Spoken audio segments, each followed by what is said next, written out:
Right. I find the, go live button again. You have missed very little, guys. Very, very little. Though Connor's starting to look scruffy because he's not having a good time. He feels very alone at the minute. Corbin doesn't really want to interact with him. He's just letting himself go. He's drinking beers. He doesn't know where Sal is. Outside of the fact that, he's away helping family. But Connor knows that's dangerous. There's no guarantee that he comes back. Which is leading him to be like, right, well, if he doesn't come back, where does that leave me?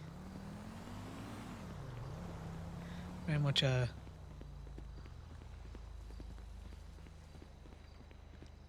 is club but isn't club. So he doesn't know where. He doesn't like this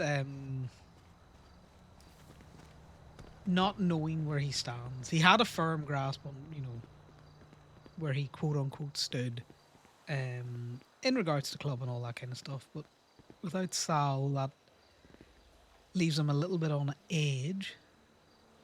Take the flatbed down, I think.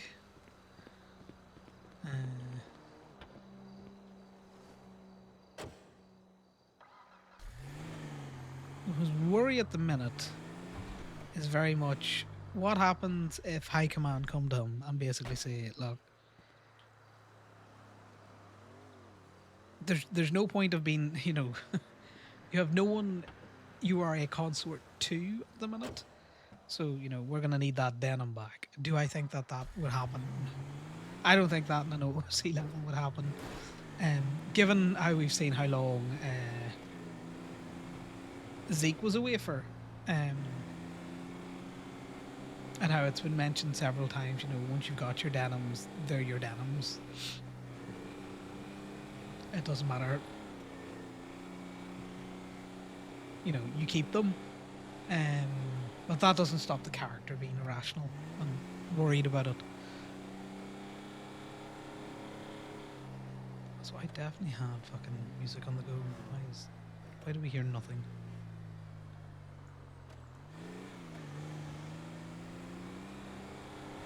So we're going to go and tow for a bit. We haven't done much towing. I've done some gateway work off streams, mainly because I have been ill for a while, and it's much easier to hack and cough when I'm on a push to talk than it is when I'm sitting on stream where it's very much in your ear.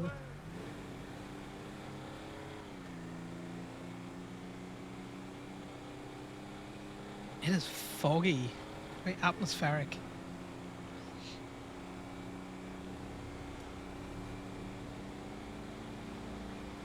So yeah, that's the thing. I don't know what we're doing at the minute, but we're gonna plow on. We'll get down. We'll tow some cars. We'll make some ruby for club.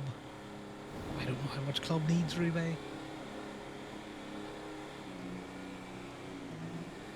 That's the thing. A lot of the benefits to Connor being around club for them are gone, which freaks him out because they don't really need him for materials anymore because they've kind of got that unlocked. They've got Ruby pretty much sorted as well. He was never a big bringer in of guns, but we brought in the old one. And then, his ability to get information has been severely curtailed with the removal of the impound logs from public view. The fact that cops just slap stickers on the side of things and they're not there, so it's not like he can tease out information from them that way. So we gotta find a new niche for him.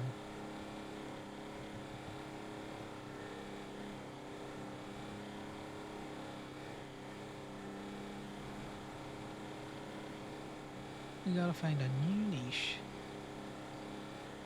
In what way can he be a benefit to club? And or just benefit to Plato? Which he still tells people he does not live there. The man's been living in Toledo for like a fucking year and he still tells people he doesn't live there.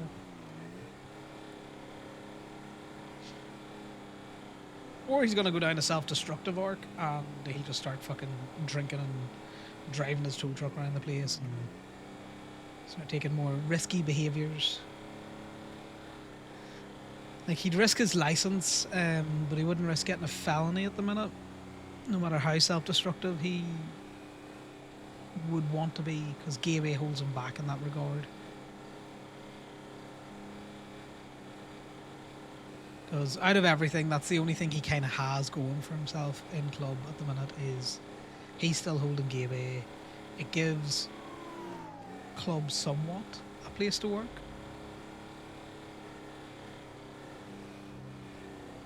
I don't know if it's a...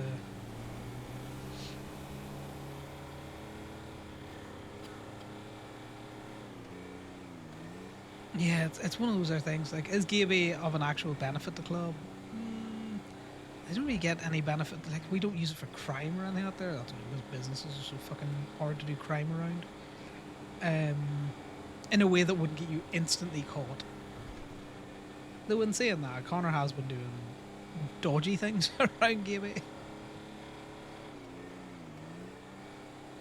But dodgy things that are hard to trace back to him, you know. I think he would have a legal argument on how was he supposed to know.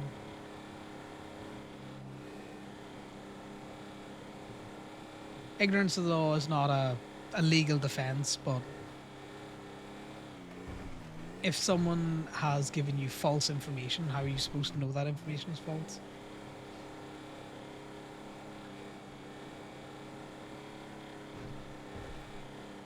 It's less ignorance of the law that he's playing with, and it's more, well, these people lied to me.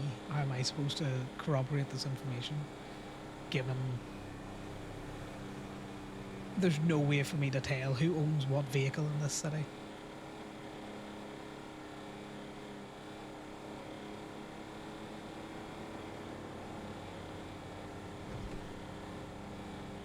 I'm going to turn on the tow notifications again, which will be fun.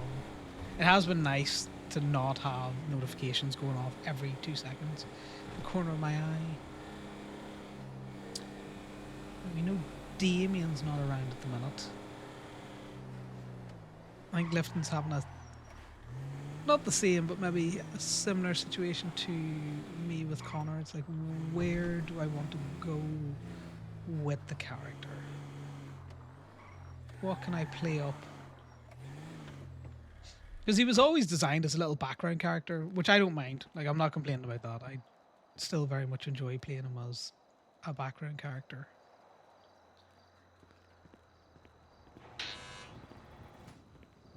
Someone's bin towing because this thing has only ever got stuff in it if there's been people around.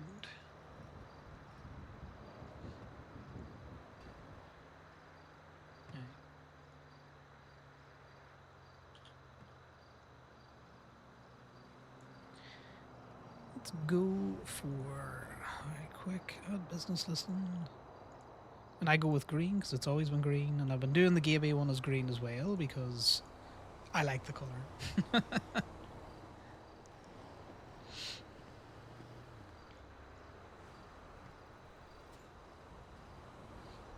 I love how it was like, that's the incorrect password. It's like, that's great, but I didn't put a password in.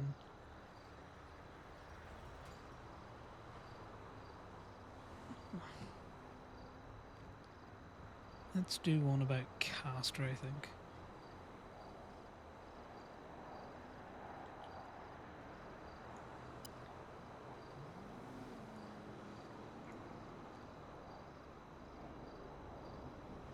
Another easy way to let people know that we're around without explicitly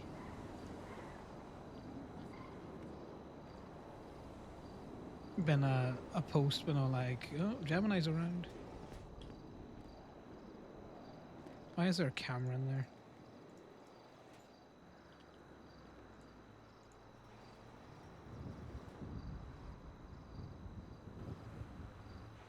We need to make sure that we have a book And our receipt book.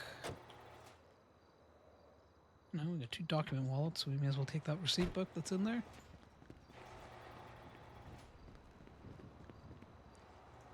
I am buying a new one if I don't have to, and then we're gonna go get a lockpick before I forget.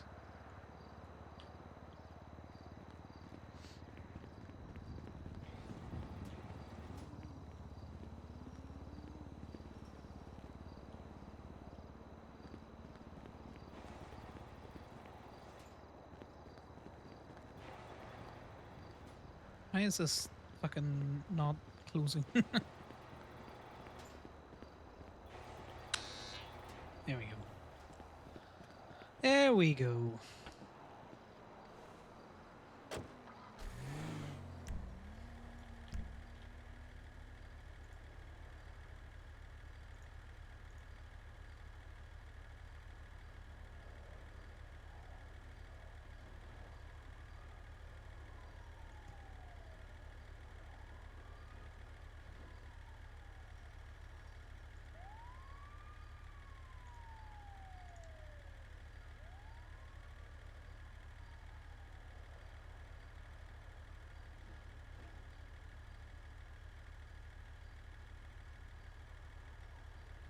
And you saw fancies? I think that might be.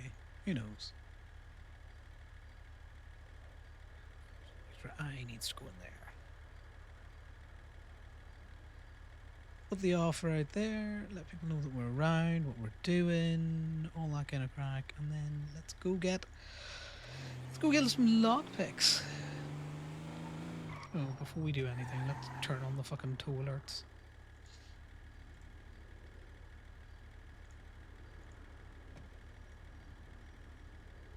Alright, get ready for hot new tows in our areas, guys.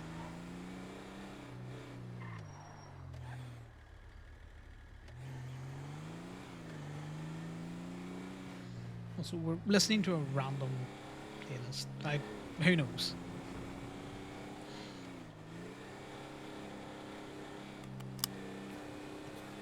Spotify went, what do you want to listen to? And I just went, yes. So hopefully I'm not too quiet, not too loud, mainly because my mic got an update and it's been doing fucking weird shit ever since.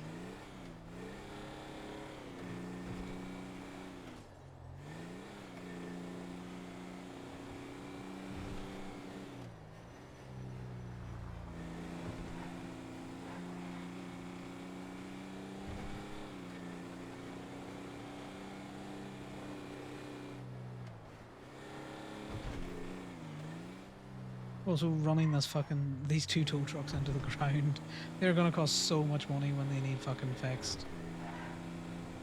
The clutches have been going on both trucks now for a good 3-4 weeks. It's not like Conor doesn't drive the tow truck.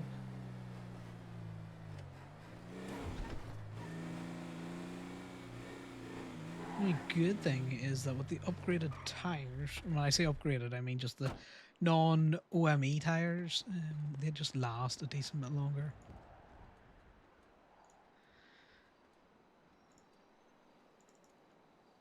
Let's buy a couple of those. Mate, I want my lockpicks. Thanks. Move those down there. Those in there. Gee, he's looking all scruffy because he's just not looking after himself. I'll up his beard and his hair will get scragglier in about a couple of days' time if I get another bad roll.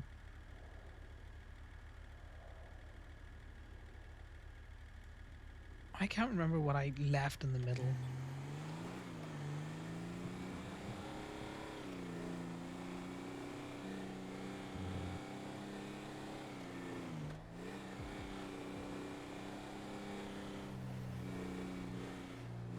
Right, let's go to dispatch parking, I think, so we can't pick that up. We're gonna hunt down people's cars so Connor can feel alive again. We intentionally didn't go to fucking Go-Go's or Emissary and out there. We sprayed the love around a food place in the city.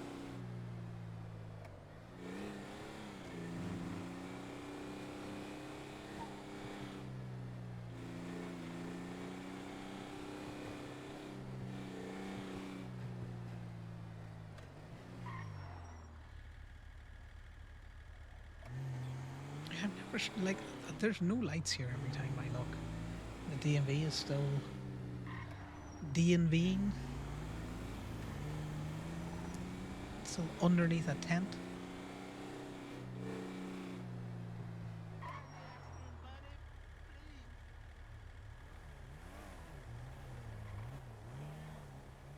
That individual was up in Play-Doh yesterday.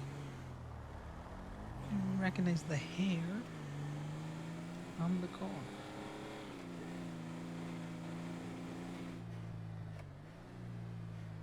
Right, let me see.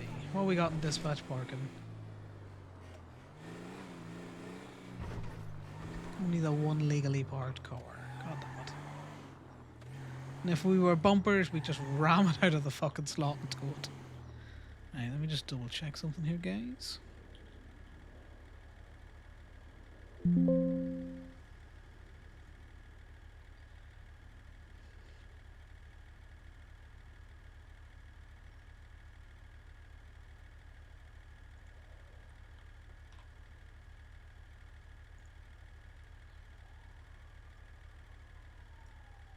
Right, let's check the bus stop.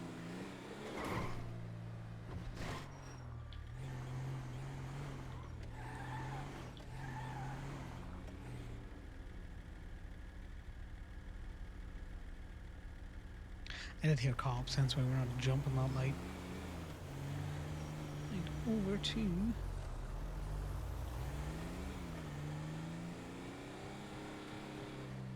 No one there.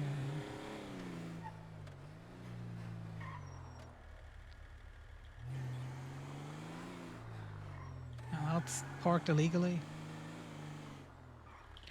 Let's see if we can't get this local car. Yeah, that's a gun and not what I wanted. Very much what we wanted was the camera, Connor, and not the gun.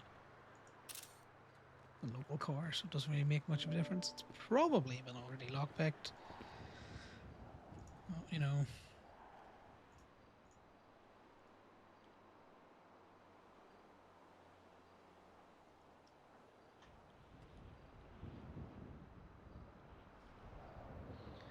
That's definitely how you spell documentation.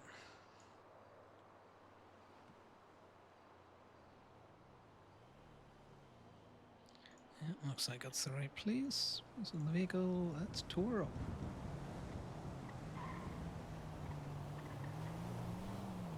Random car abandoned in the tunnel. See if it's a local or not.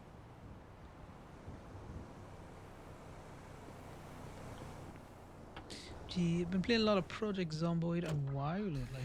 Project Zomboid, oh god, I am such a scary cat in that game. Like, these are zombies that shamble at you, right? You know, they're like walkers from The Walking Dead. They're not running at you. They're not, you know, coming at you at any great speeds, but it's just fucking local.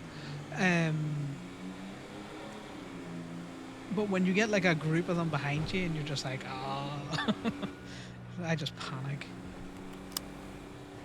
But it's been really fun, because some of the OMC peeps have been, they've been playing on, like, we've been doing a multiplayer go at it, but they're really good. Like, fucking Dunn is just beast out there, hacking through zombies. So is How simple is that, though? I just don't want to Texas, where you at? I'm right here. Hey, you Are got you alright? materials for sale? Yeah, we're just fucking No. around. Well, no, I just saw Maybe. he's coming up. I wasn't sure if he's going to try and pip me or not, you know? No.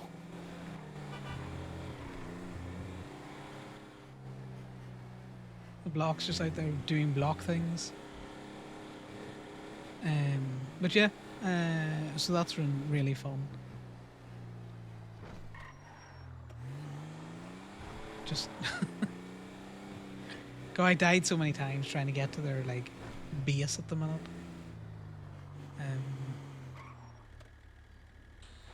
Oh, a new PD tools available.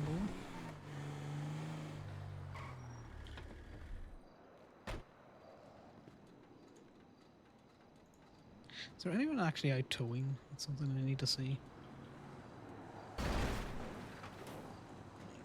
The lock cube will probably get it. Oh, this doesn't have a physical lock. God damn it. Just impound this.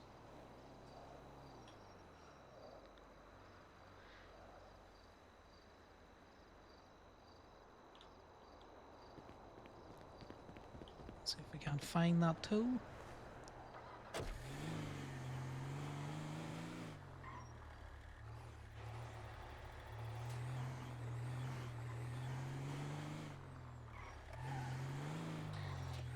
That's the thing. I don't know if the lock cue boy is like myself and is aiming for PD toes or just aiming for Ruby.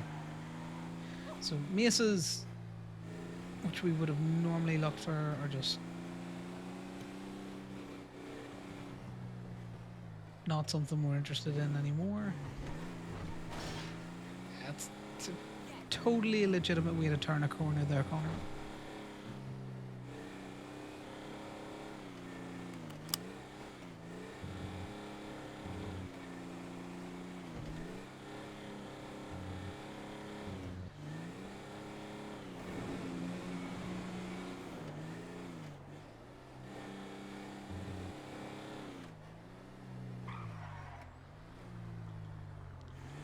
Oh, you got it this time.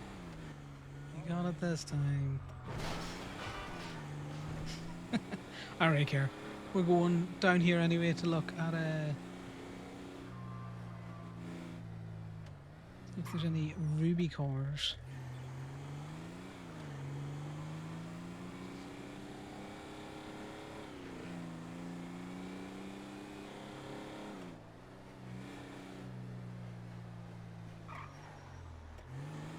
I do enjoy the whole, if a PD2 pops, you kind of got a race there. That looks dangerous in there.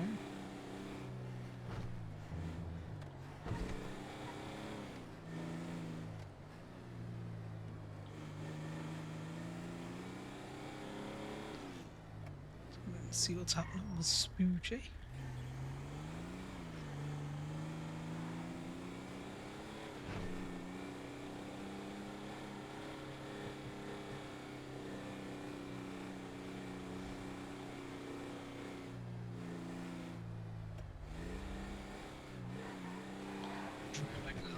Cops can pull him over. Maybe then they'll speak to him again.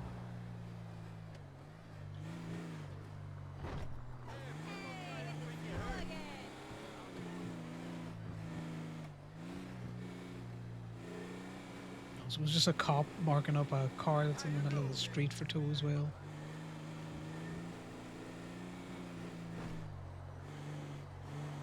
There's nothing around here.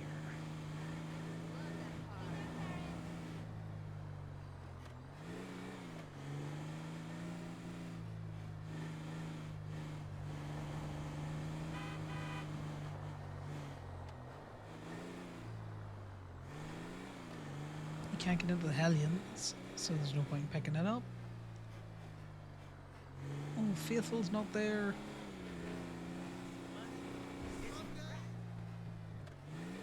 Hey, you look hot. God, locals, where are you all parked? Please.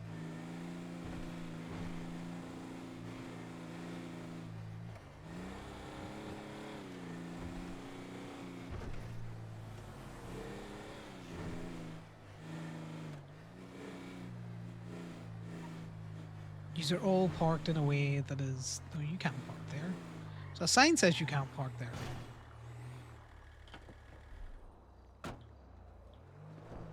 Sir, please. Sir, there's so much road.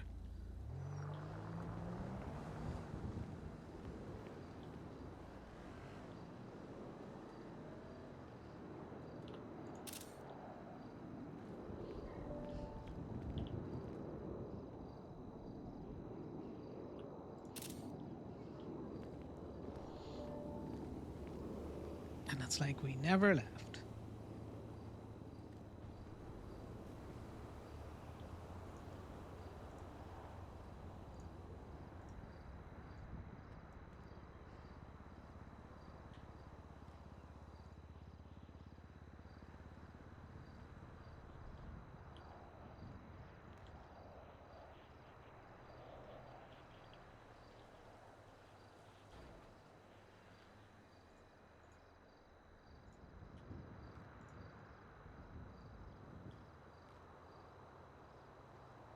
Anyway, look at that. Bam. Right, so we've already the hook on it.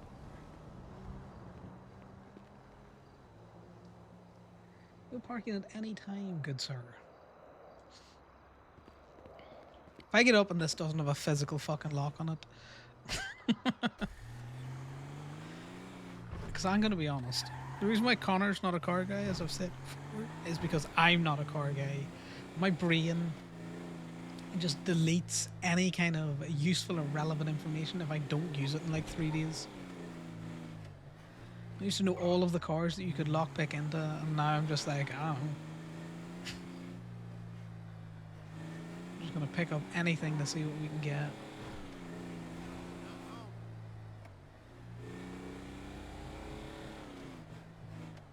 Just pick up anything that we can get. Can't believe what happened on Lena Outdoors last week. So someone was definitely towing, though I can't tell because I can't look at the tow logs.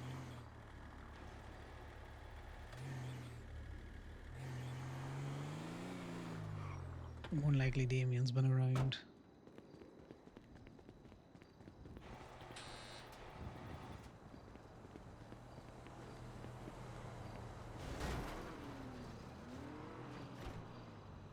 Oh, it sounded like a fucking accident just happened.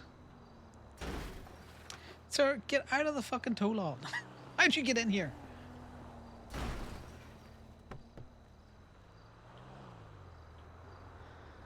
I hope everyone's Wednesday. Is it Wednesday? I hope everyone's day, no matter what day of the week it is going well.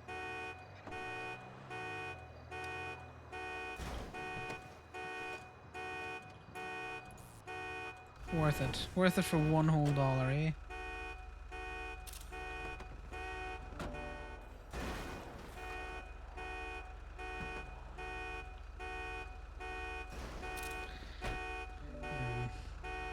Mr. Walton, you're really spoiling us.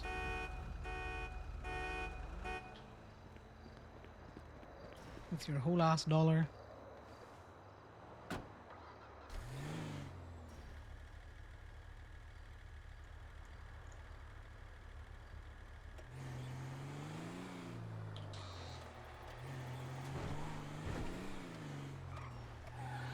We're just gonna leave him in there. Let's just unlawfully imprison him. Hopefully by the time we come back, they're gone. That is future me's problem.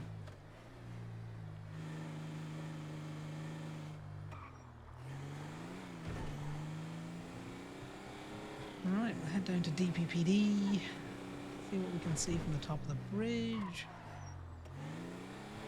And we'll swing by the beam machine.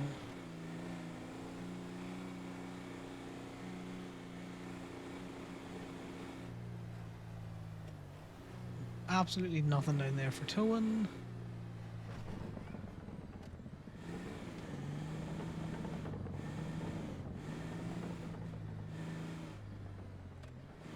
Building always that dark blue? I don't think that building was always that dark blue.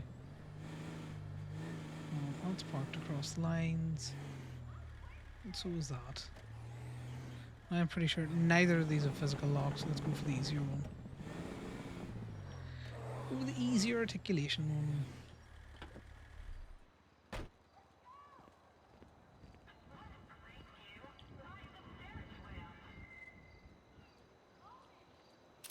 It's also easier because this is one photo versus possibly two photos in the other one.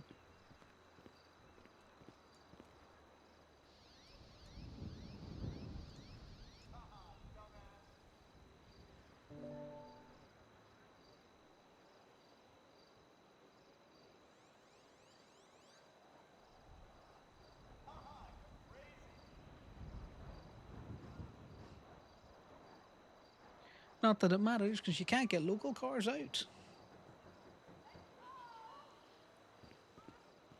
Connor is unfortunately a stickler for paperwork.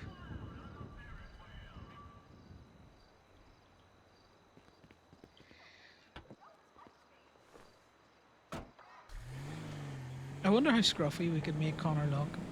Just start dressing him in clothes with holes, you know. Hey Damien. Hey Connor, how you doing? Doing well yourself? You know, doing. Do you mind if I sit with you for like an hour and a half? I don't really need Nice. to tow, just hang out. Yeah, sure. It's a very specific amount of time, but yeah. Well, Just I coming back to the got lot a now. meeting. I got a meeting in an hour and a half. That's why it's not really a point What to go for? and tow in by myself at that point. What Yeah, what's for? the The meeting meeting, you for? mean? Oh, Yeah. to get keys on my tattoo shop, or like the a key lock, you know, keypad, whatever. Hmm, fair. Well, I'm at the yard at Yeah, the minute. yeah. It'll take me like a minute to get back there. I'm speeding down the highway at 120 miles an hour, so shouldn't take too long. Just looking at that sweet, sweet parking or speeding ticket, are you? You No, towing there's no earlier on? cops. Yeah, we did for like 4.5 hours. I had to take a break because I'm still fucking sick. Yeah, no, it's just there's cars in the lot, so I'm just wondering. Yeah, yeah, I was towing. I did some towing with the first I did like with the bison, then I switched to big truck. So that's why I tow like quite a significant amount of cars. It's not like I can tell because, you know, Yeah, it's true. No, not a lot of PD can't see tows though. I got the. maybe like Well, there was one three, there four. popped off, but I think the Lock Key fella got it first. I think I got like two or three illegally parked PD tows, and then one that was an actual crime PD tow. So honestly, not too bad for 4 hours. I made like 2 grand out of my paycheck for 4 hours of work. We've Can had be worse. We've worse. had better though. Well, yeah, but considering you're not spending much money anymore, right? It's definitely good. Yeah, that's fair. Um, I think it definitely helps going with the big rig and taking those just the impound ones. What the fuck? Yeah, but at the same time, if you're going with the big rig, you need a CDLB, which I do not have, and although I've reached out several times, what are you looking at? Nothing. Nothing.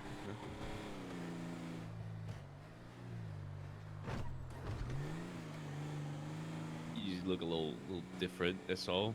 It's been a while since I've seen you, to be honest. Yeah, I think we just kept missing each other. Mhm. Connor's just also not going to comment the fact Yeah, I that he's think all the scruffy. problem is T was the one that was giving out those CDLBs, and now that T is not the mayor anymore, I guess you have to reach out to Franklin, but I don't know if he's doing that.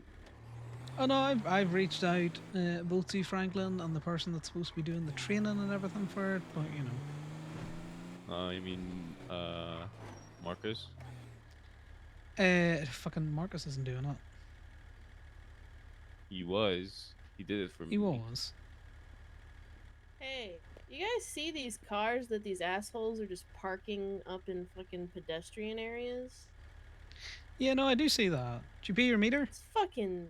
Oh, it's a exempt plate. Oh well. Yeah. But these fucking assholes. The fuck is. Take those bitches out. What the fuck? Is Pieces the of taxi shit. still there? That if there's still a taxi there, that's been there for like Yeah, I the have no entire idea day. actually.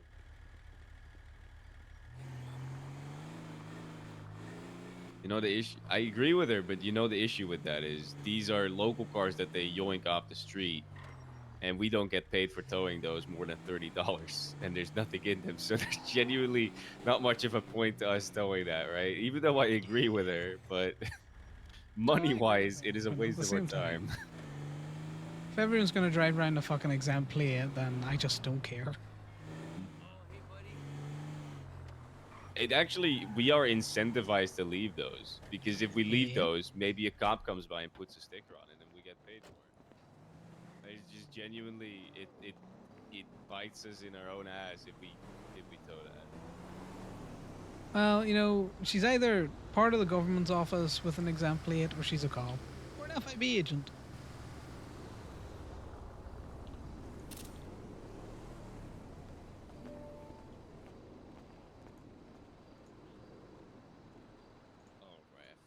Yeah, you gotta forget. put I the fucking forget. sticker on it. I never tow with people anymore, so it's just so.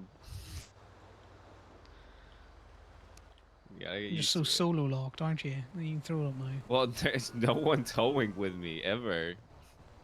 Yeah, man. No one Like, you towing. know, I've been towing. You just haven't been around at the same time.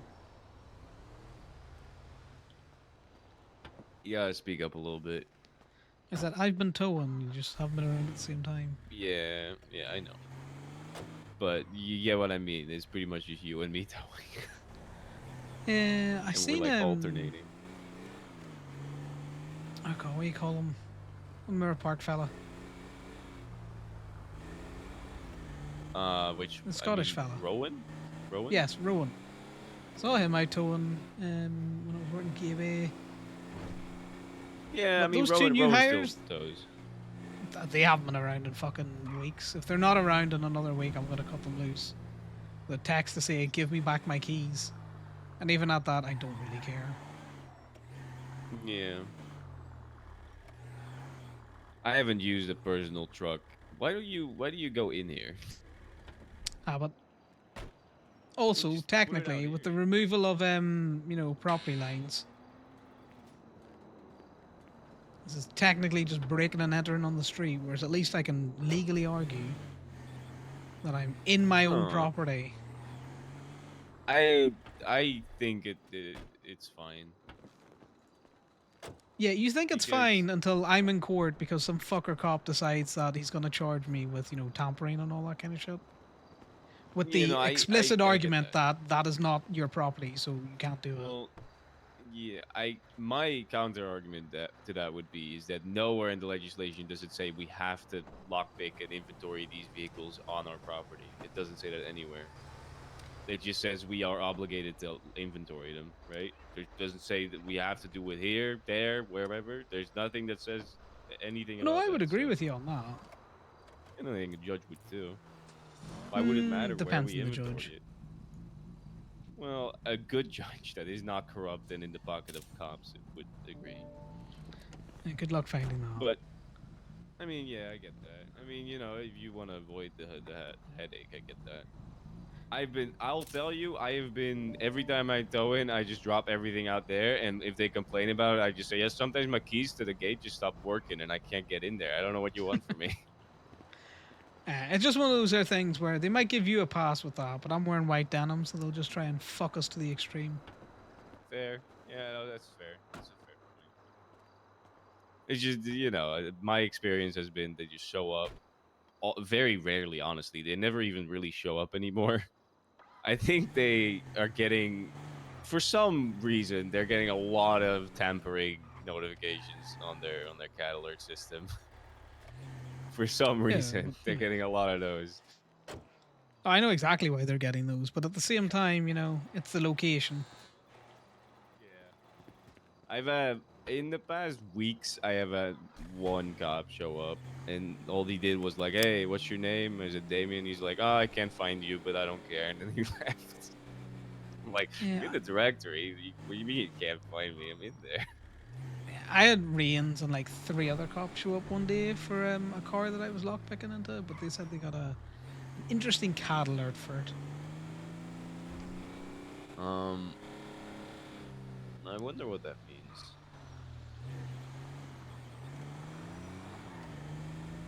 I think it had, an advanced security system that pinged the cops directly.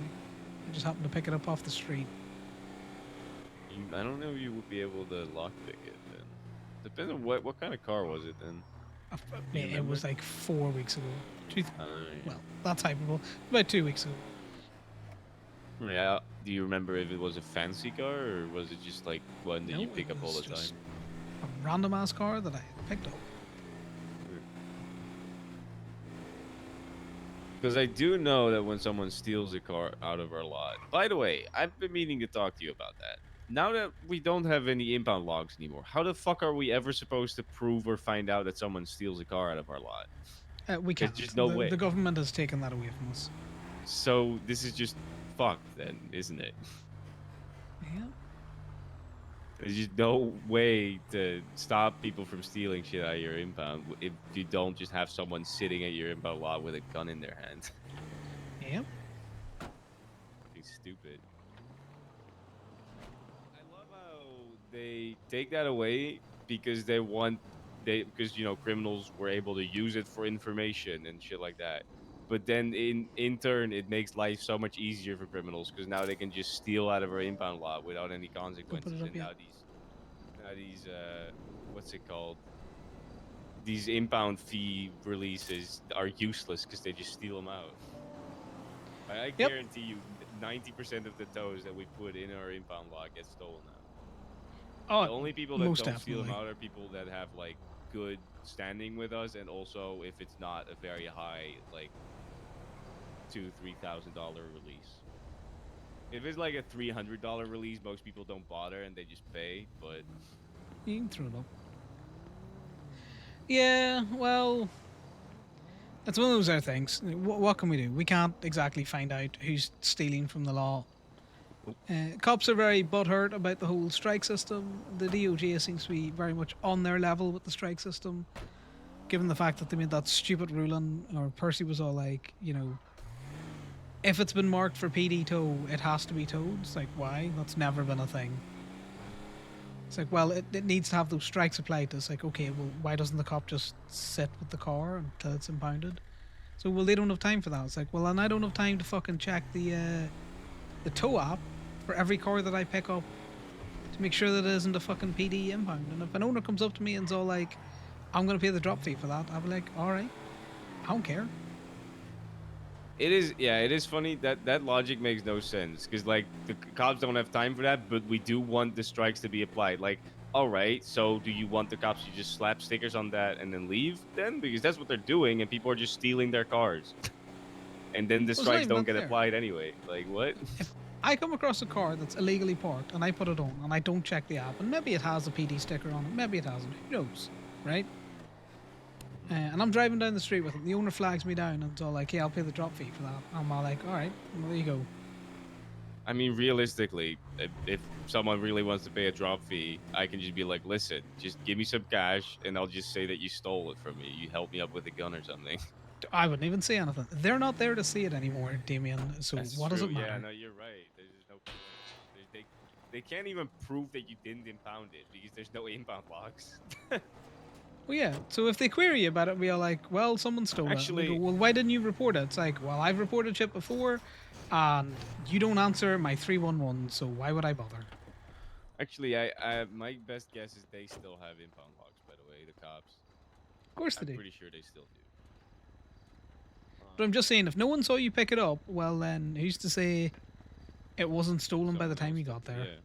Yeah, the logic is like very flawed. It's like we want the strikes to be applied, but then cops just put stickers on it, don't call anyone, and just leave it. Like if you want strikes to be applied, have cops fucking call tow workers instead of just treating us like I don't know, like street cleaners or whatever. It's like fucking I don't know. It's dumb. Yeah.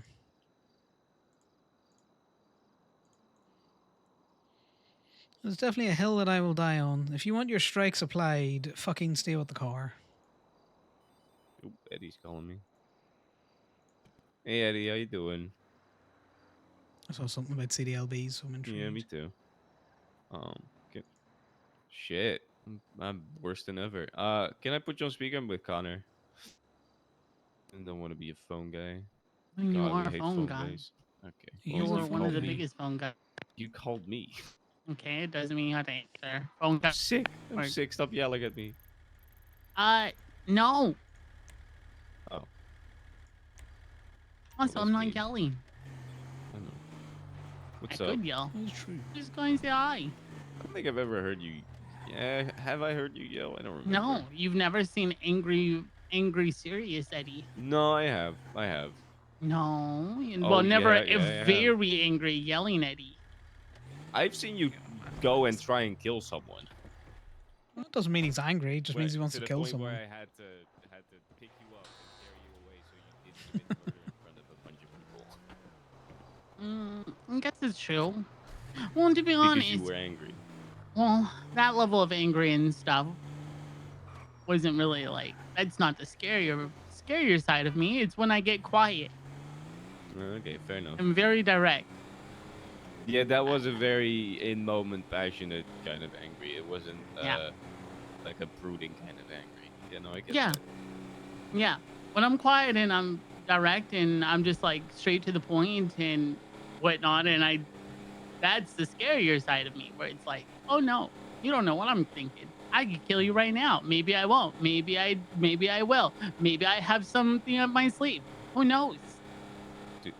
Are you? Do Mm. you have something up your sleeve? Maybe on my watch. No, me too. Oh, I don't okay. have. I mean, I've got my sleeves rolled up, but I mean, still. Mm. Uh, you have to decide if you want to go back to working at Public Works or not. Is By the Public 20th. Works, is Public Works a thing then? Public Works Still? has always been a thing. It was just Yeah, well, I know, temporary but out on pause. well, all right. Let me ask you this, and my answer to your question very much depends on your answer to mine. Are you gonna still be running it in the way that you want to run it? More or less, I guess. I'm still running it, but is it what I want? No, absolutely not. But I'm still gonna make sure the department's really good. I mean, that I don't care about good or whatever. I just care about if you're part of it and I can do stuff with you. That's pretty much the whole reason why I joined in the first place. So Yeah, I'll be a as long part. as you're a part of it, I'm in charge. I'm still the big man on top, but big man, no, big little man. I mean, big little man. big little man. No big man. Mm-hmm. But everything is pretty. The only big difference is that well, there's a few. The CERT program is completely out the window. We're not going to be doing badges anymore. I've lost. Why? I've lost all motivation on providing things to other departments to give yeah. out, and I don't want to reward them. When I can just focus on you guys more. No, that's fair. I get that. Fuck the other departments. Let's see. Any public workers, their pay is now instead of 200, it is 240 across the board for all public workers. Now here's the thing though: if any public worker is over $10,000 in fines, they are forced into a garnishment program in which their pay gets reduced down to $100, and then they get $400 directed to their fines for every hour. I mean, No. that kind of. I mean, I don't think that's bad. I just didn't think like it's the smart. fact that originally it was $1 an hour for them to get paid, so no money was going to their pocket to buy food and other necessities. Yeah, no, that's Denture servitude. Yeah, that's a great way to go. Yeah, I know. I was like, the 1600s called want their idea. I mean, you know that's what the FIB like actually do, right? Like my grandpa, he had like $100 in his bank account, and they tried to take that from him to pay off his fine. Like, what is he supposed to do? How is he supposed to survive at that point? Like, what? They don't seem to care. They don't seem to care about. They don't seem to think that people are like people. They seem to think that it's not a thing. They're just like numbers, I guess, which is kind of weird. I'm not gonna lie. Well, no, Damien, you've got it all wrong. You're just a civilian, or sorry, you're a criminal that just hasn't been caught yet. That's what the FIB think. So why should you have money?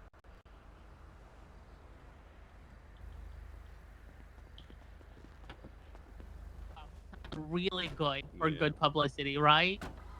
No, it does not.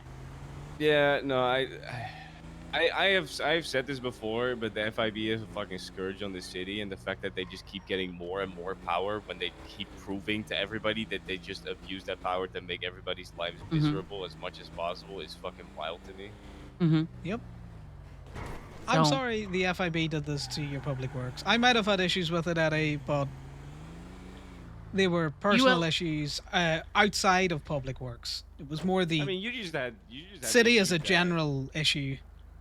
You just had issues that you weren't getting paid as Stowe, and as mechanic and stuff, but public works was getting good amount of money, which is fair. I get that. Yeah, which isn't a public works issue. That is a city issue. The Mhm. difference between you having issues, O'Connor, and other people having like and other specific people having issues is that you at least just let it sit and realize that okay, yeah, I may be frustrated, yes, may be stupid, and I don't agree with them at this time, but we at least have to let him try and figure things out. Yeah, and While also Well, they're Connor not others was going to just shut fucking more. it burn it down. down on you, you know? Yeah, Connor and was also that's more what was focused happening. on improving the tow side of things and the mechanic Yeah. side of things to try and make his side up instead of your Mhm. side down, right? At Yeah, Yeah, least that's let's and what not I do was crabs in doing. a pot. You know, you got to raise everyone yeah, up. You don't got to drag someone Hmm. down. and that's what everyone was doing. A lot of Hmm. people were doing, were dragging me down, and it killed all motivation I have for this department. And the only reason why I'm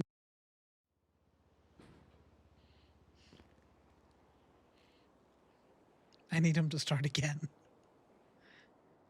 Yeah, Connor was highly frustrated. Sorry, I the mean, only you reason deserve. what I missed that bit. Yeah, you decided to go up alone. Well, yeah, yeah, Yeah. um Well, the only reason he said the only reason why he still wants to run the department is to have us, get the things that we want oh, and, just and tell do the the things FIB, that we fuck want. you. Hey, Rook, Yeah. can I get two and Hello. two, yeah. please? Dealer's choice. Yeah, I don't To know. do the choice on what is your state ID? It's 13345. Hey, Kokoro, how's things? I found the go live There button you go. again. Get started. Appreciate it. No problem. We're getting more tea. Yes. Um, so we finally ironed out the CDLB process a couple days ago, like 5 days ago, 4 days ago. We have, let me see the instructors. Our instructors consist of T, Marcus, Bruto, Stacy, Ricky, Mark, Bree, and Howard. Um, and I know you have a CDLB and you went through the course. Basically, how it works now is that you go up to the DMV or you can come directly to Public Works. DMV will tell you contact the Public Works instructor. They have a list of all the instructors and their phone numbers. They give them out. You get in contact with an instructor. Public Works instructor then puts you through the course, the class. It costs us $2,000, 1,000 a Public Works budget, 1,000 to the instructor, and then they notate once the class is done whether they passed or failed, and then they go back to the DMV. And if you passed, you can get your CDLB for $1,000. Wait. Wait. Say that again. Oh, that's very Appreciate it. He's just been a phone guy and I'm listening in. You're good. We get that tea any way we can. Yeah. And That's 1K to the DMV. it's cheaper than it was for me. I think I paid 5 grand. We reduced it. All right. Fair We enough. made sure Yeah, no, everyone got I'd be $1,000. I'd love to do that. I mean, I was talking to Connor about this. He has been trying to get his CDLB, but he's not gotten any Oh, answers. So, who has he contacted yet? I think he's contacted T, right? Okay, And I have And then then contacted both mayors, Marcus. also fucking Mark DeLong or whoever else was doing the reach out for it. At this minute in time, I don't know if I could be arsed because I just Well, I mean, keep getting refuted every fucking step of the way. do you yeah, want I me can. to get you in contact with one of our instructors and then push you through the course so that you can get your CDLB? I mean, I can just do that. It's not. It's really not hard. The course is It's just not kind of. okay. Damien, you are not picking up the reason why I just can't be fucked with it anymore. No, I know. It's not how difficult the I course know. is. It's the lack of communication and stuff and Yeah, so if I, correspondence. you know, it was put to me as one of the most active tour workers in Gemini as a very specific thing. I picked people. Uh, Other people then just fucking circumnavigated me and got their own CDLBs. So it's like, right, well, what was the point in engaging with that process? I have then tried to engage with the second process, and I'm still just not getting it. So either they don't want me to have a CDLB, or they're so piss poor at communication, then there is no point in doing it because once I have a Most likely that. CDLB, it means nothing. Well, I mean, you can still. I've been using my CDLB like a lot. You It's use your CDLB to be a fucking grinder. Let's go get this PD towed. no. It's fun. It's fun. It just helps. It's fun to just switch up and use a different truck sometimes. Also, you can pick up bigger shit. Like there was a plane that was a PD tow today that you needed like the biggest one for. Yeah, probably. I don't know. Leave it with me. Yeah, I'm trying, but I'm Oh no. Well. Well, I wonder how we got here, guys.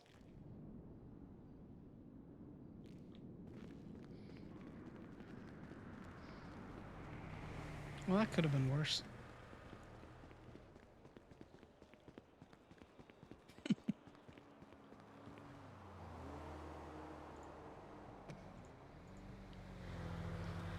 Damien tried to murder him by pushing him into a fucking tunnel.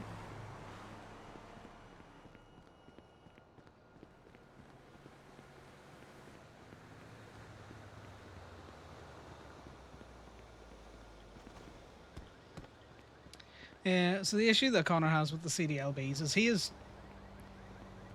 just really fucking annoyed with them. Because you've got it where, like, no offense, I really like your fellow that plays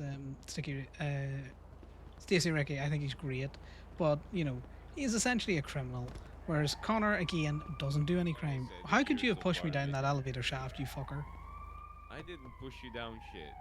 Yeah, You well, jumped down that excitedly. I think you fucking tried to push me. Eddie's trying to kill me. I'm on the phone. I can't push. I am on the You've phone. got another fucking hand. What do you mean you can't Well, push? are 'Cause you you're on the that phone? weak that I can push you with one hand? I know I'm strong, Well, but when I don't I'm think you're when I'm weak. not expecting someone to fucking try and murder me, yeah, maybe I'm not really fucking watching my back. You're a That's pretty great. strong guy, Damien. I'm pretty That's sure you. I'm I pretty sure did you not can lift try a to push cow it. with one hand. I just want to get the fucking tow truck fucking going. heavy cows are. Jesus Christ. You can lift a giant semi truck with your pinky. I think you have a very distorted view of how big I am. You haven't seen me in a while, have you? Yeah, I know you're dainty Damien. Well, okay. I will jump Yeah, out no, of he's this wild truck. dainty. He's so I'll run dainty you now. I all- hope you do. How does it feel that I'm bigger than you now? What does You're, that mean? you're a little guy. No, you got all I have been sick. beefed I've up been there. Eddie? shrinking. I've been shrinking. Oh, is that Connor? You get all beefed up there. I'm getting beefed up. I mean, No, Freddy not is out of really. the ICU. No, I'm not. Okay, what is that? What does Freddy have to? Okay, you saying that he's cooking for me? That's crazy. You know he doesn't cook for me. I cook for him. Not anymore. Why It's was because you Freddy kept in the feeding the ICU? cats. Nah, he got hurt. I don't know exactly why. Yeah, no Yeah, shit, he- Sherlock. He got hurt. That's why he was in the fucking ICU. Yeah, and like I said, I don't know what happened. Yeah, no, it wasn't. It wasn't good. It was really bad. I'm glad he's out. Yeah, he's working through it, and I'm doing my best as the supportive boyfriend on making sure he's well taken care of, and that I show nothing but affection and helpfulness by cooking food and roasting him for being old. Well, see, this is why you're getting henched, because you're always picking up your fat boyfriend now.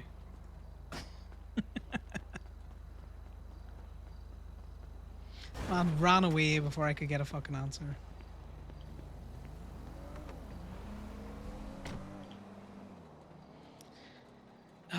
All these cars, all these local cars that just make no fucking sense to pick up. That's My boyfriend looks like Henry Cavill. there's no way. He's way too old for that.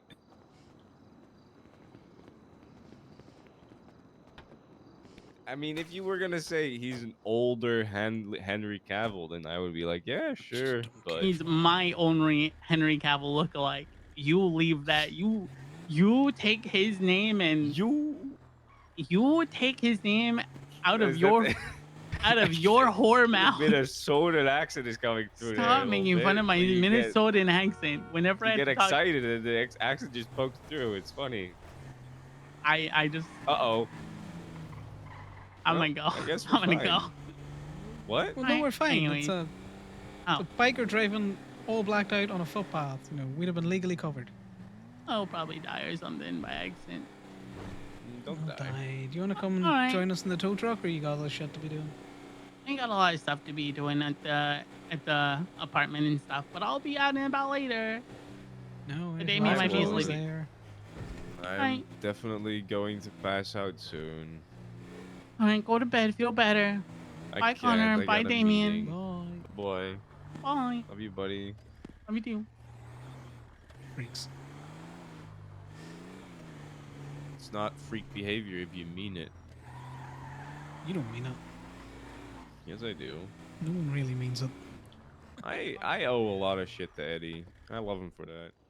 Ah, you definitely owe him a lot of shit. You should just take the picture from behind on this one. It's easier. God, I like to take the two of them. Because fuck them. Well, that's fair, but I just take it from like this angle. Well, this one is annoying, but you know, Well, no, this one because you kind of if you stand dead on, parts of that vehicle are over that red line. Yeah, no, yeah, I agree. That should count as well. Well, I always But take for the this two. one, you definitely, for this one, you definitely need to. Sometimes this is parked in a way where you don't need to, which is great. Yeah, sometimes.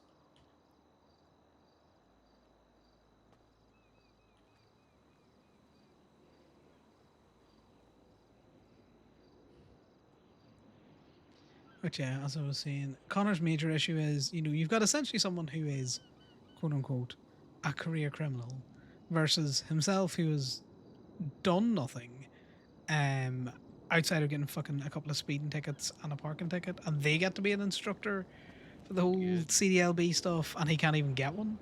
You can throw it up if you want. So it makes him want to just not engage with the program. He will eventually, but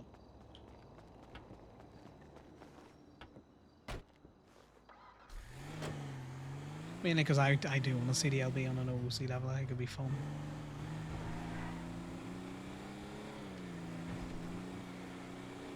Yeah, the CDLB process is just frustrating. If they're not going to reach back out to me, Yeah. tell me about anything to do with this change out there, it's not a program I want to be involved with. Well, I mean, the CDLB thing itself is just the license, right? Like the program thing, Yeah. I haven't gotten any of those jobs either. I've gotten one of them, which was pretty good, but like that was just pretty much paid me back for the license. I think you should try and get just the license, just so you have the license. I get that, The but it's license also is pretty useful. the license is fucking arbitrary. We've been driving big fucking trucks for the better part of a year, and now suddenly I need an additional license to do things that I was doing previously. Well, you were driving a big truck. You weren't driving a big rig, right? Which You is could get with the a big rig, trailer. Uh, But earlier you on. technically, it's about being allowed to drive it, right?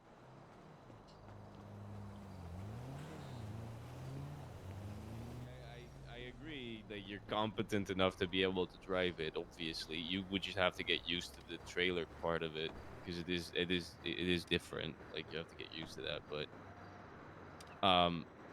but it's more about being allowed to drive it. Now, I've never had a cop check my CDL license if I have a CDLB when I'm driving a truck like that, but whatever. I'm assuming you would prefer to not drive something that you're not allowed to drive, right? But yeah, At I'd this point in say, time, I don't fucking care. I know you don't care, but I'd say it's worth it for you to get your CDLB just in case you need it to tow something that's too big, No, they are more interested in rewarding steel with things like that than Gemini, so they can just go to That fucking is steel wild for to it. me. It is. So- Listen, as much as I like some of the Steel Boys, it is wild that they seem to prefer them over Gemini. Yeah, well, there's that. When jump out and comparatively, get the them. amount of gangs that are converted into Steel are way more than just in Gemini. Oh yeah, but And also, arguably worse gangs, in my opinion. But no, definitely not worse gangs, because Gemini is run by the worst gang in the city. Essentially well, two fucking civs. How dare we? yeah, And a judge. Also, well, ex-judge now, but how dare she? yeah. And also, I every don't know. civilian that works at the company is also apparently then a criminal and a gang member. I had higher hopes for Franklin, but his complete and utter capitulation over fucking everything to the deference of FIB and Yeah, possibly I PD to an extent just has made me lose fucking all respect for him. it is a little bit it is a little bit disheartening that he gave more power to the FIB. I did not really get that. Like Well, you would have thought. the everybody hates FIB meme is not just a meme because it's funny. Hey, Dunk. Like it's coming from a place of they are like very fucking corrupt and annoying. Like, I Fuck. mean, I'll give you an example. They operated a fucking business for months without a business license, all the while constantly hounding everybody and immediately charging people for them not having an up-to-date business license. And then when they got their business license, because They people complained pointed it till out, they didn't need to have a business license. Yes, I understand that. yeah, yeah, which is just corrupt, just You know- abusing their power. Why do they need a fucking gift shop? They're a government institution. They get paid by our taxes. Why do they need a gift shop? Well, why do they need to collect fines? That was a DMV thing from the start. Why do they need to do tow? They're not a tow company. Why do they need to do fucking parking enforcement? Why do they need to do a lot of things? It's because they can and they're allowed to. For the fine collection part, there used to be a point to them collecting fines because there was no reason for people to pay fines besides forcibly collecting them, right? But now there is a reason why people want to pay fines because you can't do anything if you don't pay your fines. So people want to pay their fines and they want to pay them early because then they get a discount. If you just allow the DMV to do that, give a discount for early pay fines, there's genuinely no point to the FIB anymore. There's points to them. It just doesn't have to be fucking every other government agency and or civilian business's niche. They are just we are everything instead of just the thing that we're supposed to be. But you got to think about it this way. Franklin understands what the FIB are. He has been burnt by them before. He has been fucked over by them. But for him to instantly just absolutely capitulate and everything, Yeah. like, how could anyone fucking respect him? Like, me and Franklin can have our differences, but there was, a thought that he would at least try and make things better for civs in this the city. Maybe, try and rein in the FIB, rein in the PDs, but, the amount of officers that come up and get cars repaired in Gaby, and their answer is, when I query them on how much they're wrecking their cars, is, well, we'll just get more money. The budget will pay for it. So, the budget's just going to fucking pay for everything, but the budget can't pay to, help people out. No, we got all fucking struggle and scrimp and scrape and try and fucking make a living in this city. But cops and government workers, they can just get everything fucking handed to them and still fucking complain every 2 seconds about how expensive life is. That's in character frustration. Cops At least do for need towing, things more are getting money. a little better now. I'll say that. Okay, so we can spend all day just on fucking a cleanup crew. Well, That's how you make money. I mean, money-wise, there is at least you can make money as tow now. The only problem is it's just very boring. I actually got some calls today, though. I was pretty happy about that. Oh, that's good. I got like 3 calls at the start of my day, and then for 3 hours, nothing. That's the thing. The PD But yeah, and no, other I government get what you agencies mean. need I don't to know be what able it's to like for exist other in the, civ jobs at the moment, but I in the mean, at server as least well. I'm a doing big tow, I proponent of feel that. like I'm actually But Connor's very making frustrated money with it. compressing my bank account a little bit. Okay, so now we make, $300 a day rather than losing 1,000. Great. No. You definitely make more money than that. Like I made, so let's say I probably spent about like $600 today, and I made $2,000 Okay, you made $2,000 doing in what? 4 hours. Well, I started my day with picking up like 2 or 3 PD toes and like a There you go. bunch of the No, just 60. stop there. You made your money, and probably the bulk of your money, doing PD toes. If there's no PD No, no, no. toes to be done, you are not making an awful lot of money. No, no, no. The bulk of my money was definitely not the PD toes. Because those were like I'm not. 90 apiece. I'm not constantly picking up fucking shitty cars that nobody else wants to move. No, I know, but realistically, that is actually not a bad way of making money. I know you don't want to, and then you're probably not gonna listen to me anyways. But that is like, for paycheck wise, that will make you enough money to sustain your Okay. day. Do like an My hour of day, those. I would rather literally spend my day standing in front of fucking Gabe for hours at a time talking to people about nonsense than towing those shitty fucking impounds and having no one to talk to and nothing else to do. Yeah, well, yeah, that is. I agree.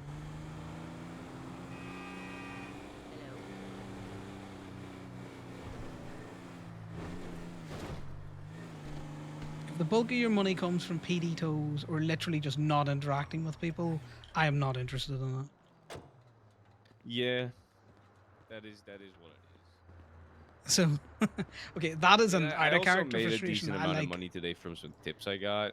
I got like Well, that's good. probably like 1,500 in tips or something. Okay, so you made Actually, $2,000 today. Is that inclusive or exclusive of no, your no, no. tips? The tips is what I got directly to my bank account without the paycheck. The 2 grand is strictly the paycheck that I got. And then on top of that, I got I need like to bring all these phones up. 1,000 from one person, 500 and 200 from another job. So there were 2 people on that job, and they both gave me some money. So How's things going, Doug? then I also did a couple of repos that I got like $50. The repos are shit. I don't know. The repos are no longer worth doing, and it's really annoying. They really are not. It's like $50 every time. Like what? Like it pays for my food, but god damn. The most frustrating part is when I get a rental truck and it's out of fuel completely, and I have to go and fuel it immediately. Just start off the day with a negative. But yeah.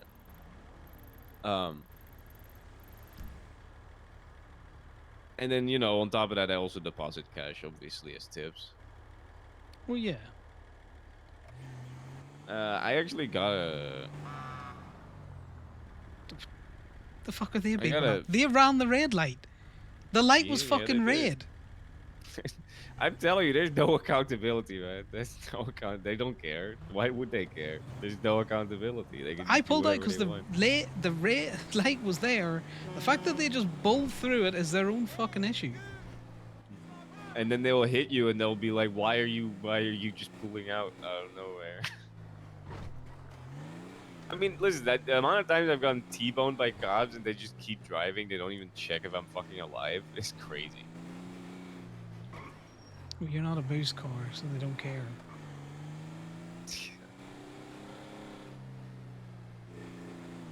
Fucking beep at me But, when you're the one running a red light with fucking no lights, no sirens, no nothing. Cunts. Connor's highly No, I frustrated. agree.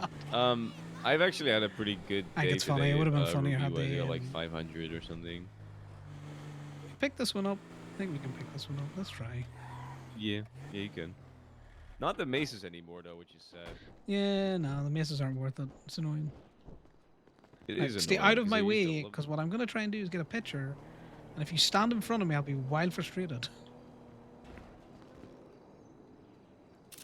I think it's hard to frustrate you at the moment. I think No, it's not. I'm gonna just stay out of your way.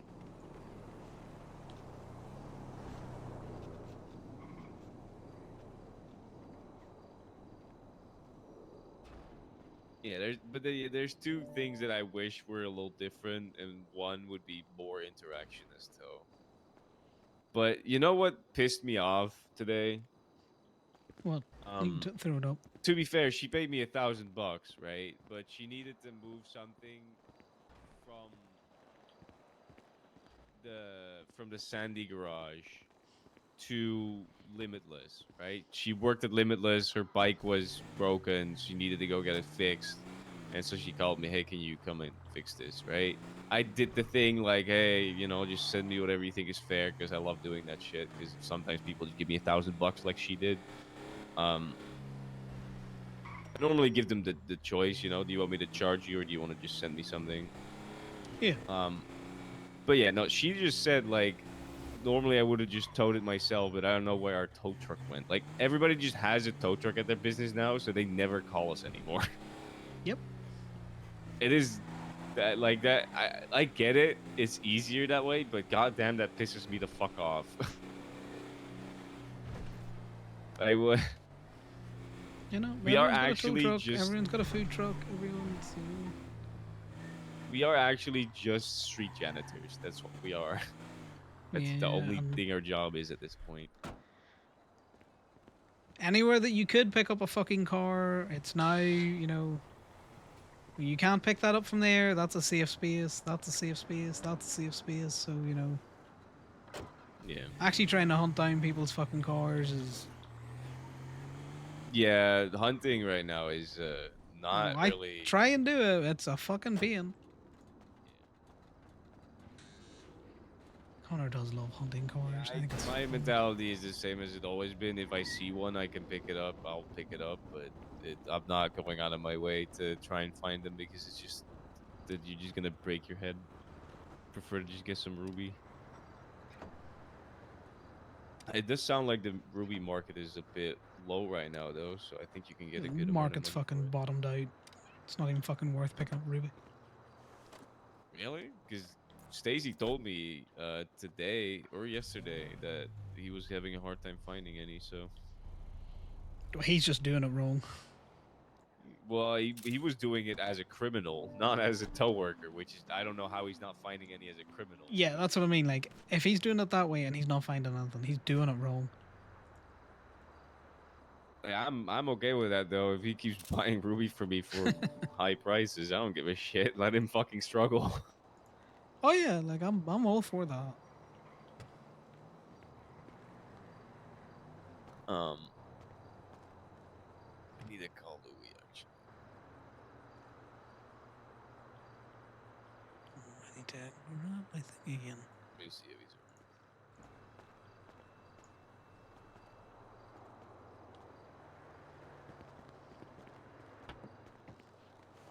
You trying to call? Louis. It seems like they need some stuff, and they asked me if I had some. I have, but they have been going bad because I've not been around. Yeah, makes sense. Yeah, I'm probably. I'm gonna have to throw them away, or I'm just gonna give them away to someone because they're like about to rust away. Blocks are around if you wanna, you know, have some fun with it. $50, $50. No, I try to stay away from giving any guns to the blocks or doing any kind of business with them beyond legal business. Just give it to them. Be like, here you go. But you know that's still illegal, though, right? Prove That's it. the problem. Prove you did it. Well, I mean, Oh, this it's thing not needs about- fucking jumped. I keep forgetting that. Do you want me to just push it? No, because I don't want the wheels to go out in it. Does that happen? Shouldn't it be fine if you Yes. push it when you're in the steering it? Okay, you need to get out my way. Sorry.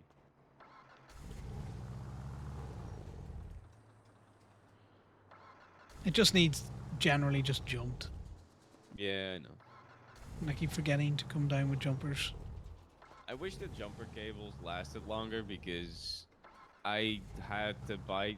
Cause sometimes, for some reason, taking cars off of the back of the truck just makes your battery fucking freak out, and then you have to jump it again. But every time I just buy jumper cables, and I put them in the safe, and then they just go bad. It's so annoying.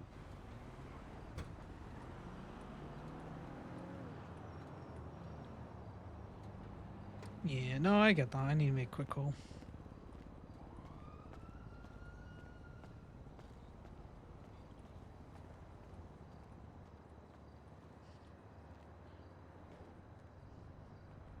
Yo. Hey, is it plastic you guys are looking?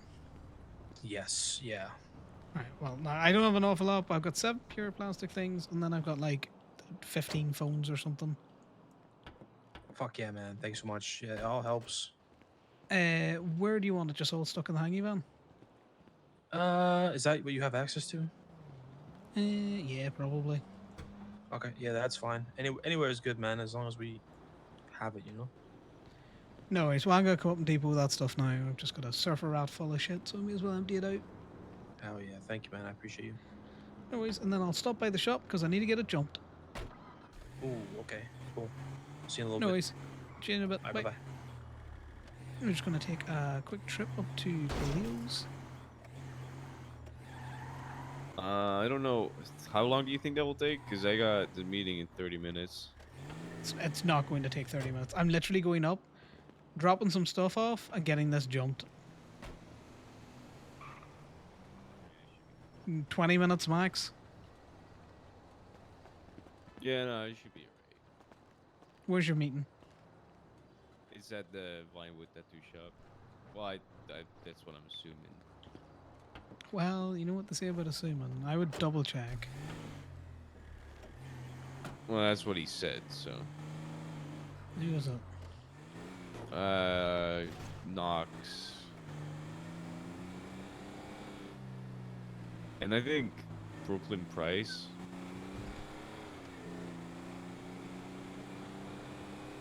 Who is apparently his assistant or new hire or whatever, who's gonna help me with that, apparently. I kind of don't know Waller a little bit. Not intentionally. I was sick, so I was kind of only paying attention to the texts from people that I know are important. And she's just a cop. She Your left me a random number, voicemail. yeah. I figured she just called. No, I have her number, but I figured she just called me and couldn't hang up in time, so she just left me a voicemail by accident, right? That happens quite a lot. So I just ignored it, but then I listened to it, and it was like actually like a real voicemail for once.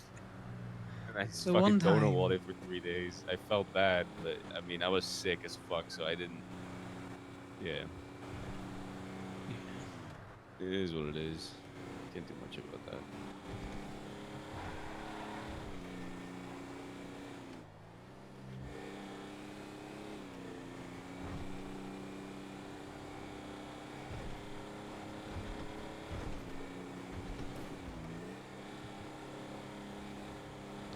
Yeah, I will admit, the towing stuff has gotten better, but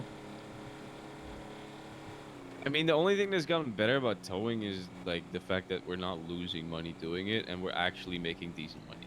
That's the only thing that's gotten I would better. argue that we are not making decent money, mate. Outside of, Well, I mean- as a Makes private me tow think. company, I do not want to fucking rely on those impounds. No, That's something fair, that but Stady should be doing to get them I'm into a private tow curious- company. I'm curious as to how much money I'm gonna get from the payout from Gemini, since I'm assuming most of the impounds I've done for PD tows and stuff have just been stolen out. I'm just curious. Well, I'm also curious because I'm pretty sure Miss Knight used the publicly available tow logs to do the payouts. How the fuck are we? That's so stupid. Yep. Because previous to that, we used to record all of our tow logs on a separate sheet. No, she knew what that to was pay for out. city cleanup. That was for Nope. the payout for the bank account. You can just export the bank account to a sheet. I don't think it works like that, trust me. I do think it works like that. It works for my bank thing. Okay. That works for your bank thing, and it works for Gaby, but how stuff is recorded in the transaction history for the impounds, I don't think is in a friendly enough fashion that you didn't need the publicly available tow logs to corroborate certain things.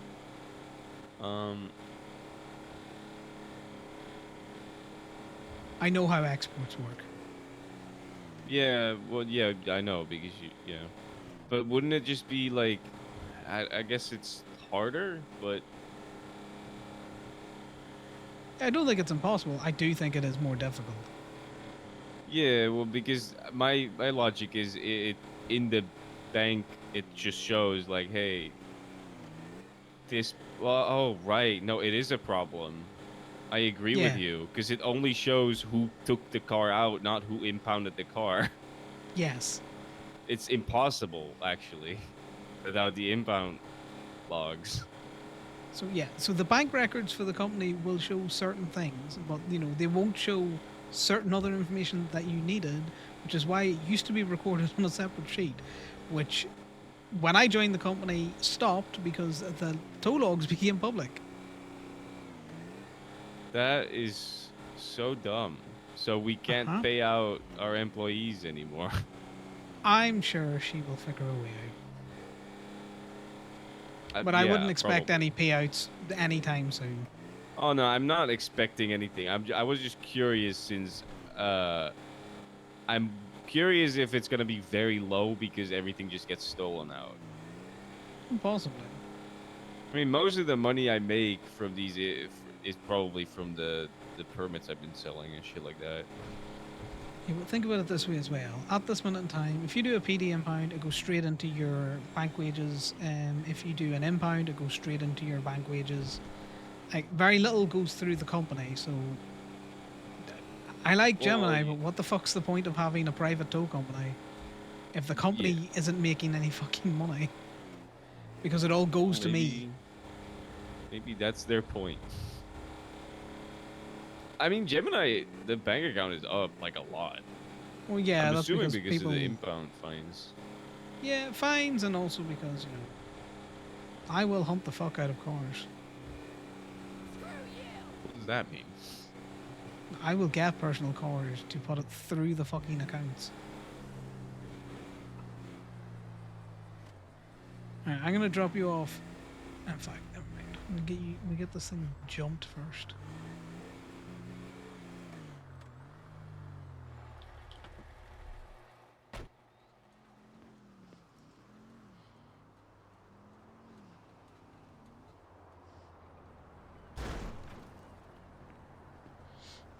Alright, Taylor. You require a jump. Yes. What's wrong with it? It just needs jump. The battery's fucked. Okay.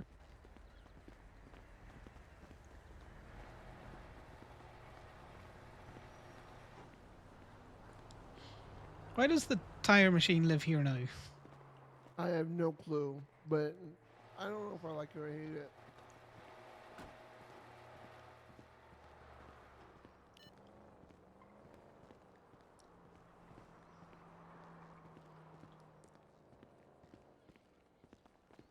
I will How's say it been yesterday today? when I had a headache, listening to the doors open and close every time I had to change tire.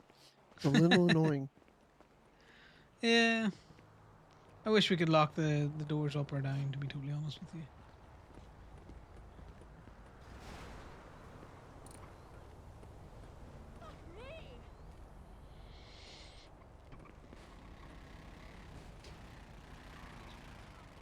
Either that or I'm just going to purchase a number of bicycles. If I didn't have to worry about my car going to Grapeseed, I would leave my bike here.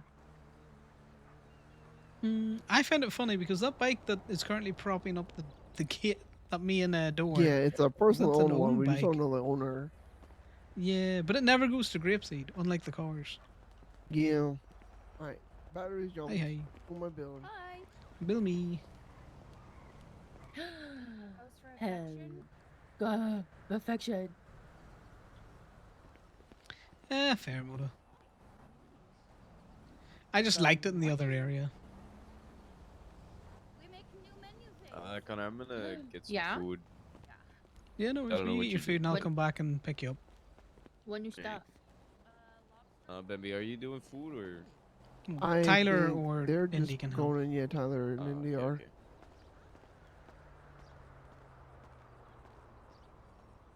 Sorry, I don't. Oh, there it is. Yeah, it's under like labor only or something like that. I can't remember. It's like a buff pad. Made a slight tweak to the tires. I think we're only at 11 for the crafted parts now. Labour stayed the same. What's your state ID again? 13345. I was trying 144. I was like, I know the last two is not 35. Yeah, 13345. Almost like a run of numbers.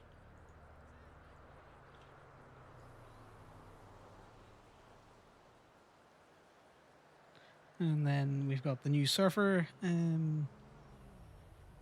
which is if you want it, you can pull it out, run up and down, put wear and tear your own car.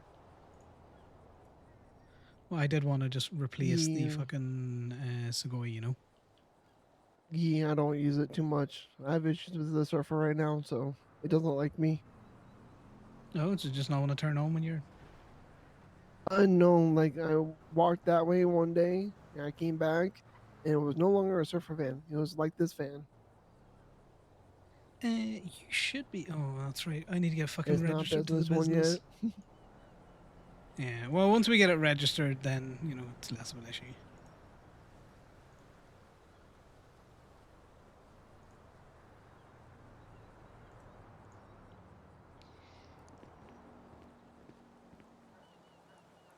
Hopefully when the body kits come in, we can put some fun stuff on it,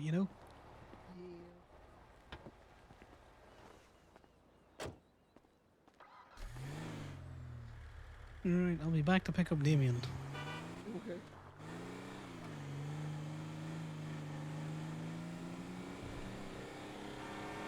Fucker.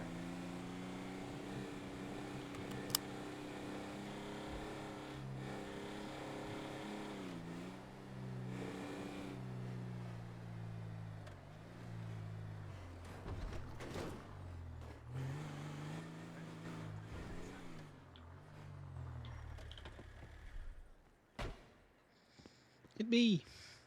This is the wrong truck.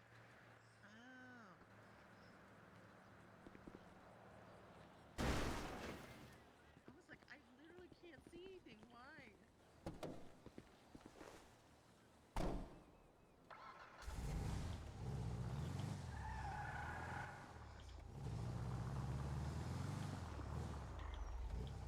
Yo. There we go. Depot and trash stuff. Not with this one. Give me a second and I will.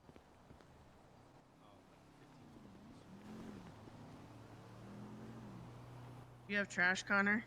Yeah, just things. Okay, let from me get it trash. out for you. Please. It takes a long time.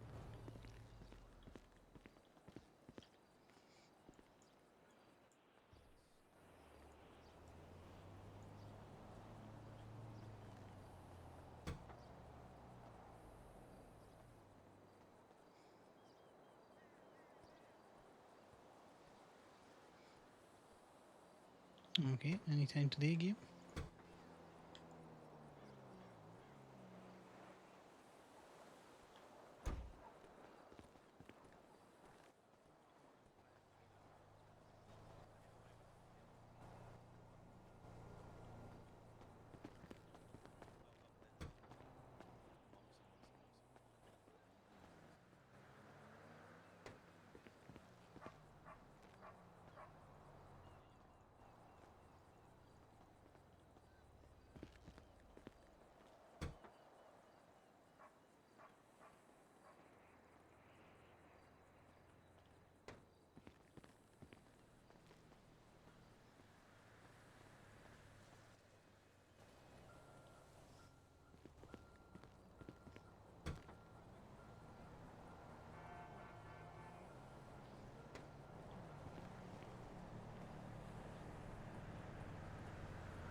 Yeah, that's right.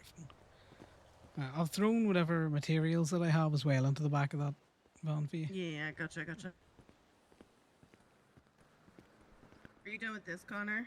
Yeah, that's me done. I'm just gonna put this back in the tow truck.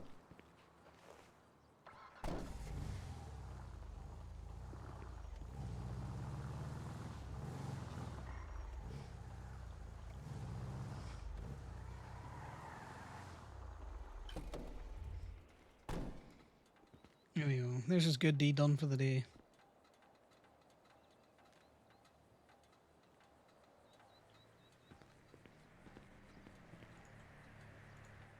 To be fair, I don't think where the wheel thing lives is. It's as long as it's short. It all kind of depends on where the car is that you're doing the tires on.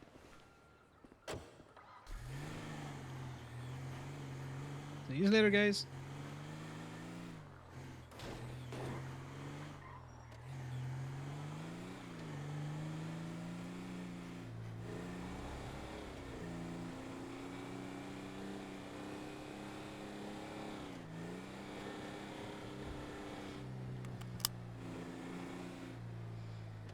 Moda, if you're still here, what do you think of Connor's scruffy look?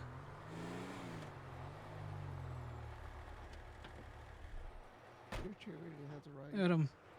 His fade's growing out, his beard's growing out, he's not looking after his hair. It's just all scruffy.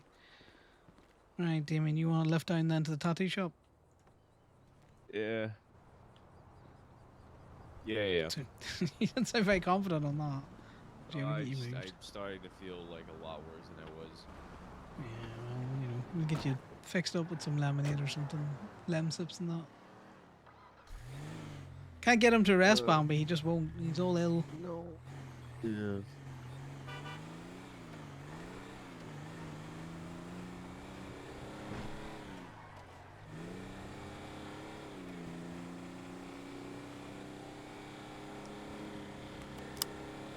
So yeah, I told you it wasn't going to take that long. Wait, this makes no sense. Conspiracy to murder gets 8 years, and accomplice to murder gets 10 years. I don't like the accomplice charge. It makes no sense. Well, conspiracy is you conspired with the person. Accomplice means that you were there when the person got killed. Yeah, but think about it. If I pay someone to kill someone, right? And then that someone gets conspired. someone to drive. Yes, I conspired. But arguably, if I'm driving someone around and then they murder someone, I'm accomplice. Is that worse than paying someone to murder someone? I don't think that's worse. Yeah, it's like accomplice versus accessory, you know? Did you have knowledge of the crime? Or were you there when the Well, crime was committed? My argument is accomplice should not be weighed the same way as the main charge. I don't think that makes sense. Okay, well, given the fact that cops are allowed to yell at you and lie to say the person that you have in your car murdered someone, and we will charge you with that, even though the person may not have been murdered. They might just be in the hospital grievously hurt. If you continue to run with that person in your car, you can be charged with that, you know, random ass charge that they've just yelled at you with no proof. Yeah. You know, so I've noticed that a lot of the charges that are written and a lot of the ways the charges are written is very broad to make it easy to push them. or argue against them. It all kind of depends. You know, things that are broad have broad interpretations. You've just got to make sure that your interpretation is the one that the judge agrees with, and not the prosecution's. It's funny, Well, the that's most very fleshed hard. out, most fleshed out and clear and concise legislation is probably still the towing parts. Yeah, well, even at that, there's elements to be a fucker with. Yeah. I've been trying to become a lawyer. I'm a paralegal now, but there's never any lawyers around. Genuinely, there's never any lawyers, so I can't get anyone to teach me. I know Corbin had a similar issue. Yeah, I'm reaching out to I reached out to Tammy, and she told me that she's not doing bar stuff anymore. But then I did see her advertising "want to become a lawyer." I don't. I'm so confused. I'm gonna be honest with you. You don't want to be tarred and feathered with the same brush as Tammy.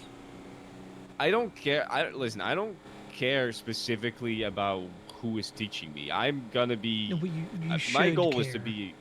Well, my goal is to be my own lawyer, right? All I need but people them won't think that. for is. No, yeah, I get what you mean. But That's like saying at I want to some be my point- own tow truck driver, but I work for Steel. People are just gonna be, they're just gonna be like, right, well, you're just a steel fucker, regardless of That's how you fine. conduct yourself. Listen. I get what you're saying, and that is you're probably right. But at some point, there's no choice. I don't have a choice. You should reach out to the DOJ and say, look, this is something that I've been trying to do. This is how many weeks I've been trying to do it for. I cannot find a lawyer. For love nor money, can you assist me? Yeah, I will do that. And if they go, use Tommy, well then that's your only fucking option. Good luck. Well, that is what Percy did. Percy said that I should reach out to Tammy. Yeah, but Percy also listened to two cops that went and cried to him because I dropped a car from a PD tow, so my opinion of Percy is fairly low at the minute. Even though he knew I was just being a fucker.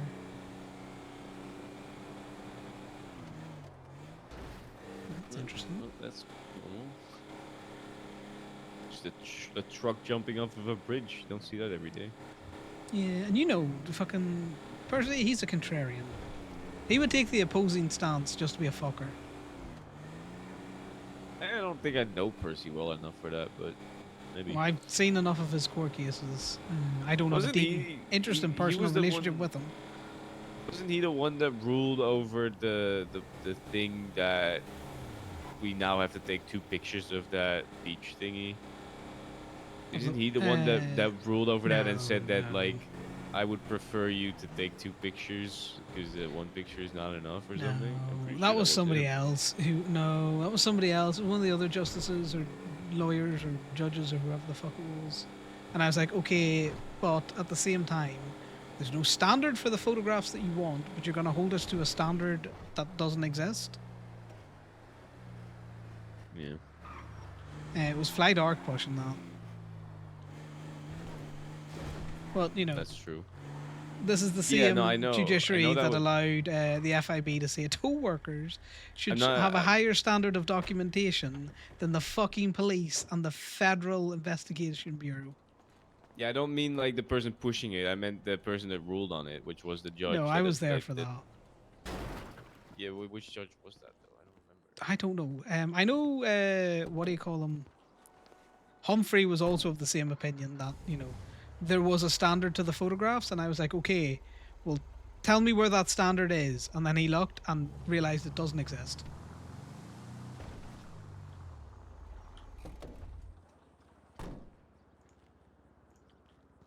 So are you confusing Percy and Humphrey? You're probably right. There's no tow court.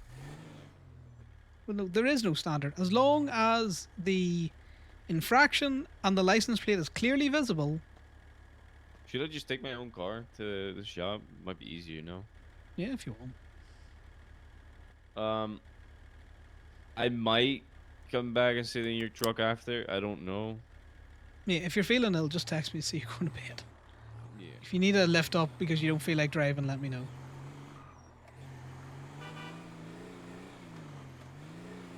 Lifting is IRL sec and he just will not stop. There's that fucking exempt car just doing numbers. Hey, you said you'd be here. Alright, let's do a whole load of these. You knew traffic was gonna be bad. Why didn't you plan ahead of time? It's one of those things. I know Connor could make more money just doing the fucking in-pound things, but it would be so out of character for him to suddenly decide that all he's going to do for a tow job is the in-pound tows. Like, if there's nothing on the streets, I could see him doing it, but he tows for Ruby, not money specifically.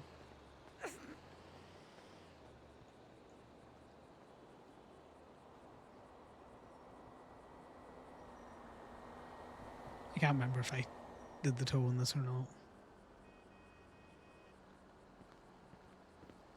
Hey! Hey, girl!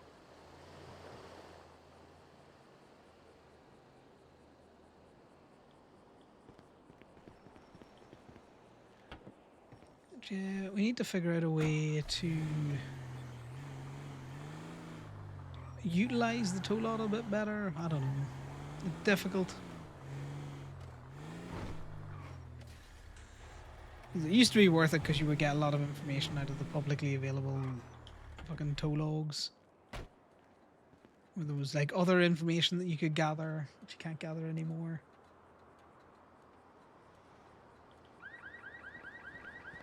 Like that bike that we towed earlier on, I probably would have looked up whose bike that was and then tried to get in contact with the owner. Because it was clearly a player bike. Before towing it, but I can't do that anymore, so I just tow it. Damn it. I missed.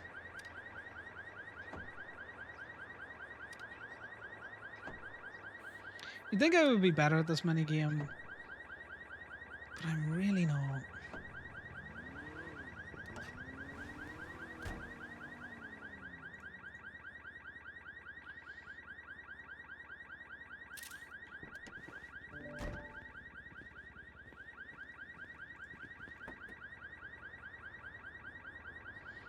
I don't know why I continue to take these pictures. They don't exist anywhere.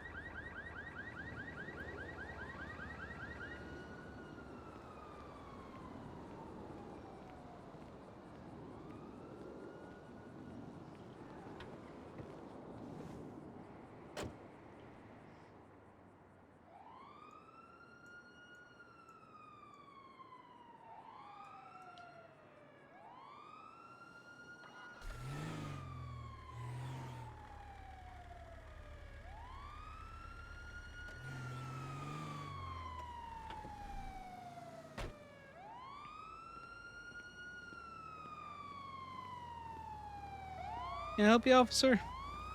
Hello, yeah, just checking if everything's going. Yeah, no, that was fine. Oh, wonderful. All right, have a good night. Yeah, no, he's good.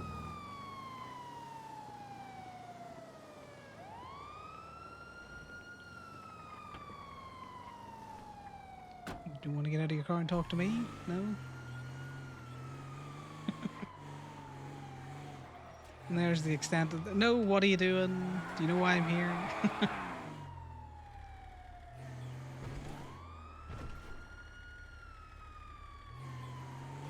I don't know if those are ghost sirens or not, but they might be ghost sirens.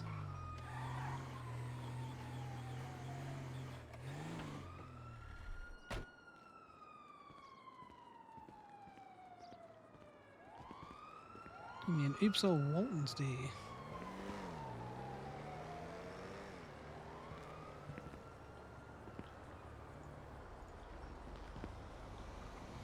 I don't want the thing that says, you know, fucking 50 new toes in my area.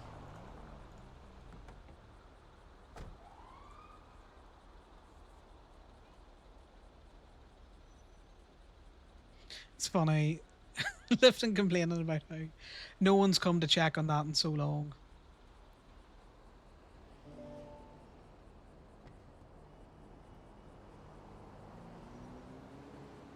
That's fine. That's the right one.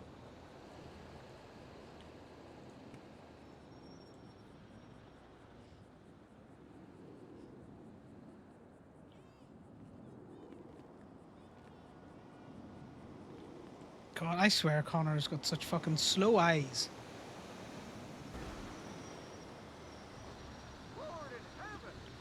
His slow ass eyes.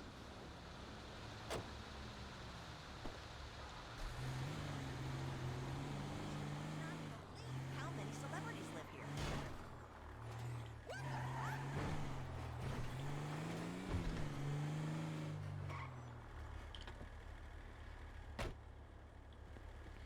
It's really funny because the one time that he could have just driven in the back and Connor couldn't really say anything because he did leave it open. They came up to the front.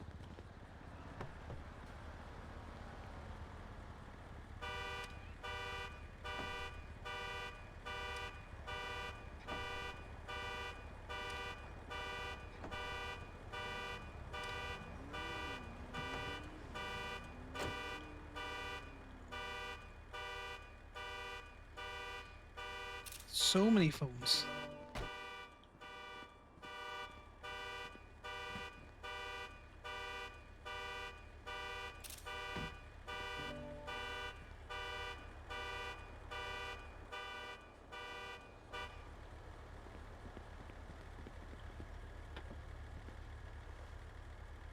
Getting as bad as the other ones, just leaving this fucking running.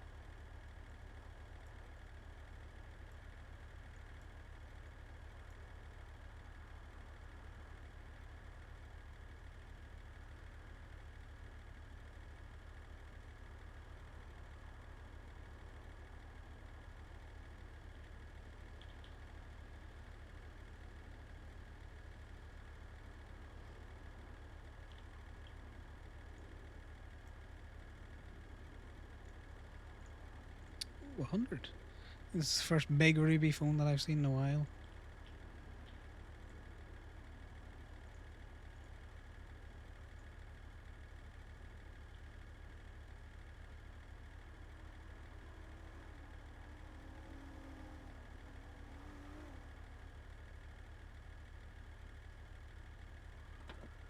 I do need to go and get a new notebook now that this other notebook is useless to me.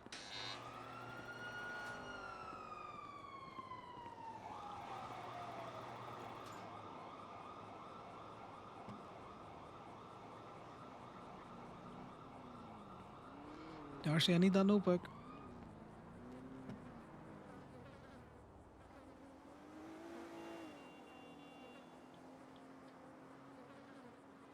Yank that. That's worth money.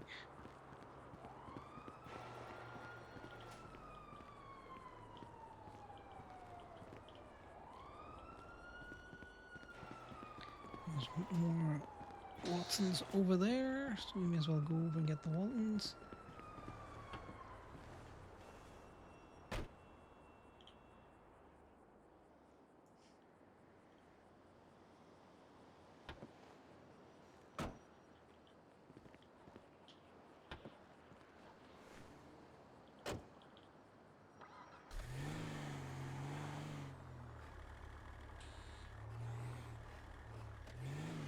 Did it just fucking open this other one, didn't it?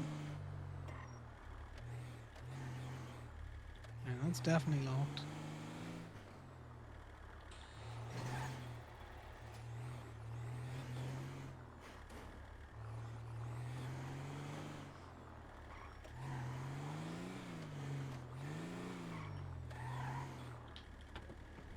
We may as well get the easy ones, guys.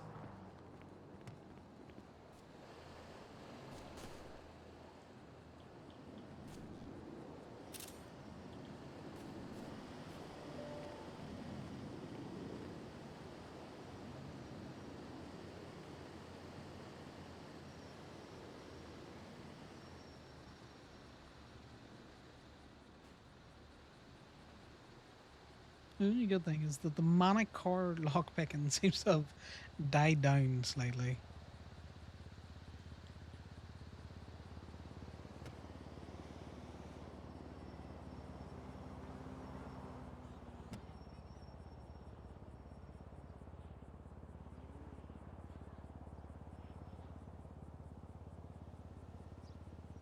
Alright, let's try and reload that.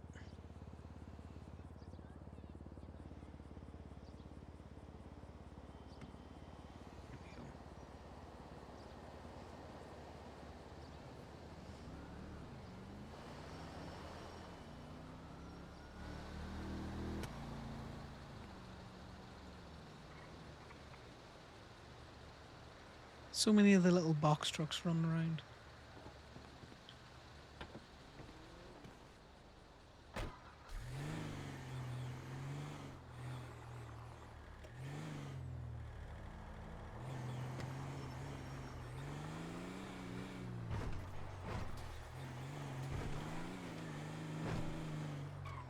I think I swing up by the bean machine area. We'll check dispatch parking. There's no point trying to tow anything out of Legion.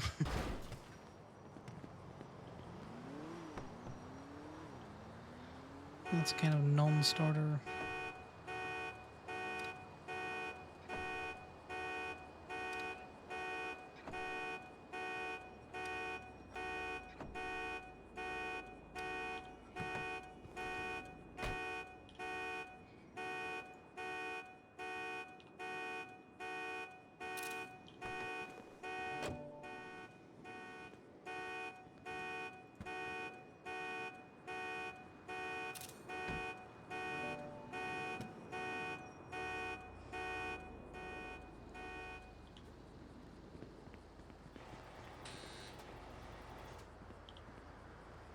No one has asked me ever for one of these impound receipts, so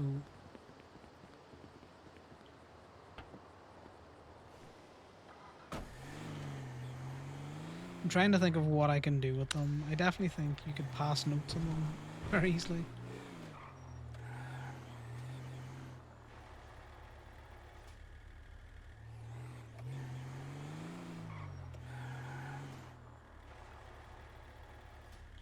Okay, that's just fucking been annoying. I can't find the sweet spot in this truck at the minute, which is irritating.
Someone just doing a thing there.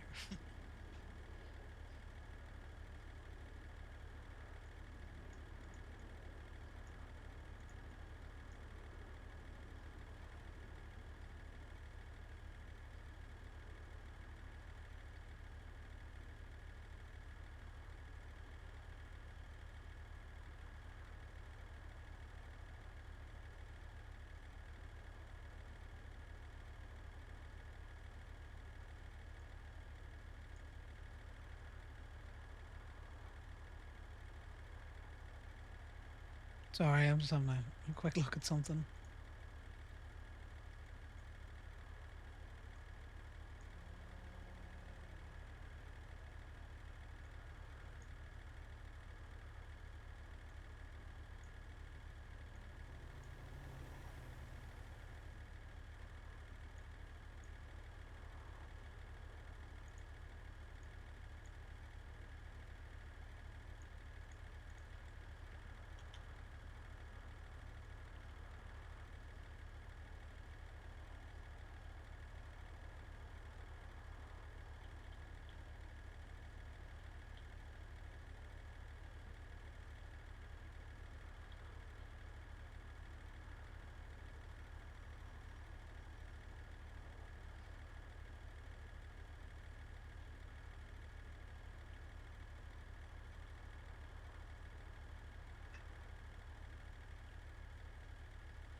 There's talks of additional Zomboid stuff, which I'm very interested in.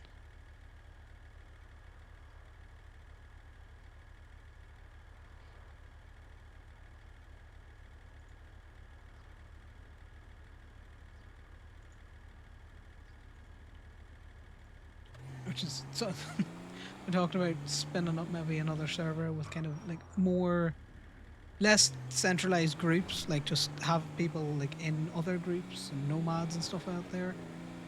Um, it's been really fun for someone who has never played Zomboids before, and also because I'm a bit of a chicken shit when it comes to those kind of games.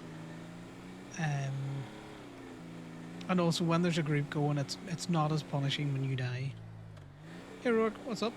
Hey, Connor. Are you able to come tow a burnt up exploded car to Turbo Max?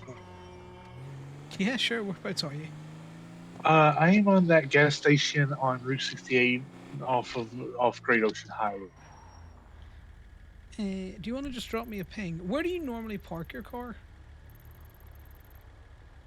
Where do you normally park the car, Raven?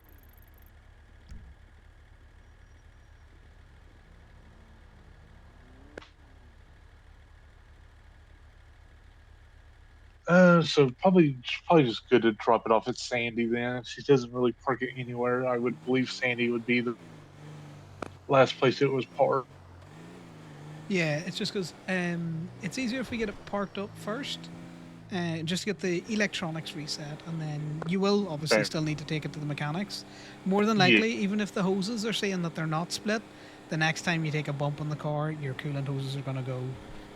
So those Ooh. are always good to replace because the rubber after an explosion, I just don't trust it, you know. Yeah, that's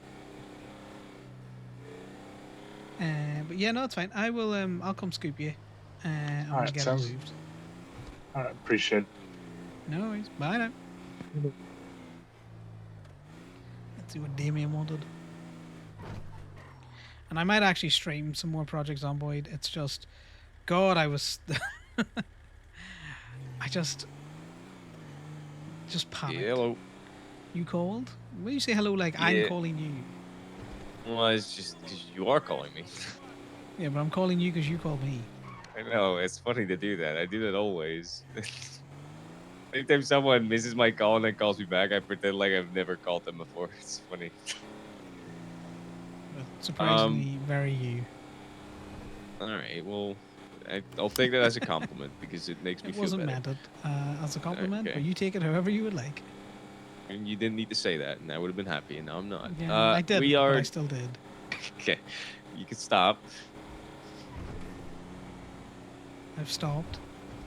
I'm already doing bad. You don't need to make me feel even worse. You said you were. Well, how else are you doing bad? Your business is up and running. Your girlfriend and you go towing. You know. And she's not my girlfriend anymore, so. Oh. What happened there? Connor knows all of this tea. Well, obviously you've already heard by the way you're saying that.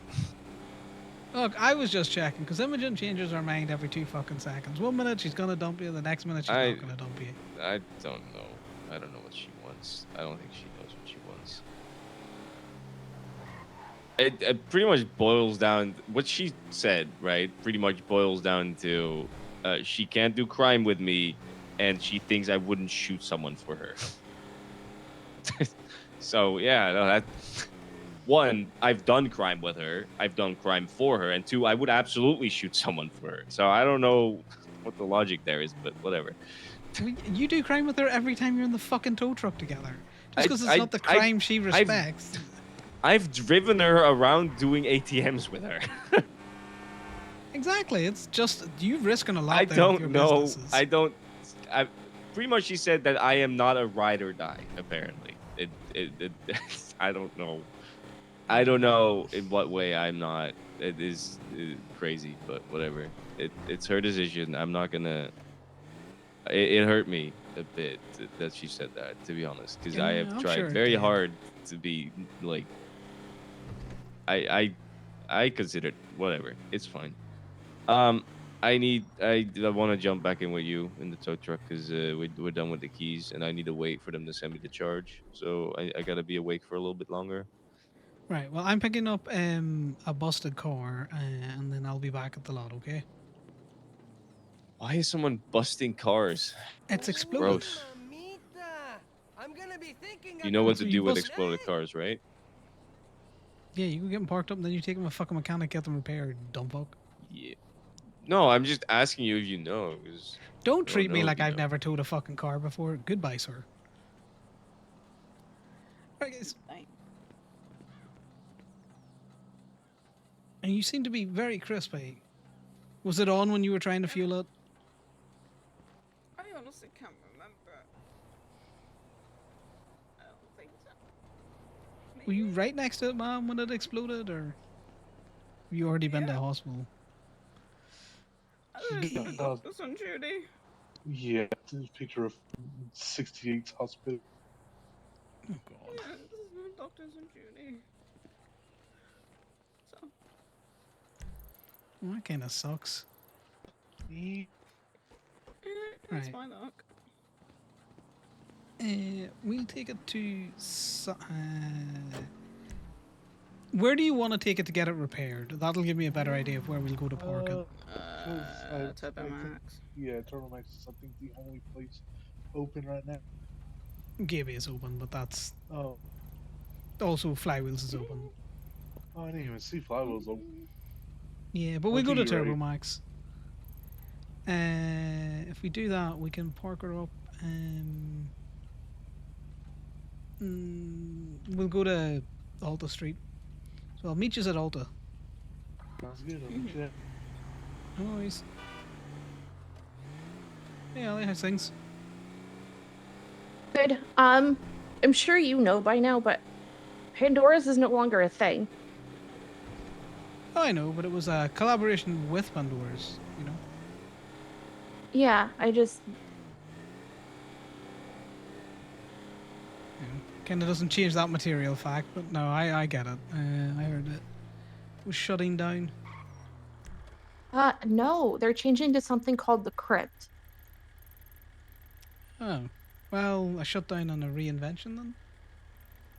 Pretty much. Interesting. How's things been with you then? Things are finally calming down. Are they? Yeah? Are they not? You know something well, I don't know? If you think things are calming down, then yeah. I'm no longer in a war I don't want to be in. Well, that's always good.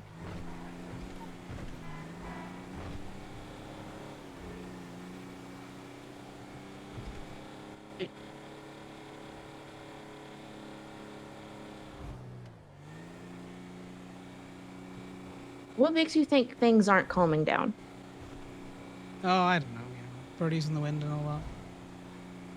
Well, you know, if you're That's confident fucking great. things are, calming down, things are calming down. Connor Stern.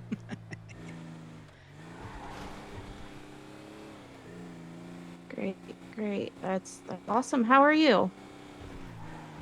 I'm doing, towing, working gibby.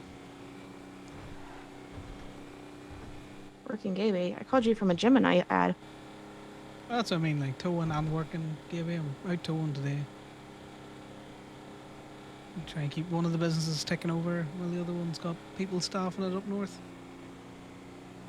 Okay.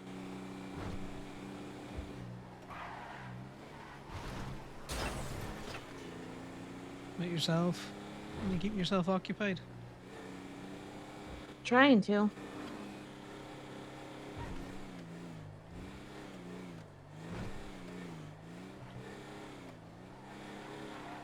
How's Sal doing?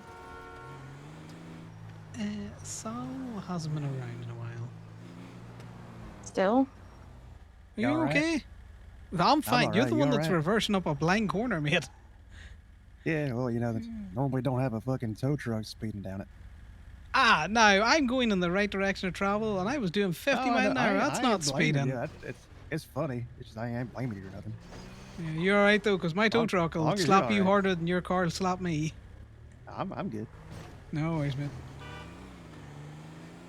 You sound busy, so I'm gonna let you go.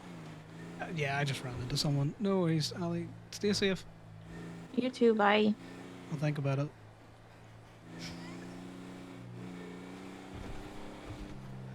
I feel sad. Connor and Ali used to get on so well. Connor just feels very betrayed.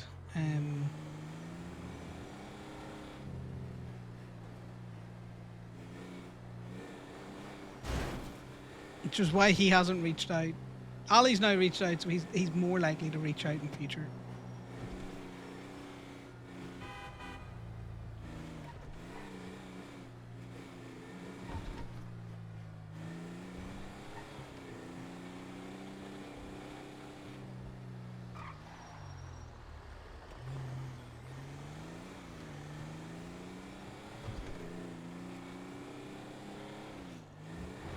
Pick up Damien. We'll just drive around for another little bit.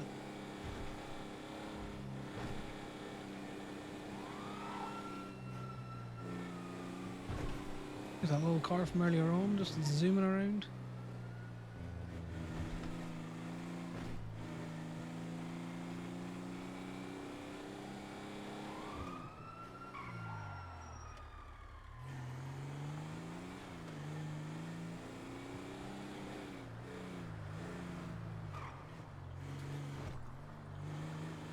Sorry about that. Someone decided running into the tow truck was a good idea. I'm going to park her up just somewhere I can drive her in.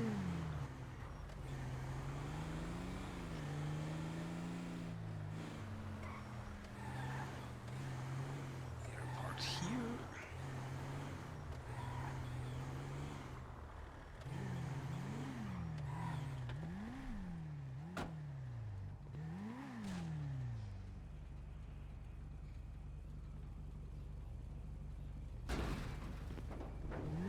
You get her parked up.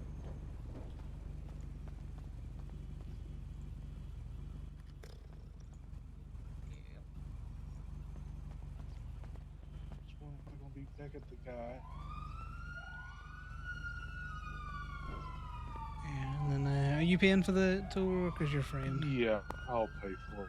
She's been We'll just tweeting transfer over over, say, 300 for the tow to here and then tow to the mechanics. So you just want to send it over. what did you say? 13345.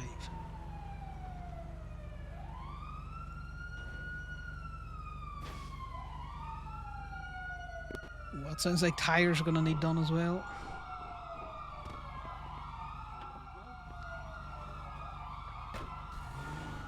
Appreciate it. Let me just go get this other one picked up.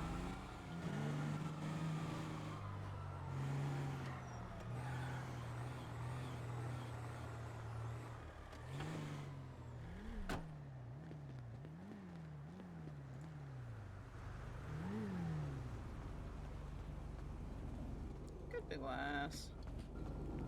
It could be worse. Looks like your coolant hose is gone, Mom, and you might need those tires locked on. Yeah, I think it just You know. repaired as well. Well, you know, they don't. Yeah, that front one looks it, but that's about it. You wouldn't just jump in it real quick? Just jump into the driver's seat, if you can. I think my keys may or may not be locked in there. Oh, you might need to just resync your key to the vehicle there. You don't mind?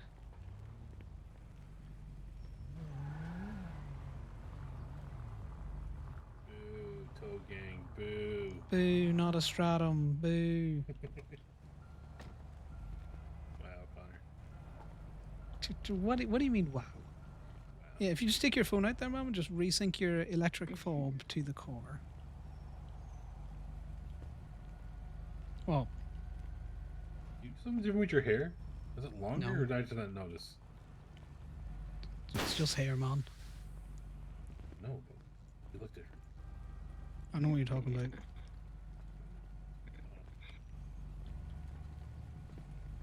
Look, your jeans aren't holy. What's up with you? Someone give you money? Excuse you. Those jeans are more expensive than these, motherfucker. Sure. Stop raiding Corbin's closet. Right, I will Corbin meet yous wishes he down can there. make this look as good as it does. I'll meet you at Turbo Max, guys.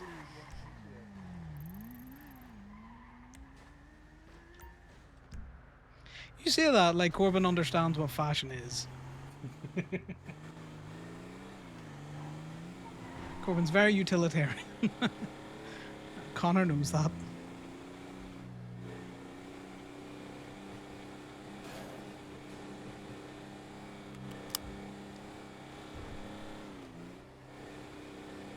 It wasn't registering that, the car was not exploded.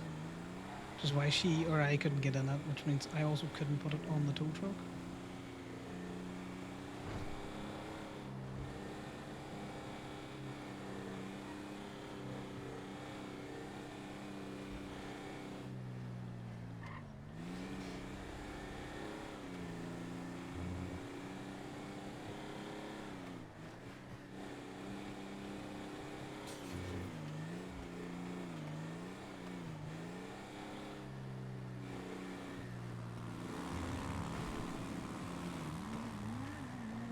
Now that's a gang I could get behind.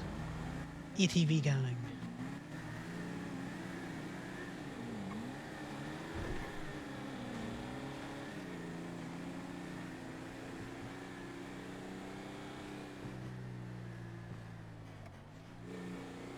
I also don't want to run into the fucking bike, hence why we're going down now.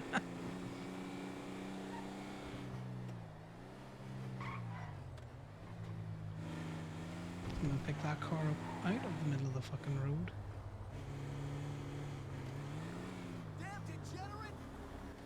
Hi, folks.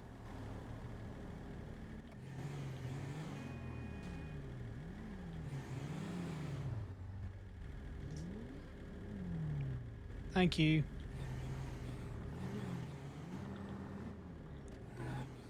I didn't hit that. That definitely wasn't there. People burn out. There you go, yeah. Yeah, I'm aiming for this bottom one. And the car's a little bit crispy. It's missing a tire. So I'd say a coolant hose and probably a front left tire. Happy about the car. You want to do this one, Run? No, actually, because I want to talk to Connor about something. Okay. God damn it. I want to see you work. You always come up and watch me work. I actually dig this new look. I know what you're talking about. I have a question. I might have an answer.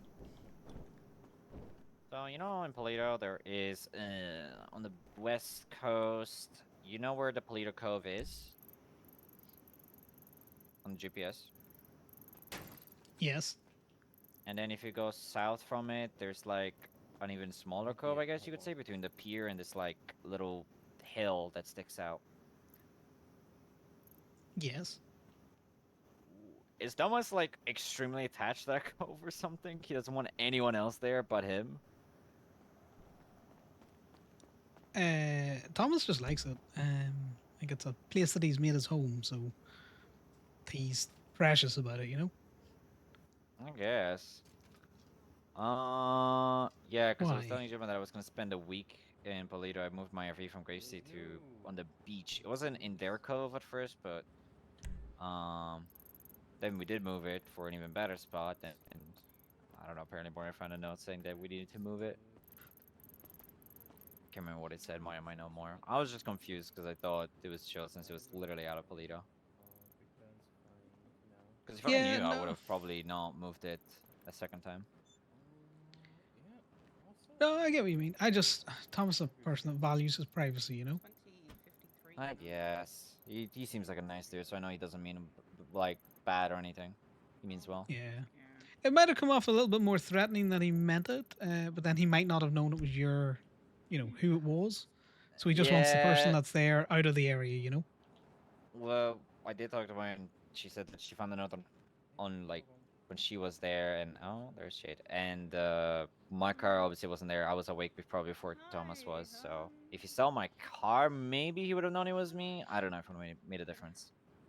Either The way, we tone did of the move note it. probably would have been different, but the actual outcome probably not. No, yeah. All If you right, are I just looking want to to double stick check. around Polito, I'm probably never gonna move Procopio. my. Yeah. I was just going to say Sorry? Procopio Beach. If you look at that, there is, there. If you go up from that, there's like a little jut out. Views are quite Mhm. nice there. Not many people around it. Slightly closer to the town. Yeah. Probably less If multi-lines not, there. um, slightly further down from that cove, right? Mhm. There's a beachfront. You can easily get it on that dirt track that goes underneath the bridge. It's also a Oh. nice place. I hang out down there quite a bit. But Okay. just saying, like there's a couple of options. Yeah.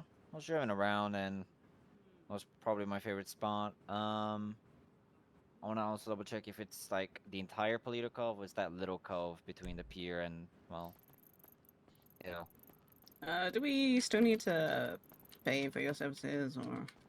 No, no, no. No, you're grand. Rook got you.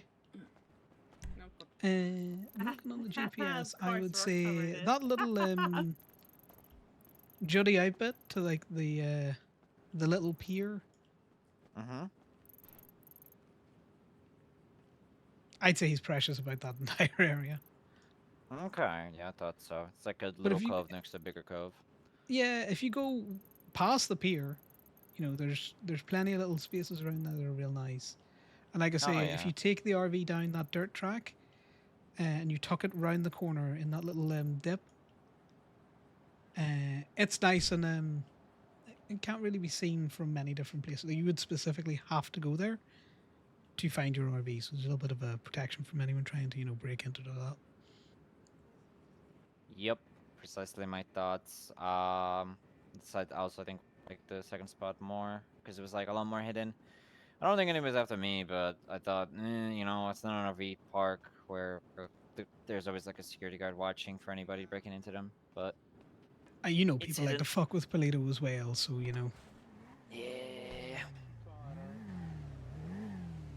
Well. I think. No idea what Yeah, he let said. me move this tow truck out our way. Ah, my truck! My lights, motherfucker! God damn it! No, fuck him. If I need to replace him, I will. I'm coming to get you. Where are you? No, no, don't worry about it. I just got the payment, so I think I'm just gonna go to bed. But I did get some inside information. Mm-hmm. You know how we can't see impound logs anymore? Yes. Yeah, there's a certain group of people that are taking quite advantage of that, and they are just impounding their PD tows themselves. Oh no, They're I well still doing imagine it. that FIB and PD can still see the impound logs, and they're just No, no, no, doing all no. of their own PD. tows. Yeah, yeah, yeah. They're just they are. I just got confirmation that they are doing that. They are still just towing their own shit, which is fucking crazy. Well, What a look, I tried surprise for that we six never see months any inbound logs. to to do something about that, and nothing has ever come of it. So I don't care. I can't believe they Let them don't impound their themselves own shit. understand. Well, when they complain that there's no tow truck drivers around, they've only got themselves to blame. So who gives a fuck? I am down to just not pick up any kind of calls from PD anymore about like, hey, can you help me get my car out of the water or some shit like that. No, just tell them to get one of their buddies who's impounding and stealing Yeah, jobs from tow workers to do it themselves. that's wild to me though. Am I crazy? Like, No, it's isn't not that the wild. cringiest fucking shit ever? Okay, so you're Like, talking about a PD who wants their own repair shop so that they do not have to deal with the repair shops in the that city. is Do crazy. you think I am surprised that they are continuously towing their own shit, even though they've been doing it for the better part of a year? No, I mean, I'm not surprised about it, but like I felt like with the Connor's way just it so jaded is on now, this. where they just have to slap a sticker on it and that's all they have to do. I figured maybe they would just out of laziness because they don't have to actually do anything anymore. They just have to slap a sticker and then leave, which would, you know, it Oh, takes but a don't you know, second. Damien? Government workers don't get paid enough, so they have to do this. You know, they have to No, but steal legitimate they don't employment get and no work no from no. other people. They don't. That's the thing though. They don't even get paid for that. It's that's the crazy part. They don't get paid for that because they don't put a sticker on it. They just impound it. They don't put a sticker on it, so they don't get paid. It's just they put extra effort in just so we don't get money. Well, no, they are getting paid for it because you get paid for picking up local tow. Like if you pick a car up from the street, Oh right, you will but get like paid for it. If you take it to state impound, you will get paid for it. It's not much, but that's they are crazy, though. getting a cut of it. So you know it is what it is. I mean, if they are actually doing it, that is actually, and the mechanic thing is also wild. I don't know. It seems like some people just really want this city to turn into just there's only cops. There's just cops and FIB, and that's the only people that are around. I don't think it's that bad, but there is definitely a portion of the PD who just don't want to. You know, they just want everything in house. It is what it I is. guess so. You can fight against it as much as you want. They're gonna do what they're gonna do. Who We told can't you? even fight someone at the FIB. Yeah, but my phone is on my. But I mean, realistically, we can't even fight back against it because we can't get proof. Like I asked them to, like, hey, can you send me some screenshots of that? And you know, They're never gonna obviously, send you that information. no, I know, but I was just gonna, just send me a document and then just delete it after, so there's no evidence of it. Well, no, because it would have had to have come from a government worker because they're the only ones that can see PDM or not PDM. No, I know, but impounds in there's no way to general. prove which there's no way to prove which government worker if there's no evidence, right? No, it won't stop the FIB doing a witch hunt even against their own. That's fine. I don't care about that. Well, yeah, well, that's why the individual's not going to give you the information. Yeah, The only I thing I know, can but- think you could do about this, Damien, is if you call Ivy Monroe King, DMV worker, she was the person that I was trying to work with to get something done about PD and FIB just doing their own shit. But, Yeah. you know, it didn't go anywhere, so I stopped engaging. Yeah, well, I don't think it will ever go anywhere. I think there's too much power in the hands of the people that want shit to be their way, and that's just gonna stay that way. I think. Yeah, well, there's not It's much we can fine. do about it. There's no point in, you know, running uphill and getting nowhere. Yeah, it just pisses me off because like I've been like around for like 2 hours now. I've seen one PD tow pop up. Yeah. All right, well, here, you go and get yourself a kip or Yeah. something, you know. I hope you're feeling better. Yeah, I appreciate you. Thanks for letting me ride along with you for a little bit. It was good seeing you again. Yeah, no worries. Well, hopefully we'll run across each other a bit more, okay? Yeah, I might be around a little bit more. I don't know. I think it's that one. That was the Okay. newest one. I'll chat to you later, okay? I mean, at least I have all the time in the world to fucking throw myself into my work now. Am I right? No more you stupid can- relationship shit to have to worry about. So I can work all day, every day. Just nothing else. Just that's robot not working. healthy. Well, Not that's what I'm healthy, gonna you do. know. How about you throw yourself into the tattoo bit a little bit more? Because I want a tattoo. I might just start drinking and doing drugs as well. Not Hey, stop wild coming for my towing. bed. Well, do you do drugs? You do drugs? You don't know what I do. Like, which drugs do you do? Okay, Damien, go Why to bed. do you not share? Goodbye. Why?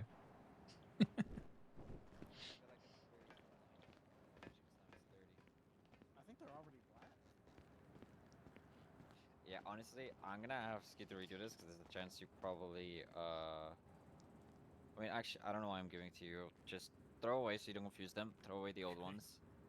Yeah. Reaper, Sorry. come here. Alright. Reaper. Hold that. All of these? Yeah, just hold that for a second. God, that my friend. Yeah, just go through everything you did, but don't touch anything you don't want. So, for example, the secondary probably is already black, so might as well just. You gotta love a good messing around in the paint booth and the thing spits you out a receipt of everything and not the thing that you want. Ren, how much are you charging cops extra to come and get repaired? How much we charge extra for comps? Yeah, because I think, you know, given the fact that they're now just doing all of their own tow work and they want to be their own repair people. The two highway people applied here. Oh, I know. Essentially, Highway we went over apparently. Yeah, we've got Bison, you see, and he figured out that it was it's more cost effective for him to repair the highway cars when he's working for a mechanic shop. Thanks for the raid lifting. I'm feeling better. I do know that, you know, I think Slaughter was on the phone here with Gaby complaining about repair costs while setting up a new contract. It was wild.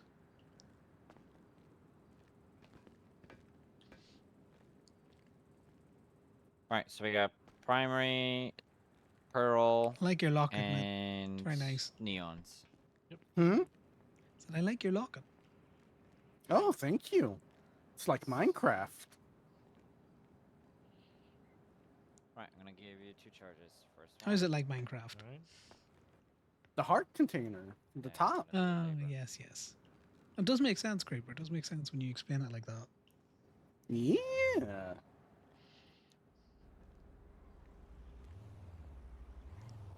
Ooh.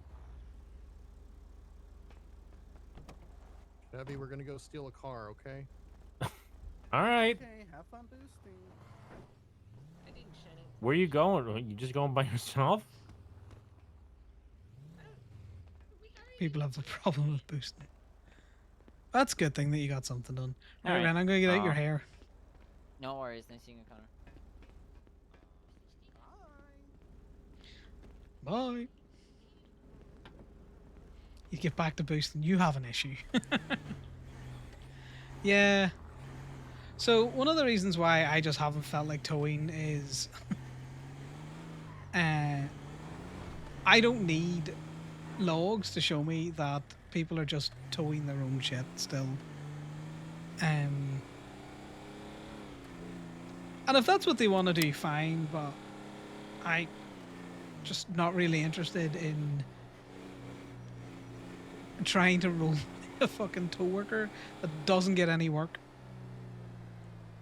Like if I just want to grind out the PD or those impounds for money, like that's an easy thing to do, but also it's not what I want to do. Like I may as well go up and stand in front of fucking Gateway and do 2 paints. And there you go. I have made the same, if not more, money. The reason why we're in the tow truck is to interact with people. Yeah, no, you don't want to, not when you're sick, lifting, you want to rest that fucking throat up. Because you can do damage to your throat. That'll permanently fuck it. It's just not worth it.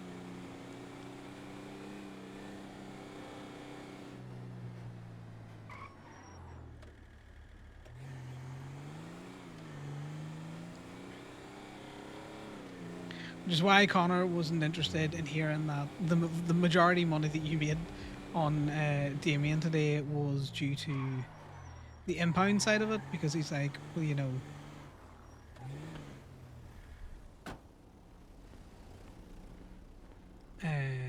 if there's no PD tows, he's not really making that much. Lady, please.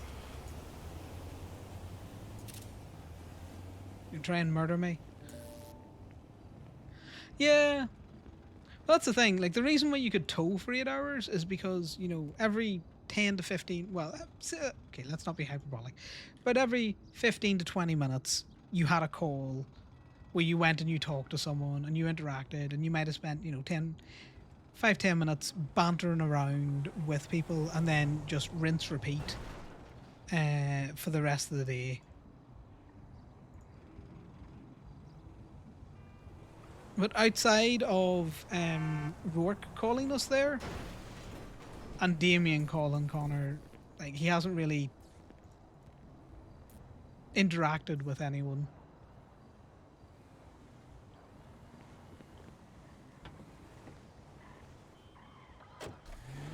Like, don't get me wrong, I don't mind some of the slightly more grindier side of towing and stuff. Because towing gets you money that you can use for other things.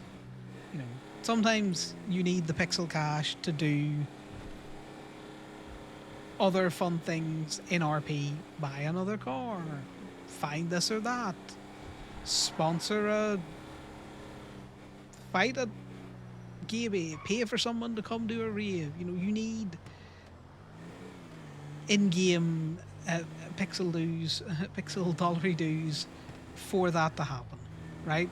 Which is fine. Which is why some of the grindy parts of it I don't mind, but when it's grindy and there's no interaction at all,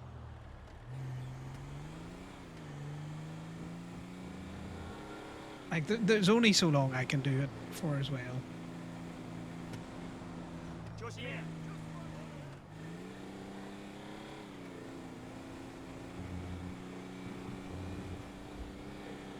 Like half time I'm just speeding through fucking lights now, just so, on the hopes that we'll get pulled over. Yeah, we might get a ticket, but we'll have talked to someone in the last hour.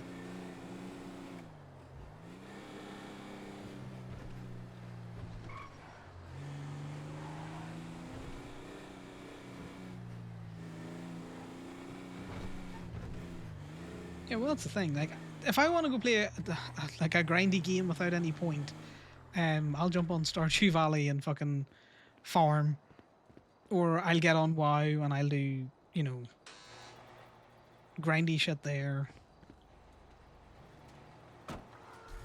But the fun of being on a server is interactions with others. And that was a fun little interaction. Pick up the burnt car, which led us to Rain, which led us to a talk with Rain about Thomas being protective of his cove. Do you know what I mean? And those are fun little tidbits. I didn't realise Rain was living up in Paleto for a week.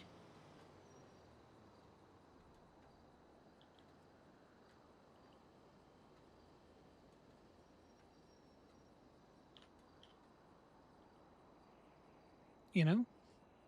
So I'm going to take these phones. We'll take a picture of this loot box.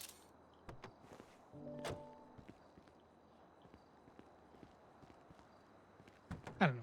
It doesn't need to be the biggest interaction in the world, but you know, I very much enjoyed talking to some of the cops. It allowed you to build a bit of a relationship with cops that you liked. It allowed antagonistic cops to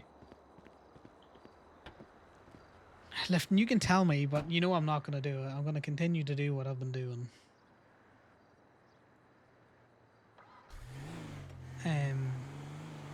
Normally if you see a cop in the, or not a cop, a car in the middle of the street nowadays, it just means that it's been abandoned, it's been broken into.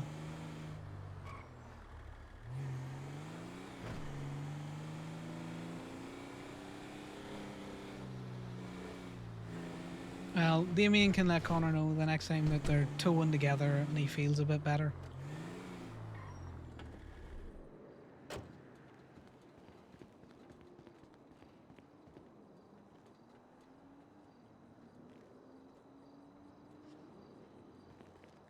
Okay, so you're not going to tell me out of character, but it's also something you can't explain in character, so fuck me, I guess.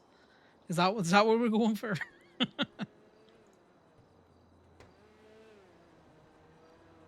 Ah, you're grand.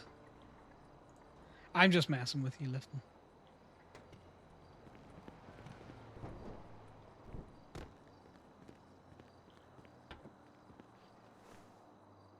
Nah, see the funny thing about Connor is he just doesn't care. He's gonna if he sees a car, he's gonna pick it up, whether it's been broken into or not. He's just gonna pick it up. Sometimes we do it just to have something on the back of the truck to go back with, you know.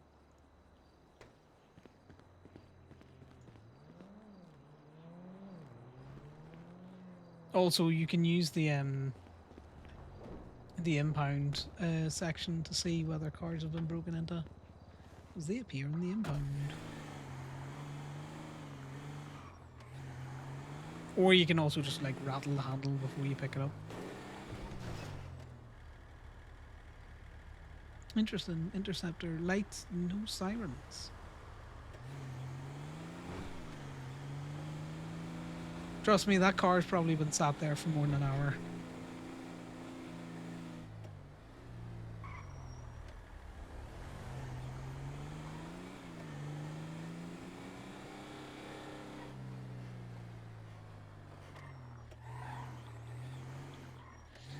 Music back on now that I'm not listening to someone.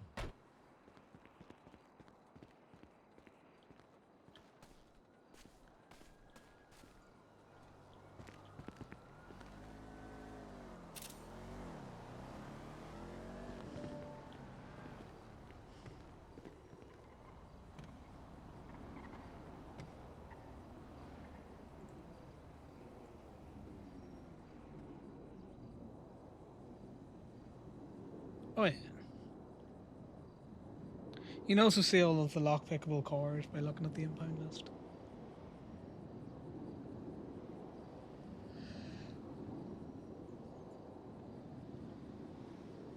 So if you're ever querying, can I can I lockpick this car? You just look at the impound list and then it'll give you something. Yeah, see, my brain just doesn't hold on to them. There's certain ones that I will, and others that my brain's just like, can we get that one?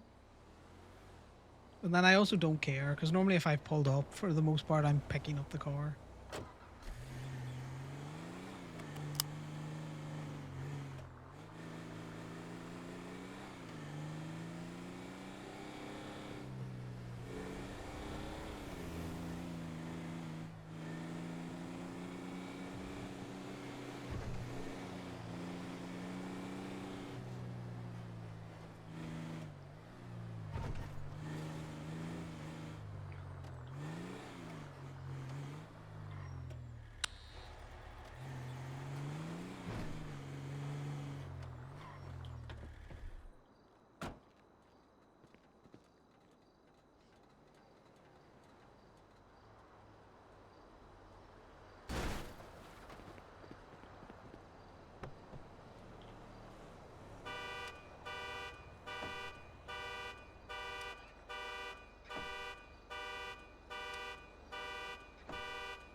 Alright, go sleep. I will chat you at some stage, mate.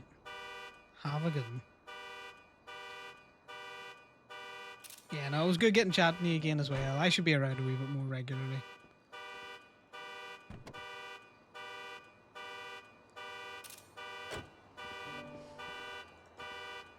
Right, well, not the best day for Ruby, guys. I think Connor's doing decent for the Isle of Ruby.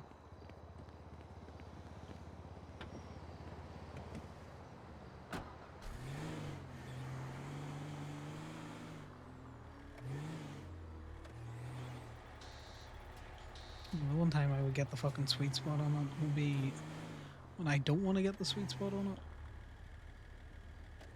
Is that a fucking helicopter?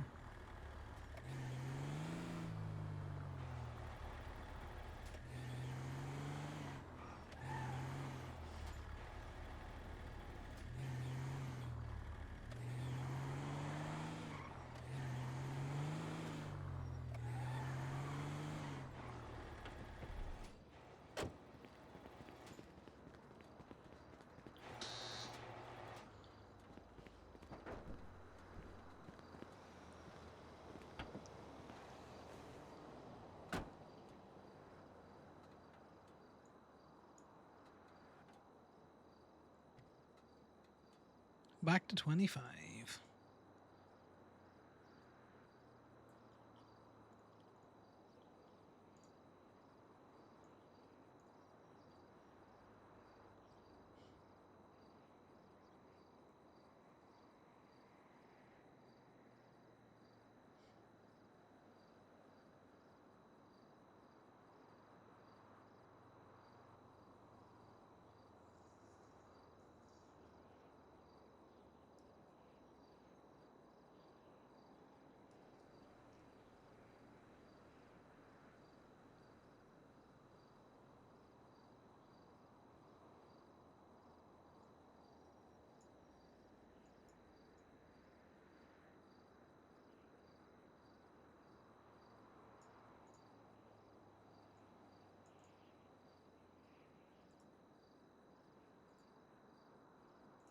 Who's this guy? This guy is still waiting. Beg the house for Lock Q to strike back. I heard a rumor the other day that you were trying to get people to plant apples or something around Gemini.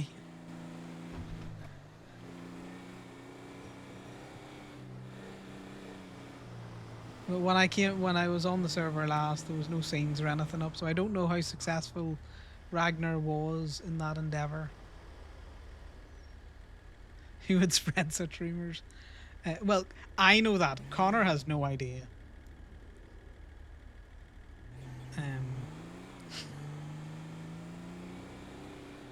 But I do think it's funny.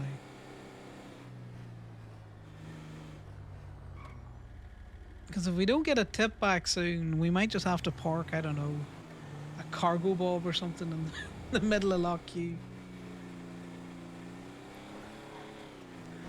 I know. The thing is, I definitely think Camden is someone that you need to get on board with that. I think Camden would really help Ragnar with it. Well, there's a plan in play. Nice. I look forward to it.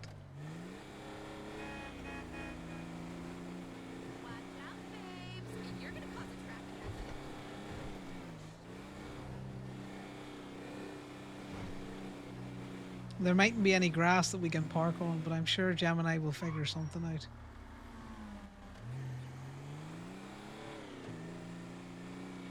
But how have you been on Ragnar? I haven't been playing Connor an awful lot. When I have, I've been mostly up at Gaby because that was still taking a lot of time and effort. Whereas we're kind of at the end of that now, where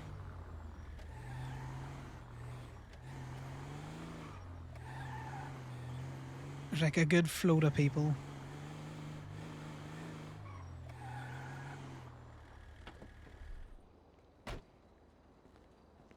Yeah, someone is eventually going to pick it up and run with it with you. And I know for a fact Connor would definitely tip back if something was to happen at Gemini, especially if he could trace it back to Lock Q.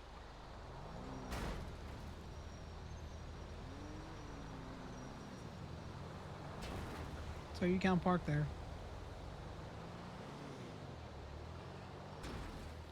That's still a tree.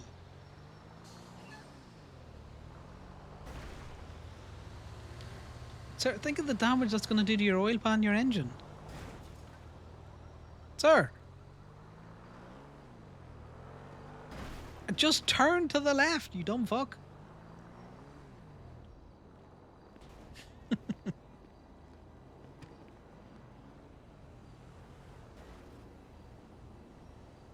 Ooh, well that's good. Bit of a shake-up. Gemini needs to hire some more people because at the minute it's kind of only been Damien and Rowan. But that's because the couple of people that we did hire kind of stopped coming around very soon after the update dropped. I haven't really been putting an awful lot of effort into getting people hired at Gemini because I'm going to be honest with you, the towing stuff at the minute where no one's calling you is difficult, and if I can't be around to interact with the new hires, then they're not going to want to tow, and so that stalled it out a wee bit.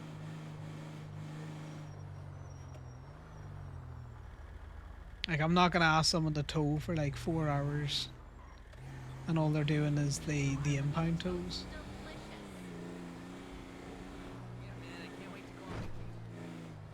Pretty much, I'm not going to ask someone to do something that I'm not willing to do myself type thing. But the good thing is, now that we have people, or not, now that towing is slightly more cost effective on the pocket. Yeah, I don't know if you found that, but that's my biggest criticism at the minute about towing. Like, I don't go towing because I want to sit and do these local fucking cars all day. I'm gonna be honest with you. I liked building relationships with people that would call for impound. And even just getting a read on certain cops, where they are in the server, who's around. what's been happening. Like all of that kind of information that you used to get with tows all just gone out the window. And I'm struggling to figure out how I can replace all of that. Yeah. Do you know what I mean? Like if you just wanted to lockpick cars for Ruby, there's plenty of places you would do it. Plenty of times a day that you can do it at where the cops aren't going to show up. Or if they do, oh fuck it. You know? Big whoop. You get into a chase, it's a wee bit more of an interaction. If you get caught, well, you get caught. If you don't get caught, who cares?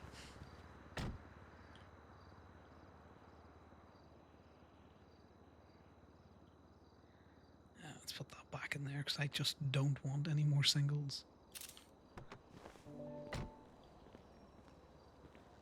But yeah. So I think I'm missing that. So we've had a call today. So we still get civ calls for like people who've dumped their cars in the water and stuff out there. But at the same time, a lot of people just know people with tow trucks, so they don't call tow workers. They just call their friend with a tow truck. I know. Oh, that's a shame.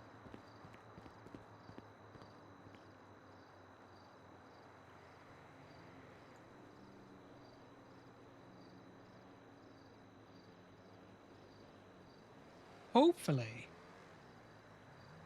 we'll get the grape seeders out of the city and they can do grape seed patrol again.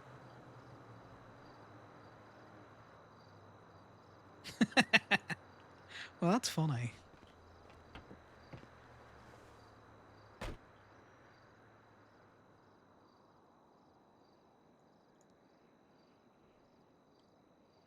Because I don't know if it's a thing that you've noticed on Ragnar much, mainly because I don't know how much towing Ragnar does. Is I'm struggling to find personally owned cars anywhere in a fashion that I could not tow them. Because a lot of the time I don't want to actually tow a personally owned car. I just want the drop fee, and the drop fee, if people aren't on decks, is 150. I think that's 150 is not a big deal for an interaction. But I am struggling to find places where there's personal cars are parked. Yeah, it shouldn't be, but at the same time, like if people want to argue and fight back and there's a bit of a back and forth, like I would rather that than not talk to anyone for 2 hours. I mean, don't get me wrong, like I've really enjoyed the some of the changes to tow. Like I enjoy it. It isn't as quick as it used to be, you know, so people have to write up the tow receipt and that there, which gives more people a chance to come up and be all like, you know, don't tow my car type thing.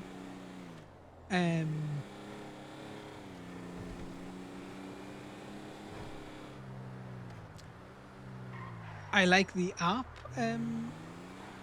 It's been a fun inclusion. I love the fact that you can turn off the fucking notifications on it now. Because they were getting wild. Like there's a lot of good stuff about towing, and now that the cost isn't like just completely prohibitive, like it's very good. But at the same time, some of the things that I really liked about tow is the interaction, which is lacking. So that's the only real criticism I would have at the minute.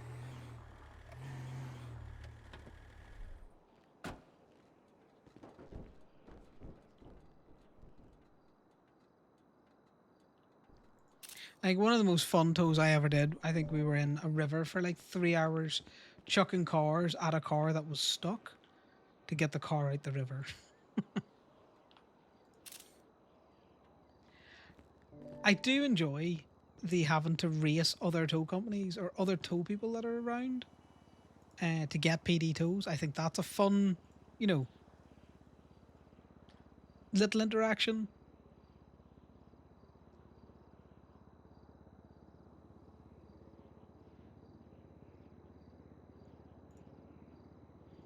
I wish that wasn't the kind of like only interaction that we get with PD tows at the minute. Like I would have liked it to be slightly more varied. Like if there's strikes going on the car, you know, that they call up specific tow companies or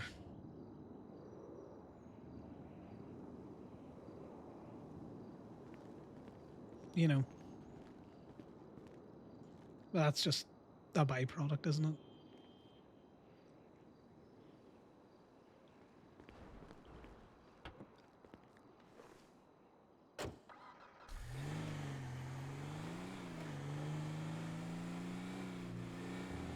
I wish the FIB and, you know... See, this is the thing. Gemini doesn't actually have that rough a relationship with PD. It has a rough relationship with very specific members of the PD, but for the most part, the actual interactions that Connor has had with the majority of cops has been completely fine.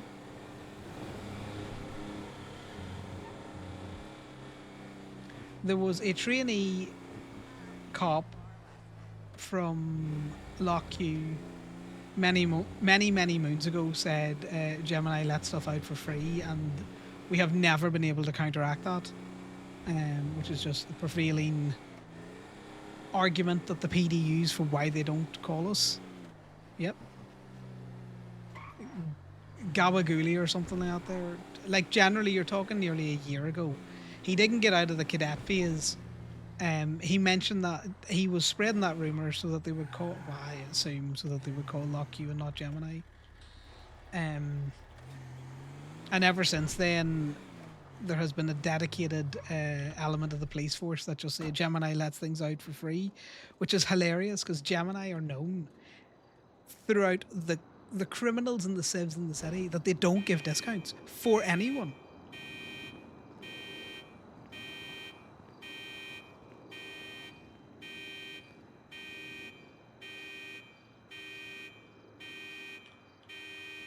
No, well, there was a time that a cop was basically told, like, I'll move your car down to Hayes for, you know, $300 as a car relocation fee, which is a pretty standard car relocation fee. And he went, nah, I don't want to do that. It's like, okay, well, then I'll move it out the gate for $300. Your choice. Either way, you destroyed your car, so, you know, what do you want?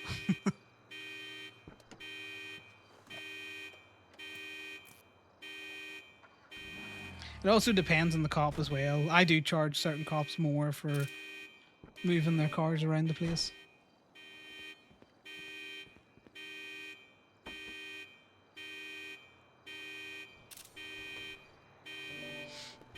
But that was also on the back of PD were calling.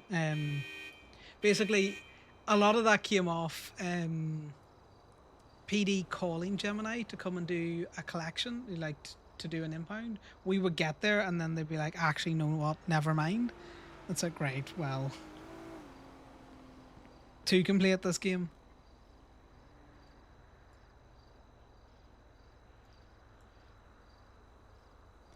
Yeah, it was a whole case of as well. They would call Gemini for PD tows. You would get there and like, this has to go to state. And the answer to that is no.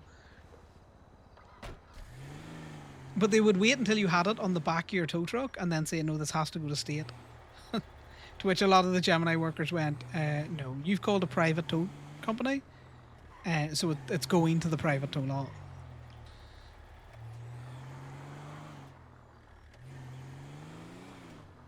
Like, don't get me wrong, I can understand why certain cops don't use Gemini.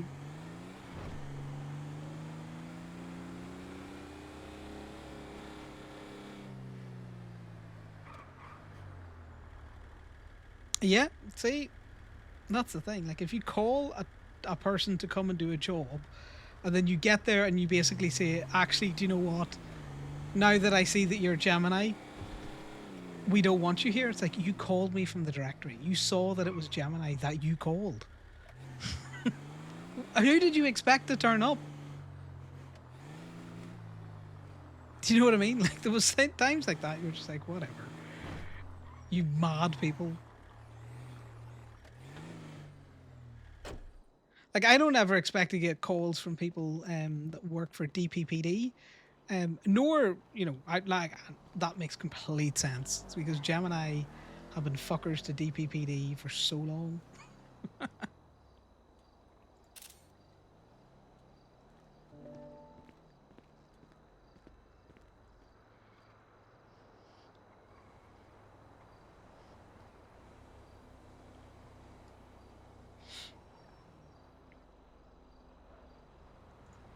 Also, I've never charged someone $500 to move a car 50 meters because it would be $300 or a thousand. $500 is not a metric I would use.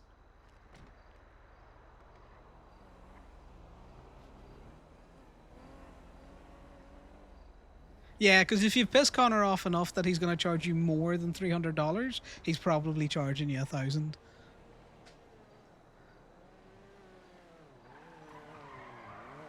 Do you know what I mean?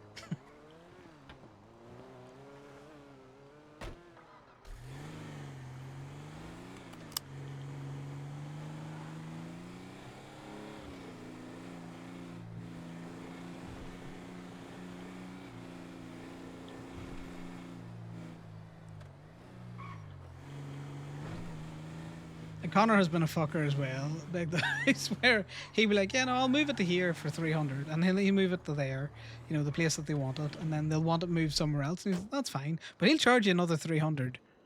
So again, 500 is not an amount in his vocabulary. He charges you in the. He charges you in in groups of 300. I've charged people 1,000 to move a car around.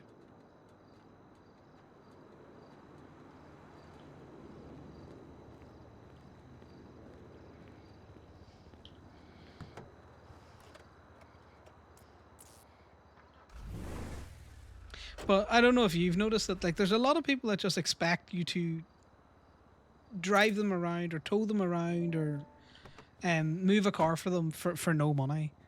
And it's insane to me to think that. It's like, no, you're asking for a service from a company. Why do you mean you don't think that the company is going to charge you for that service?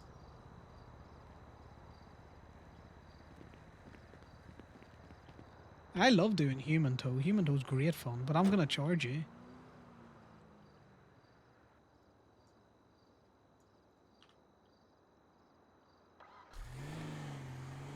And it very much depends on who it is, if you know what I mean.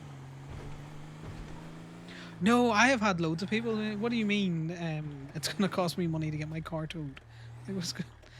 I've got overheads, man. I gotta keep this thing repaired. I gotta fuel it. What do you mean you want me to tow it for free?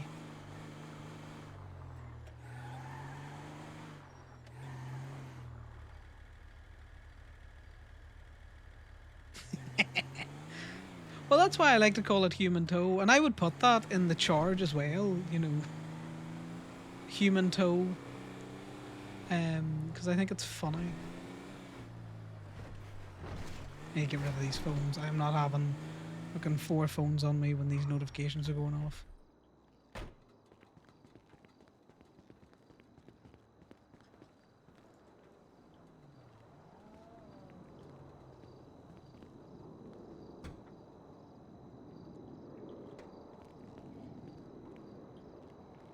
Yeah, I'm not tarring and feathering all cops with the same brush that no one calls us or anything out there, but there's a majority that just won't call Gemini to do anything.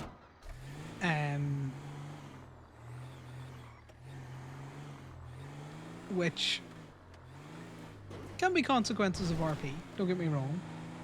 But there's plenty of cops that Connor's had decent interactions with, or he's gone out of his way to kind of like help, which the longer this goes on, he's likely to just not. So it becomes a self-fulfilling prophecy.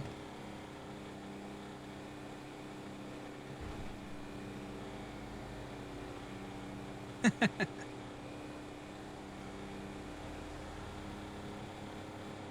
it all depends. Like, I know Damien goes down the route of, you know, pay me what you think is fair. Connor just has a default. Oh, that'll be 150, 300, 750. He pulls the number out of his ass. Generally. Like, just a random ass number.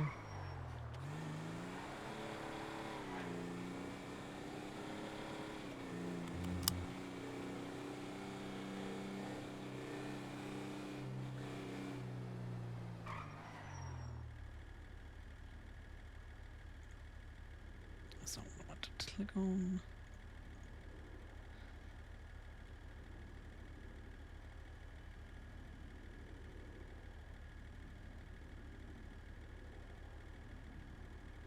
Yeah, it's just what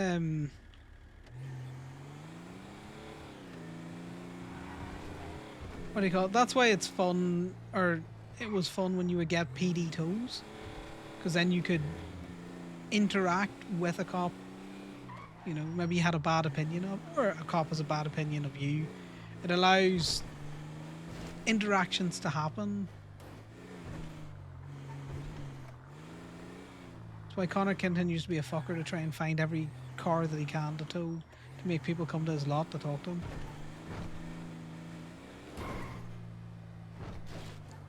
And when I say, you know, Connor just stopped trying to interact that way, that just means in the, you know, in the tow truck.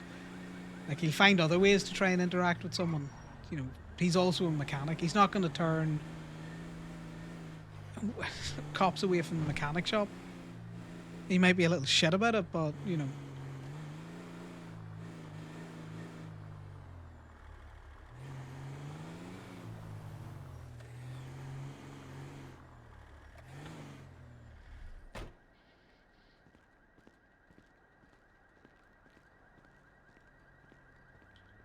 Yeah, but that's the thing. Like, it's RP. I want to talk to people. I want to talk to people even when the characters have an animosity with each other, you know? Because sometimes that's just fun.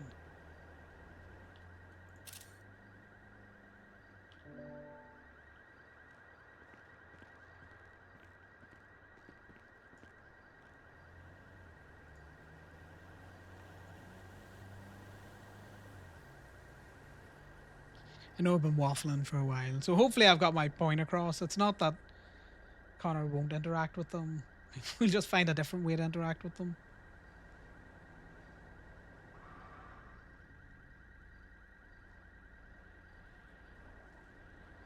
Because I don't think we're unreasonable.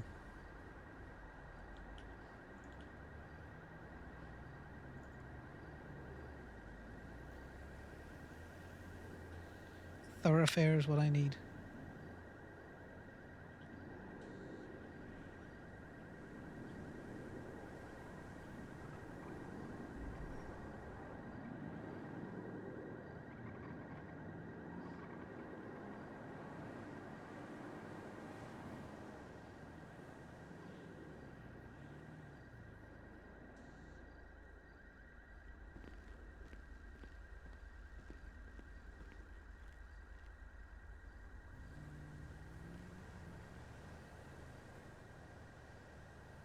That's always a funny thing to do, though, is, you know, people that you're friendly with on one character to be very unfriendly with or antagonistic to on other characters. I think it balances it nicely.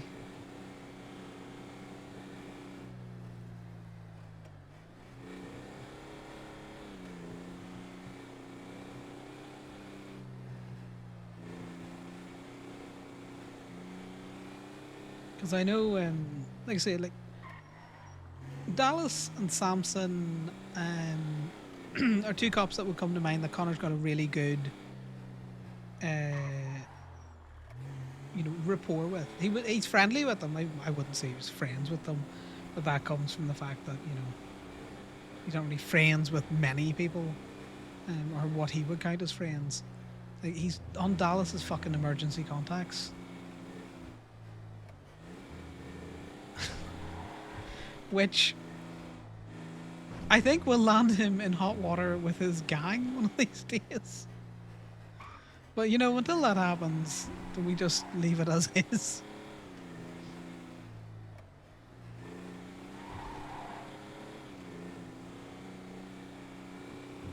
Like, he has an antagonistic relationship with Genesis, but that's because I think Genesis just has an antagonistic relationship with everyone.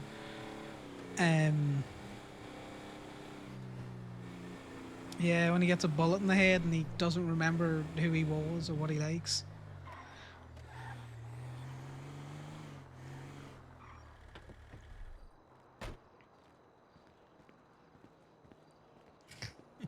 The ultimate poach. How did you get Connor? Well, Cyrus shot him. Because I'm going to be honest with you, if Connor hadn't have fallen in with Gemini and Polito, he would probably be more of a steel toe worker. You know, just a shitter.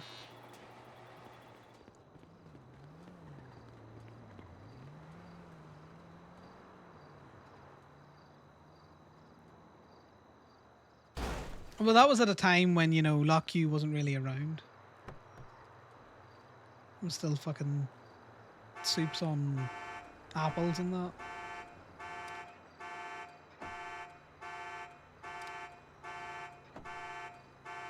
Like, Damien's a great example of a character that joined Gemini, and then the police treated him so fucking badly, he wanted nothing to do with them.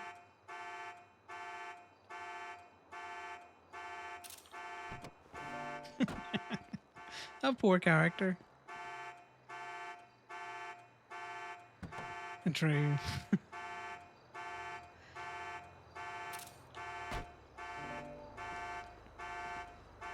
The funniest thing about that is, oh god, they would be treating Damien so poorly, and Connor would be stood there in the, you know, the white denim, which doesn't really mean a lot to anyone outside of Polito and him, because a lot of people would see that and, you know, they don't consider that to be an Osiris cut. You know, he would be stood there, a known associate to a violent MC, and the cops would be much more pleasant to him than they would be to Damien, which was always funny. And something Damien would complain about endlessly. And that's a boost. Oh, I had a great interaction the other day. I was going around picking cars up off parking meters, and I managed to start to try and tow someone's boost, and I was like, you can have this, but you gotta pay me $5. That parking meter needs paid.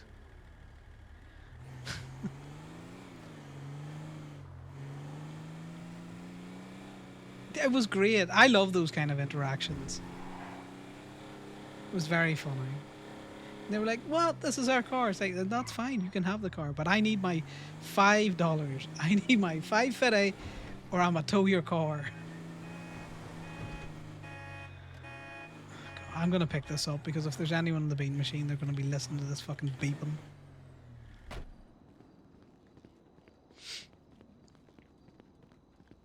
But those are the kind of interactions that I like, you know.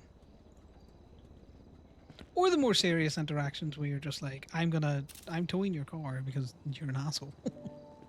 They're like, you're not gonna tow my car. I'm like, well, watch me. And then they pull out a gun. You're like, oh, well, maybe I ain't gonna tow your car.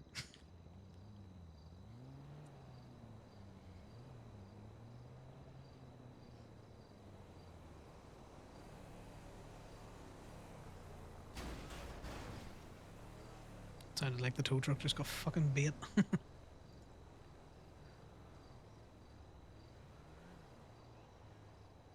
Oh yeah.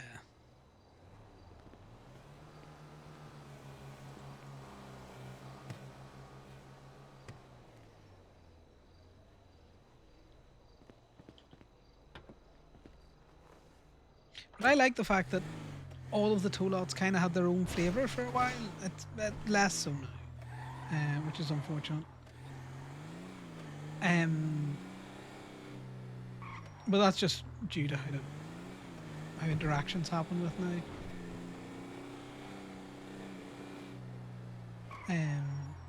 Like Steel very much still has its own flavour. I'm gonna be honest, and I don't mean this in a bad way, but when Ragnar took over Lock Q, it still had very much the Appler effect on it. And I don't really know what flavour Lock Q is at the minute, mainly because Connor disparages them all the time, that DOMC made them soft, because he thinks it's soft if you give out discounts. I think it's, you know, I think Gemini still very much have a fair but can also be a fucker kind of flavour to them. You know, if they like you, they'll be much fairer to you, and then if they don't like you, you know, They're just going to be assholes. Whereas in opposite to Steel, who are just assholes to everyone.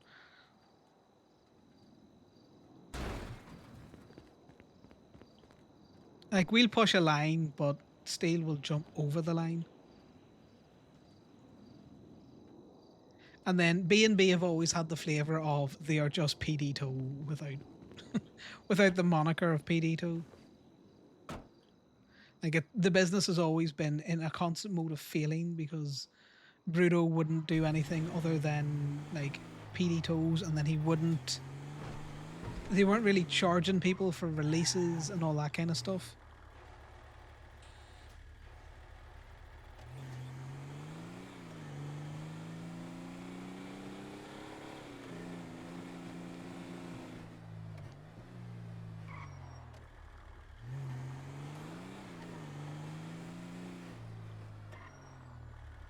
I do like that and I've stuck with it, is I like that I've got my green Gemini truck. I like that you see Bruto out in his purple truck. I'm pretty sure Lock Q's colour's red, but you had those awful puke coloured trucks because no one wanted to get your trucks painted.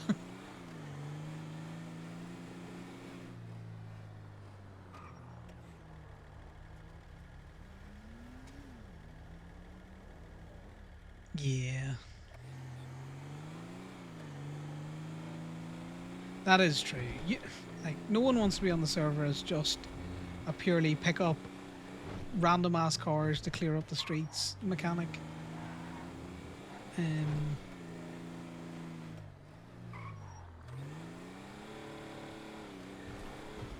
Like, obviously Gemini is very much, most of the Gemini workers exist to funnel Ruby.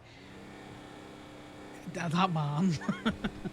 To funnel Ruby and guns and whatever else can be found in cars in a more legal fashion. At a slow drip rate, then going out and hitting cars gets them. You know, so there's a trade-off there. But it also exists to be stirring little fuckers as well. He just gets very toe-locked. Like, don't get me wrong, in the early days I could also tow for like many hours, but there was much more interaction.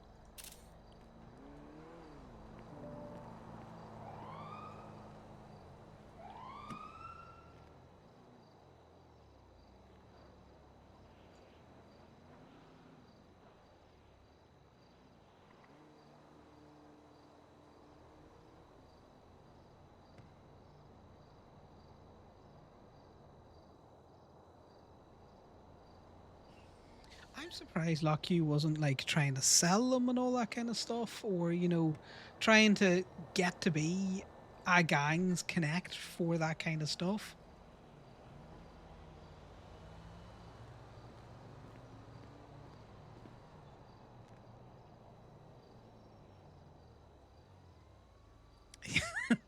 Ragnar, or Big Dice, I know me and you have talked about this before, but yes. Like, I am surprised why DMOC have not taken full advantage of having just their clean people feed them fucking Ruby and guns and materials and information, because that's what, like, generally what Gemini used to do when there was more interaction with the cops. Like, we would call up and say, you know, such and such has been arrested by the cops because I've just picked up their car, or, you know, I've seen these kind of cars out on a chase because I've just picked up a car and these cars were around them, or, you know, I've just picked up a tow from this certain cop that I know yous are looking for. Also, here's all of the guns that we have, or here's all the Ruby that I've collected. I'll sell it to you at a discount because I don't really care. The idea is to feed this to you to make the gang more able to do more chaos. The fact that Ragnar hired all of the MOC, or what is it? Death's Omens, DOMC, right? Sorry, the dyslexic moment there. And their contribution, their piece of history to Lock You is to offer discounts. Oh, fuck off.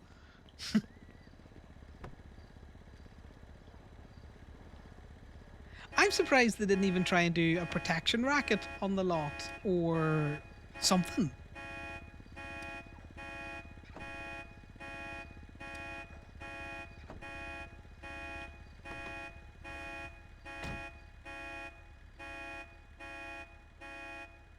I've got demands. And those demands are, Ragnar, you let us give discounts to people getting their cars out. Look, you can't say I haven't tried to start shit, funny shit, non-serious shit with Lock You.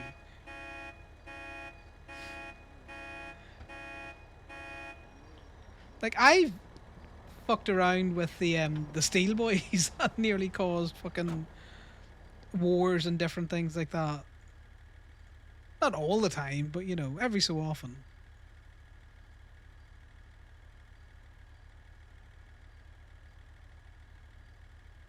You know, just a light bit of fuckery to see where we're going.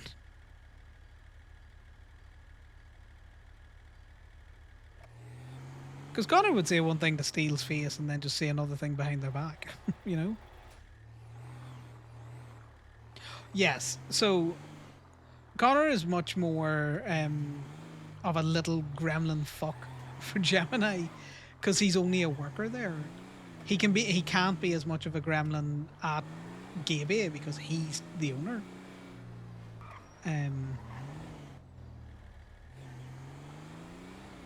So I can completely understand Ragnar trying to set people up or set people on a path and then getting very frustrated because he can't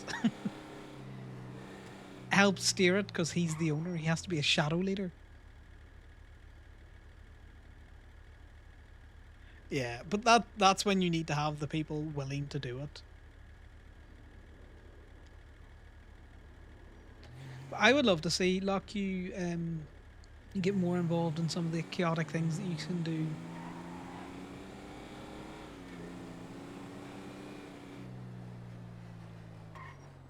I'm so annoyed with one change, and that is the releases from State, because I can no longer do my Call Strong Rock FIB bit because it's pointless now.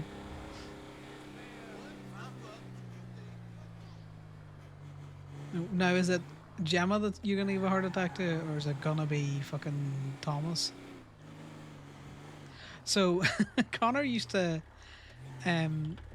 put up little stickers over the state saying that if you needed a release from State Impound to call this number, and it was Strong Rock's personal number. But no one calls for releases from State anymore because they can get it out themselves. Now, I get why they changed it. They changed it so that, you know, if you had overdue fines, you couldn't circumvent it. Let's hit the diner after this. But also that means that no one ever called you for releases from State anymore, which is good and bad. Some days I would do it, some days I wouldn't. You know?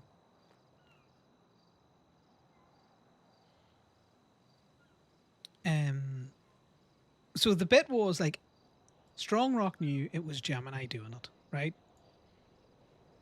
He couldn't quite prove it yet, but he knew it was Gemini doing it. So he was probably building a harassment case or something.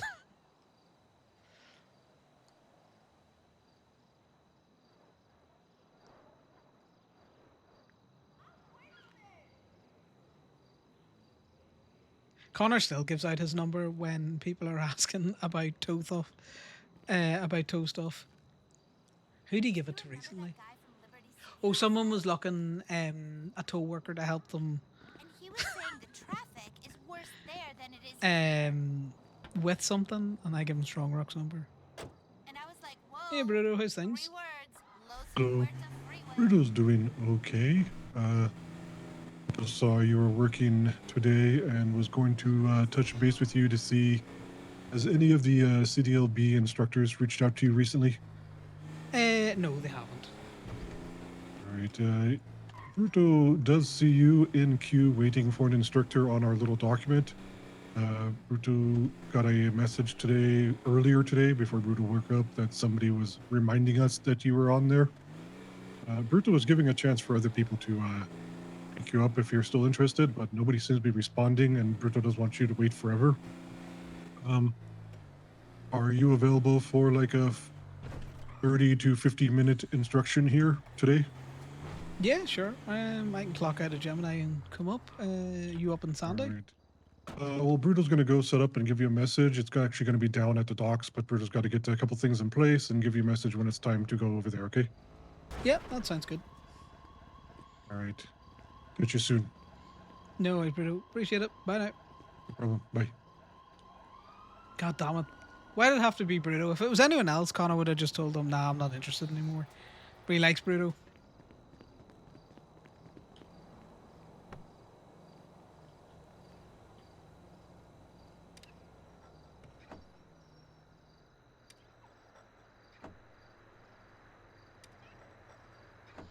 Yeah, Bruto's a good bean. Which is another reason why when Connor's going around trying to find people who are looking work as a tow truck driver, if they basically come out and say they're just interested in doing this till they get into PD, he's all like, do I have the job for you? You need to contact this person for B&B towing. They're right up your alley.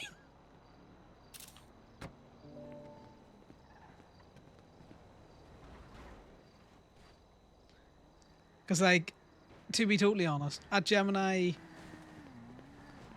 we're not really interested in hiring someone who wants to be a cop, if you know what I mean. Or, you know, only wants to do tow for like a week. If that's what you want to do tow for, be a statey. Like, we'll interact with you as a statey. I'm more than happy to sit with someone. And I've said that to a couple of new people that I've run into, even though they've been few and far between, is, you know, I'm happy to you jump in the tow truck and we'll just go one for one, you know, one to the Gemini lot, one to the state lot. Oh, changes to part. See if they've just... I'm going to hold my tongue till we see this.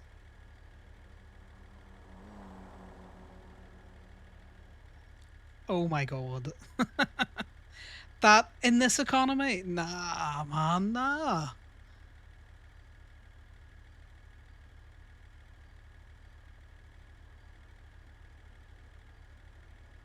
No one paid parking meters when they were $5.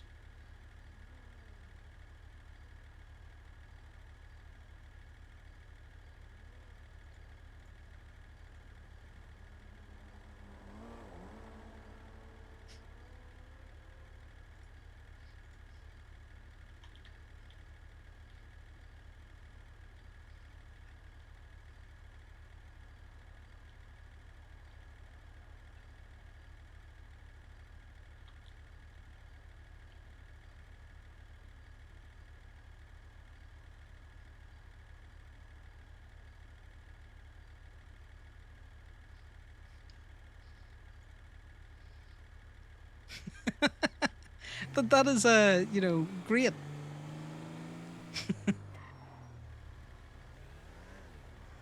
You can't. I will bankrupt you now.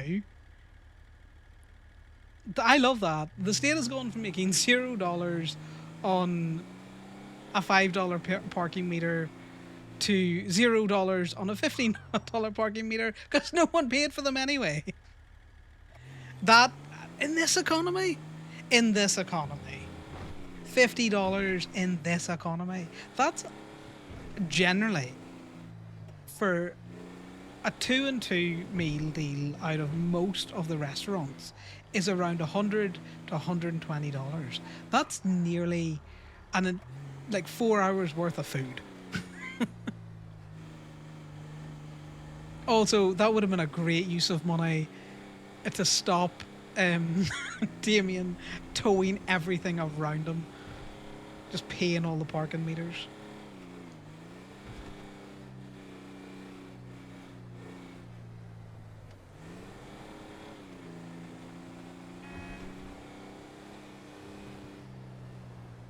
I I know that there must be something coming to give civs a way to earn money, because do you know who pays their parking meters? Civilians. Do you know who stops most people who stop at red lights? People who actually play civs. Do you know who's getting fucked over the most by everything being commission based? Your general civilian. I know. Connor's alright because he can give a fuck.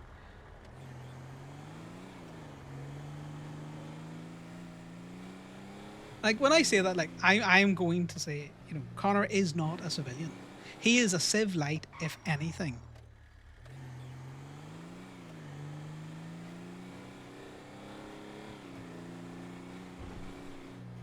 Because, you know, he makes money selling the shit that he appropriates from cars. Do you know what I mean? Like, he's got his Ruby. He's also got 2 jobs that pay a decent commission.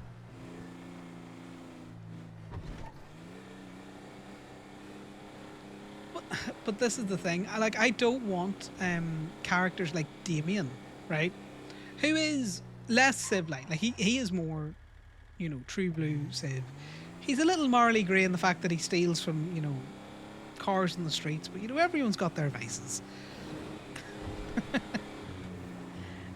In fact, no, he's probably not a good example because he does steal from cars, which means he's got a Ruby income.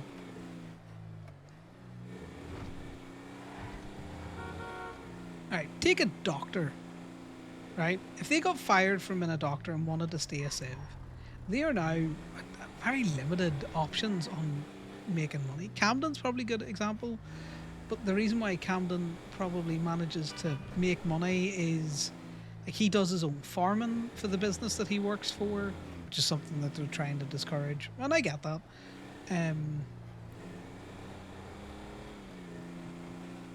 Like, profits are so tight that there's no way to, like, have businesses with contracts with each other and still make money.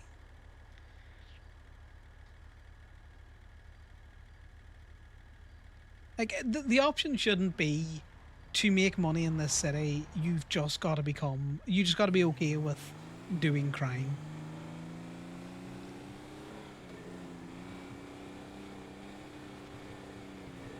Like, that shouldn't be the option. Now, I'm not saying, like, I don't think a person who is a full-blown civ needs to be making the same amount of money as criminals, because, you know, with that, there is a high risk, high reward situation going on there. But they need to be able to make some fucking money.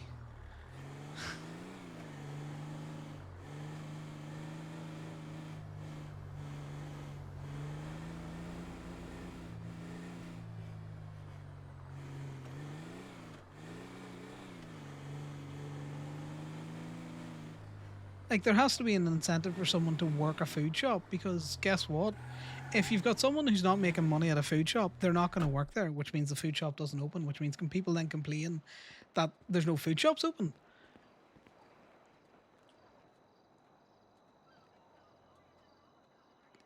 Do you know what I mean? Like, it's... you got to be making decent money at a mechanic shop to get people to work the mechanic shop so that it's open for people to get their cars fixed.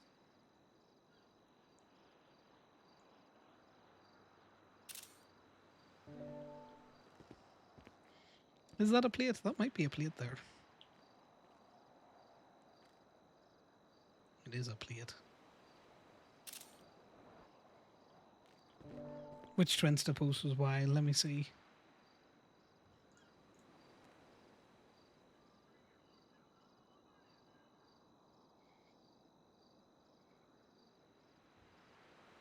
Both of you assume, yeah.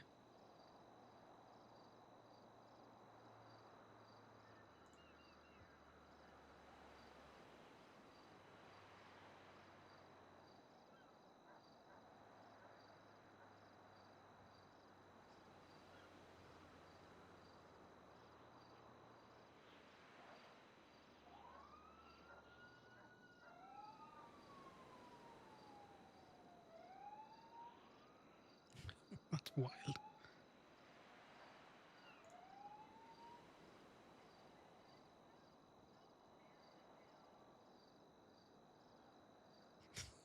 I like how Terps are all like, just buy a bicycle.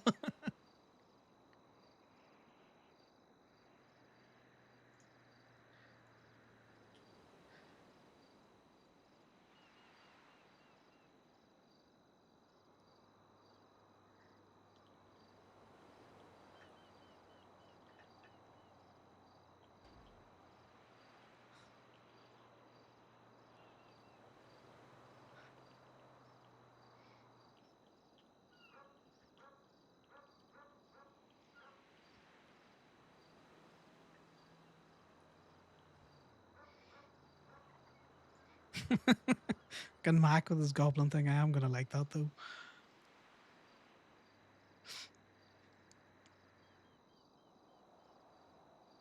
Sorry, I'm busy reading these now.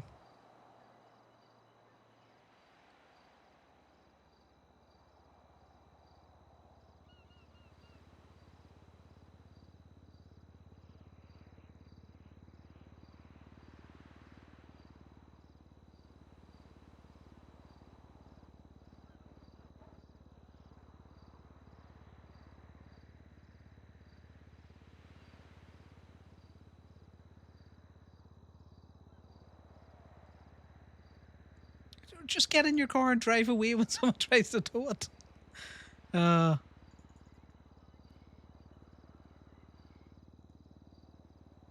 Search up Arnie Eagle.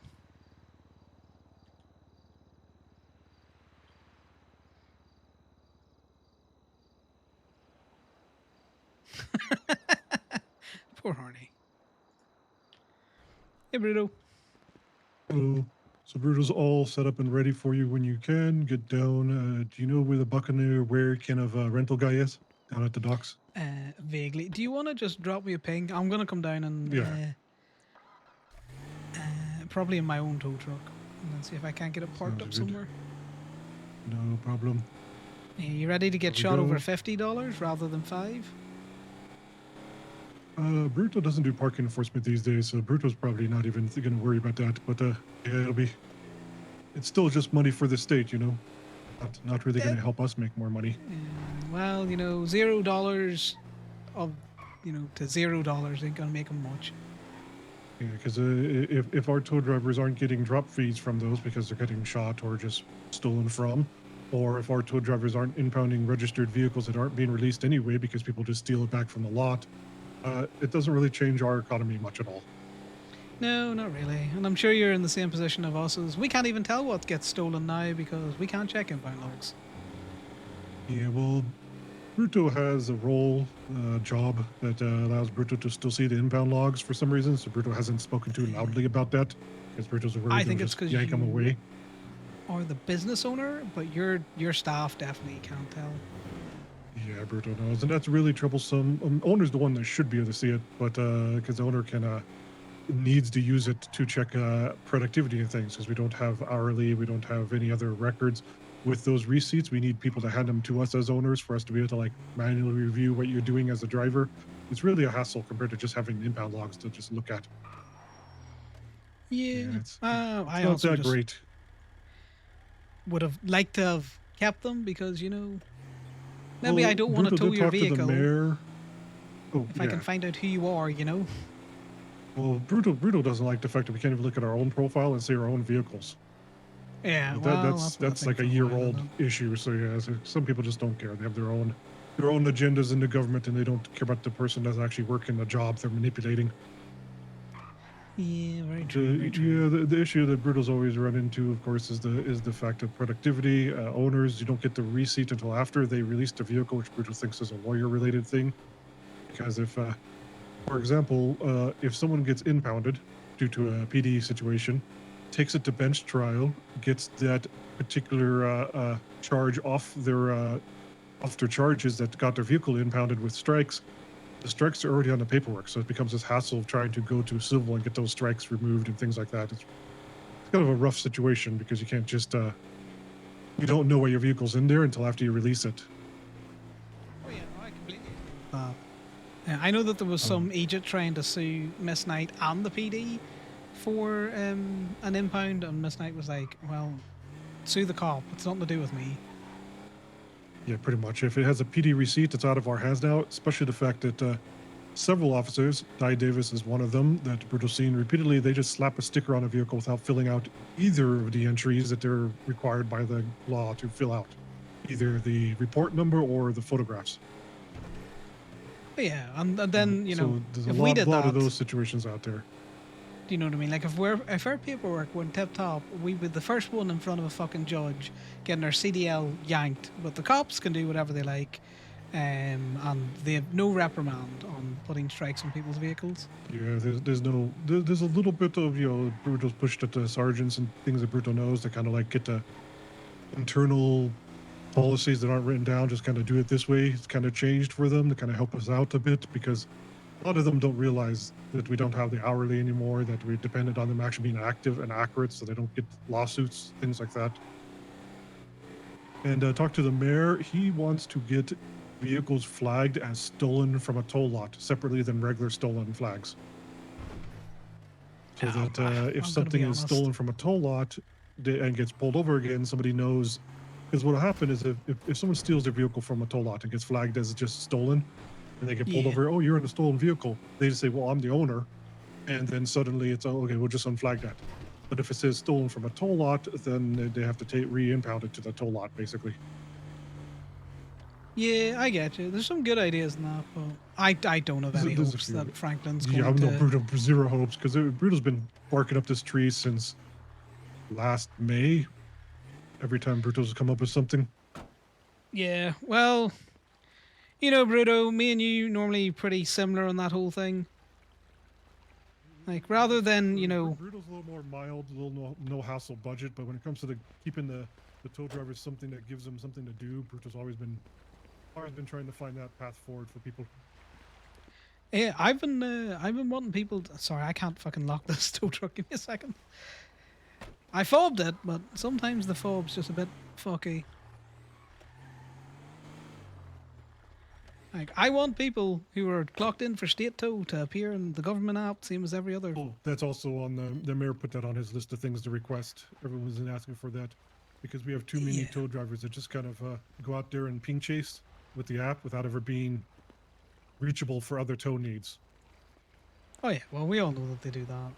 But it would have been nice had they done that before they just, you know, yoinked any kind of pay that we have. The old problem was, you know, the milking of the hourly, and the government hated that because you have the people booking the hourly and just sitting around with their food trucks and things and then going out to tow when they feel like it.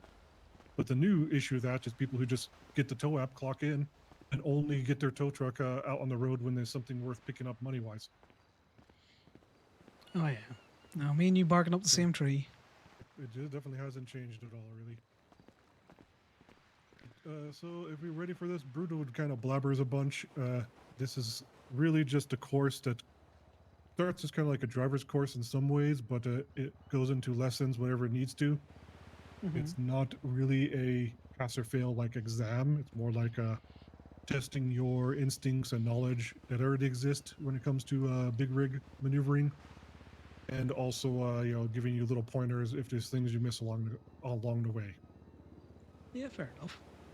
Then we kind of just judge how easily absorb stuff and whether or not you're going to, you know, cause a problem in a convoy, that sort of thing, and then kind of give you green lights to the DMV based on that result. Sounds good. Okay, so the first thing Bruto's going to point out is, are you familiar with the rental guy here? Yeah, no, I know about this fellow. Me and him do talk before, haven't we, buddy? Like before things were locked behind CDLBs. He just has a separate catalog for when you get the CDLB that handles things like the tractors, the trailers, various types of straight trucks, things like that. And Bruto thinks that your reasoning is mainly your connection to ownership of the tow, like management in Gemini.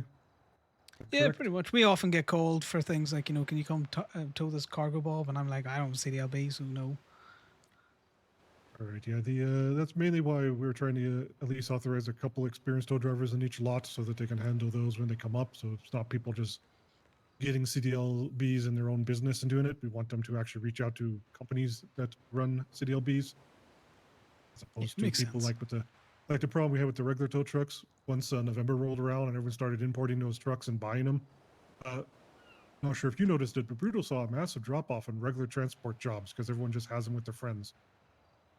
Oh yeah, that's still happening. Like, I think Damien picked up someone today who basically said, "Yeah, I'd have towed this myself, but my friend with the tow truck wasn't around."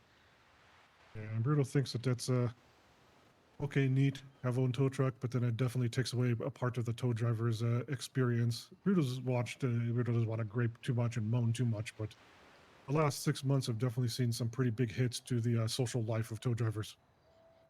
Yes, I would agree, especially with the cops' new fondness for slapping a sticker on something and then just leaving, and then complaining Oh, when it yeah. isn't impounded.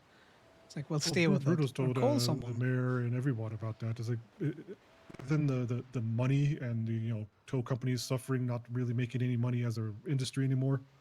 The private tow driver, sure, gig economy works okay if you're really active, but the private lots, our lots, Brutal calculated August and give it to the mayor. We had 68 total tows in the whole month for all of our lots combined that got released. So Yeah. if none of those were stolen, and we know a good percentage of them were, none of those were stolen, that's only a $20,000 industry for 4 private toll lots to make money from releases. I'm gonna be honest with you, I don't know if you found it with your own employees, but I can't get my boys out towing. They just, outside of Damien, they're just not interested anymore, Bruto. They don't want to sit in a tow truck and pick up impounds. Brutal ends up having more of a fire and forget tow drivers, because someone will come to the city, talk to one of you guys down here, and get they have aspirations of like PD or something, law enforcement. They don't want to risk their records at one of the city lots, which normally steals the one trying to grab new tow drivers right away, and they're normally felons and things like that, or criminal activities in sight of what they're doing. So they often, down there, Stacy and them, they'll recommend come to B&B. So someone will come up to B&B who wants to be a PD someday. Brutal will go out, teach them how to tow, get them on the roster, and get 2 tows out of them before they disappear. Yeah, well, Gemini was doing fairly well. We had Damien, we had Corbin, we had Rowan. We picked up a couple of new boys, couple, month or two back there. They didn't last very long, to be really honest with you. Well, when Brutal calculated our month of August, Brutal will give you some verbal, because Brutal can't transfer the entire sheet. It's a massive thing over here in the cloud.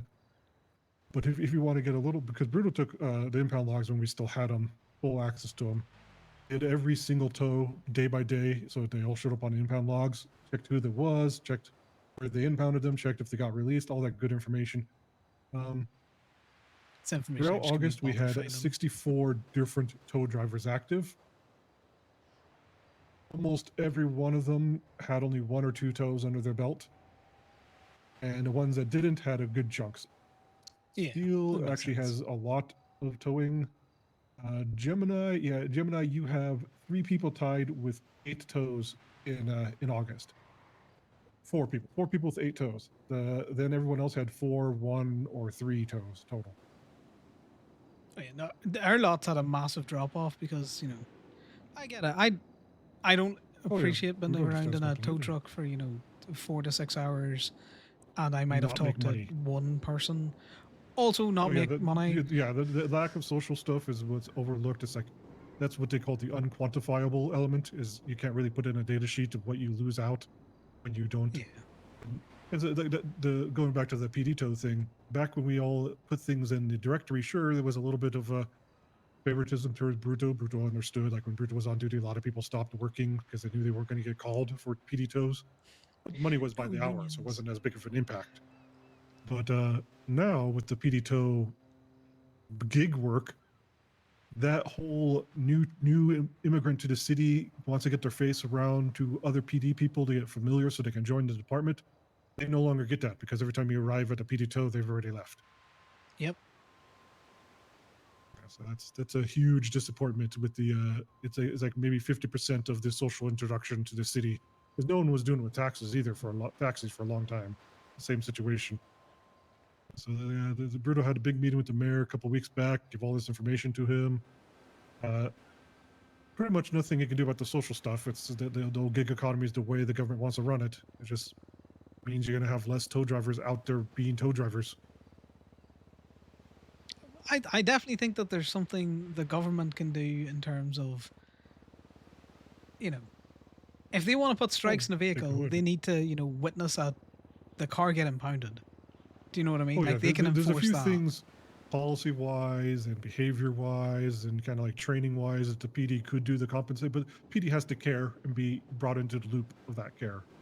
True. They have to Government-wise, genuinely care. the mayor pretty much conveyed that the IT guys were really excited and loved their app gig work. So the way that process has been established, they're just going to lean on it hard. It sounds like.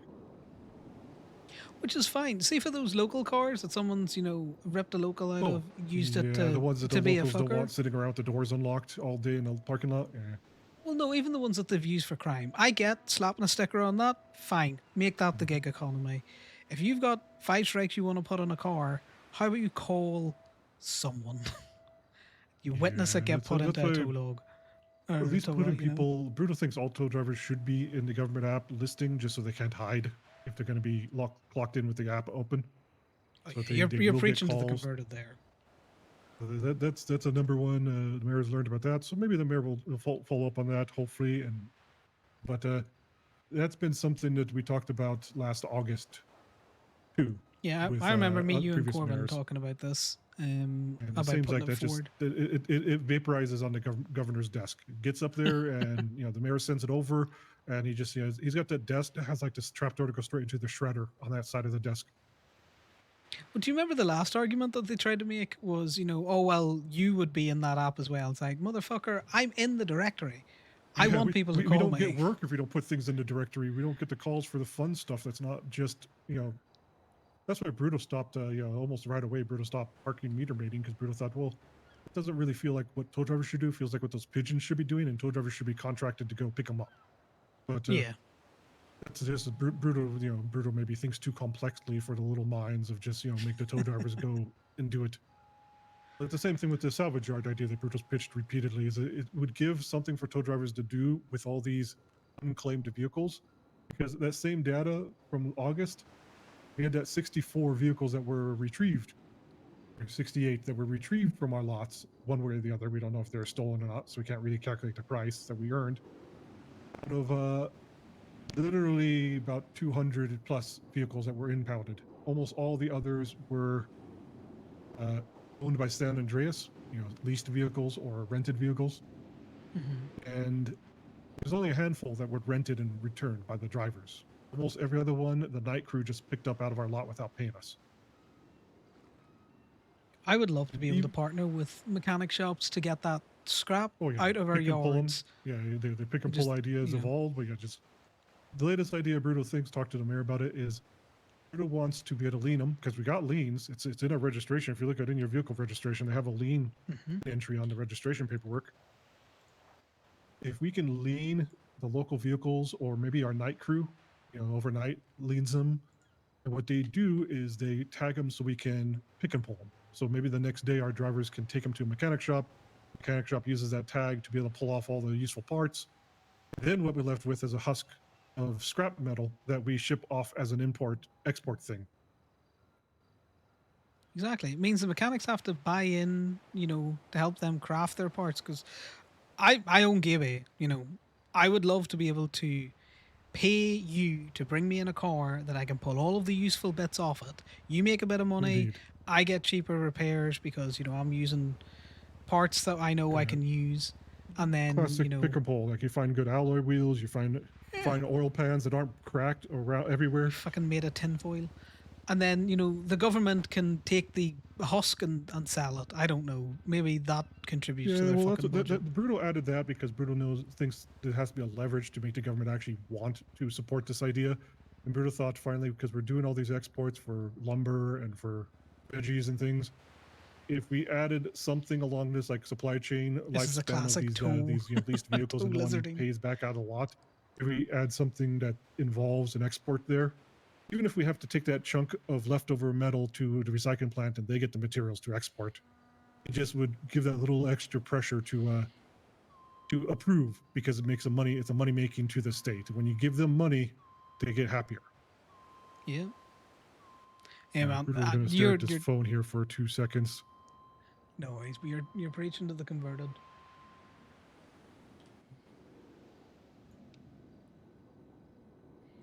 Well, that's the thing. Like, I would love to be able to take the cars that aren't picked up and sell them for scrap and all that kind of stuff. And, you know, if you really want to have like a good civ economy, like Gemini tried it with the FIB and their moving cars around for their auctions. We were like, look, we'll do you a deal, you know.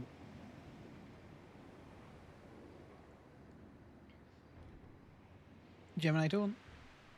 Hey, I'm gonna be marking a Tavros on Cougar Street if you want to come scoop it. Unfortunately, Bruce, I am just getting a license. Well, I'm doing training for CDLB, so unfortunately, Oh, so you're occupied. I am occupied. Though I do All appreciate right, you no worries. calling. All right. Have a good day. Good luck. Cheers, night. Bye. Bye bye. So I have been towing for 4 hours. That's the first person that's called me for any sort of PD tow. Called, yeah. That's Bruto's went like 4 or 5 days without any calls. And the other thing that Bruto brought up to the mayor is sometimes the hardest part about the gig economy is it's reliant on other industries being very active. The underground industry for things that are being towed by local request, but also the PD have to actually be catching and parking meter mating, or we don't get any money. And yeah. One of the things that Bruto's ran into is many, many days over the last 2 months where it's 3 or 4 hours between the singular little $90 PD tows, not even ones with strikes. You're like me. You're still running your own personal tow truck, like, and those aren't cheap to run. I like having my green Gemini truck. Oh yeah, Bruto started August with 88,000 in the bank, ended with 77,000 because of the cost of repairing and running things didn't balance out. And Bruto was literally the second most active tow driver in August. Oh, Damien was down fucking horrendous from what he talked. I know I haven't been as active in towing, mainly because a lot of my... Damien towed 8 in August.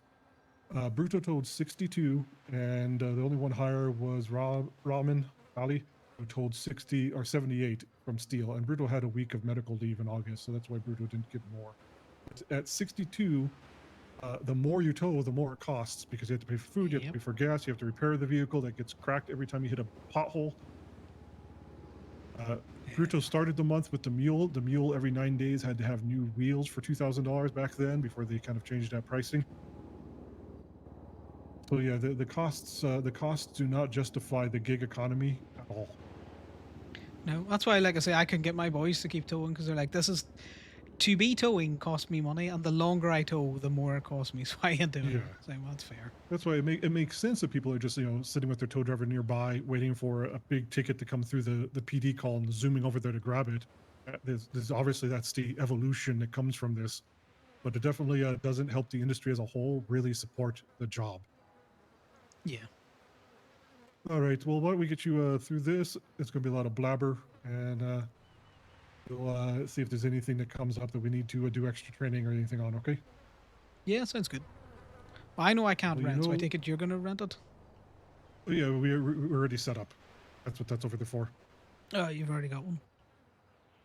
So, do you have any personal experience with tractor or trailer combinations or any other hitched vehicle driving? Yeah, I've done the trailer. You know, the little tow trailer that you can get hooked up to a bison. Yeah, all right, so you have a little bit of experience maneuvering smaller things that have a pivot point in the middle.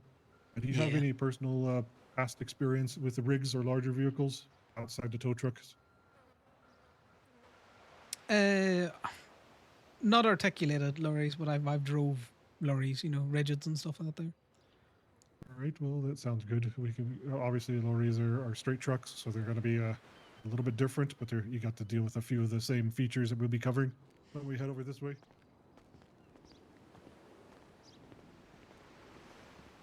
He's so big.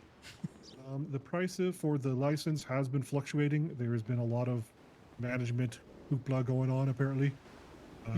Obviously, Chief T tried to make it a thing for Public Works. The new mayor wanted it to be something DMV handled. So there's been a little bit of shifting. Brutal's pretty sure it's currently running at somewhere around $3,000 total for the license. Not too bad. Brutal's pretty sure it's going to be two things you pay. Brutal's going to have to charge you later for the side that we're doing because we think we're charging through the Public Works account right now, or it could be going through Mass Mueller's. Not sure entirely which one's been locked in. But for the license itself, you'll go to the DMV and it'll be like $1,000 for that part. Okay. So Brutal will have to contact you in the future for charging the part involving the training class, basically. Yeah, no, that makes sense. So is there a key in it? Yeah, Bruno will hand over the key when you get to that step. So Just the checking if it was open. we're going to ask you to do, well, obviously finishing the course doesn't guarantee the CDLB, it just guarantees a green light from the training, and then we hand it over to the DMV to finalize things. So if you're not familiar, this is, you probably know them as a cabbie, depending on where you grew up, but it's also a tractor, the tractor-trailer combination. Some people call them semis, etc. The first thing we're going to do is a safety inspection because it is a rented vehicle that you did not personally rent. Oh, yeah. So it's always recommended to do your own walkabout, just like with an airplane or something, make sure everything's in good condition. And while you're doing that, Britta will ask you about the most important thing to keep in mind when it comes to the fifth wheel maintenance. Do you know what the fifth wheel is? What, the inside on the dualies? It's harder to see. Fifth wheel is a term that is used for the horseshoe hitch on the top. We wouldn't call it that, but I understand what you mean now. Yeah, Bruto understands that some places have a little bit different background for terminology. A lot of the instructions were written by Marcus. We're just pretty sure the Marcus grew up in Netherlands but moved somewhere else. All right, so once you look over it, just let Bruto know what you think is the most important element of maintenance when you're inspecting the fifth wheel. If you can't guess it or you don't know it, Bruto can instruct. That's the way this normally works. First you get a chance to think of it yourself, and then if you don't know it already, we instruct you and turn it into a teaching moment versus a instructional moment. Yeah. Well, I would normally check that, that there's no obvious damage to your fifth wheel there. It's not chipped. There's no cracks around out there. It looks like, the capture point is all greased up and everything out there. So, you get a smooth connection between it and the locking piston that comes in off the trailer. Yep, that would be the main term we're looking for is grease or lubrication to make sure nothing seizes up. So that would be the number one for fifth wheel. Otherwise, you just check to make sure the tire is in good condition, mirrors, windows, everything like that. And if you're happy with the condition, Bert will move to the next step in the process. Yeah, no, everything looks functional. It's got all of its side mirrors all look like they're properly positioned, all that kind of stuff. Tires look fine. No obvious damage to any of those rims or that. They're all inflated. Right. It's not sagging or anything. Yep, sounds good. So Bert will ask you the first of the safety questions involved is this is a term that might be different based on where you grew up and where you got your vehicle instruction for the first time in your life. Are you aware what dead angles are? Is that your blind spots? When you're pivoting the vehicle and you can't see it? That is correct. A lot of places call them blind spots. Apparently Marcus's area calls them dead angles. Could you describe where they would be on a vehicle normally? Like either a general description of what counts as a dead angle or a literally pointing out where they would be. Either one would work. If you're stood anywhere underneath the triangle of that side mirror, that's a dead angle because you cannot see the person there. So if I was stood here and the vehicle was turning, you were likely to be crushed by the vehicle. Just with the angles of the mirrors. Dead angles aren't only for when you're turning? Yeah, well, they're in front as well. Someone's stood here. You're not going to see them. You'll run them over. Same with the reversing as well. Vehicle, yes. Yeah. Dead angles also are any of the blind spots based on where you cannot see without moving and twisting your head. So anywhere the mirrors alone with like looking straight forward don't see you, those are all dead angles. So like directly behind the trailer or cab where you can't see because the mirrors don't give that view.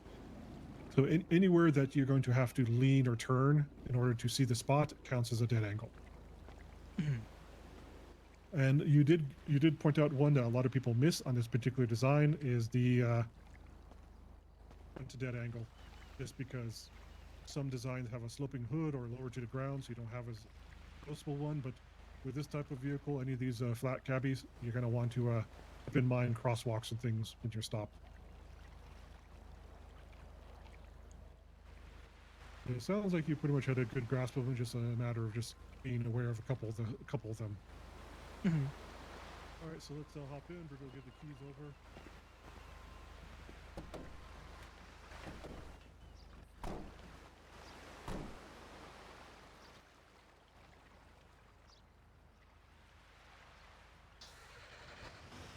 So when you're ready, what we're going to start with is we're going to basically loop over towards the left and start leaving the docks through the stations behind us, the gates, and head towards the causeway that crosses over to the mainland, and then we'll tell you the next time we stop.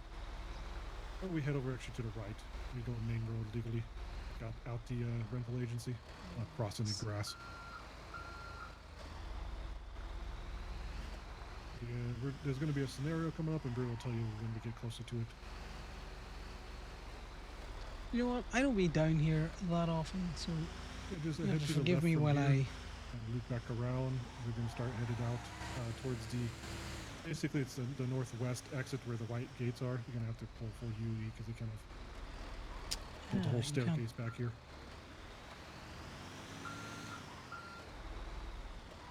I hate this place. I don't be down at this end of the docks very often. Yeah, Bruto actually only went down here once and took a wrong turn to get here too. He's like, whoa, there's a whole little jetty beyond the bridge here. So if you head forward and then just at the rental guy go right. Do those gates open? Yeah, you just gotta nudge through them though. They're not. You just gotta Right. nudge.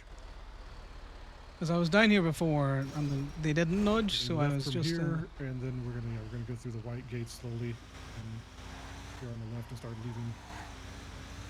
So when it comes to roads and your previous experience with instructions and things, do you look at roads as like lane 1, lane 2, or are you used to like common terms like passing lane, travel or travel lane, passing lane, that sort of thing, or just the one on the right and left? Normally just, right lane, left lane. Why don't you go right lane here and then stop?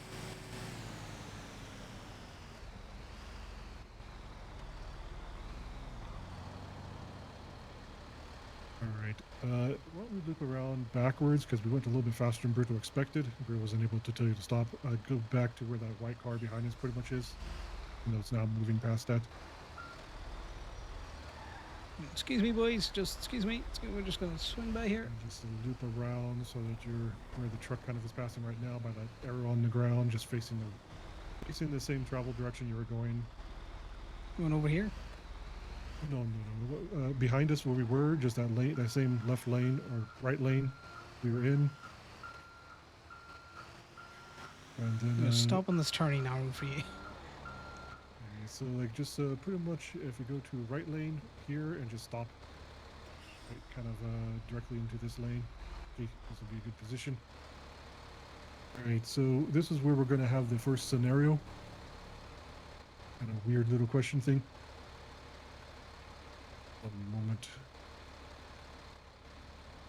So this first scenario is going to be a kind of like a safety and a review of how you're going to instinctively respond to a situation.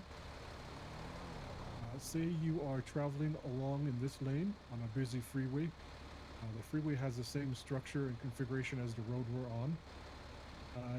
Your engine starts to sputter and smoke. You only have a few moments before the engine dies completely. In this scenario, assume you have a trailer attached. What steps do you think you should take in response?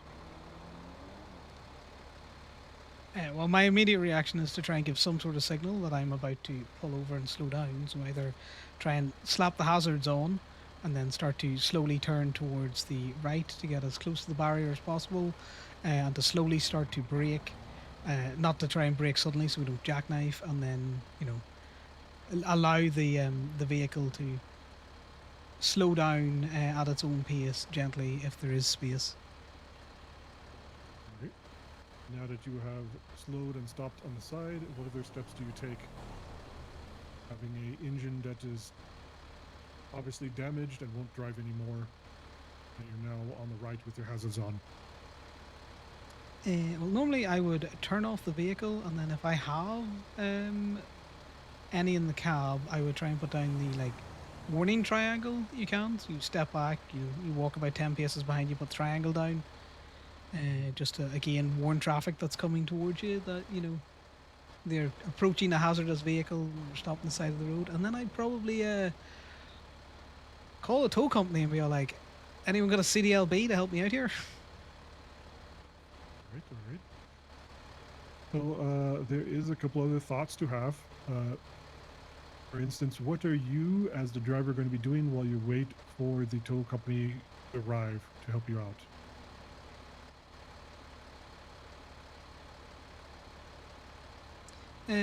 Well, if possible, I would be setting the trailer up in a way that I will be able to unhitch it when there's a vehicle that can pull the cab forward out from underneath it, so that we're not trying to tow the cab on the trailer at the same time, especially because the trailer may or may not be loaded. And I would also be in the vehicle so that I'm not getting fucking run over on the freeways around this place. That is a thought. Mostly accurate. There's a couple things that to consider about that is you may not be aware, but the locals, they don't like the trailers much. So they don't really pay much attention to them. So there is a specific safety concept here due to the configuration of the road that is recommended for a driver if they have the opportunity to take advantage of instead of staying in the cab. For this situation specifically, because if the trailer is hit by random locals not paying attention, it might end up being a whole mess on the road. So I would just stand on the trailer, if possible. Yeah, probably if you obviously Bruto's not gonna. It's not like a pass fails. Bruto's gonna tell you what they're looking for with this concept. They are thinking of this type of road. If you have a barrier that can put between you and any chance of bouncing, flying trailers to take advantage of it while you're waiting for help, such as this one has a barrier on the side of the road. So the recommendation in this type of situation where you actually have that barrier you can get to without crossing lanes of traffic, you would get on the other side of the barrier while waiting for help. So if the locals start knocking everything around, it'll be a little bit safer for you as the driver to be away from the vehicle behind something. Oh yeah, that makes sense. If that was a barrier that had a split in it that I could have maneuvered the vehicle into, I would have. The whole vehicle, yeah, that would be a different situation. Yeah. But yeah, we choose this area specifically. That's where Bruto had you back up, or specifically for the fact that there's a barrier there to kind of think of, and we kind of check to see whether you have that in mind anyway, or to point it out for you as one of the situations we don't want someone staying in traffic too long at all. So if you have something like cones or triangles, it is good to put those out and then get off the road, basically. Yeah.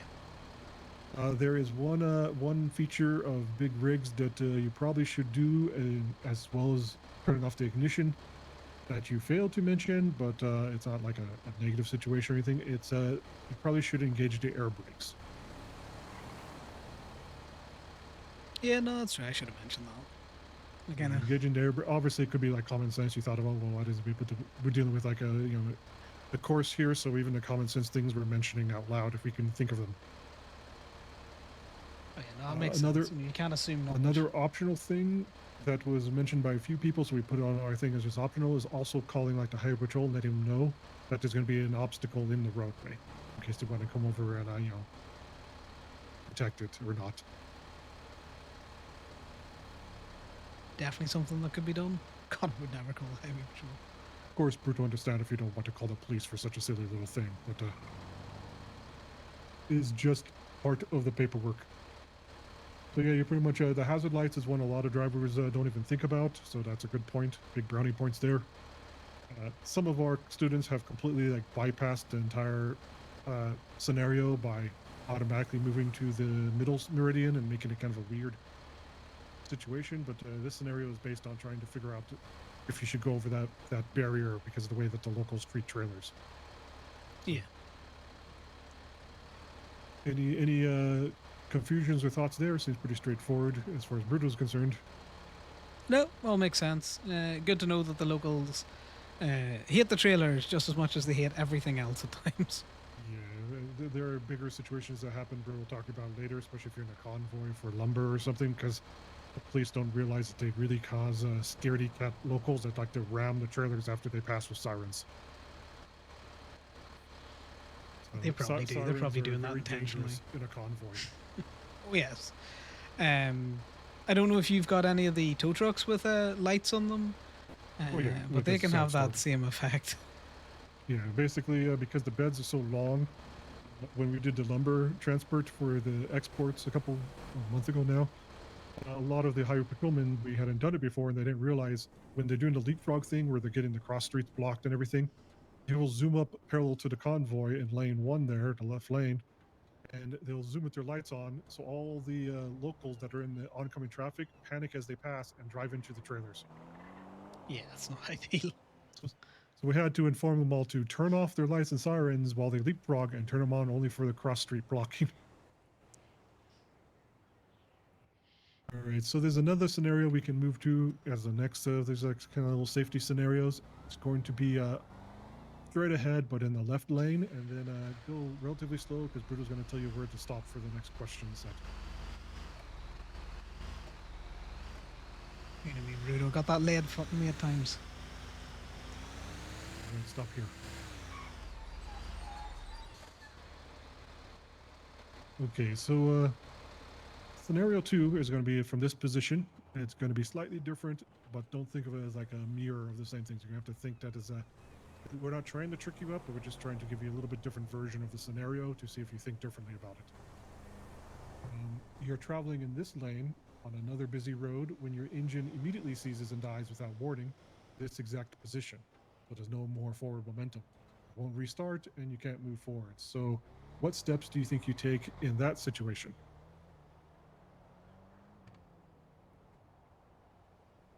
Well, I'd probably still do something similar where, you know, bang on the hazard lights if I can get it.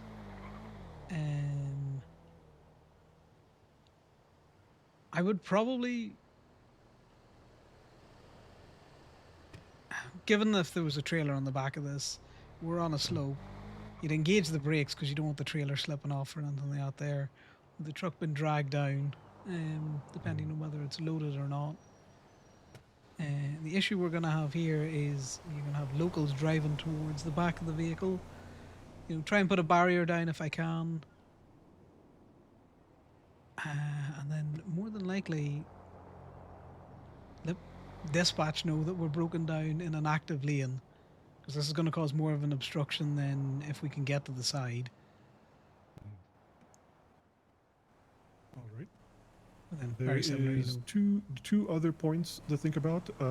Obviously, the safety points are what you're going to do as a driver that's different than where you were before. Bruto kind of hinted a little bit earlier, talking about the lanes and the busyness of traffic. What do you think? What do you think the difference in driver safety is in this situation? Oh, we're stuck between essentially 3 active lanes. You know, the lane that we're in, the lane beside us, and the lane of oncoming traffic as well. If the engine's completely seized, there's no way to get us onto that slightly center medium and No. out of any kind of active traffic.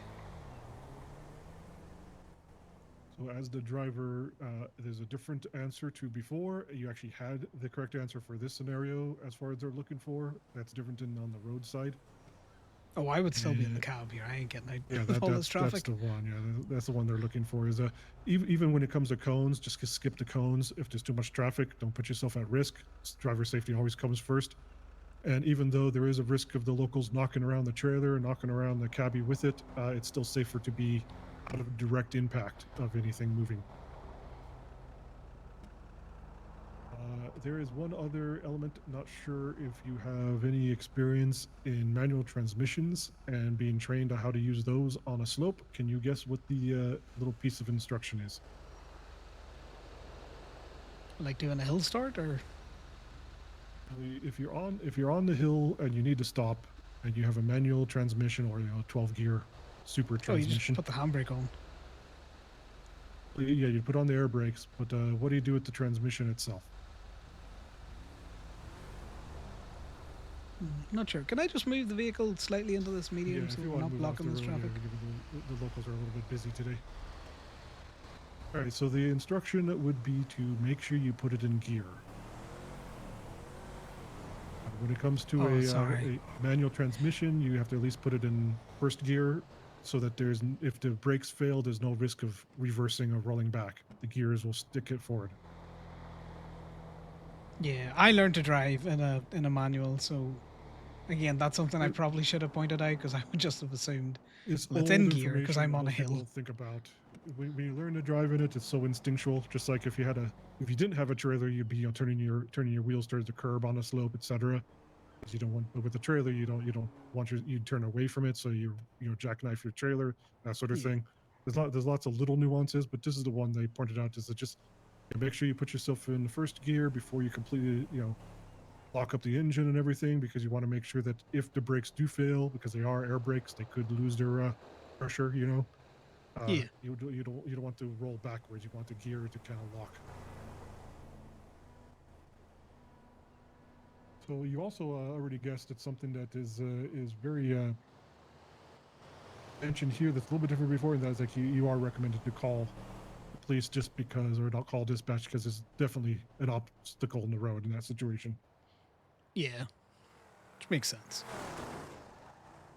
All right, so yeah, any questions about those two scenarios and why they're different and why we walked you through them, basically? No, I get why they're different. One's a slightly more controlled situation. One, you're not on the slope. There's not many dangers. You're over to the side of the road. You're not posing as many dangers. Whereas this, much more active dangers.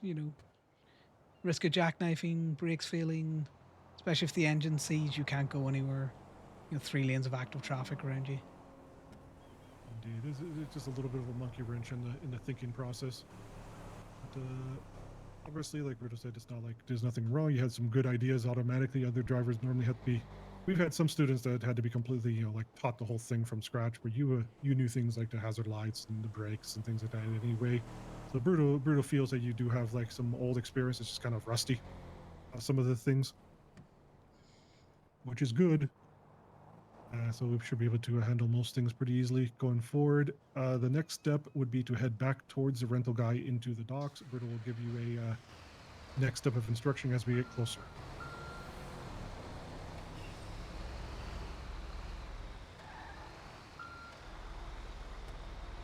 I don't know if you've got your Bruto doesn't tow notifications doesn't on. order. It's one of those things. As soon as I'm not out fucking towing, I'll have it all the time. I'll go to Paleto and god damn it, I'll see like 3 PD tows. Ping. Yeah. When Bruto's up in Sandy doing paperwork in the office, every tow comes through, and it's normally somebody snatching them up in the city, so it's not worth it to go back down to the city. Yeah, you're sitting going like, why didn't I do? What did I do to deserve this? Bruto's okay, because at least somebody out there is making money in the industry. That's what Bruto's encouraging these days. It's hard to keep people in the business, Yeah, I'm just gonna drive illegally down the back of this road. Bruto, you're just gonna have to bear with me. People will ignore that as much as possible. Exactly, you don't see nothing. We're just gonna take the scenic route back. Okay, so as we approach, once you stop here, if you see over to our left, there are 2 cargo trailers. One is kind of orangish, one is white. Yes. The orange one is one that Bruto has rented. So your next step is to go up to that one and back into it and get it coupled up. Does it couple the same way that the little trailers couple? Yes, there's magnetic assistance built into the hitch.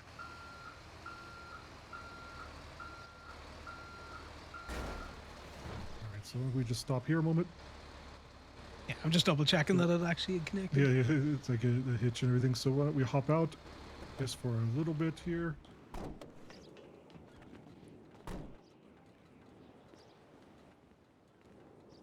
Because you've coupled up a new hitch, but you should attach your airlines when you drive off. There are three lines. 2 of them are air. 1 of them is electrical. Yeah, let me just get at this.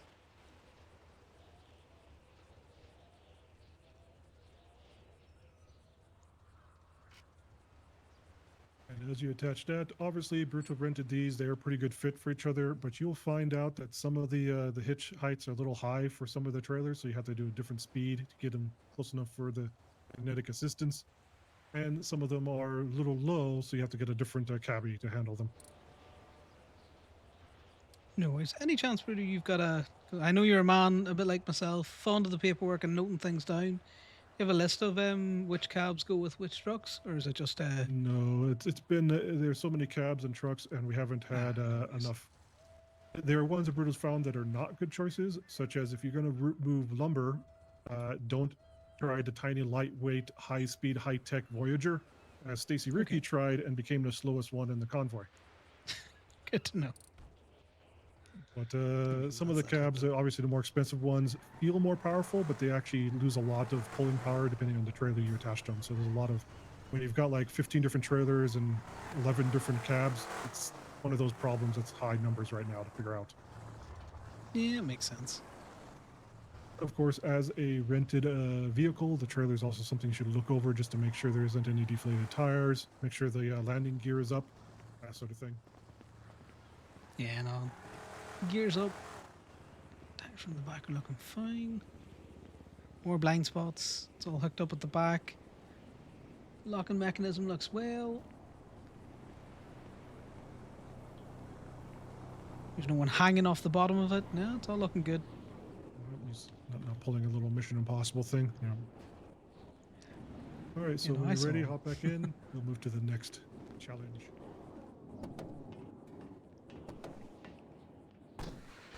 Thought we were going to get a visitor there. Yeah, Bruno wasn't sure. They kind of uttered on their way past, right? So from here, the next instruction is to head kind of over our left shoulder and across the area where there's a bunch of white refrigerator trailers, not the closer ones, but the further ones past them. Among those trailer rows are gaps. Bruno wants you to find what are the gaps that's like too wide or something that you can pull forward into. It's not like a reverse challenge. You're going to just pull forward as if you're parking in one of the spots, and then we'll move to the next scenario. The local's just trying to put me off. All over the place. Yeah, they're definitely busy today. Makes it a higher challenge scenario. Well, I would love to drive through there. It's occupied. Yeah, Bruno doesn't want to guess what's going on there. You just want to find somewhere where you can put the trailer on each side of you and then park forward through them.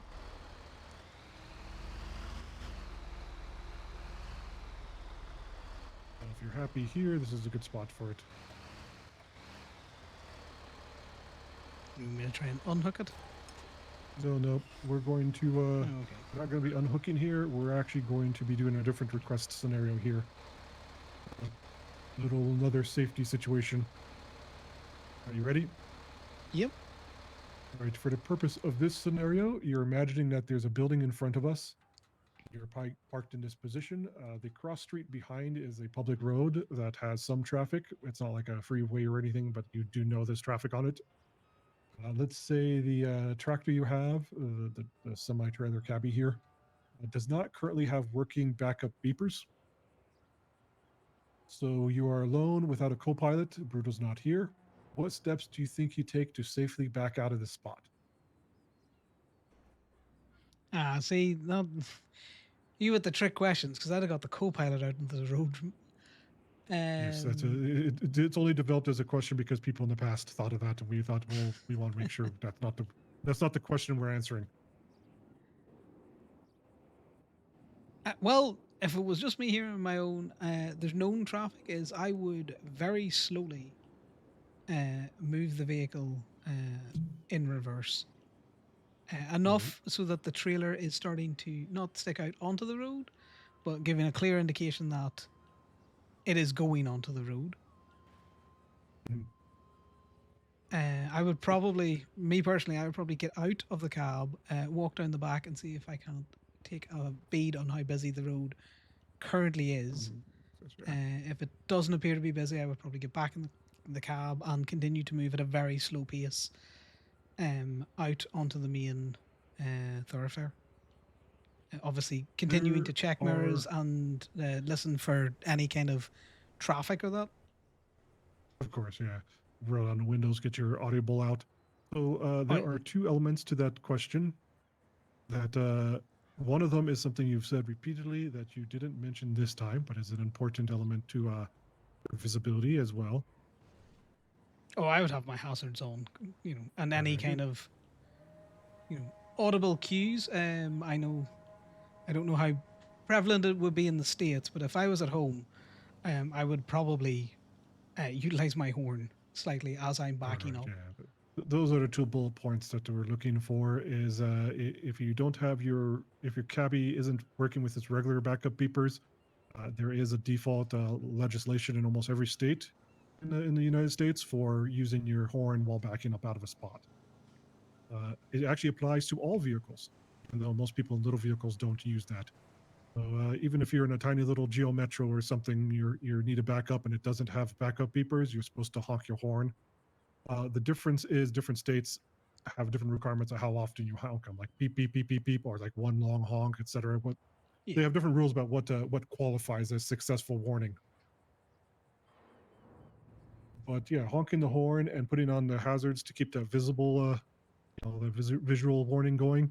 Those are both the elements. You guessed them automatically, so those are going to be on the list of just keeping in mind if you happen to need to back up without cross-traffic visibility. One moment, Bruto's going to do something. Just stay right there. Mm-hmm.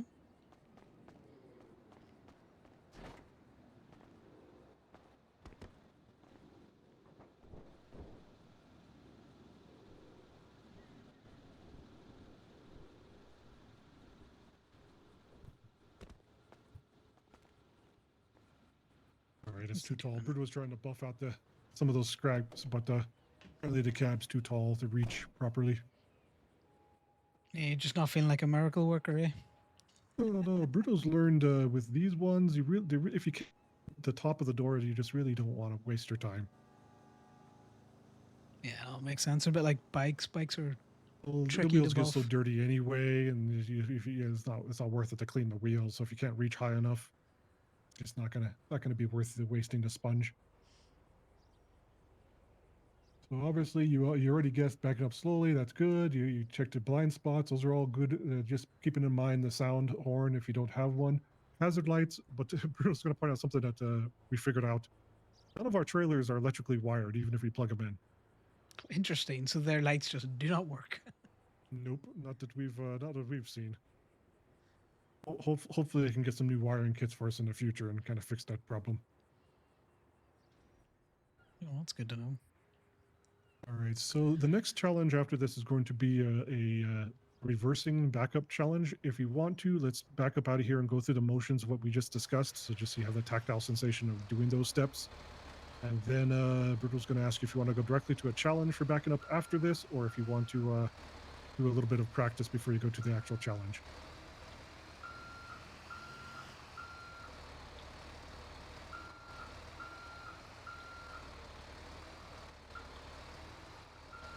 Probably do the backup challenge. You have a little bit of experience with the reverse hitching and everything. It shouldn't be that much of a problem. Some of our drivers have never driven trailer combo before, so you need a little bit of practice. Right, so for the challenge, we're going to head to our left to where the cars are delivered over here at the northeast corner.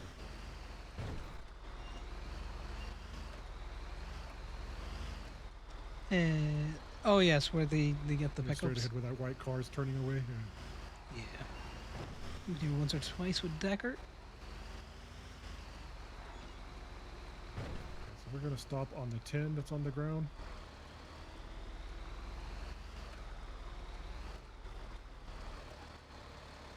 All right, looking over to our left, you notice there are those lines on the ground for the cargo container placements.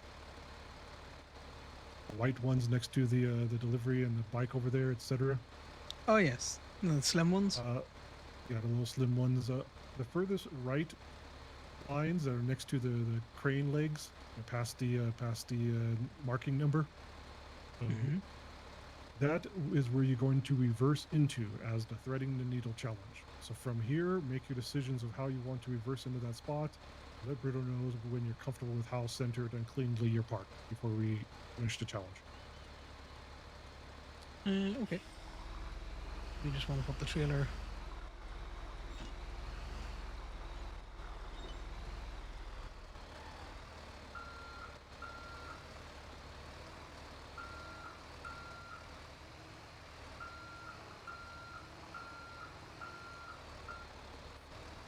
We're kind of tight to this, but we'll try it. Oh, the tank.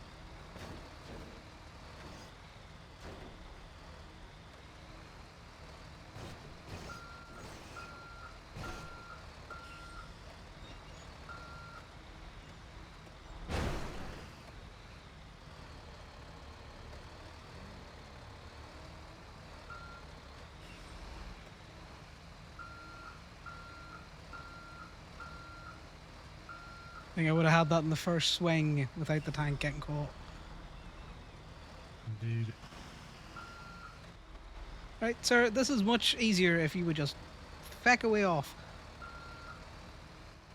You know, a little stop sign to put out like the school buses. I know, just in my way. Right, sir, away you go. Come on. Give me room to maneuver.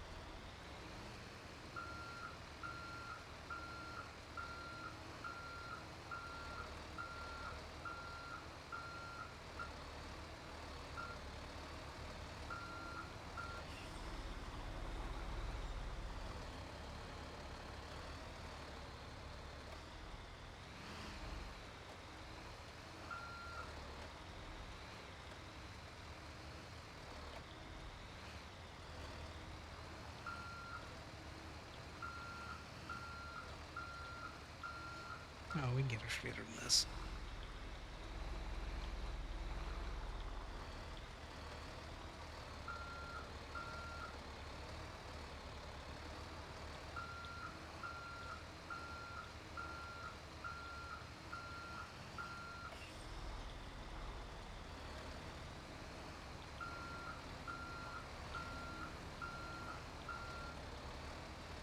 Now, do I have to be straight or is it just the back? That would be up to your satisfaction level. It's part of the scenario judgment. Okay, so am I dropping the trailer here? Is that part of the scenario? No, just when you're happy, we stop. Because we don't need to drop the trailer yet. Oh, no, but as in, like, is the scenario that I'm parking the trailer or am I parking the trailer and the cab? Oh, no, you're parking the trailer. That'd be the scenario. We just don't actually detach it today. All right, well, this would be me parking the trailer. All right. Because I would detach now and straighten myself up. You detach now, let it handle there. Okay, so Bruto's going to go over some good things, some bad things, etc. You see, kind of towards the right forward, we see this little cone on the ground, right off the right side. Yes. More than half of our drivers have knocked the cone over while doing the challenge. The cone is not knocked over, which is a good sign. And you also chose a pretty good maneuvering position. We had one driver that tried to drive straight over to our left here, like by the pipes, and then do a full 90-degree turn into here. They managed to avoid jackknifing, but it was a very, very tense moment or two for them. You did nudge the barrier a little bit, at least Bruto felt the nudge. Could just been a different rock on the road there. Sometimes we have to take those into consideration, that maybe one of us is feeling something, the other one is not, that sort of thing. Mm-hmm. So Bruto's going to say you did a pretty smooth job. One of the things we're normally looking for in this situation is how many times someone imitates Austin Powers. little back and forth turns. So that's fair. You did a pretty good job without doing too many like tiny little lost and powers in a tunnel type of turnaround situation. So, are you happy with your control reversing? Comfortable with it? Things like that. Yeah, like I said, it comes back to the more you do it. I probably had that car not been there, I think I might have got it with less back and forths, and then I just wanted it real straight. Hence some of the other little back and forths. Makes sense. Bruto actually has in the notes here that cross traffic and being considerate of them is also part of the consideration, whether or not somebody's going to be a student that cares about them, jams past them, bumps them, that sort of thing. So you did a pretty good logical approach to that. It's not going to cause any flags, that sort of thing. All good from Bruto's eyes for that.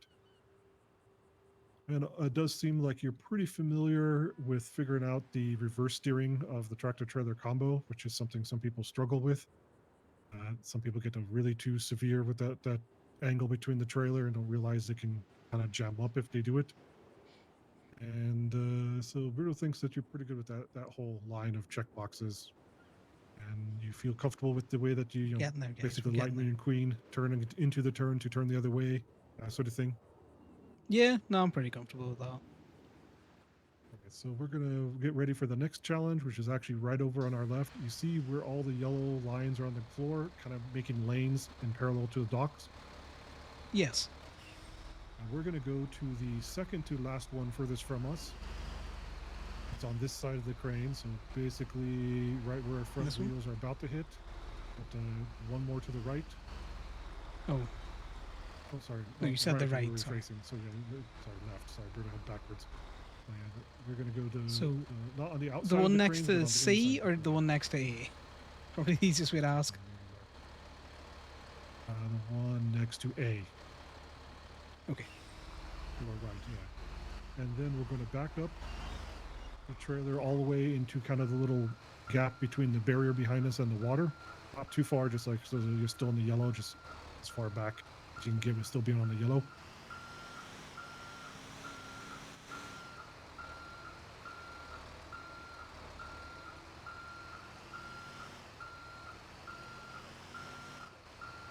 This would be good there. So what this next challenge is you're going to be doing a braking challenge. Ooh, So emergency basically brake. a drag race. Sorry? Sorry, is it the emergency brake? You're gonna tell me, brake now and Actually- I got slammed? Yeah, we're gonna say brake now, but we're not gonna say. We're gonna give you instructions so you know what to do when you get there. We're not using the handbrake. We're gonna try to use the regular gear and foot brake basically to see if you can control stop without it. If you use the handbrake in these type of high-speed brakes, the trailer might try to bypass you. Yeah, I well imagine. So the goal is to get up to 60 miles an hour along this lane before you reach the final leg of the furthest crane. So you see how the furthest crane is 3 legs on each side? Mm-hmm. The third leg away from us, the furthest one away from us, as soon as you start passing that final leg, that's when you start braking.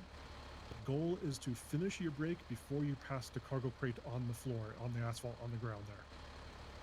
Okay. So it's basically got like maybe a full car length or two gap that you're trying to thread and brake within. We can make multiple runs if we need to as you get familiar with the braking. Some people do it right off. If you do have trouble working your foot brakes there and you do need to use the handbrake a little bit, we can feather it as a kind of like an artificial ABS, but we're going to try it without that at first. Sounds So good. when you're ready, the goal is 60 miles per hour before you brake. It becomes more of a challenge than you realize once we get moving and you realize how slow we pick up speed. And then if you hit 60 miles an hour, once you pass that third leg, then you brake. Okay. When you're ready to try it, on your mark. Oh, let's go.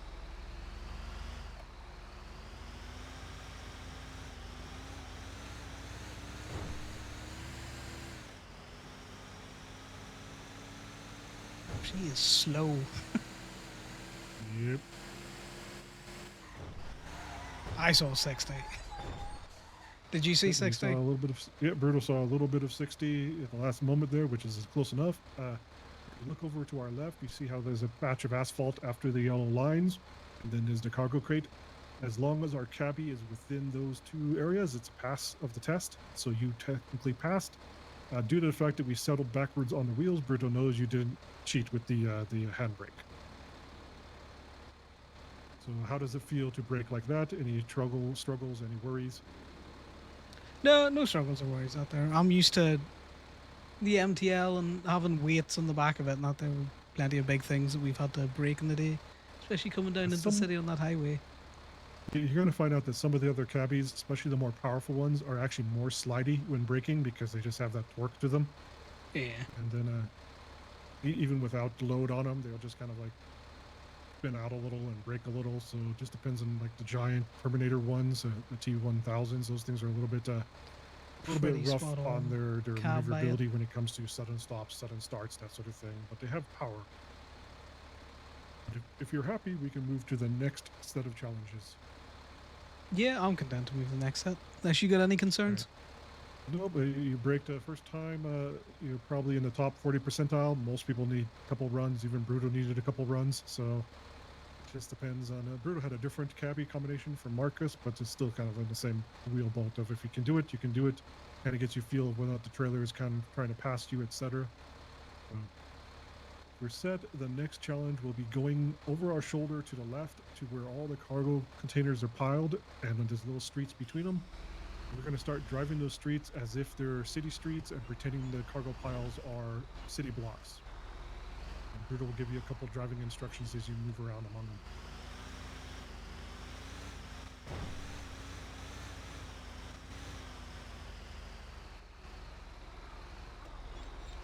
We take a left turn at this intersection.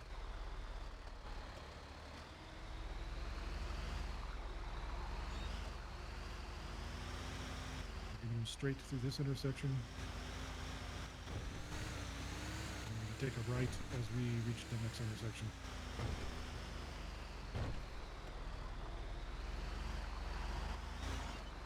Following the round, obviously.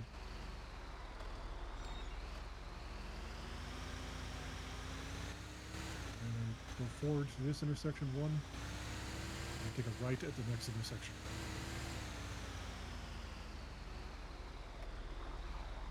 And we're going to take a right at the next one as well.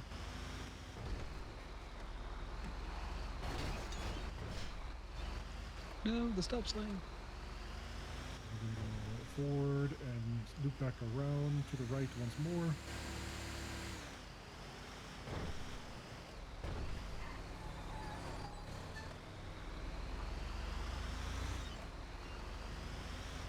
This time we're going to take a right at the first intersection, not the second one. And once we take this next right, we're going to stop in the cross lane.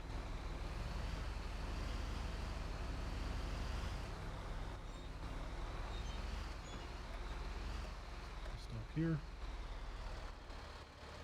So, can you guess why Bruto was making you take those turns? Yes, because with the pivot, you can't just take a turn. If you just take a turn, you're gonna bisect the turn that you will with the trailer. You kind of got to swing her out and bring her around so the trailer comes with you at an appropriate angle. You obviously notice it in all trailers' warnings. They say wide right turn. That's for a reason, because on these type of really tight city streets, these may look like big streets, but when you're comparing to like the American streets or some of the the trucking roads in Europe, these are really narrow. So you have to you're dealing with a cross traffic like this, a cross lane like this, you have to go into opposing lanes a little bit in both directions to make a proper arch to avoid cutting the corner. So you have to make sure there isn't any cross traffic. And for that, why don't we back up from here until we're on the other side of this dark patch on the ground. There we are. So on this type of intersection, especially in San Andreas, you're going to have to keep in mind the pivot point of the trailer as well. Some people might think it's in like the middle of the dually wheels, but it's actually right in front of them a little bit. So it's going to drag and follow your cabbie based on that pivot point. It's kind of like a little bit in front of the wheels. You have to make sure your arches are wide enough that when you turn your cab to the cross traffic lane and back to the proper travel lane, that you have enough of a drag angle to drag it into position without cutting the corner. So normally, from about right here is when you start putting your left tire towards the outer lane, towards the left, when you're making the right-hand turn. Now you're going to straddle probably about halfway over the middle line, but you're going to keep your tires turned until you start entering the intersection, so that your arc is a wide, like horseshoe shape that comes back gently into the lane you want to get to the other side. If you go very slowly, you can kind of work your way through that intersection. You know, you're sloping C. And then you don't want to cut immediately back into the travel lane like that. That's probably too sharp because of the way the trailer drags. You want to give it kind of a gentle slope hill towards the back, back to the lane. Yeah.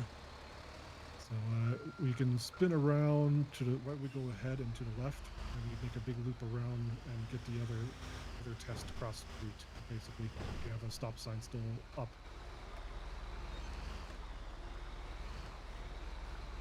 Just loop around tow back truck is here, really weird, and then yeah. we'll take the first left, so we're back at the same intersection, just in the other direction. You want me to do it from here? No, because left turns aren't as hard to do. If you get the right turns figured out, you can normally start judging the left turns easier. If you watch the trailer as you come around corners, you will notice you drug the trailer into the opposing lane there. You gotta realize that's where the trailer kind of bends around, that in front of those wheels there. But when you're ready, take the right turn here, and why don't you just take it real slow and then go all the way through it, and then Bruto can kind of help you with the angle. If you're starting to loop back this way, you want to go all the way over towards the E, so where the E is just off your left wheel. And then when you start finishing a turn, you're going to want to aim towards the furthest edge of this dark patch on the floor.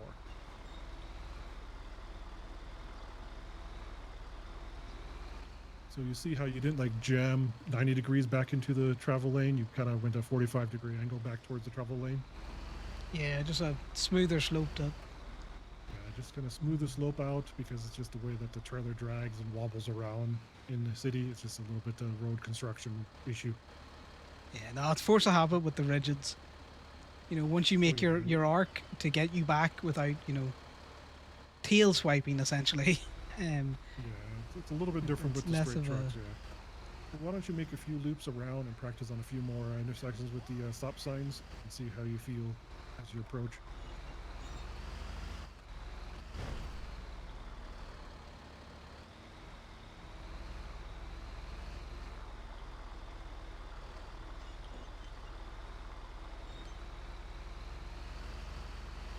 Obviously that one was a very cautious, lots of space one, so you kind of get used to how to kind of middle ground it so you're not completely like going off the shoulder on the opposite road and still giving enough curve room.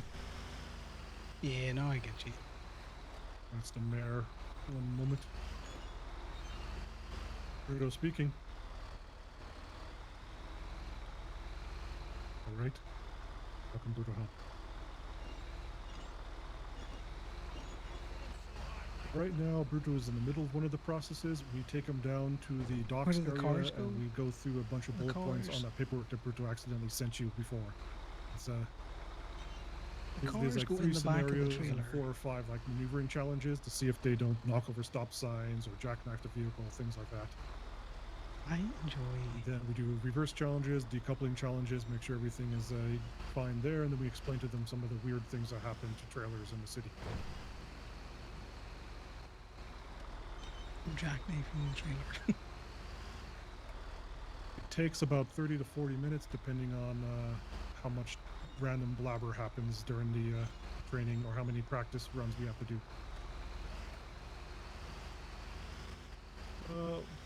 How's Originally things, we Jones? were underneath Marcus only, the few trainers we had, and then we were moved to we were underneath Marcus at the Mass Muellers, and then T moved us to Public Works, so we had like a business to do all the charging for that. Then we were told we're just individually contacted freelancer instructors. Now we're back under Public Works or something. Bruto doesn't know. Bruno is just getting. Normally we go through a checklist involving if they want to do it for reasons of tow driving, because we ask each one like what reasons they're after. Reasons of tow driving only if they're experienced, which means like someone who's been a tow driver a while, or is ownership or management in a tow company. We normally don't authorize freelance tow drivers unless they've been towing freelance for a long time. We want it to be kind of something for towing that towing companies have as a business thing. Or if they have a business that requires delivery of larger vehicles, like the cargo bobs and things, airplanes such as that. There's a few We're other just special following the case cop car scenarios next, we've I'm been intrigued. authorized due to mayor saying green light. So if the mayor says train someone, we train somebody. It's because the mayor requests.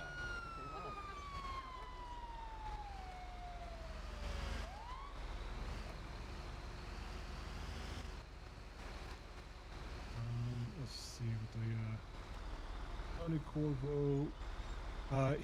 He was mainly because his only main reason was he wanted to be a driver for the aviation academy, like a dedicated tow driver.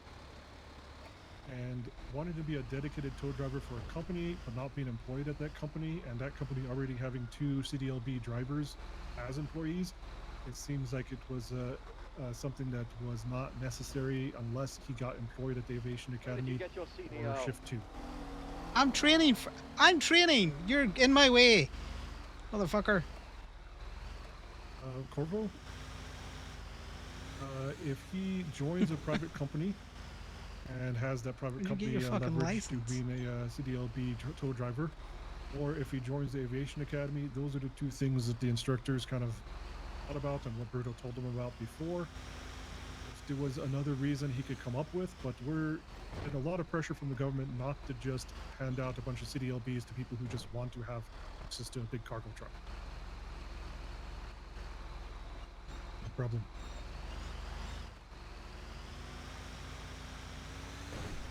Right, how are you feeling about maneuvering after practice while Bruto blabbered?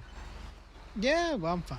I'm just getting more of a feel for this particular car, but it's going to take a feel for every one of them, I think. Indeed. The one you're going to want to practice with the most is you're going to want to practice with the large freight trailer. It's got a 3-axle back, and it is huge. There's almost no intersections in the city it can go through without going over 4 lanes of opposing traffic. Yeah, that makes its sense. turns. So you can't even take it out through the gates here. You have to kind of cross the meridian there next to the gates on the way out. It's the one that handles the cargo bombs.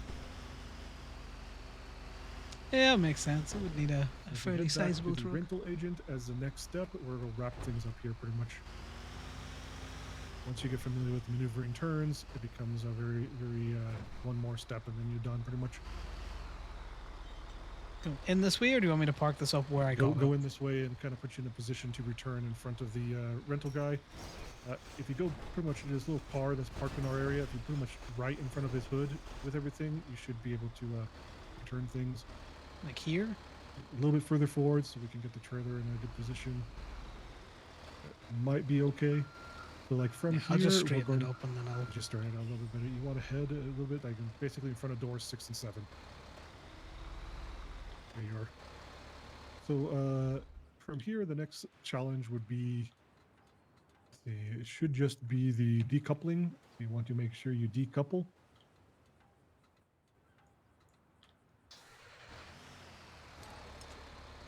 Well, stays are down, and I can good, move you wanna, forward. and you don't want to pull too far forward because we still need to unattach the cables that are hooked to the trailer. Yes, that's very true. Let me back her up a little bit because see them stretching there. Let me get But them. yeah, the magnetic assistance is got its own power, so it cycles back on. So you don't want to just sit there or reattach the hook. But yeah, pretty much Yeah, let me detach, just get move these forward, out. get the wires off, and then you're good to go.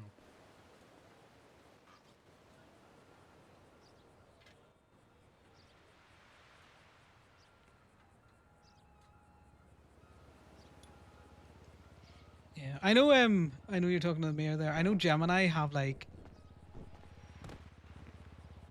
I think 4 CDLB. If I was to get it, it would be 4 CDLBs. But I'm gonna be honest Yeah, with well, you. Our owner does not tow, and why she was ever Yeah, given a Talia picked it up, CDL. but well, Talia picked it because of owner. Owner status was an automatic in for tow drivers during the first wave. I understand that, but she doesn't tow. Yeah, It was one of the Bruto reasons doesn't know why. it was approved, Yeah. but it was the very first week was basically T saying these people need a CDLB, and then after that to start being hammer out the reasons listing a little cleanlier. Especially when No, now I the get it. government started using "Don't hand things out like candy" as a slogan that apparently is overused in the city.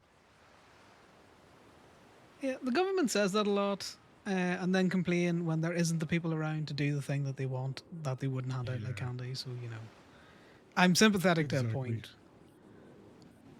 There's definitely a few elements to their logic that doesn't go between the different branches, the right hand, left hand, not thinking the same. It's kind of the same thing that they tried to pull with mechanic shops. They wanted dedicated repair shops. Could you imagine dedicated repair shops, given the fact that I don't know how long you stay around, Bruto, but in about another 3 hours, it'd be very difficult to get any repair shop. Late night. Sometimes Brutal makes it to the late night once or twice a month and realizes it becomes like a bunch of sagebrush rolling through repair shops versus people. Yeah.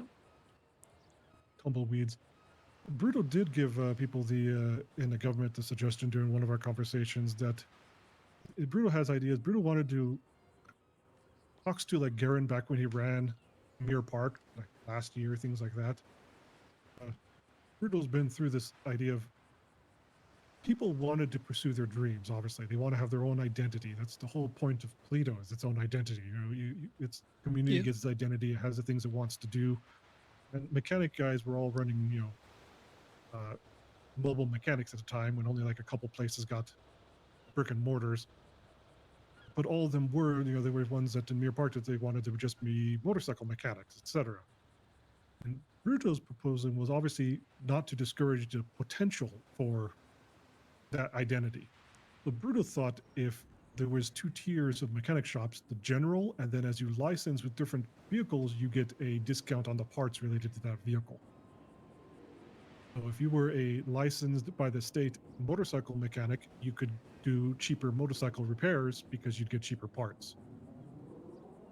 And it gave you a path to do a identity without completely blocking anybody else from doing the same repairs.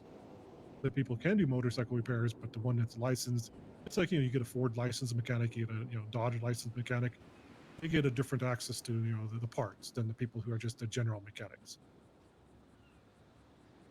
Yeah, no, that was floated as well. They were talking about if everyone could do repairs, only certain shops would be allowed to do certain cars or bikes and stuff out there. Yeah. But I'm very much on your kind of idea. It's like, yeah, a shop can have an identity. Say they specialize in muscle. Like Blackbird's a great example. They specialize in muscle cars and bikes, I think. Yeah, Bruto's not sure what they've settled in on. Knows that PSP wants to do like performance stuff and parts, but then people just going for other mechanic work too. Because it's just, if you're a mechanic, they expect you to do everything. Well, that's on the PSP boys to be like, we're not doing anything outside of they're only doing tuning and performance, which I think they do say.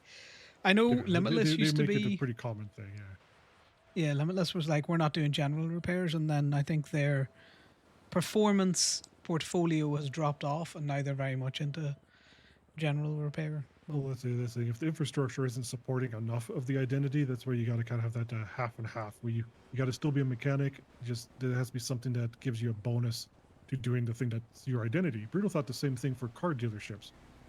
It's a weird thing. Bruto doesn't like this whole performance gets you better stuff car dealership. Bruto hated it in regular business imports when Bruto did it years ago. Basically, if you work at a distributor that only gives you better discounts if you sell better for that distributor, it's kind of a horrible, horrible experience.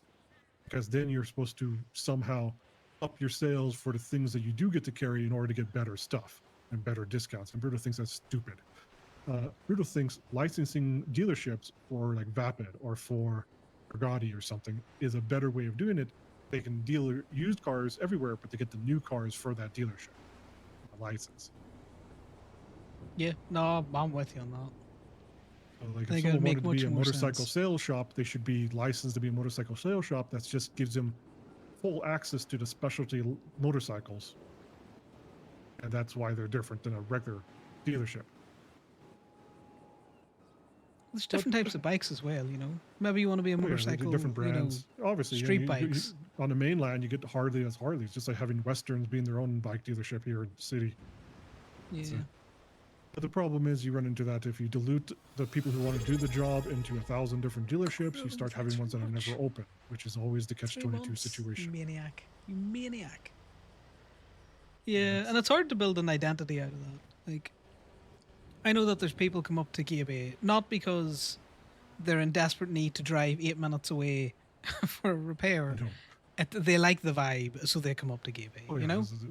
getting a culture that's in a community is a little bit a side parallel to the idea of having a business itself have its identity. Because obviously, the Gay Bay, Polito as a whole, it's kind of been. Bruto doesn't want to sound judgmental, but it got a lot of support from a lot of influential people to make it established its identity from the get-go. I would agree. So, Yeah, about 12 well, months ago, it's like it did get a good Bruto was bump. disappointed at Dean's World because almost right after Sean Dean established that as like his legacy, during his first term, he immediately went up and pretty much helped support Polito becoming what it is. Spent all his time up there with the rest of the people establishing the community, which is awesome for that community. It's incredible for that community. It does make a lot of heavy weight when you have people who have a lot of influence spending all their time in one community.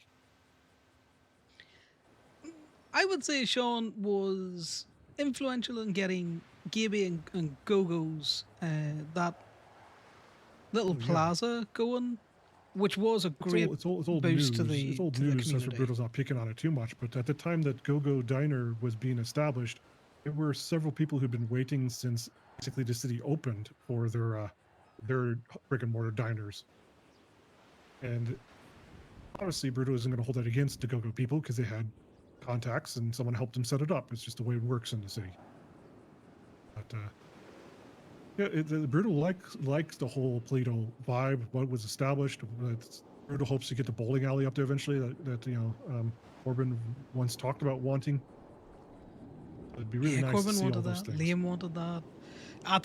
It's been difficult outside of Go-Go's and Gibby. Really, we've only recently, as you've probably heard, we managed to get the paints up to the Polito Bay. Yeah, the actual. Well, Bruto knows there's some reasons why the docks should be up there, like a branch of exporting. But at the same time, Bruto was thinking that when the logistics were being developed, you probably don't want to use those docks for logistic reasons because they're right there next to the lumbers and things. So it's good that the selling is happening down here. So that because Bruto thinks that the logistics need to move across the island to make truck drivers feel like they're doing a job, not just around the corner. No, I would agree with you. Like, well, this is the main docks as well. Like, Polito is small docks. It does not. Yeah, there's go no into cargo ships that really park up there or anything right now. So It's not deep enough to get a cargo ship in. Like, it'll It's get. it's good for the smaller shipping that happens for the paints and everything, but it makes sense that it can't really bring in a big crane system and everything. But by contrasting Polito, like Bruto's not gonna. Polito's awesome, has a great identity. You guys hold it down well up there. Make sure that none of the opposing elements go up there and cause trouble too much. Then you the contrast. Look at Sandy. The most influential people in Sandy since the beginning of the city being open and immigrants coming in have been I hope you like your LSSD Otter and now Monkeys BCSO rebrand. So the only real heart to Sandy is the PD and who they work with directly. Everything else in Sandy is been like all the law stuff doesn't have the same influence as the Cyrus guys in Toledo because they don't have the same governmental influence for getting things established that are Sandy identities, because Bruno thought even like off-road vehicle dealerships and maybe motorcycle dealerships seem like something Sandy should have versus anywhere else. It's just I'm surprised. Yeah, that it went to Harmony because I think you Sandy guys, unfortunately, have a lot of competition in that grapeseed area. So it's kind of the farming identity is huge in Grapeseed, so they're definitely good center for that type of mentality. They did well. Yeah, I'm just saying, like, everyone.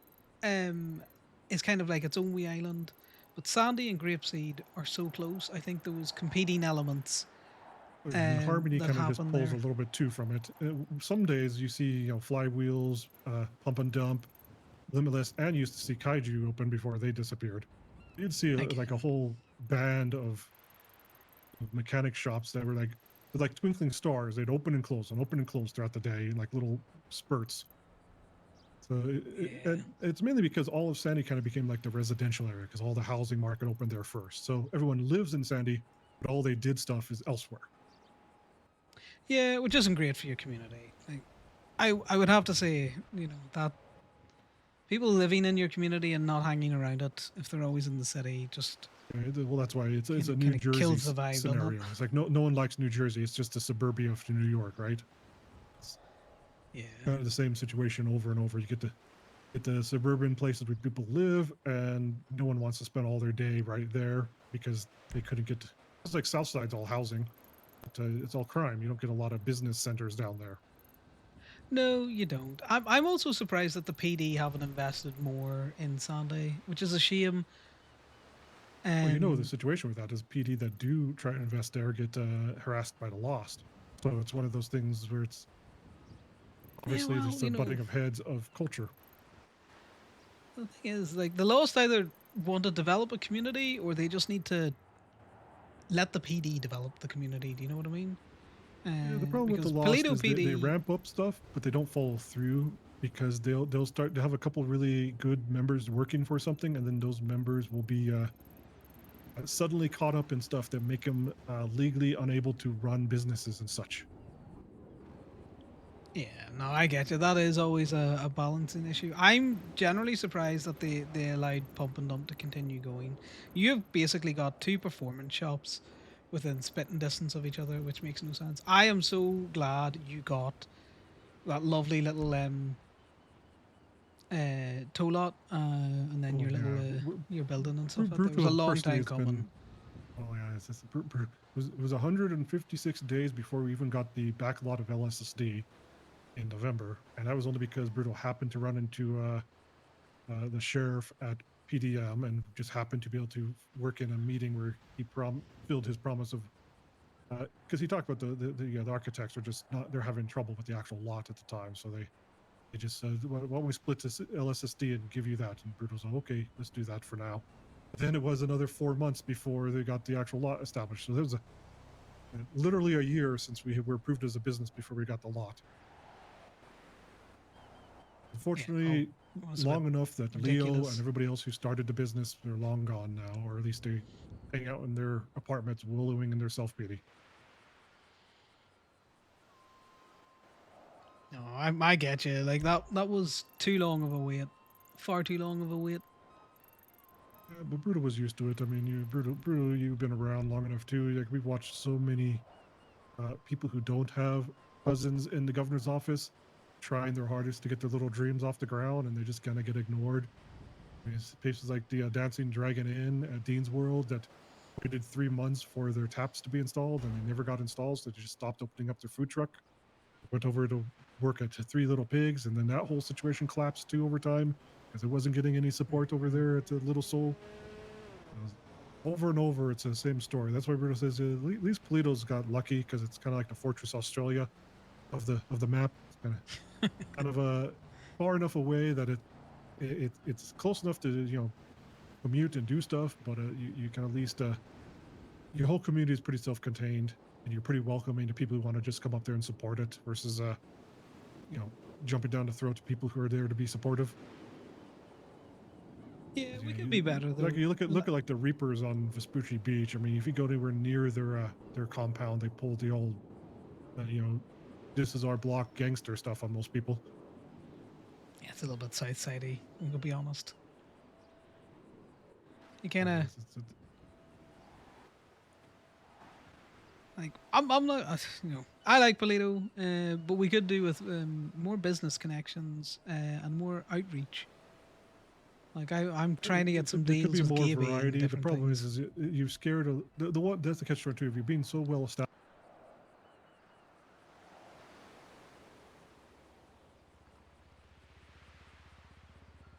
So you see again, Bruder, your voice got caught in the wind there.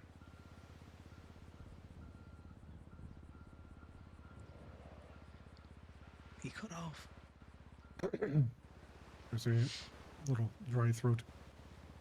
That's all that sea air that we're getting. So Britta was just talking about how the integration, unfortunately, of a lot of the community in Toledo has also been it's kind of like challenged now, because no matter how many times Corbin or people talk about it, the PD now just sees it all as Osiris is in control of everything, which is harder to bring other businesses up because the PD doesn't like to, it's kind of a weird stigma that Bruto doesn't agree with, because, talking to Corbin is like business and cuts don't automatically mean connected, but police bias and government bias has settled in. But the thing is, the police have they've done it a little bit to themselves, right? So like everyone in Plato's hostile to us. So okay, but do you want to have some self-reflection to think why the community members, like taking the Osiris people and cuts out of it, but why the general community members are hostile to you? Because you come up and you instigate and you cause issues, and you're not there in good faith. Yeah, the only reason why you go up to the north of the island is to take a parked car or try to catch someone dealing drugs on the streets, and you don't ever go up there to be part of the community, then you're going to be treated as an outsider that just comes in to cause trouble. It's like, because we're trying, like, we've hired what do you call them, Bison to Gabe. I have no issues with cops. They exist. My issue with PD is institutional. That's not the individual, Oh yeah, there's all levels of issues with all the government establishments that if you pick apart too much, you find the skeletons in the closet, and it's like, ew. Exactly. Why are these guys? why is this allowed? Yeah, well, like you say, we have cops that will specifically come up, and they're not fucking around with the Osiris guys. They're ticketing people who just live in the town. Oh, you're one over the speed limit. Well, let me give you a speeding ticket. Oh, your car is parked touching the curb. Let me mark it for impound. The hen house is open for a night, and all of a sudden, all the cops are paying a lot of attention to comings and goings from Toledo. Oh yeah, there's a DUI checkpoint in and out of this every exit of the town. The rest of the month, those cops are never seen anywhere near Toledo. So they're not part of the community. At least when there was a little bit of the Toledo Sheriff's Department trying to be an established place, they could have spent their time to be like. It's the same reason why Davis and like Mesa don't work out well in the South Side around, because the groups down there just don't have a good history with peacetime interactions. Yeah, and it takes time and effort to build over that. Like, for all the faults of Toledo PD, for the most part, we were cordially coexisting. Do you know what I mean? They were doing their thing, we were doing our Best you thing. can hope for. It's like any small town sheriff department that has a major established group already. That's, I mean, just dealing with all over. Just think about like Montana's and Oregon's that are full of paramilitary groups right next to small town police departments. They don't go out there and poke the bear. Like, they just have a quiet agreement. I mean, the problem is already Osiris keeps the crime down inside Toledo anyway. Did a better job of it than the crime. PD. PD doesn't have a lot of teeth when it comes to intimidation tactics, just yelling tactics. Yeah, it's one thing to be chased out of a town. It's another thing if that chase comes with a bit of a bite towards the end of it. Yeah, it's people who Bruto first go talk to Mayor Butas after a little misunderstanding we had. It's like, you got to realize that if you're going to deal on the street level, you've got to deal with it properly. And the culture of a small town with an established club in it is completely different than just rolling in a uniform thinking that you're the boss. It's that respect and treating people like humans. Do you know what I mean? Indeed. And also, this problem is like, just because someone's been through Bolingbrook, it doesn't mean that they're treated like they're always in that mode. It's like they did their time. They're no longer, now they're at their job. Now they're at Gay Bay. Now they're at, they're at the diner. It's you just don't, just because the cut's always on doesn't mean they're always criminals at every moment of every day. No, that's true. I wish, though, for Sandy, that either the PD or the Lost would figure out a way to just build that community. Because I know the Irvine kind of got it going for a little bit. But It got jumped around to too many different owners because the issue is nobody can really establish for long. Business. I mean, at least Last Call is pretty good established. Sitting there in the middle is kind of like a house bar. But like Pump and Dump, that whole group of people, the original Pump and Dumpers, they all left because they were just not getting any help from the government. It's like the sheriff. I mean, Ferraro and the sheriff department is good from some ways. They're not like bad people. Brutal works with them a lot, but they just don't know how to support the community that isn't in uniform. yeah, what's I mean? They're not interested in a civilian who is always just a civilian. Do you know what I mean? Like that isn't just an off-duty cop. Last Call, They I want think, everything to be the side jobs of their officers, because if it has, just like in Toledo, if it has one person in the business that's a lost member, it changes their attitude towards it immediately. Yeah, not which isn't healthy. And you got to coexist in some of these. You can not like the person, but you got to coexist. Exactly. I think the what do you call it? The Last Call cafe thing. Yeah. I think it struggles because it's inside. Do you know what I mean? Like hubs are. Yeah. If you don't see people milling around, you don't know if there's one person in there or 20. Well, it's kind of the same situation going past the Pancake Parlor a lot, or even to some degree, Go-Go's is when you're dealing with a nice building that's mostly empty because people don't stay in the booths hanging out the whole time. Even think about the other one is Yellow Jack. Like Yellow Jack is also, no one's using the inside of Yellow Jack other than to grab food.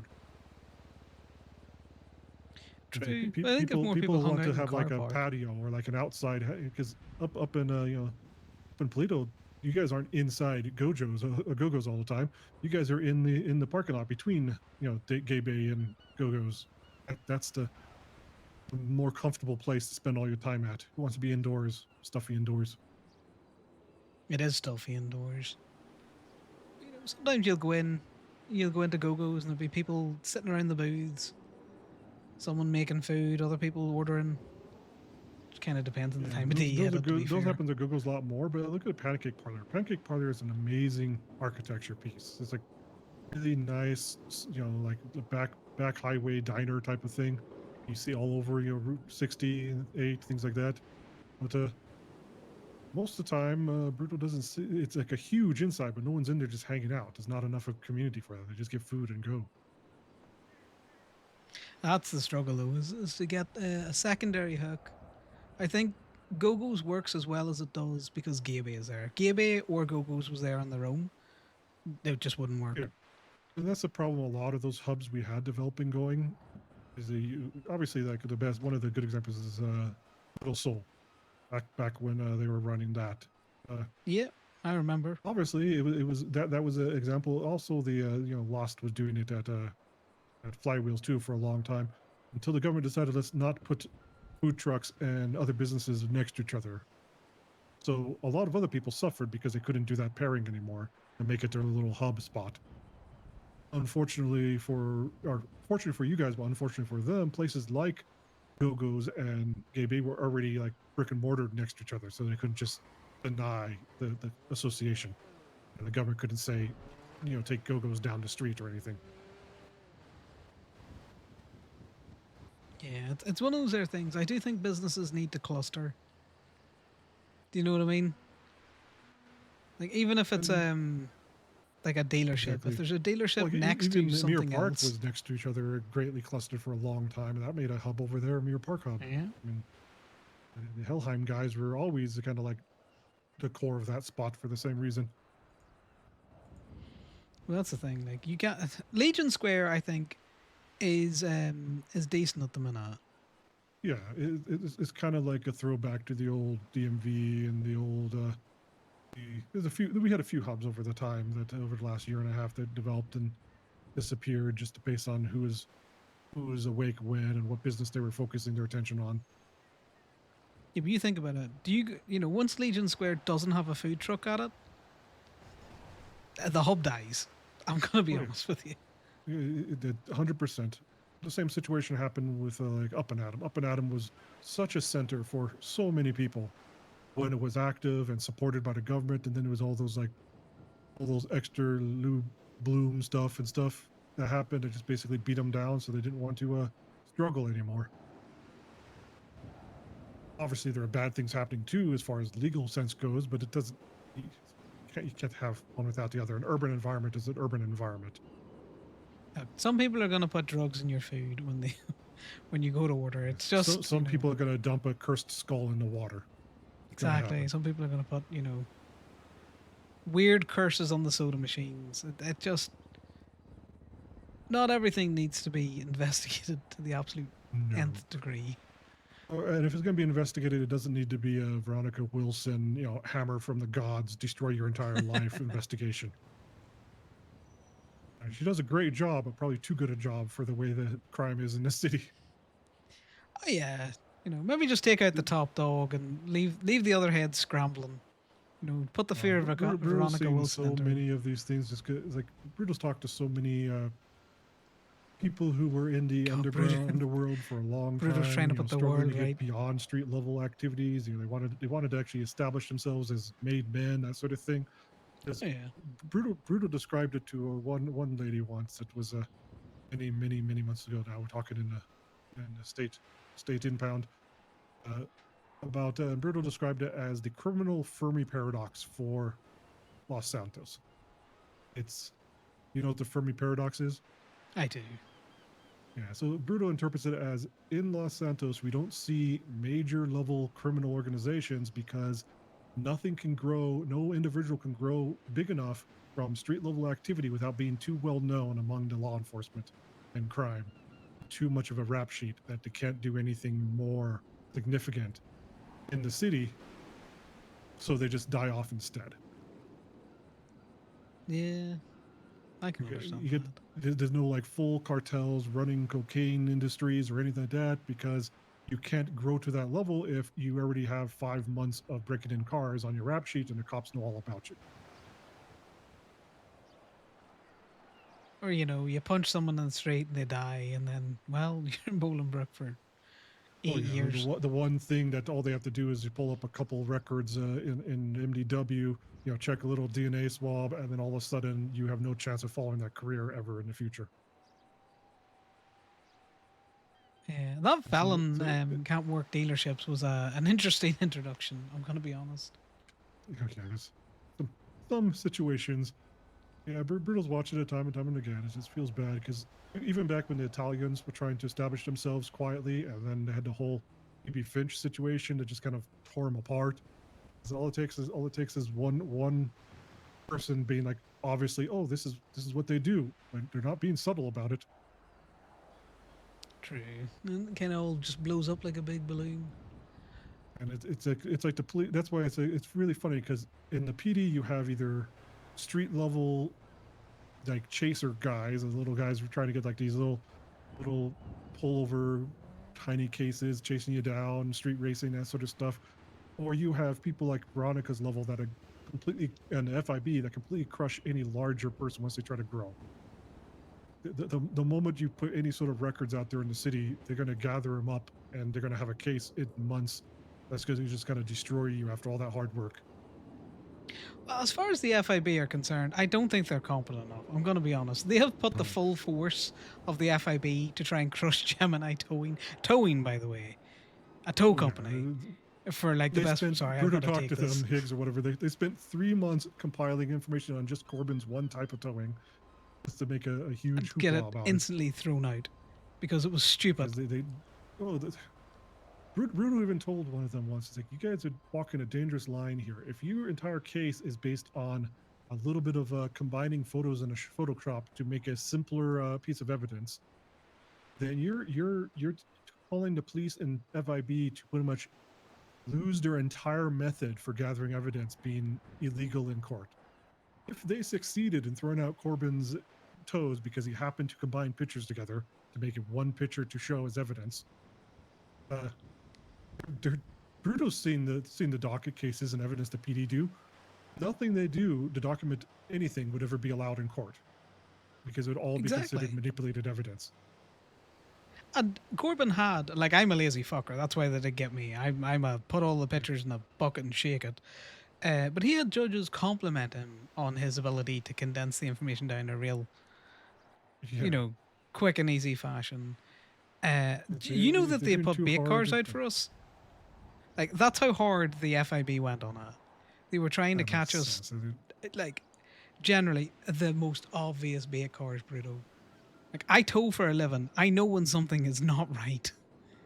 I turned up to a Exactly, yes. car that's locked with elements in it that someone would possibly steal, and no paperwork, and parked in a really obvious fucking position. I'm not fucking stupid. Basically, they have zero idea of what they're doing when it comes to that. Yeah. They also came out the wrong direction. If the government is unhappy with the reports coming in of people breaking into vehicles to document the insides and such that was happening as Gemini, which basically kind of had a ripple effect among the entire tow industry about that situation of responding to crime at tow lots. If they didn't like that, they should have gone through the DOJ and had it clarified that you can't potentially break into vehicles, that they have to already be unlocked to document them.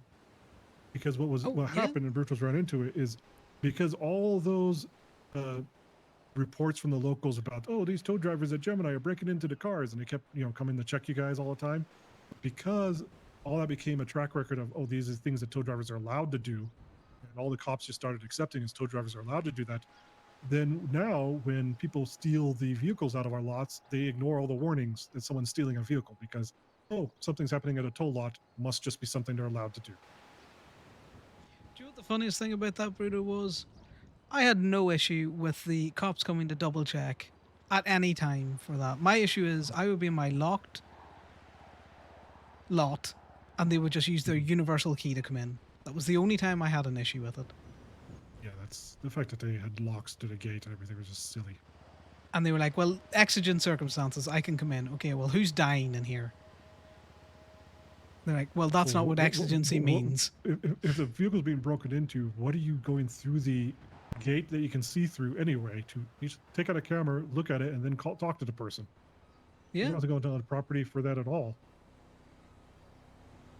You know that when the alert that they get for a vehicle being stolen from your lot is different than a standard. Sorry, I should have told you to return that. Than a standard, someone just breaking into a car. Well, it depends on if they're breaking through the gate. It's different.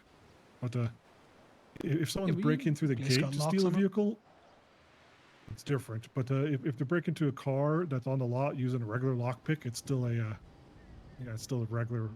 Locals still complain it the same way. Yeah, but does your gates not automatically lock if no one's checked in? I've had to add pin pad to it because something is wrong with the gate mechanism. Ah, right. Because I know that ours, if like all of our guys dip out, then the gates they automatically lock. Yeah, our pin pads do automatically lock just because they have a timer on them, but that's the best we could set up. There's just something weird with the gate. The gate's built-in lock. Yeah, but I know that they're ignoring anything that happens at the Gemini lot anyway. We've had gunshots there before, and they just don't turn up. Everywhere. Brutal's heard from them. They just, because of all that history of the hassle of dealing with tow situations, they just ignore anything that happens at a tow lot, pretty much. That's why the mayor wants to get theft from a toll yard as one of the flags on vehicles. I get that. Or they could just do their job and just swing round tow lots every so often. If it's a tow worker in there, that's great. They don't have to do anything. Now, how about they talk our about agents? Our agents at the lots, they're trained by Walmart. There's no time for PD respawn anymore. Basically, if we're not around and someone comes and asks the agent to get a vehicle out, it's like 20 seconds, and the guy just has the driver bring it out for them. Just basically like no resistance at all. Yeah, Darcy at our lot, she's worse than Steph, and Steph was very much a don't give a fuck person. Yeah, so it's like the fact that there's only like this basically the Walmart of let's not have a lawsuit, let's just give them what they're asking for with no threat or no challenge or anything. Yeah, it means there's no time for PD to respond if someone is stealing from a lot. That's why Bruto thinks if the mayor can push through, it might be okay in the long run, because what he wants is he wants a new flag that PDC, when they pull over a vehicle, that it's flagged stolen from a tow lot so that the owner can't just say it's theirs and have it unflagged. And then He wants to double that up with a new strike on the vehicle every time it's re-impounded after being stolen from a tow lot. Yeah, but we don't get a lot of that strike money. So if they're stealing from Oh, the no, law, yeah, I it's would so like small, yeah. I would like the It's so money to small. come to the law. Yeah, well, the whole point is to make sure that something's registered is being paid for release versus just stolen. Yeah, true. But even if we get all those vehicles back, like Bruno said, the records we had, it doesn't make a difference. Like if we get every little registered vehicle paid for out of the lot, we barely make $30,000 a month. All of us together. Yeah. We need Which another means- form of income, and we're just hoping one of these ideas gets pushed through like salvage yards or leaning vehicles or something. There must be a way to compare the amount of money that the toll lots were generating for the government versus what we're doing now. Because even just the taxes on the releases should have been earning a decent amount. Not really. I mean, if you think about it, if we're getting $20,000, for example, from an entire month, 4 lots, that's only going to be like 15% taxes on $20,000 that the government gets. Yeah, but that's just from July though. I think with From the cost of August, yeah, living, August. sorry, August. The cost of living's put a lot of people off tow. Oh, yeah, there's a cost of living. For individual tow drivers, the thing is, like, if we work for 150 an hour like we were, and that money comes from the state account, or if somebody comes in and gets a $1,000 bounty from a PD tow that has 5 strikes on it, they take more from the state budget for the PD tow than they ever did working 4 or 5 hours as a 150 an hour tow driver. Yeah. And I think you get more people that would do costs it more. if you went back to the 150 and the bounties were smaller. Yeah, the bounties are, Brutus thinks they should stay at 90 anyway as the base, because $90 for 4 or 5 tows an hour, everyone is grinding that, feeling horrible, getting tired. They're not going to be doing that for 5 hours straight without social interaction, things like that. So it's ridiculous to expect someone to just grind out bounties to make a living. Yeah. It's not going to encourage a job and culture that people want to be part of day after day. And we know that because none of our drivers want to be part of it day after day. I miss the state lot shenanigans as well. The fact that you don't need a tow truck driver to get your car to the state lot. I get why they did it, but, I enjoy going down there and talking to, Oh, they're helping people. The social interaction of helping people get the vehicles out, just because there are so many tows to the state lot. But in August, there weren't that many tows. Because one of Franklin's ideas, he had an idea when we first talked. He thought, oh, why don't we just close the state lot so all registered vehicles have to be towed to private lots? It's been over a year and a half, and he wanted to find, well, how do we boost the money earning at the private lots, basically. But in August, there were like a total of 10 tows that are registered at the state lot that got released. There's literally no extra activity that you'd earn if you had registered owners removing things from the state lot. No, I just miss, going The down to social the stuff is state good. lot and, you might have been there, I might have been there helping somebody else Yeah. out or We have renting a little truck. chat, we Or, train new tow drivers, all that stuff was always part of the culture of building up the society of towing. yeah, finding people who are interested in. Sorry, this person's called me 3 times now. Yeah, if you Hello. gotta do something, we're just blabbering. Hello, Mr. O'Keefe. This is, I don't know what my fucking rank is no more. This is Malcolm Nolan with the Highway Patrol. We got a PD tow for pickup if you're available for it. Yeah, I can come down. Was that you who has texted me? Apologies, I've just been doing some CDLB training. Yeah, that was me who texted you. It's this, the little Sultan that we got over here off of the Banner Motel. Yeah, no worries. I should be with you shortly then. Okay, perfect. We'll sit here and wait for it. Just make sure it doesn't go nowhere. No, appreciate it. Be with you shortly. Yeah, Bye now. no worries. Oh, well, there's a highway patrol man who's interested in calling. All right, so we've got one final question for you. Yep. What do you think the most important maneuvering related thing we are looking for during that entire training process as instructors? What are probably got an eye out for as a big warning sign of green lighting that you're driving a big rig. Oh, the right-hand turn at an intersection. Probably the most dangerous maneuver in the truck. It's pretty important, but there's one more dangerous that causes more issues. You actually mentioned it several times during maneuvering, so Bruno thought you're pretty sure what to do it. Oh, which is when we're jackknifing? backing up. Yep, that's the one.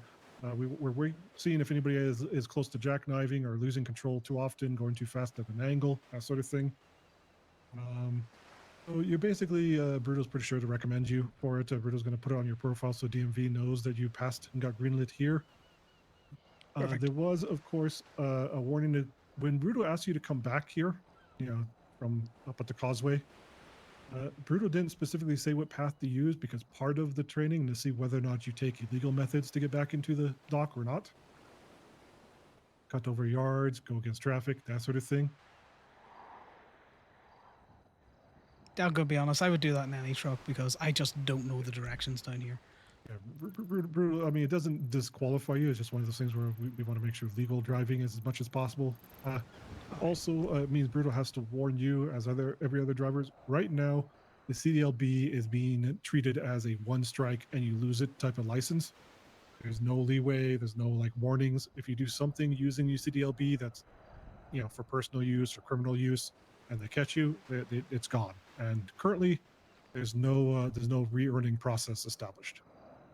I would expect nothing less. It is a license of trust more so than anything else. You fuck around with it, you deserve to get it yoinked. For example, if you take a semi-truck into lumber harvesting and load it up, you're going to probably lose your CDLB. Please tell me no one did that. Somebody asked for CDLB with the hope to do that. We had to deny them from the course because their only reason was they wanted a big cargo container. I hate seeing the box trucks at that. I'm going to be honest. If someone turned up in a fucking semi, god damn it.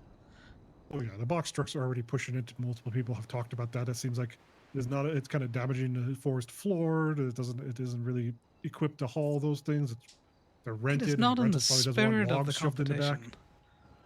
competition. Yeah, they're just maximizing the hauling capacity without properly insuring the vehicle or anything, and it's probably going to eventually be rules against that too. That's basically the last warning is you don't do anything that is not for CDLB requests basically, or else you're gonna run into no longer a CDLB holder. Yeah, no, I get it, but I've never had a point on my CDLA, so Nice. I do appreciate the job that I do, and I don't want to risk losing it. Yeah, Bruto's still just towing, Yep. All these things happen. Bruto just keep doing the job even if it doesn't pay. That's the thing. Even if we're not making money, someone's got to tow. Get you around. I'll see you around, Bruno. Good chats. Good chats.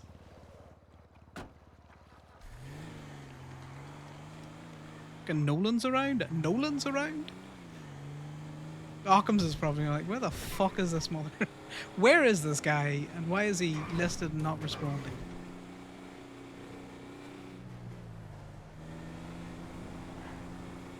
I like that Bruto takes the CDLB stuff seriously. But not too seriously.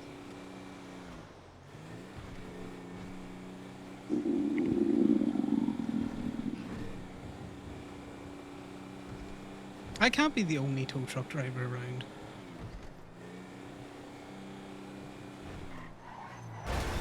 Lady, get out of my way! I'm going for a PD tow.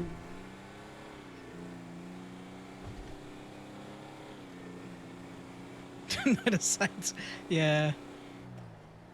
I'm gonna be honest, I could have probably figured my way around just getting back in properly, but I just couldn't be arsed. I was just like, there's no truck on the back of no trailer on the back of this, so I am just going to fucking send it over all of these areas because I just want to get back.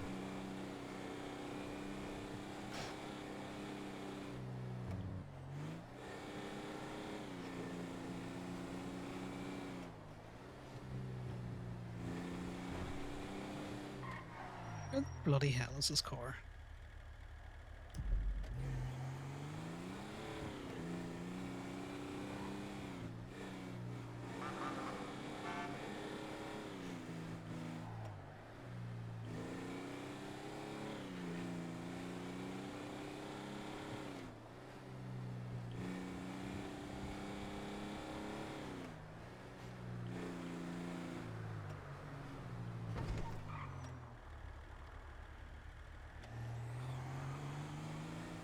I see it. There it is. Is it?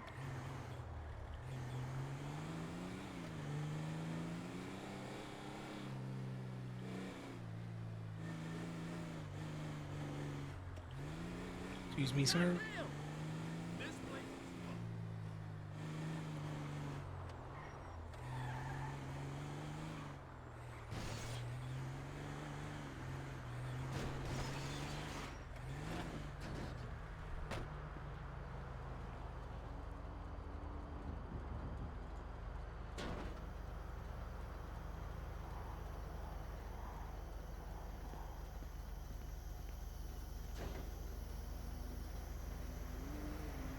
Who the fuck is tow vehicle?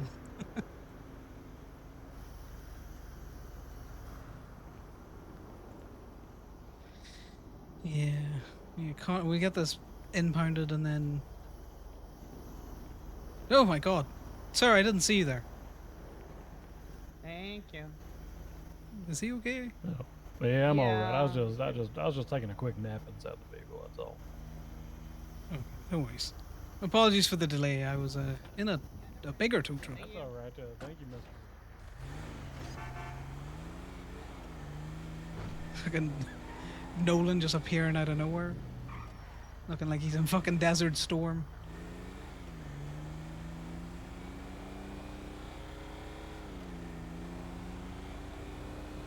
I think Bruto, the character, and also Bruto, whoever plays Bruto, has got a good read on some of the hub stuff.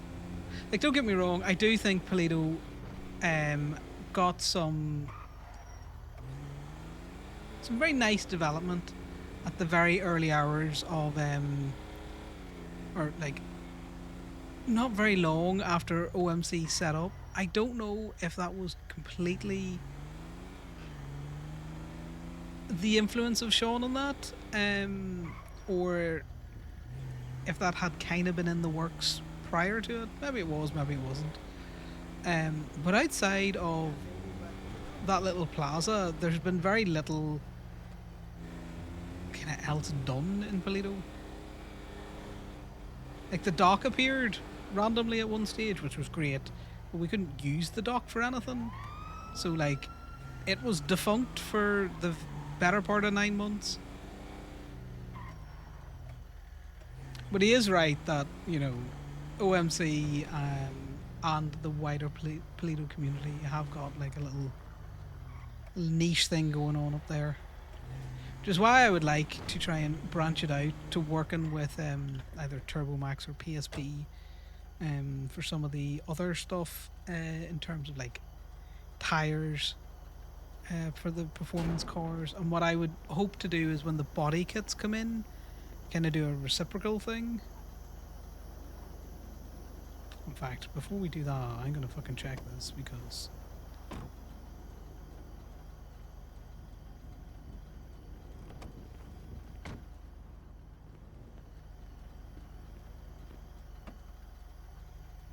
Right, so there's nothing that I really care about. What was Indy doing?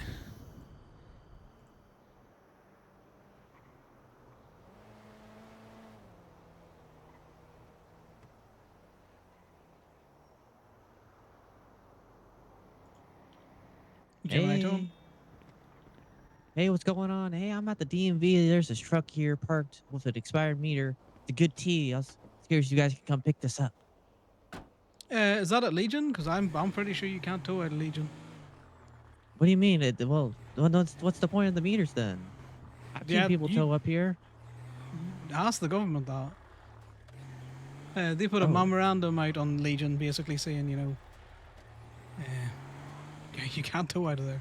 Those red curves mean nothing. Well, yeah, I'm not talking about the red curves. The meter's not paid for. This guy parked in a meter spot. The meter's not paid for. What kind of truck? It's a good T. I know this. I'm a cop. I'm Cadet Left Dead. Yeah, but what kind of truck? Because, you know, depending on the kind of truck, I might need to swap into a bigger tow truck, a smaller tow truck. You said what? What's the vehicle? It's like a single cab truck here. It's like it says like an L35. It's also kind of parked crooked, but still in the lines. But yeah, the meter's Yeah, not there's a paid big parking for. spot. Yeah. But yeah, Well, the meter's Cadet, not do you paid have for. your little PD toolbook? Slap a sticker on it? Yeah. Slap Yeah, a I sticker on it, will. I'll come get it. All right. Will do. No worries. Chat to me, but bye now. Later. That feels like bait. That feels like fucking bait. So that's Nolan. Highway. Peener. Which basically just means a police. Yeah, I am pretty sure, or like Connor's pretty sure, on an OOC level, I don't think that it is that you can't tow from the from Legion. He said his name was Left for Dead.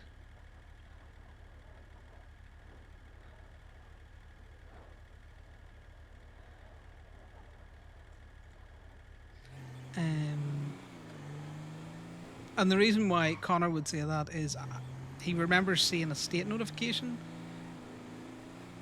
basically saying that Legion is a tow-free zone. We'll have to look it up.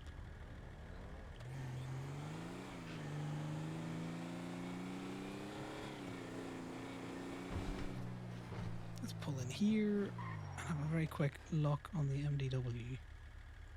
Then we're gonna go get some food before we pass the fuck out. Where is it?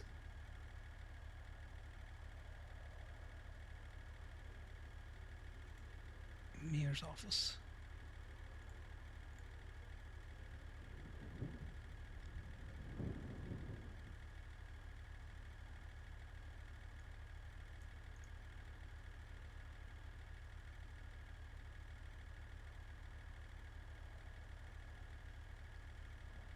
Export, Bark, IT, Bark, Weasel News, Town Hall, Public Works.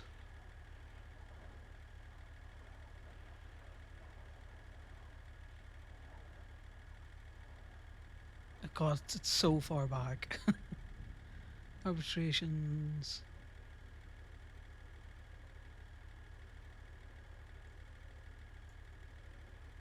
Yeah, see, it's this one. So the state of San Andreas parking meters was updated. Red line exception for outside the city limits is returned. That was never a way, I'm pretty sure. In addition, if there's any parking meters or pavement parkings to denote a parking legion, such as Legion Square, Pillbox, the red line clause does not apply. So it's this here thing, parking meters, pavement markings to denote a parking location. So basically saying, because there is a, like, it's in a designated parking space, you can't tow from it. It's a bad T. Bad T. Not a good T. I do need to get food though, but we're not going to go to Legion. I would rather go to the Pork Palace.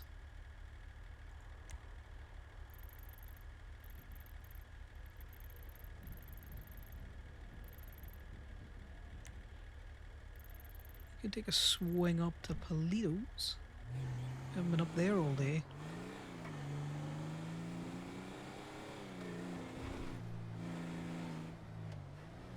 But yeah, I do remember seeing that many moons ago and just been all like, right, well, fucking tow fuckery at Legion's dead.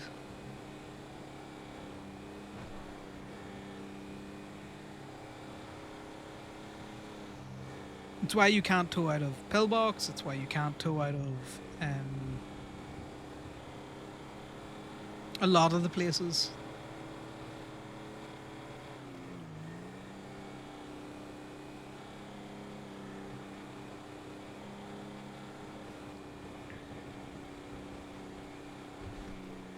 Well, that's what I mean. If he slaps a sticker on it, I'll go tow it, because guess what? I'm no longer liable.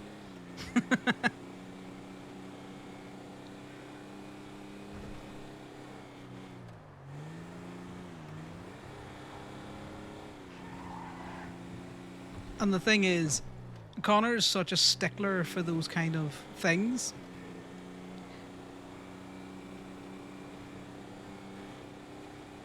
He wouldn't do it off his own bat. But, you know, if someone stuck a PD tow thing on it, of course he'd go and do it. He don't care. But if he was to do it off his own bat, that is a potential point on his CDL license.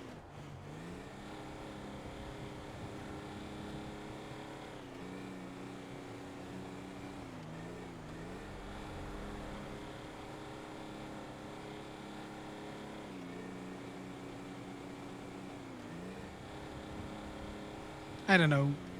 Maybe I should play him stupider.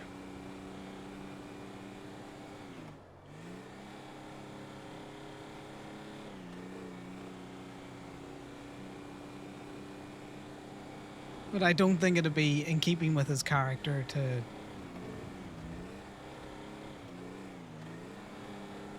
suddenly start disregarding tow legislation, you know?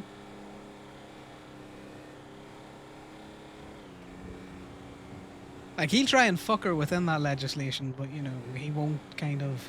If he knows it's blatantly wrong, then, you know, he won't do it. Unless he wants to go to court. And given the fact that it's kind of already been established that if there is designated painted parking bays, they override the... God, I would have loved to have sideswiped that fucking cop.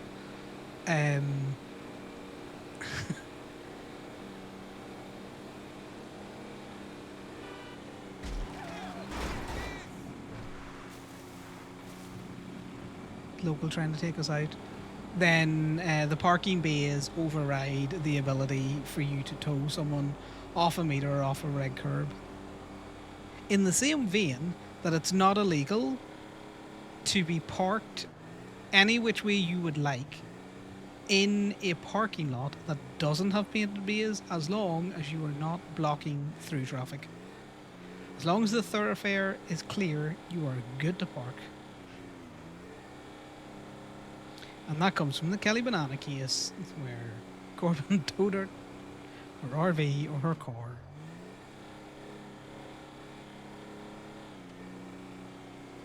Like, Conor will make wild statements about other laws, mainly because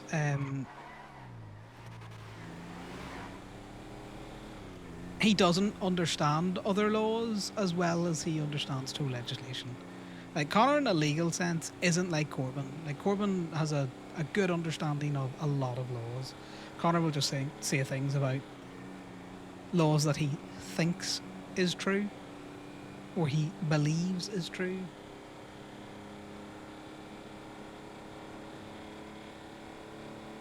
But when it comes to towing and people coming onto his lot without due cause, he's pretty confident in those.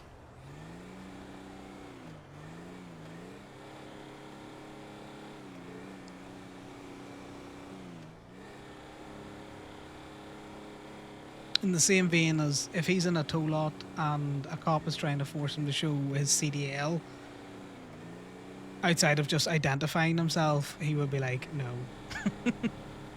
He's argued with cops when he's been in his tow truck as well, just driving it with no car in the back, when they're like, well, I need to see your CDL. And he's like, why? I'm not currently operating as tow. I don't have a car on my back. This is my personal vehicle.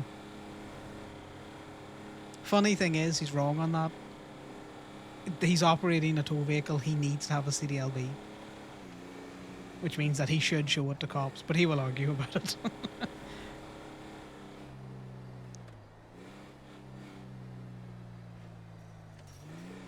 But no one has ever challenged him.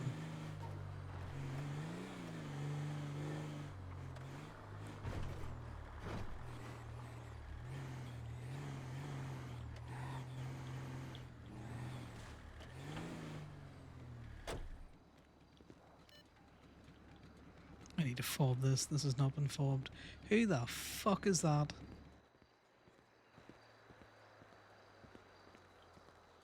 Yeah, sorry guys. Now that I find the go live button, you've got to listen to all this waffle that happens. Oh my god! What, Oh god, watch your feet. what happened to your hair? I know what happened to your face. I've stayed the same amount of ugly. Thank you. Oh, I don't know. It seems to get worse every time I look at it. Well, I mean, the scarring is somewhat new, but not like, past 24, 48 hours new. It's like 2 weeks new. You got scars? I don't look at your face that hard. Yeah, I got shot in the face. Ah, that'll be the improvement that happened. Oh, okay, gotcha. Well, at least I'm that's an only improvement. yanking your chain.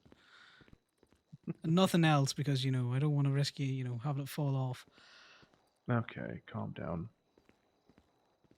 Listen, just recently single and all. Don't mean nothing like. Wait, what? You go watch yourself for friction burns. That's all I'm saying. Yeah. What happened?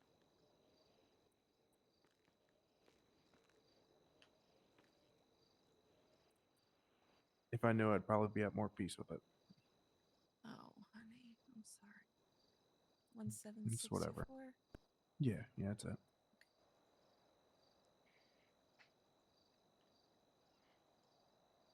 Thank you. You're welcome. There you go. Did you Appreciate need it. food too, Connor? Yeah, please. I could get two and two. What you want? Dealer's choice in the mains, but can I get 2 coffees? Yeah.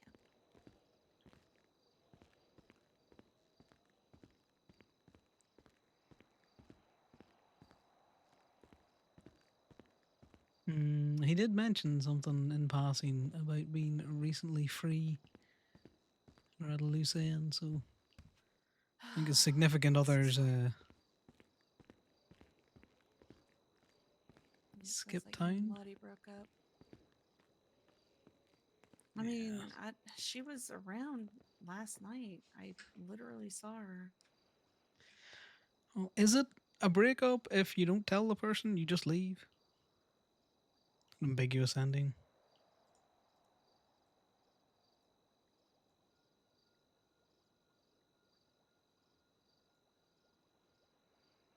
Well, you know.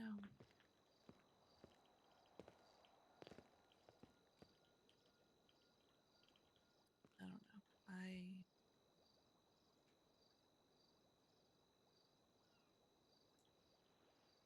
I feel terrible for him. Sorry, say again? I feel terrible for him. That's so. All right. What? No, wait. 1, 3, 3, 4, 5. Correct.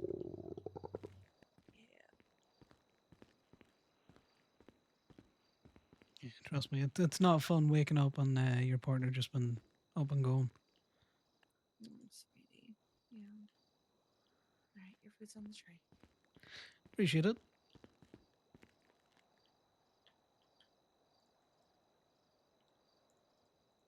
You get any more clarification about what's happening with the farm over there? No, just that it's not mine. So. The classic. Yeah. Sorry. My business exists in name only.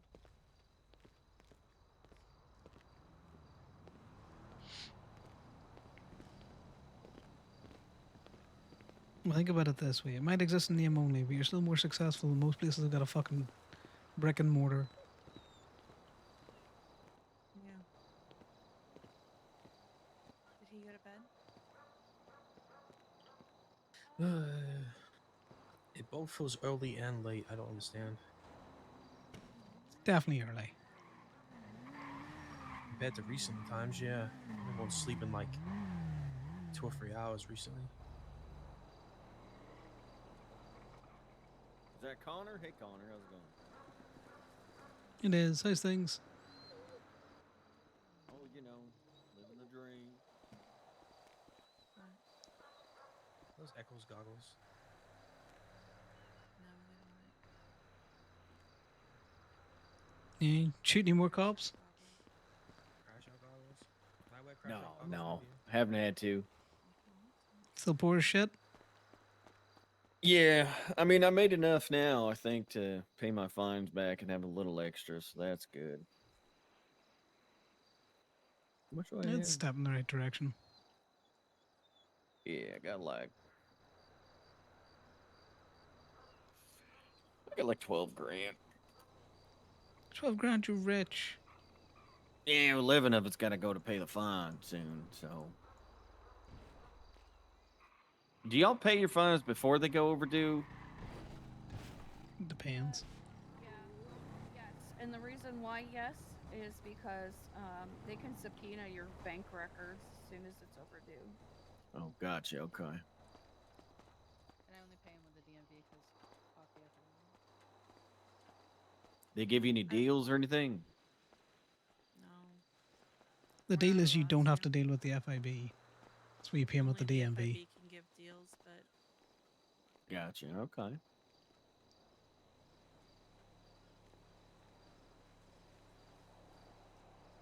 Kenny, I'm gonna be honest. I thought you were contemplating which person you were gonna pick up there before you just flopped on the ground. I was internally betting that you were gonna just yank it off the Crashing out. ground. Why are you crashing? Crashing out about. Yes. I'm crashing out because Edda's crashing out. And why are you Stand in crashing out? solidarity. Or lay in solidarity. I'm crashing out too then.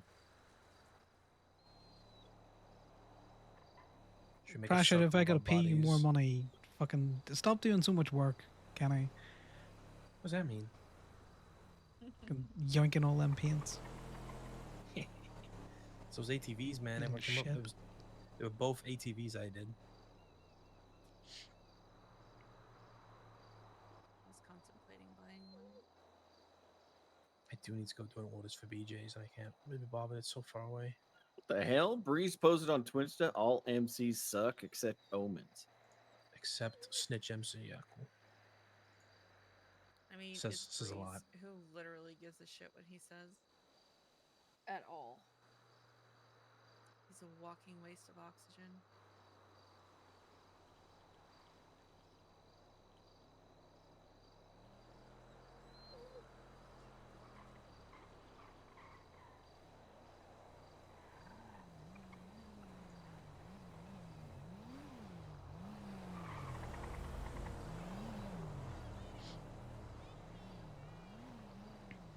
When's Brawl coming back into?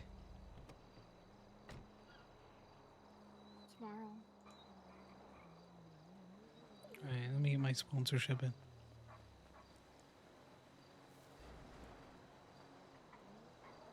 Do I gotta knock people out tomorrow?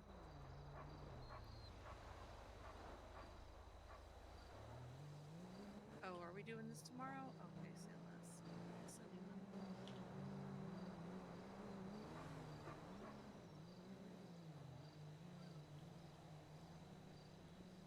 Gemini Tone. Hi, it's Millie who you've been talking to on Twinstown. What's up, Millie? Where have you put the car? So, I am outside the Roach Motel on Route 68. Mm-hmm.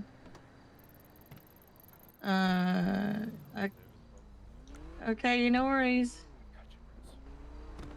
No, I'm good. I'm just waiting for a tow. Okay.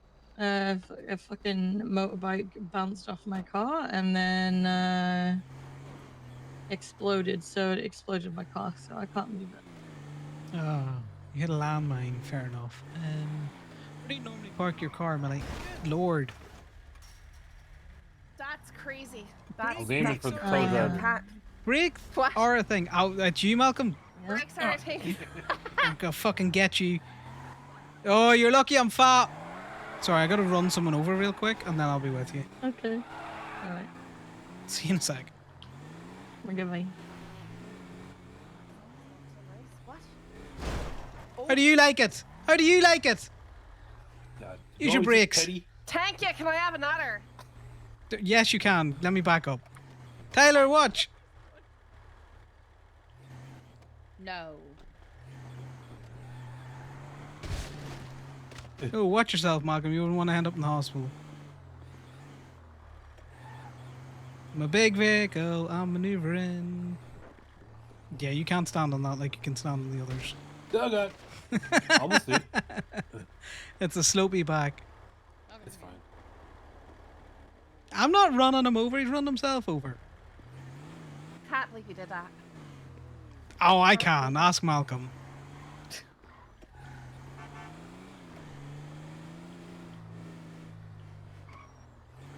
I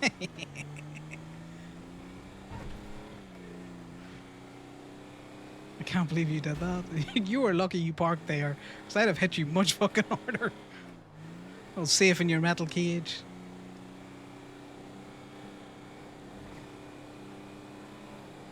Alright, we gotta go pick up a car, park it up, and then bring it to Gibby for a repair. Oh, we do need to get gas as well.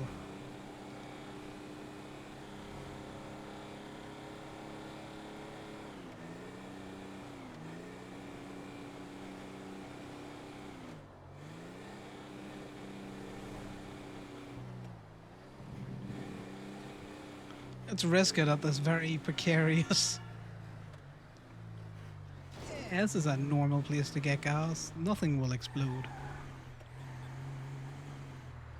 See, perfect.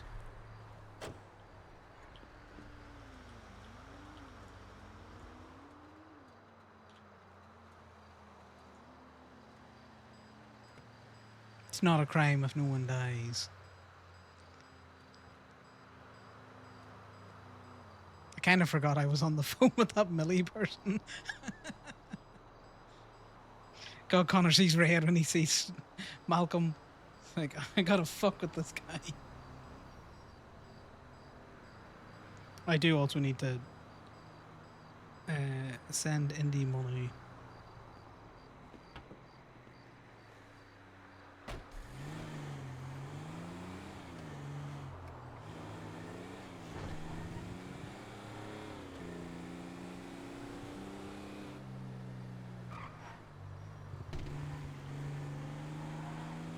That works.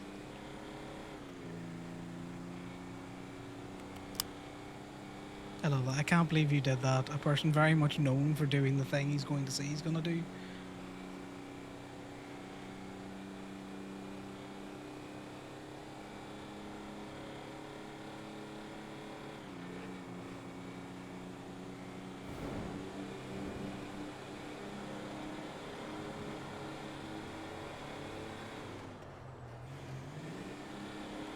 We couldn't have bumped them the second time, unfortunately, guys, because if we'd have bumped them the second time, that risked sending them into the crowd of people that were behind them.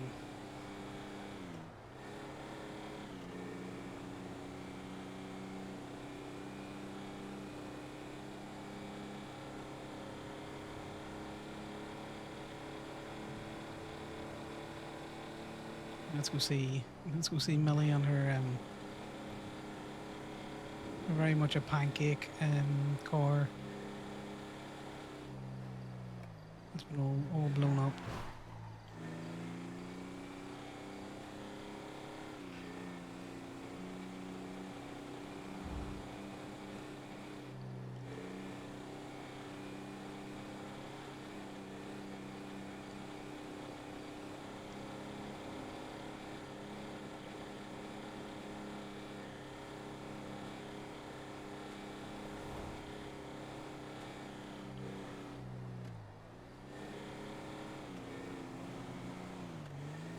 Can't always forget that this is a slightly lower speed limit than.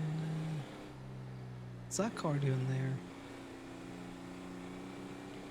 I haven't spent much time in Sandy, to be fair.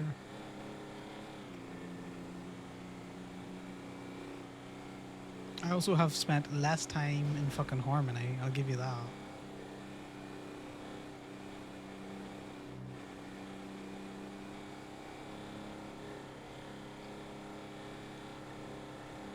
I did like Bruto's warning of don't do illegal shit with the CDLB. It's like, yeah, Bruto, I don't consider driving on the wrong side of the road illegal shit.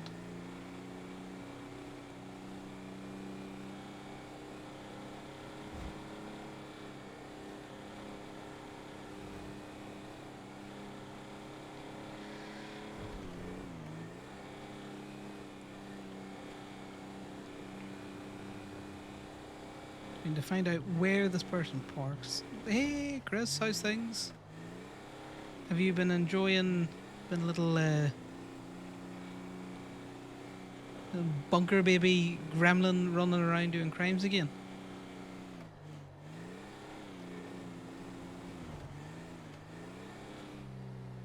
It's been fun to see Nate around. Yeah, it's me. You found me. Oh yeah, I knew where you were. I just had to run someone over real quick. It was very successful.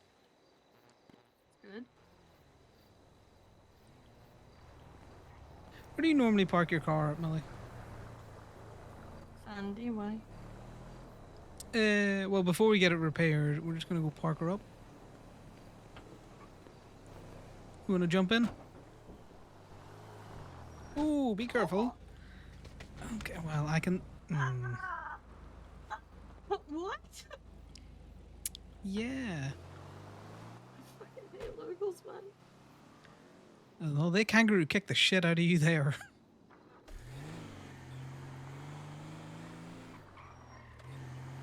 Locals be wildin'. So we're just gonna go park her up at Sunday. And then we can take you to Gaby, or I think Flywheels might be open. I work at Limitless, so you can just take Work it at to Limitless? Yeah, we can take you there. I literally was on a run and came back to like go back to work, and then that fucking happened. Oh, the classic.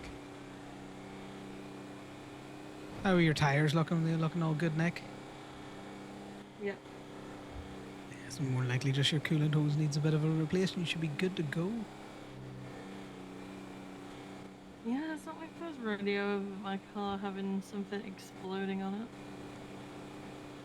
Okay, that's not a good rodeo to be in a lot, Millie. Oh no. Life of a mechanic is fun. See all sorts of things. Yeah, no, those be local things.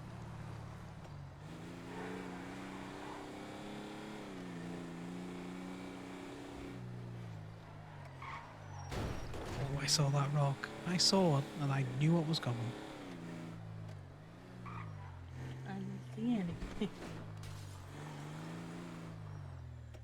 Right, if I park it, if I drop her right in front of this kiosk here, it'll park up, right? Yeah, think but so. it has to be on the square to the. Oh, the square right in front of it? Yeah, it has to be like. Ah, no worries.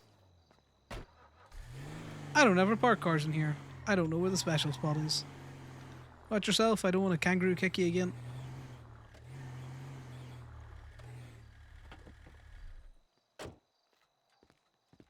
Ooh. You're doing a new character? Are you helping out with some of the elements of the RP Jam? Are you just working on your character?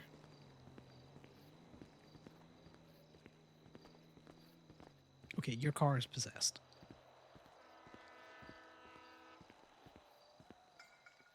Alright, let's go get her pull back out.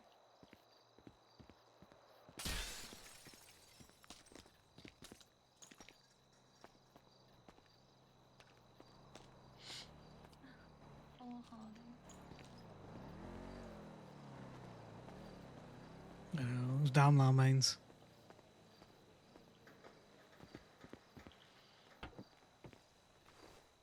Oh no, there's a pirate. Did you say, oh no, there's a pirate? I said it was a pirate that did this. Interesting. It's normally fairies, but you know, pirates are out there too. You had one. You had one hand, one with a hook. Oh, it was Sammy? Captain Sharkbait might have thought, you know, You were good, Plunder.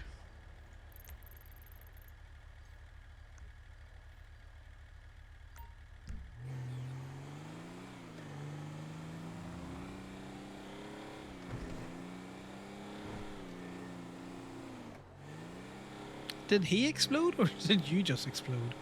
Please tell me Sammy just isn't in a ditch somewhere and we've left No, him. he exploded, but people came to take him to Pillbox. Okay, well that's good. I would hate for the captain to be, you know, in a ditch somewhere.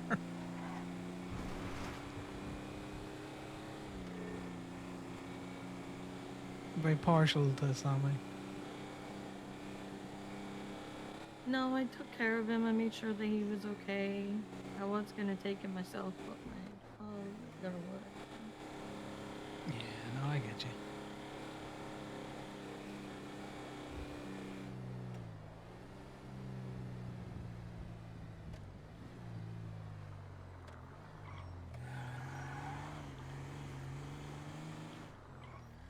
We'll drop you here and then Just you can on that left, if possible.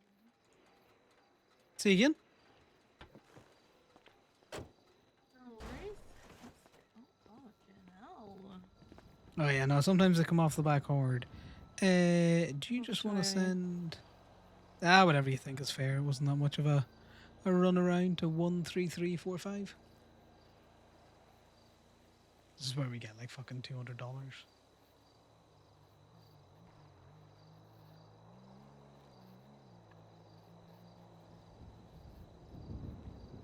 $500, okay? Yeah, no, that's fine. Anyways, Millie, I will see you around. I'm always in the directory if I'm towing, if you're ever looking. No worries. Best luck now. Try not to hit any more landmines.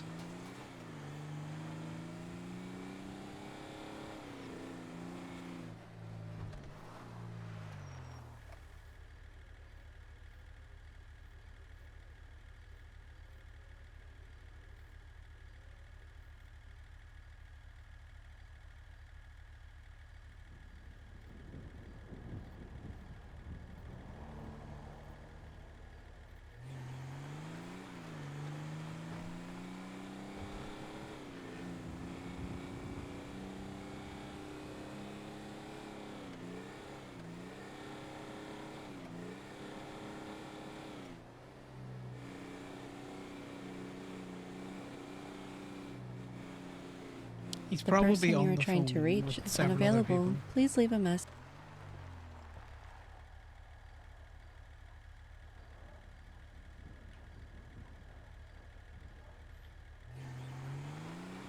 I just head back up to Politos.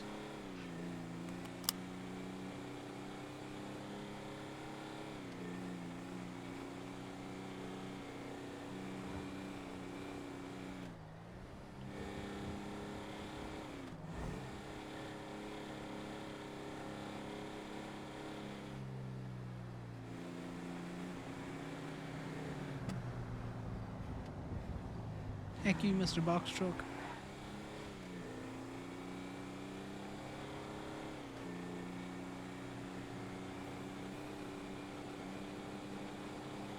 Let's see why Winston wanted people to call him.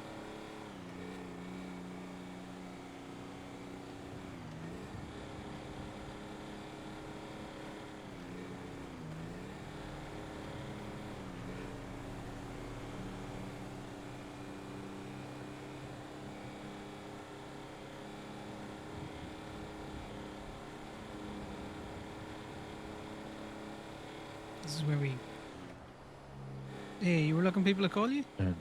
Yeah, making sure everybody who's awake knows I'm not able to put the message in the group chat. Although I've now received, never mind, I guess I technically could, but I don't want people to find out that way.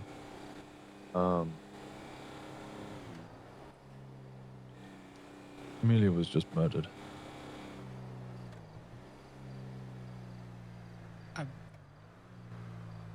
What? Yeah. I was up in Toledo. We got a phone call. Shot in the chest with a shotgun and had a neck slash.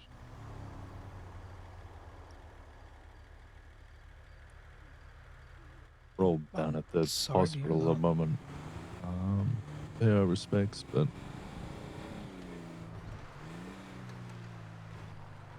yeah. Anything. I don't think she had anyone. Sorry, I'm just a bit caught off guard. Yeah, I Sure, imagine everyone is. everybody will be. Yeah.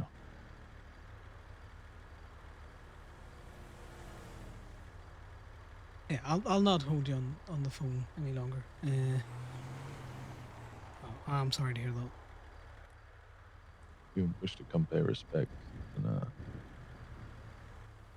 make your way down. In the city or Toledo? City. It's pillbox. It's the lower floor you're going from the A elevator down into the morgue. Okay. Thanks for the info. Okay. See you soon. Bye now. Damn. I don't really know how to feel about that. Connor's just like, the fuck? She, as far as he's concerned, she left club and then, she left the group chat, so he assumes either she stepped back on the hang around phase or, well, to be fair, he just assumes she decided to not be a hang around. No one's actually told. Has anyone told Connor? Did it come up at church last night? I don't think it did. Connor just knows she's not a hang around anymore.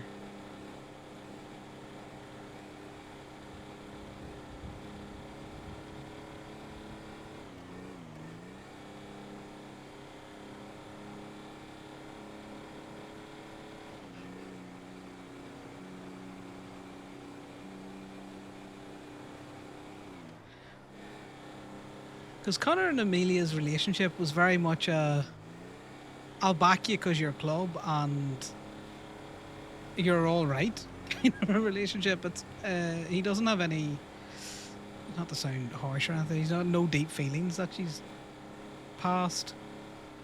He's sorry because he knows Winston was deeply invested in his relationship with Amelia. They spent a lot of time together.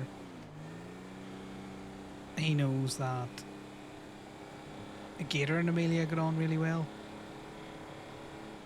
from the interactions that he saw. He knows other people in club, were hanging around with her.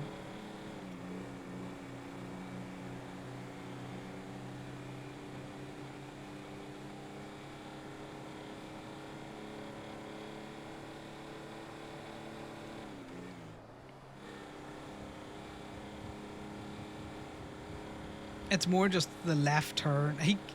He more wants to go up to Paleto and look at the place where she was killed than go and visit her in the morgue.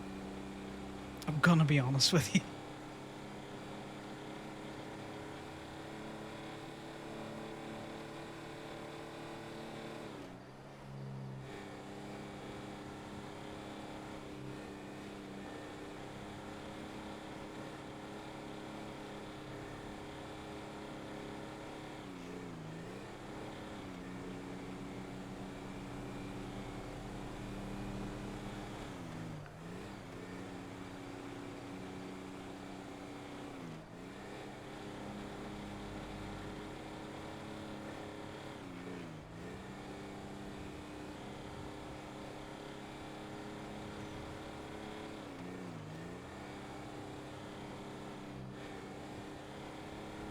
It's an well, that's the thing. Connor is more intrigued about who killed her. Because as far as he was concerned, she didn't have any people going after her for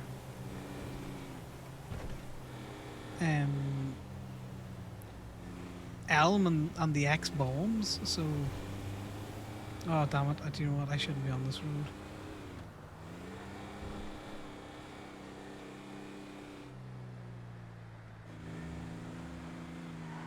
We gotta go down and park.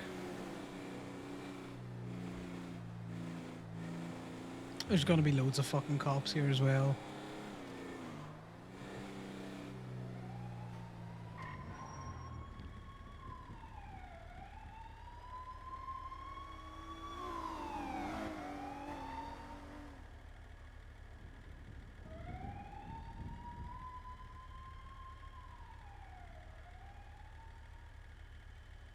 So that's the thing. Connor's more like, who would have done this?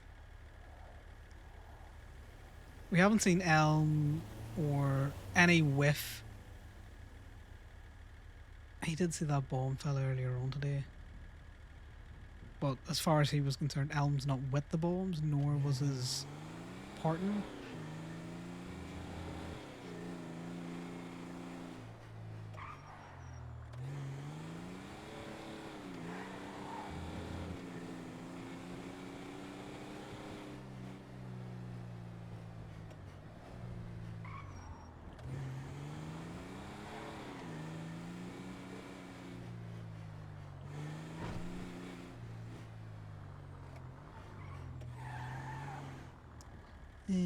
Where's the easiest place to put this truck?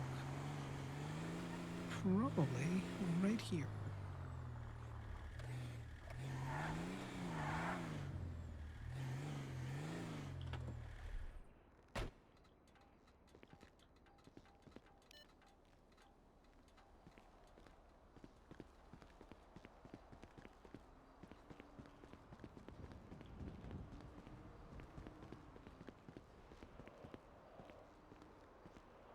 Interesting, very interesting.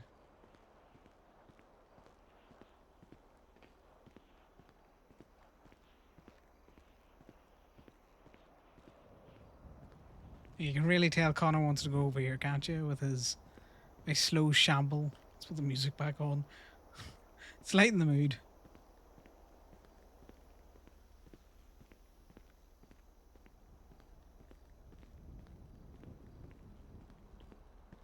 Let's do some casual jaywalking.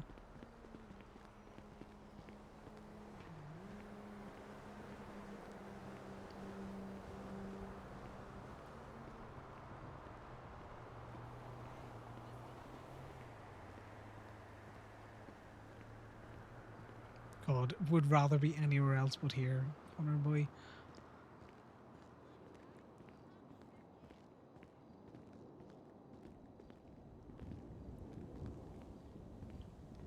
You if they're all inside there, Malcolm? I think They're all inside. Yeah, they're all inside. Do you want me to walk you back? Or you...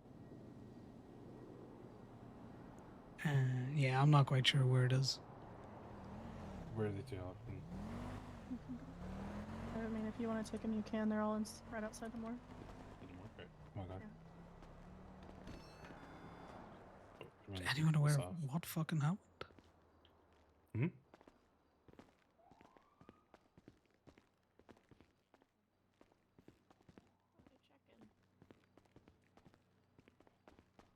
It's just up here on the corner.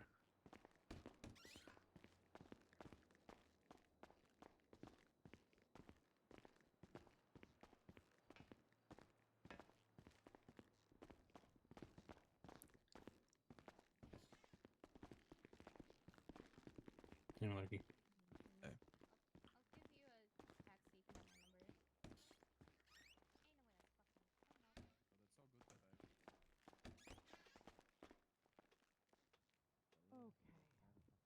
Hello. Malcolm, I'm actually good. Connor's not going in there. There's too many people.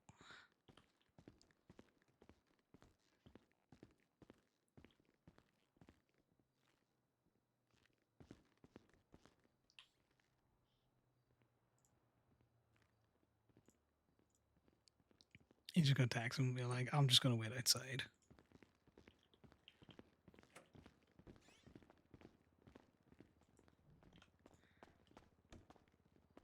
Sorry, there's too many people. That's too much like an Irish week. I'm just gonna wait outside. Yeah. No. I feel ya. Where's the guys to? Huh? So where's the guys to? Like, where's club? This should be here. Or they're coming.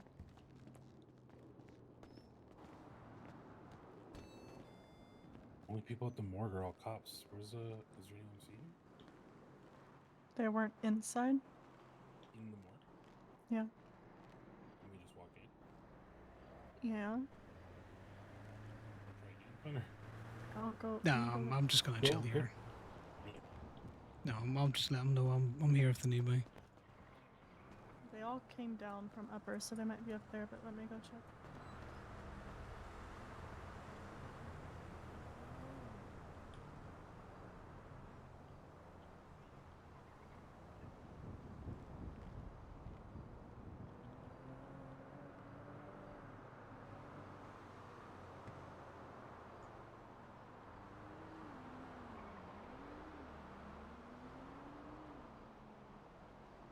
I've had my fill of seeing people in caskets. I'd rather just Yeah. not. Well, I don't know them. I don't have a point in doing it. But You know how it goes. Plenty of fucking wake houses you go in. I'd rather just keep the memory there. of her walking around. You know. I feel you, man. I sort of, I don't know. It helps me to see them if it's someone who's been in my life. But if it's not, They're all back here. No, I get. I've sent them a text. I appreciate it. I'm just gonna. Okay. There's a lot of They were people in there. I'd standing rather in chill. the. They were standing in the parking garage. Oh, that's very like him.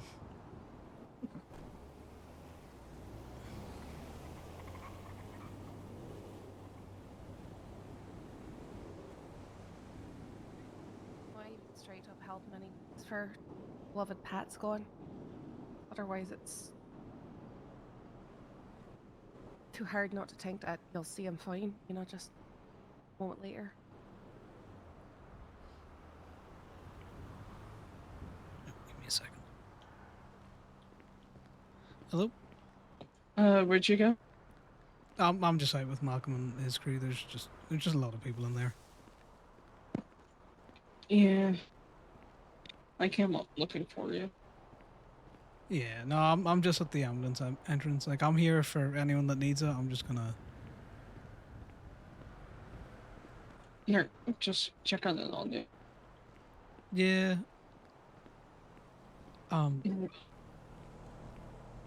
It's just a bit of a surprise, but that's about Hey, it, really. Patrick. Alright, I'm going back downstairs. Yeah, like I said, I'm out with Malcolm's one. If you need anything, give me a text. There, sounds good. Thank you. Bye. Wait. Connor's not going in there. Fuck that noise.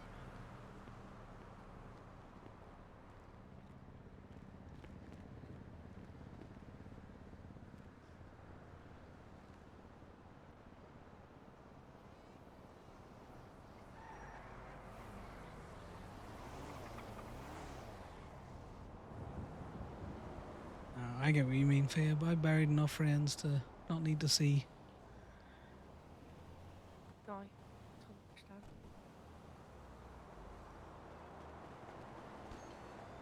understand. Yeah. I know.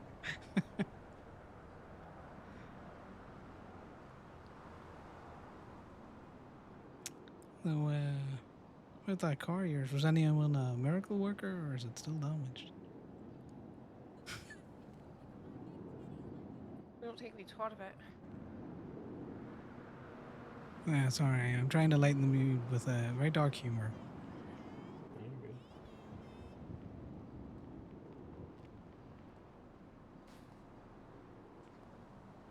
Globals. Really? No, we were already in a harsh mood with Maddox. Yeah. So this is it's real fortunate here. It's deflating. Yeah. Like Edward Maddox? Yeah. He's on duty today. Yeah, he caught me by just walking up to me and grabbed me wrists. After a 5-second conversation. After I'm gonna start with cuffing you, and he just walked up and slapped cuffs on my wrists. Sounds like Maddox. Yep.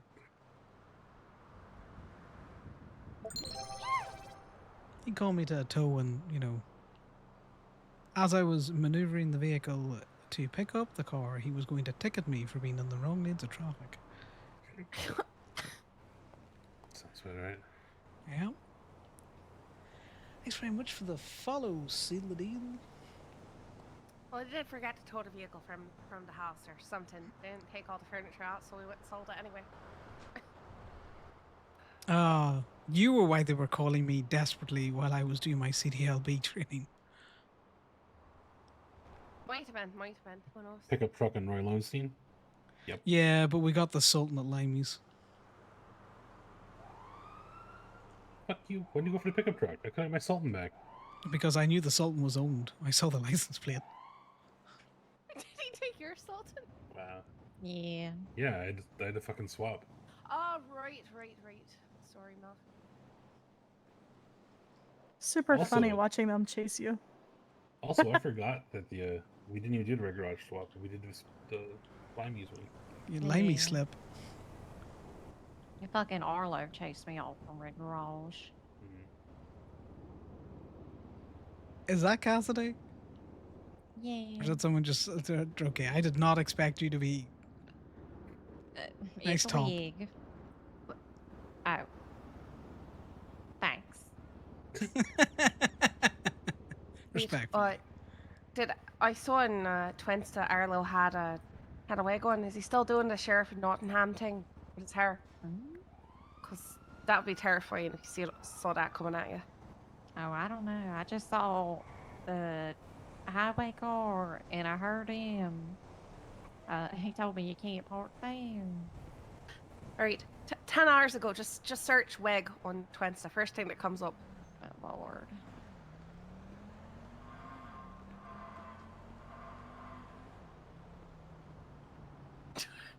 Oh, Jesus.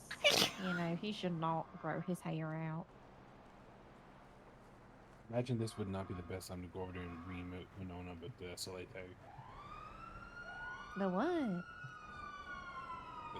Terrible day to have eyes. Why did you show that to me, Fia? Enjoy. Misery Because loves of, company and all that, you know? It does indeed. Are they chasing this person? Watch out! Alright. Well, Going through the hospital. Yeah, no shit, Yackle. what type of move was that? That guy comes back again, I'm pulling. I don't care when the cops are here. Amber, I'm just gonna pick you up and put you on the sidewalk. Okay. Alright. That we nearly got what she got run over by I that don't truck. want them coming back and running you over. Okay. And we're protected by poles, kind of. Bollards. The bollards, like the goggles, will do nothing. That's why I said kind of. But yeah, Oakley's phone subpoena. They got the group chat and all the participants in it got an SLA tag. Oh, that's funny. Yep. You got a tag, guys. Fuck's sakes. I know Winona's the one that did it. Who else did it? SLA? Stevens. Sir. Stevens isn't. I don't think Stevens is smart enough But to make a tag. he's of the it. one who said that's our little name to me on the phone. It's the name of the group chat. Yeah, no, he said that's the name of our group. No, I'm telling Connor. He's asking. Oh. It's the name of our group chat that was subpoenaed. So they gave us all tags. Some kind of with the student group chat. loan arrangement or something? What are you doing? SLA. Student Pretty much. loan association. It kind of just it just means whatever the fuck you want it to mean. So some of us go silly little assholes. Some of us do Stratum Lovers Anonymous. No one does Stratum. No, nobody does. I like that one. That one's my favorite, especially because, very insistent that you're Malcolm Stratum today. That's not me. It's Maddox, right? Uh-huh.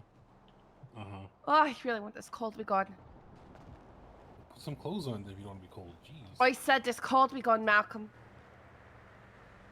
You know he's being facetious like he always is. Facetious. What the hell? Why you coming at me sideways? So she can see the side boob, maybe.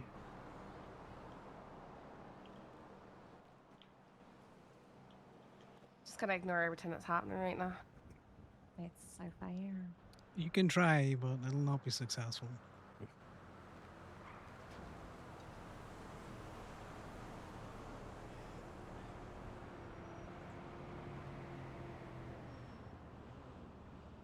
How do you spell anonymous? Yeah, for no reason in particular. How do you spell anonymous? ANON. Fuck off. Non YMOUS. Anon. It's a nonny Perfect. mouse with one N. A nonny mouse. I need to focus on my phone here, so if I have to move, shove me in a car. What? What just happened? Big fan. Big fan. A big fan. Big fan. Good post. No, they're gonna take it Oh no! Are you okay? No! Makes more sense as to why I'd be in that chat. I don't want to hear it. But the type of accusation that That's people Connor make. being a fucking asshole. Should we add Connor? Oh, Connor, you want to be in the group chat? That's I'll Connor give you being the a tag. fucking prick. Hey, look, I'm a fan of a stratum. What can I say? Mm-hmm. Because it's a tag now. I was telling Cass about it. Yeah, it's a hashtag. I It put is it on what it is at Insta. this point. We should actually run in a Stratum Lovers event, like a Stratum car show, Okay. and call Not it at that point yet. SLA. To do it, I think it's a grand old idea. But amongst co-workers, I can ease up a little bit on it. 'Cause now it's a fucking tag anyway, so. Alright, I'm gonna focus on my phone here. Need to move to shove me in a car. Oh yeah, no. Well, no one knows the meaning. Yeah. I think Connor thinks that's actually the meaning of it. I told you, it's just whatever the hell we say that day.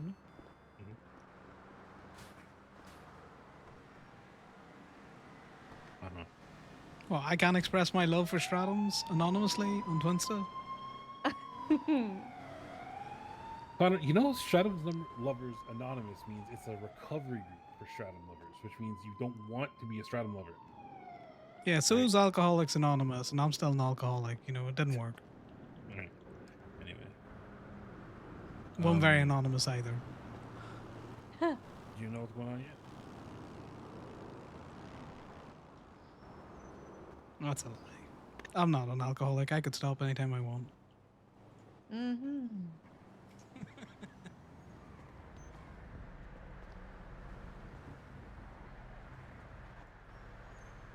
Oh, those spinny lights kind of make me want to vomit.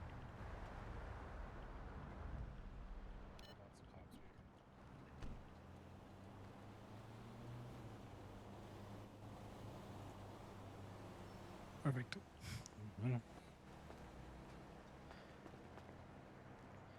Right. I was trying to get up my asshole, Malcolm. Oh, what? You know the reply to that Twinsta post.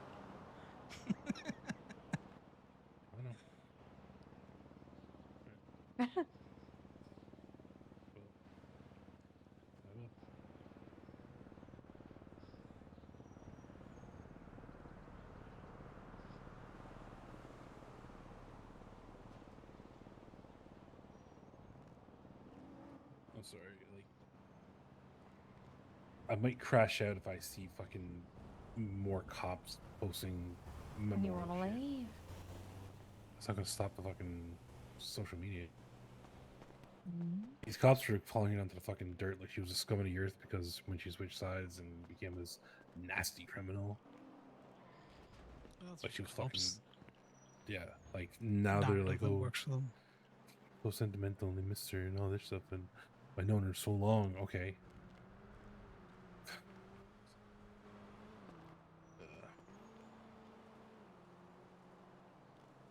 You know, she got a whiff of that Polito air, and then she was the scum of their boots, and now that she's dead, So I when really you were doubt so Lennon Bundy well, was all nostalgic about sentiment an hour ago.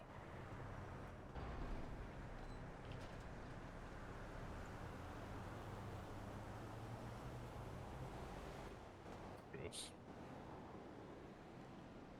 just fucking hypocrites. They've always has been.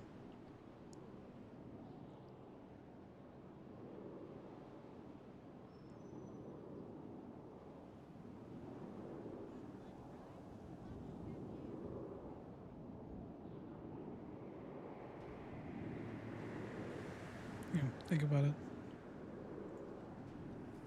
Yep. She wasn't dead in there. Do you think any of them would care? No. They probably wish for her death. Maybe not that extreme, but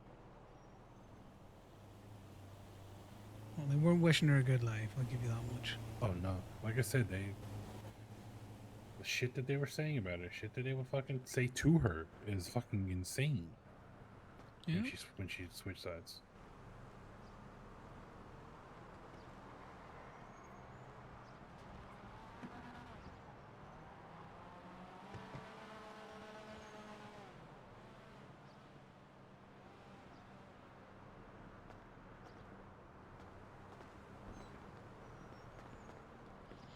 Those things. Is it switching sides or is it waking up?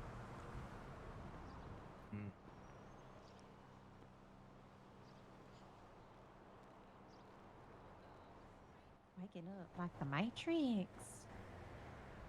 Yeah, you want the red pill or the blue pill, Cassidy? I don't remember which is which. What happens if you The take both answer at the is same time? the green pill. Grapeseed. Grapes are purple. Those grape seeds over there are particularly red. Just an interesting color for a grape. You can have green grapes. How big of a flame you think would result if you chucked a Molotov right there? Well, Not as much as you would think. It might bounce I don't off Harold's have one. shiny forehead. This is hypothetical, Cass. I don't need to have another arsonist for a friend. If you hit the car, Arson- a fairly big arson one. is not my style. You hit the people, Who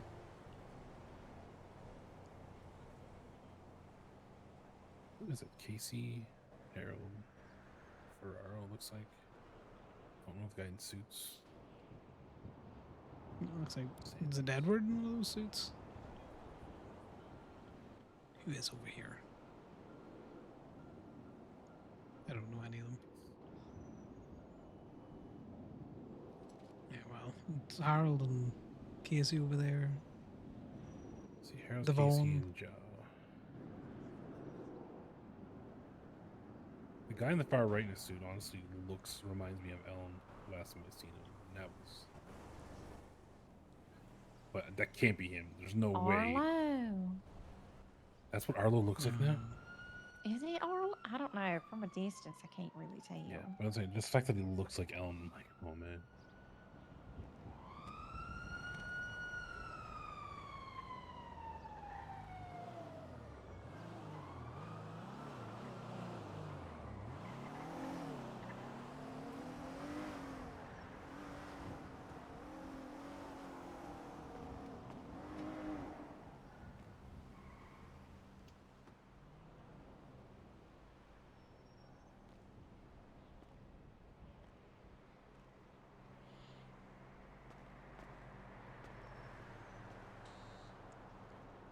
I did see a lone bomb today, which was What? interesting. The bombs. Yeah. What about them? I just saw one. That's all I'm saying. It's just a You saw statement a of bomb in the fact wild? more so than anything else. Oh. You mentioned Elm, you know. Yeah. Talk is around now. Jerry was around this morning when I woke up. And Cherry just posted their ass on Twinsta, so.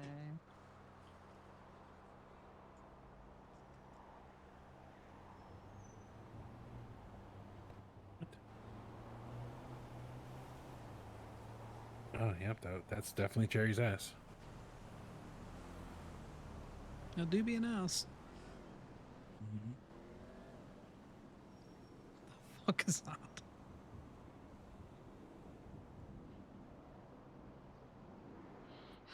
One day there will be a fucking lawyer in the app You need a lawyer for contesting a charge.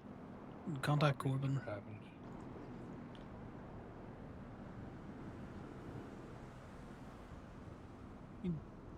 Not around at the minute, but he's good for lawyering. Yeah, only one I've been seeing around Twinsta says is not good. Those are those kind of He's been things. fired from fucking DAs like 3 times. Yeah, You just I need to tried- know them. I tried, who was it, Sanchino or something? But he just screamed at me about stop calling him, he's not taking his pills or something. I don't know. Sounds old and crazy. Then I tried, who was it? Starts with an F. Fusar. Yeah, I think I tried Fusar, and he don't do docket stuff, so. He doesn't do anything.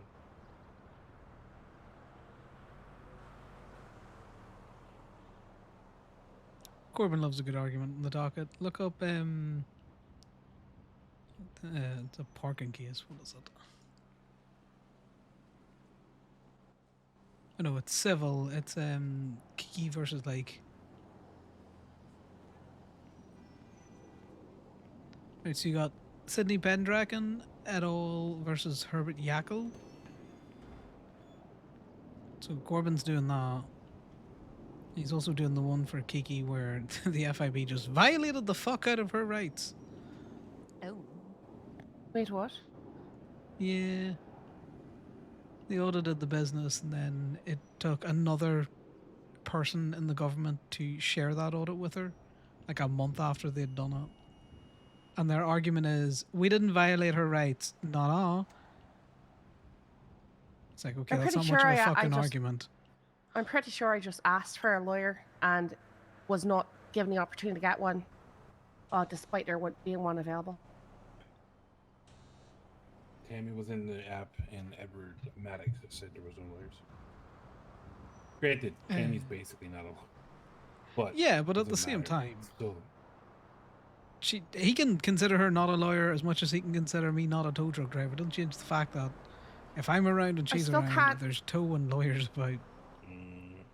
I still can't figure out why my fine's as high as it is. Unless he gave me a charge he didn't tell me.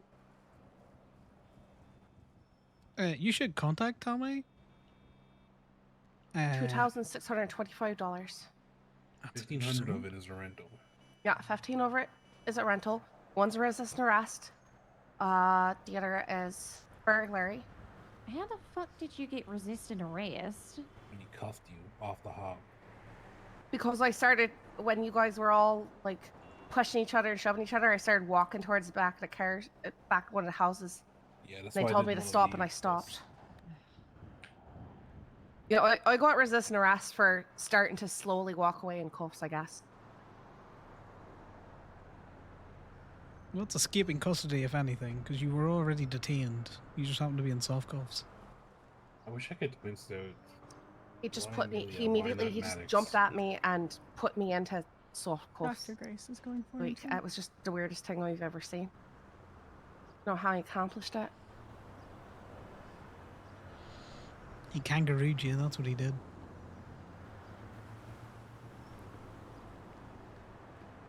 It probably won't help too much, but I always go swimming in times like this. Swimming? Yeah. The water feels nice and then good exercise.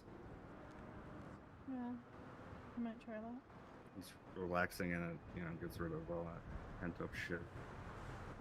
The frustration with not being able to save someone never goes away. Yeah.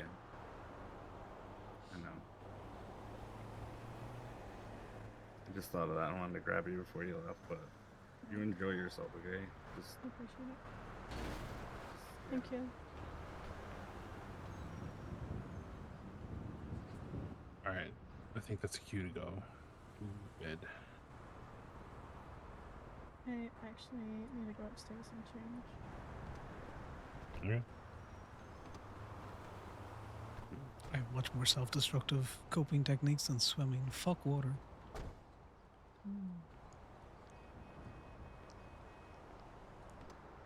Get her set up in a punching bag for an hour.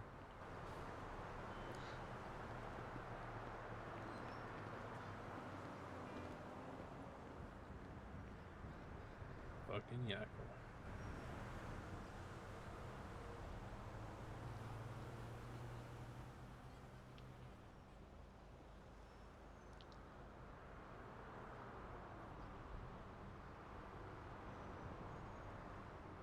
So I take it wasn't DOA.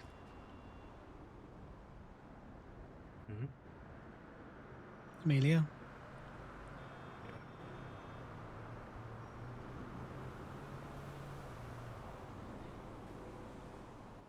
Sounds like she wasn't.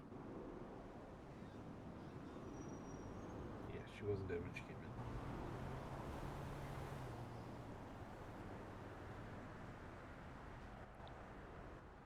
Don't know if that's a good thing or a bad thing, Connor. Why would you ask that? Dumb fuck.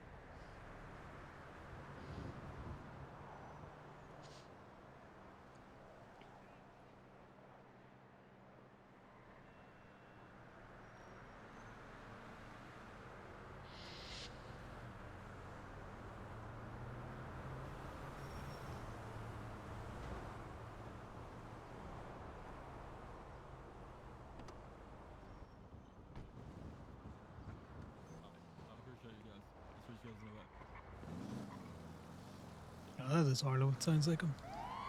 The big tick accent on him.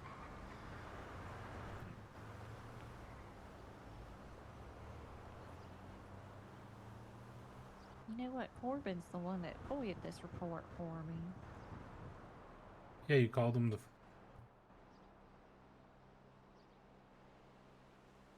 Let's see if he wants to take it to the docket. He does enjoy a good docket argument. He's the one that wrote up our 311 that breaks the dispatch system. What now? Yeah, we used to have cops come to the lot all the time and be all like, you need to tell us every time you're, inventorying a car. And we're like, okay. So Corbin crafted out a very meticulous, point-by-point reason as to why we were doing what we were doing, which was in compliance with the motor vehicle code. It just so happens that when you send that in on 311 every time that they want you to, it breaks their dispatch system.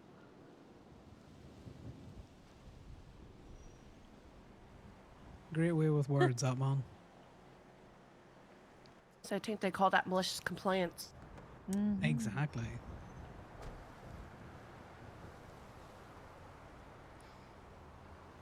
I think the record was 3 minutes after they told us to do it, they started calling us all non-stop to stop doing that. Granted, there was 5 of us on duty at the time.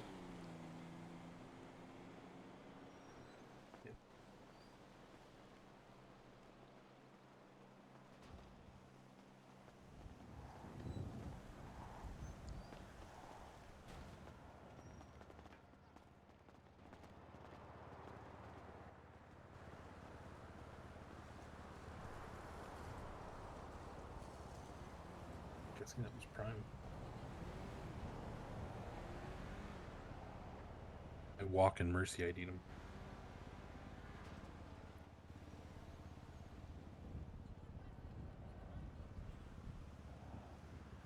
Which Prime?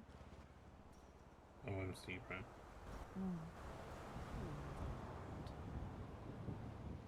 Depends on the night boosting with Mercy.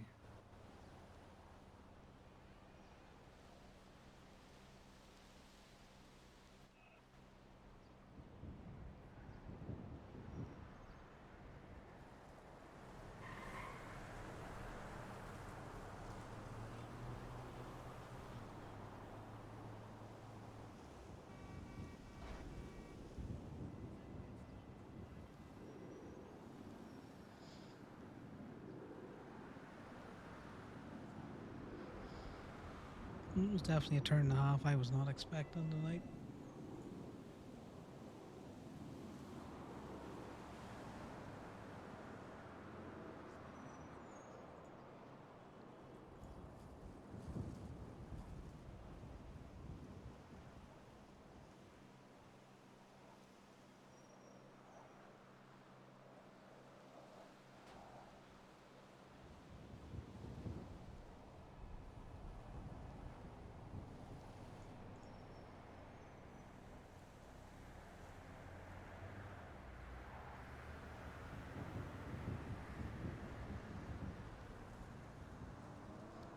This is the part of this that I am bad with. I want to have a Bowser full of hot water so I can make tea and just be put to work making sandwiches. I don't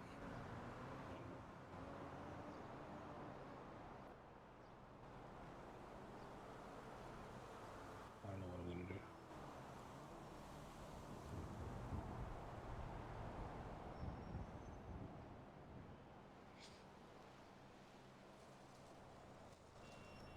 Oh, there's no point me being in there taking up a spot. Me and Amelia were friendly, you know? We weren't exactly close. Sad she's one of the gone, first but people I met in the city. Like first week I was in here. Back when she was EMS the first time. why aren't you in there? You already said your goodbyes. It's not my place. That's for PD and OMC to say goodbye.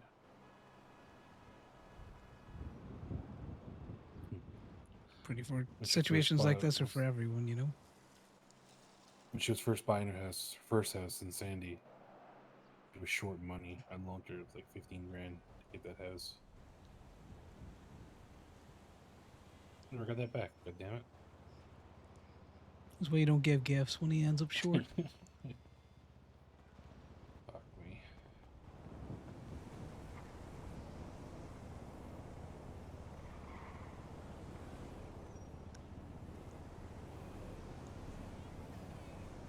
Pretty sure my brother still owes me a favor, but I've never seen the back of that.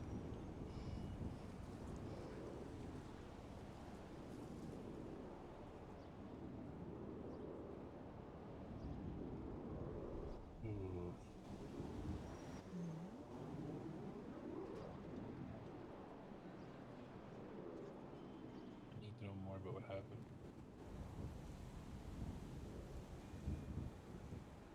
But I think between the cops and club, I'm never actually going to get to find out. Cops don't say shit. If it was, club related, it'll stay within the club. It's gonna suck. You know when he stays in club when it's club business. Yeah, that's what I mean. That I don't know what's going on with this. I don't know if this is a club thing or not. Like, I have no idea As far what as happened. I'm aware, it's not club business.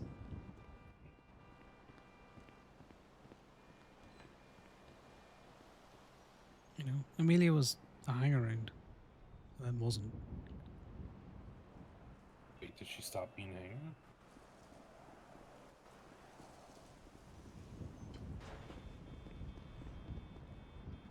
Unsure. She'd left a group chat. See?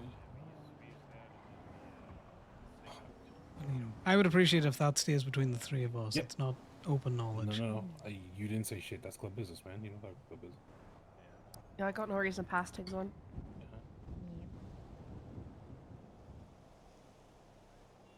Should have reached out to her sooner. Very recent. That's why I'm telling you, it's unlikely it would ever get out. Yeah. So, it's not as closed off as you might think it is.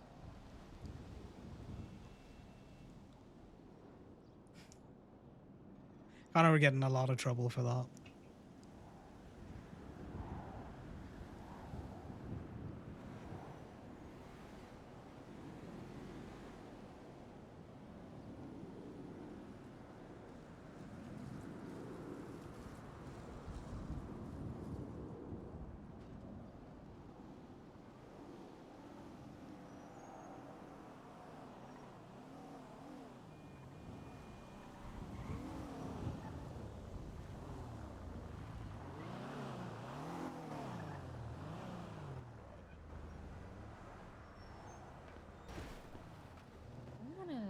check on Amber. She's been gone a while. Keeps running into people up there. She's calling me, Cass. Yeah, forget.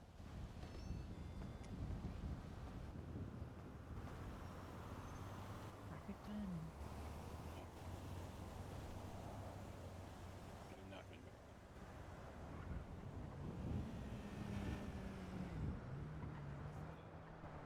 Because this is the thing, like Connor was not that close with Amelia. So he doesn't feel like he should be in there, and there's also a lot of people, so he's just, it freaks him out.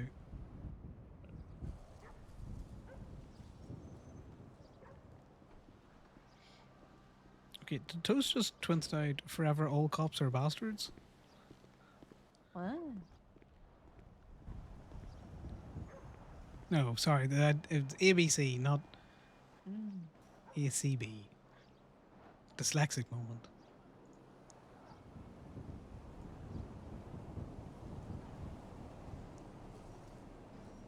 I did think that was unusual. One, for a dog to twinsta, and two, for a canine to twinsta.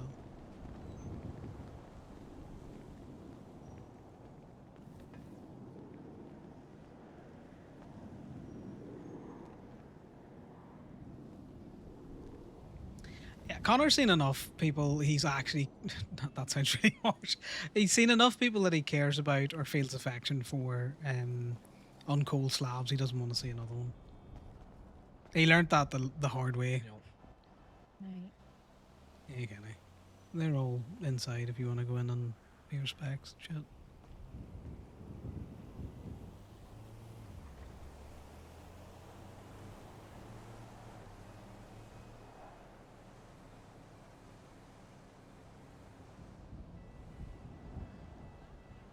Just be warned, Yackel's in there.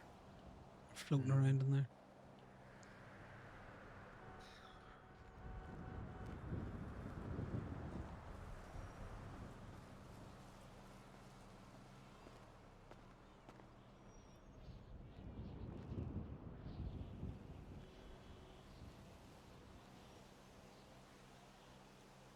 There's also been to enough wakes where the body's just out that he knows it's not an experience that he wants.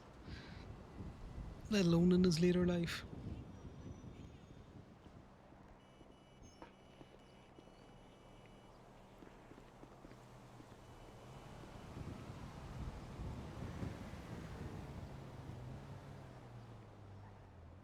You gotta roll for more scruffy hair as well, guys. And a bigger beard on common.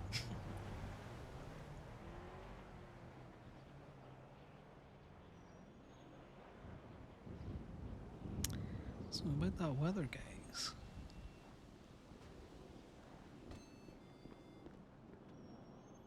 Does sound like thunder. It does. You bet. It's not raining.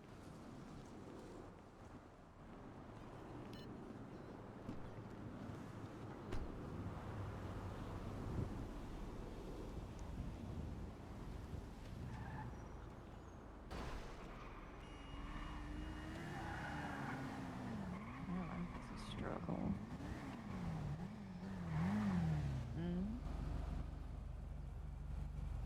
What's that? I'm going home. I said I'm gonna have home. Okay. That's probably the All right. Just a rough day.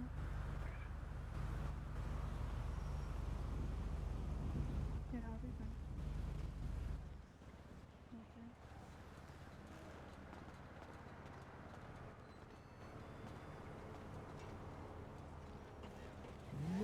Stay safe, you two.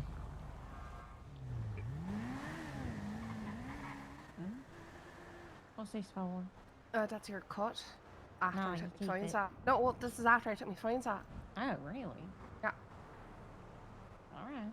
But there was still like 1,400 left over. I told you, you didn't take the cash. And that's all. That's after 2 house robberies. Did you just take enough for your fines, or? Yeah, I put the rest is in Matthew's here. glove box. Nah, it's alright. Listen, I'm the one who was Nah, washed. because that's the money for. Well, no, I I'll take wouldn't it. call that washed. Yeah, take it. I don't need it. Yeah, that's not poke at the marabunta. Oh, he's gonna pay for your fines anyway, so. No, I took the money for the I fines know. at her. I know. Yeah, I'll take free But money we if you're just sharing it around. we just gonna pay for it from the shared funds, not your funds. The I already fuck have did it. these ones Like, come from? I have the cash on me, right? So I'm gonna pay for it there.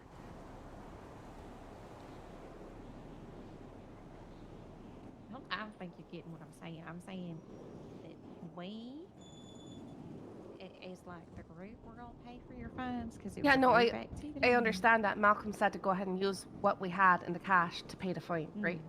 So that's the cut that I hand you is aside from that.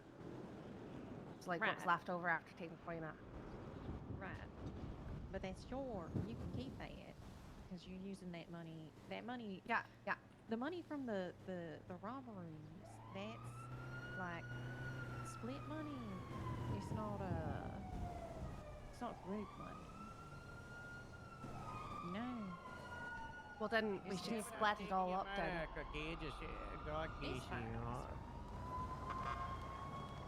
I think you just want to make it simple, right?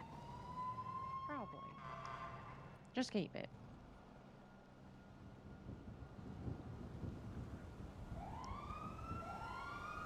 Do you have a car here by chance? You don't need to look at your calculator fee. She said Yeah. just keep it. No, I'm looking to see if there's a. I got Look to see if there's flyers. to go away.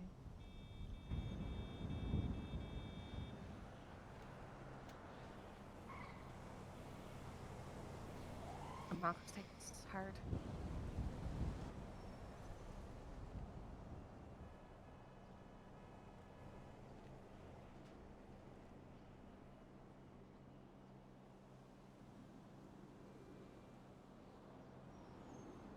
Okay, Cass. You know that thing I talked to you about up in the paint booth in Gateway?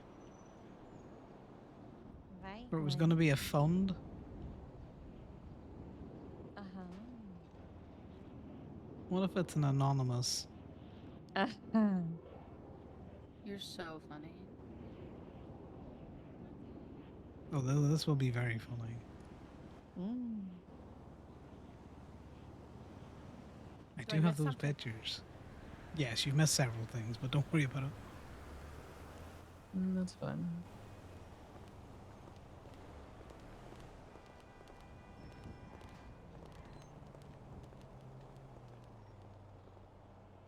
I would say it's an inside joke, but it'll be a Twinsta joke soon enough.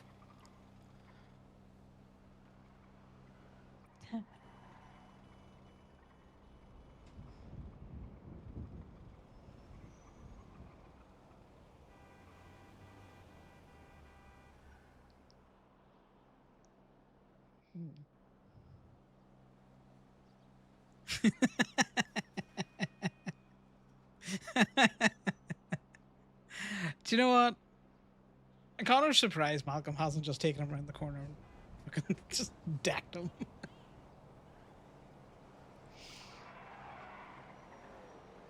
Connor does have little brother energy where he will just poke at things until someone either slaps him.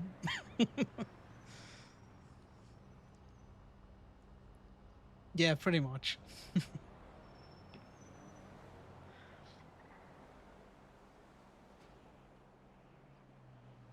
Oh, you mightn't have to wait too long.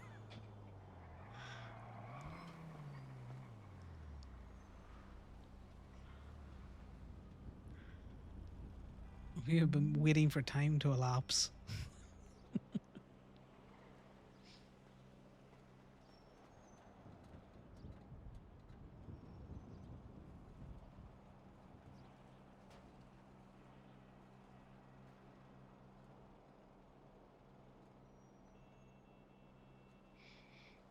There you go. Joseph's around. He's a lawyer. He's not a good one, but he's a lawyer. Who? Josephat. Oh. Like most things, it's really not word. Look, you cannot tell Connor about Stratham's Lovers Anonymous and not expecting to twin out about it. Like, that is your own club's doing. Serial killer twin counts. Another one? But You know, I mean, that's the vibe Connor I'm getting from that account. respects Malcolm enough that he did tell you something that he probably shouldn't have. So, you know, there is that. He'll poke at you, but, you know. Or, like, he'll poke at Malcolm. That's how you know he likes him. Ooh. Look at her bio. Right? That's what I'm talking about. Who are you talking about? You'll see my signature serial piece 2 months killer ago. Twinsta account. Ugh. Oh, this love note thing? Yeah. I wonder what these fucking numbers mean.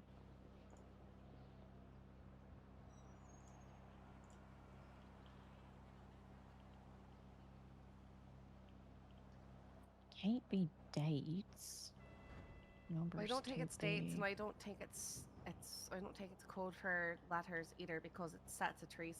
There's it's not like it's any 3-letter words, right? Yeah.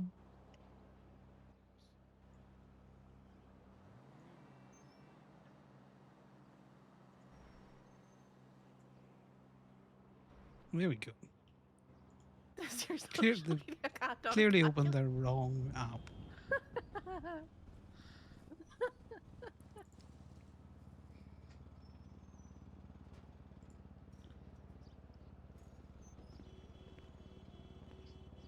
You know, just a friendly reminder.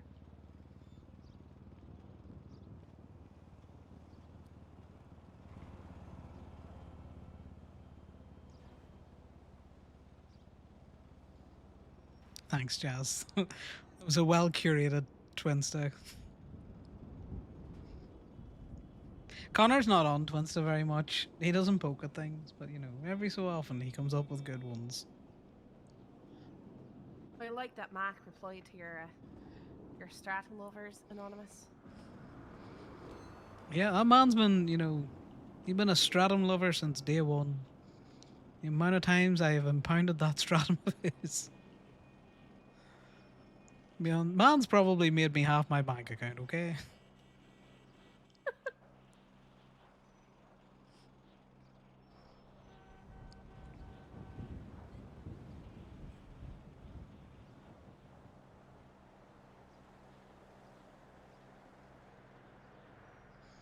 Yeah, and I appreciate that he doesn't just, you know, steal his vehicle out when I impound it.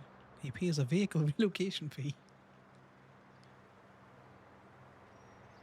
Oh, brother, here's another one. The jewelers. The government holds no power. The ruby shines brightest when it's beyond the reach of the kings. Its true value lies in the hands of the This was 2 hours ago. Oh yeah. They who control the jewels controls everything. I replied. Well, I kind of They who replied to them. controls the jewels controls.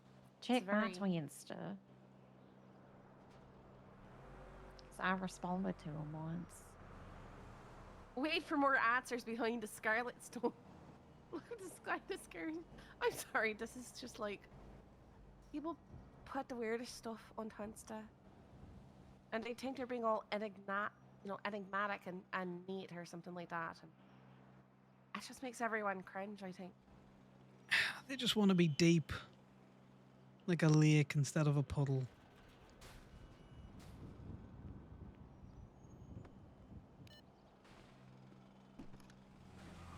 God, there's... do you know what? Make Twinsta thirsty again. Fuck the serial killer shit. Twinsta never stops being Nah, thirsty. they need to give us the option to block people. I don't want to see people's butts when I open up my Twinsta. Depends on the bot. I literally don't want to see anybody's. I didn't consent to having it shoved in my face. Sorry, I posted ass once. In my defense, I was trying to win a competition, so I posted ass, then I posted tits. Did you win? I got third. Fair. So no. Good showing then. Yeah. Made about 10 grand from it. Hi. Take care. You too.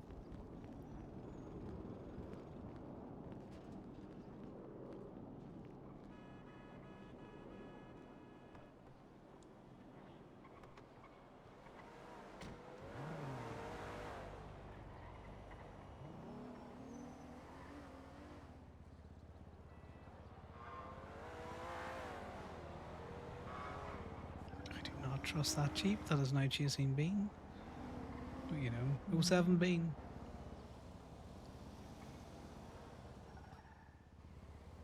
Who do you think's chasing us?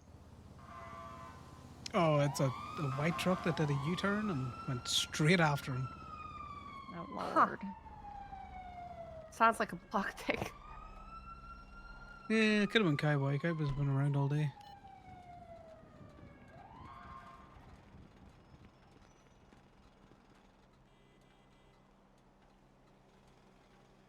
That Winston are there. Does the Pope shit in the woods? I mean, I guess he could. Who's going to tell the Vicar of Christ he can't shit in the woods? Of course it's Winston over there.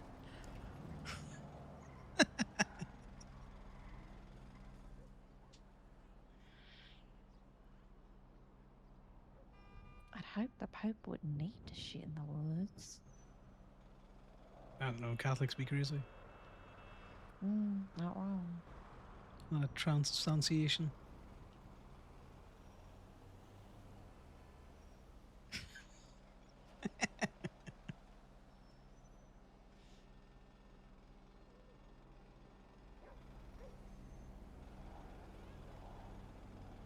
But yeah, it's probably Winston. It's a good silhouette. Cowboy hat, cut, meal, at least from the back.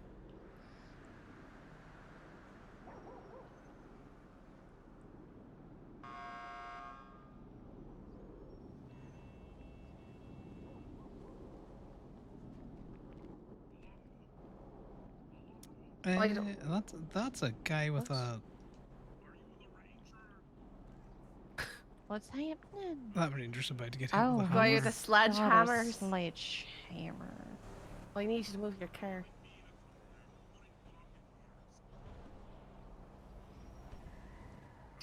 I don't know, Winston Walks safe, so I up to don't a care cop with anymore. a sledgehammer. Be really funny if you got sledgehammered. He would have to Probably finish it with shouldn't be hammer walking off time, with that guy. clunk.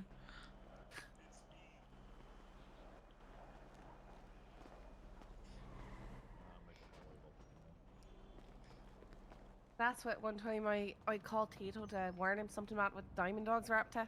And he's like, oh, I just sledgehammered two of them. Hey, I can sold him that sledgehammer. Nice. You gave me And then I never, $6,000. heard from them again. So it was over. Maybe you killed him. Well, they tagged me garage because my garage is in their backyard. Can one of you drive me to go get food? Yeah, I got the keys to the Sequoia. Oh, I have probably keys need to the go to bed Sequoia. soon Yeah, anyways. I was going to say, you can drop me off at You Alta. need anything, Connor? No, I'm grand. I'm just gonna chill here. All right.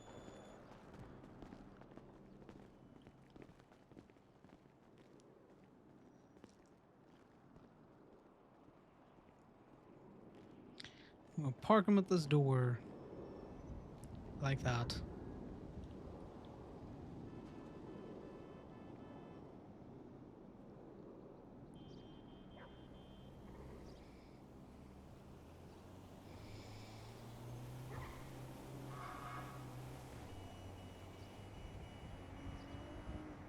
Not again. What are you not again, Ninja? Like Jess. It's just a hammer. A sledgehammer.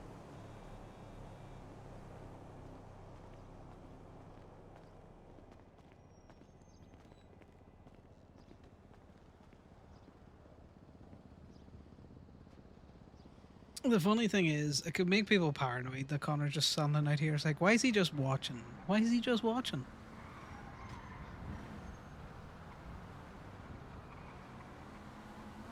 Look at them go.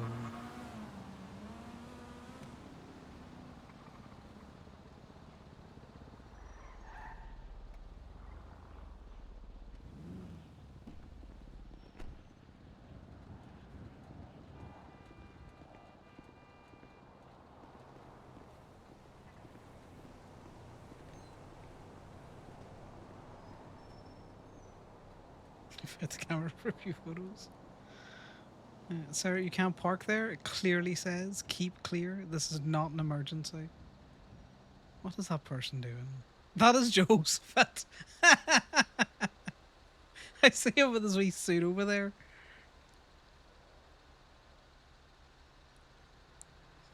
That's funny. That is actually funny. A little tie. Look at him doing the Lord's work. That might have been marked for a PD tow.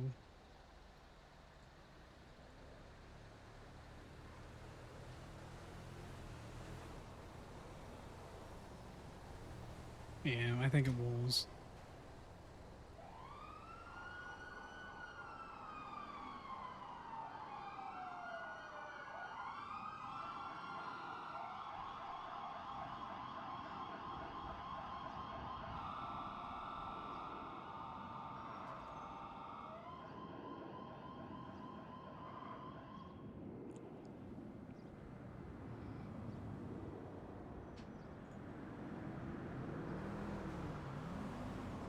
Connor's still in, for towing.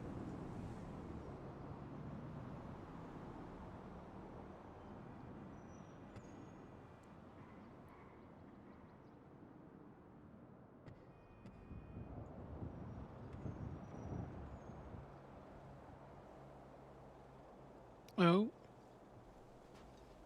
Towing a pillbox might be back on.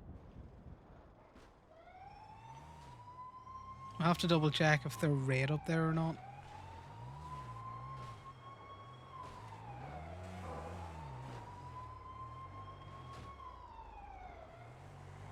I'm gonna leave you here because I need to go pee, guys. I will be right back.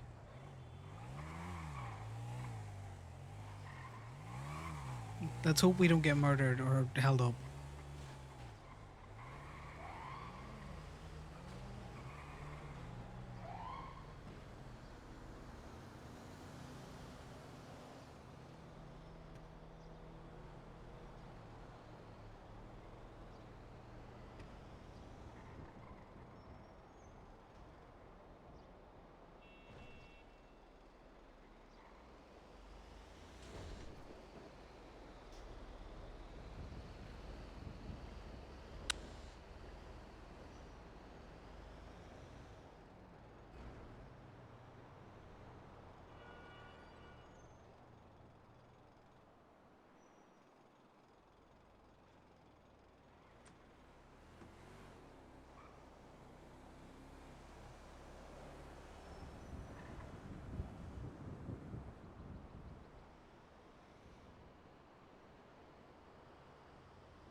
I thought the blocks were about to roll up on us there, guys.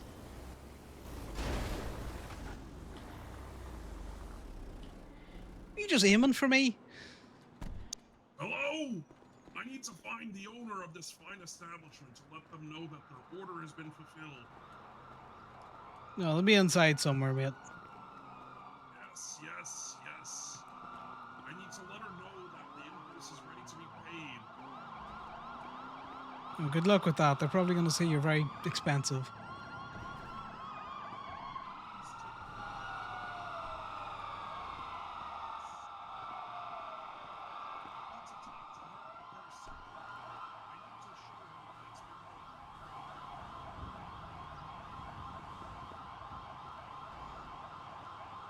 Oh, I get a lot of deceased people on the job site. It's nothing too special, you know? I swear that fucker aimed for me in his truck. Good thing they put bollards. True.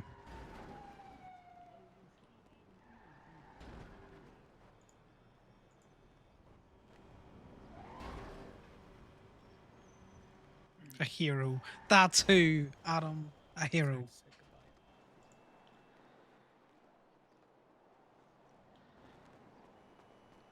there's a finality to it. It's not always that easy. Do you need food? I'm good. Thank you though.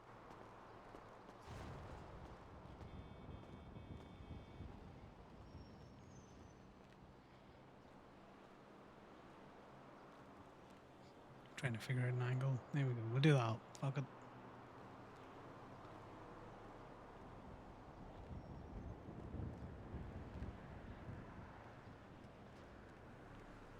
Connor, this is not the vibe we're going for.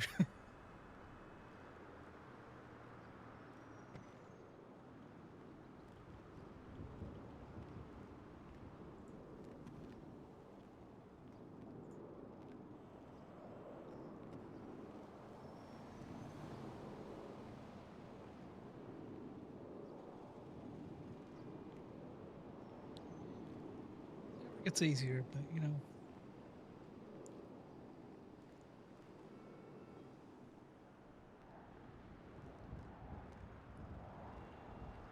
Sometimes it's good to say goodbye. At least when you get the opportunity. Yeah.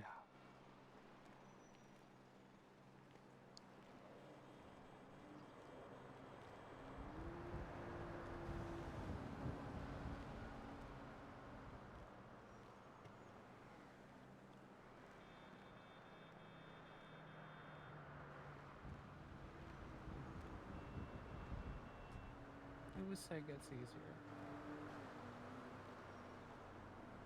I don't think it does.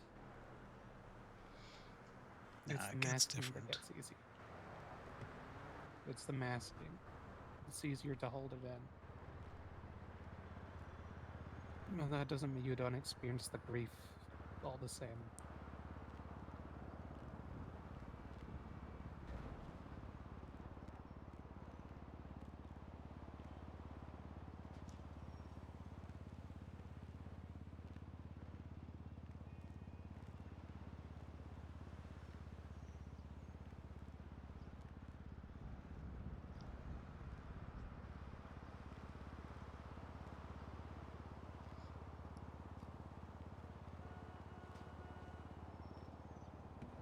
Thank you for checking in. Join anyone?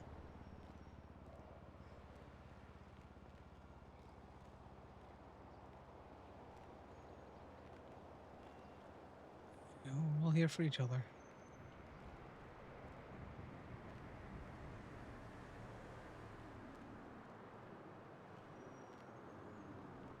Yackle was in there before me. He was in there for so long I was starting to get worried.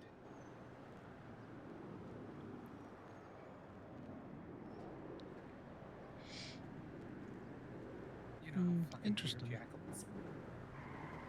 Oh yeah, but like, he joined the PD after Amelia had left, so strange that he was in there for so long.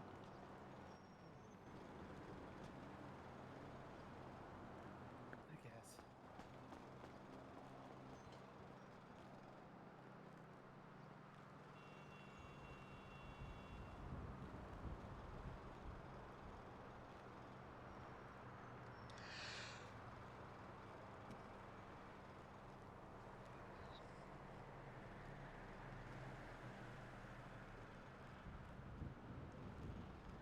I had Prez and Miss Night seem Gator all fairly close. Gator's heartbroken. It's the best way I can put it. I'm not surprised. Prez is shut down, as far as I could tell, like he usually does.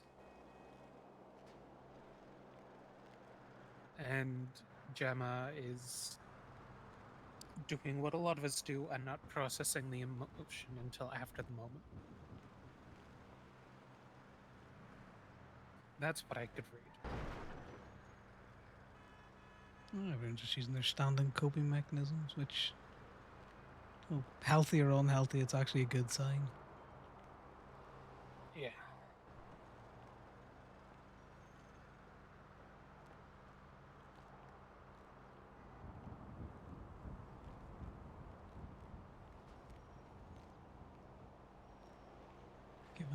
Gator's recent turmoil with his it was his long-term girlfriend or partner or whoever she was Yeah. leaving, and then this. I think we need to keep a closer eye, you know. Yeah, maybe.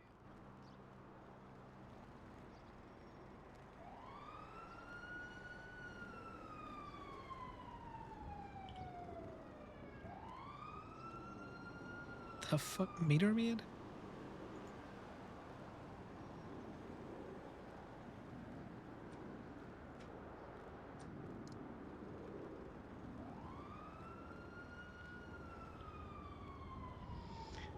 That someone's just taken out either a tow truck driver or someone in a pigeon.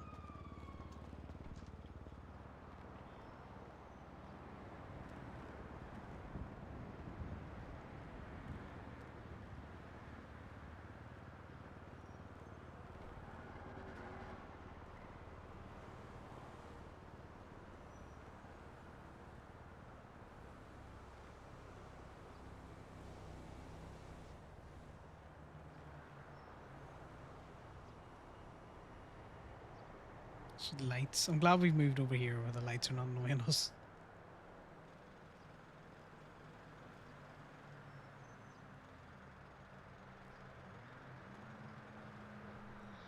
Well, guess what? Connor's not sleeping in the hotel tonight.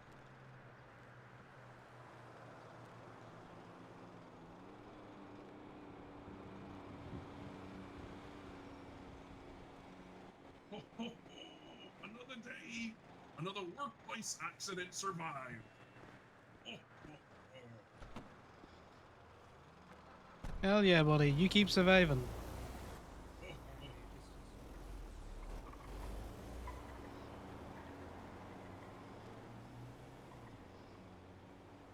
Man's got the most dangerous job in the city at the minute. Installing parking meters. And I charge you $50 a pop. Fucking idiocy. $50 fucking dollars an hour. What the? No one's gonna pay it. No one was paying it at $5. They're paying it at $50. Trust me that.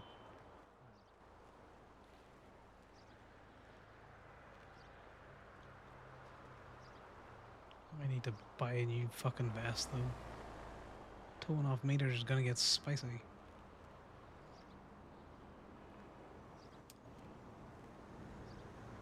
see if I can get you one. It should be fine. I'm not doing much of it tonight anyway. Nothing urgent.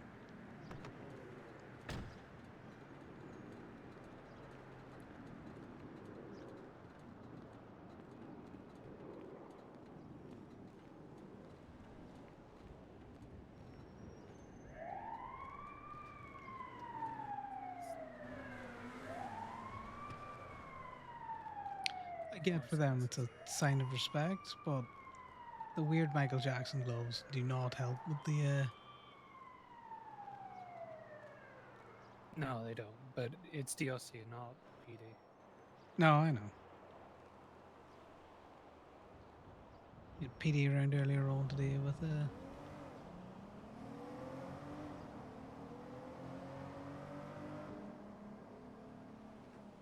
standard platitudes and bullshits.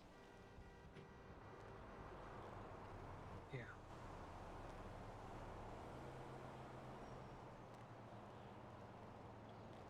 Tyler, we don't buy. Well, I definitely don't buy. No promises about Marty. You can stand closer. I'm just chilling. Yeah, but you're chilling all separated from us, you know. Looks like we've done you wrong. Alright, fine, I'll come sit on the bench. Yeah, that's fine.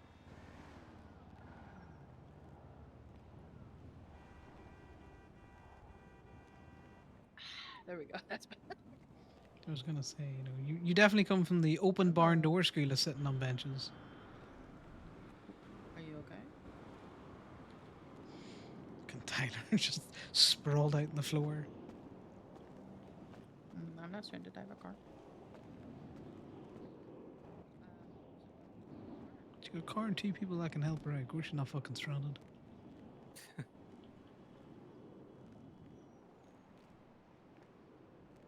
We'll do that. We'll settle on that. Sorry, I keep swinging the camera around like a fucking drunken monkey.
You know, I would have preferred a hospital with more greenery, you know? Like, this is nice, but I'm talking like an actual park. Something like that.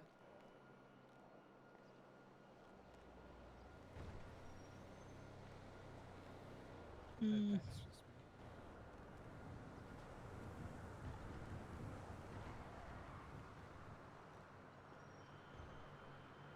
Better than two other options we've had. Zona and then Eclipse.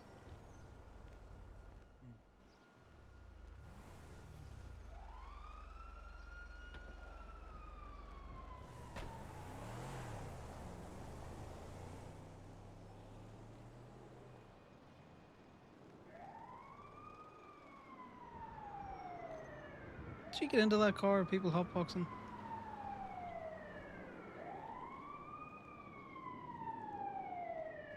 I don't know.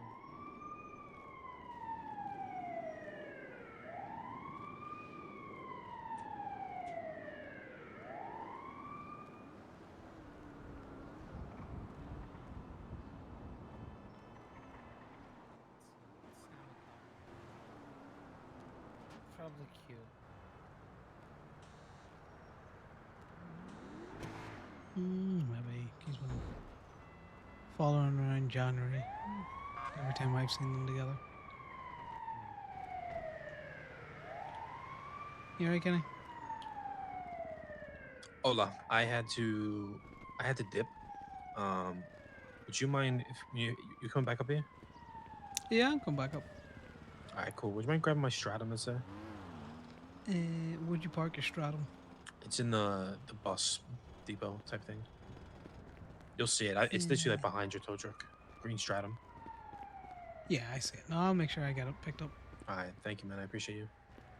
No worries. All right, speak to you later. Bye bye. Chat in a bit. Bye now. Yeah, I'm not long for this hanging around either. Okay, I just want to make sure his car was getting picked up. He had to dip out. Okay. I think I'm gonna go back inside. Let me know if you need anything. Yeah? Oh, you know me, I'm always ground. If you're going back inside, I'm probably going to head to Toledo. Okay. You rest well. Well, you know, if anyone needs me, I'm on the other end of a phone. We'll do. Keep yourself safe.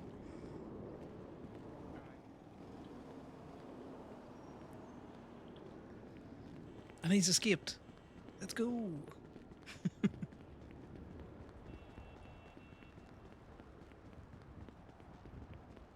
Who killed Amelia? That's going to be the next big thing.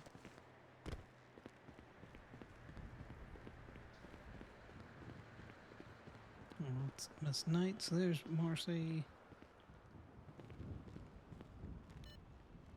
I'm going to need to fold this. The fucking inability to unlock it from a distance is so irritating.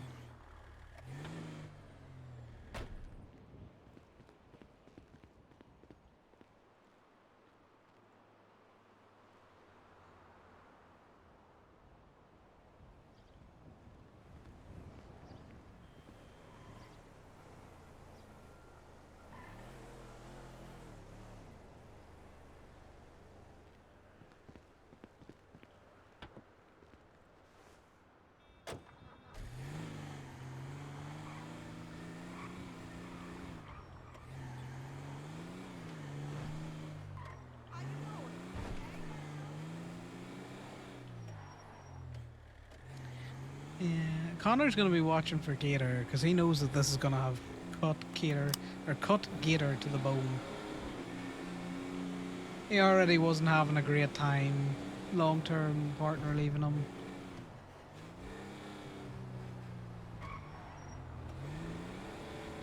He's only really started to get downtime. Oh yeah, Gator's gonna be fucking devastated.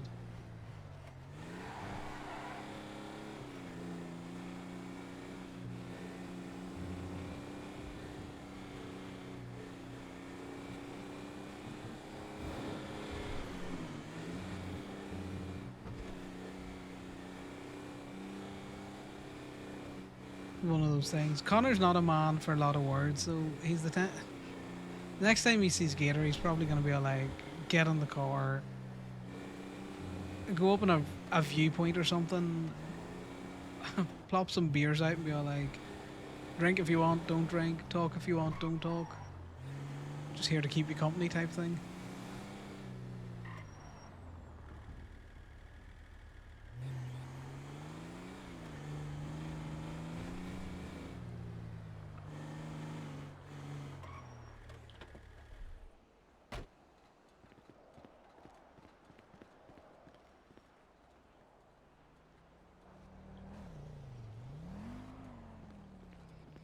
We weren't impounding Kenny's car. We were just coming over here so we can we can check out.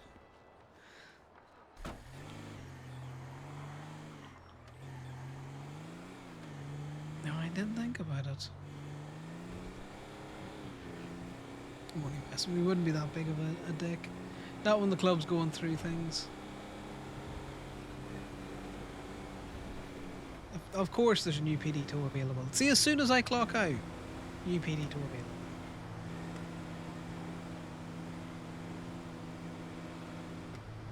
We're having headaches. We're still having headaches. There we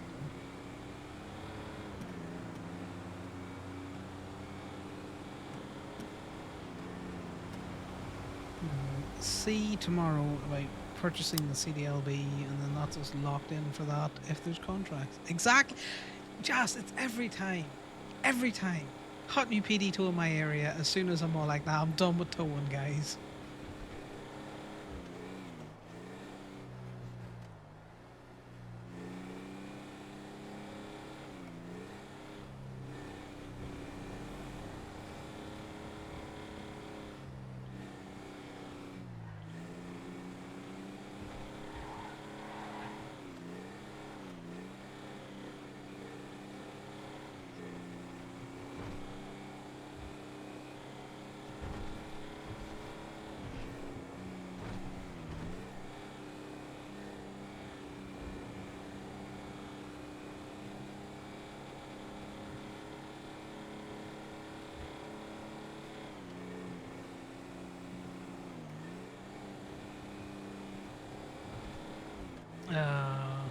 Where are we going to put Connor tonight? Because he's not going to want to go back to the hotel.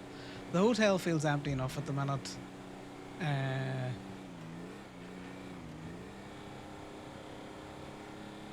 Amelia being murdered around Polito is an interesting conundrum for him. He's intrigued on who the fuck did it. Sad for certain people in the club that were very close to Amelia. And obviously sad she's dead. He liked her well enough. He hadn't a deep emotional connection to her or anything like that.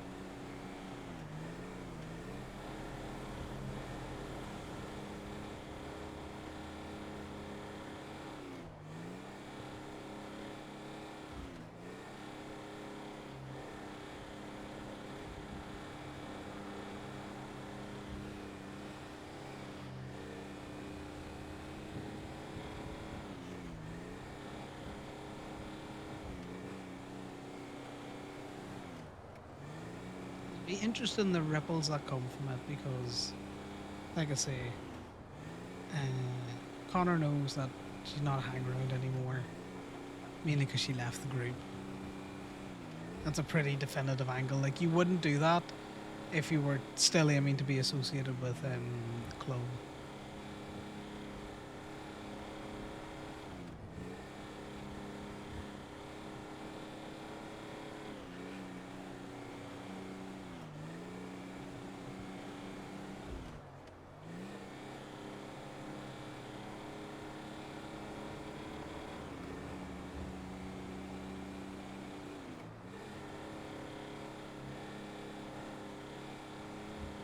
I wonder if the beer that we bought earlier on and stashed in the hotel room is still there.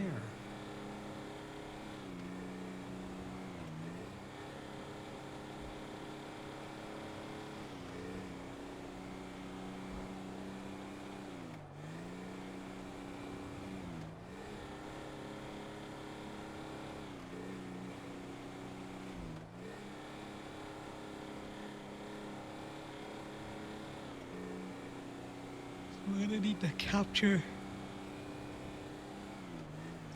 Gator.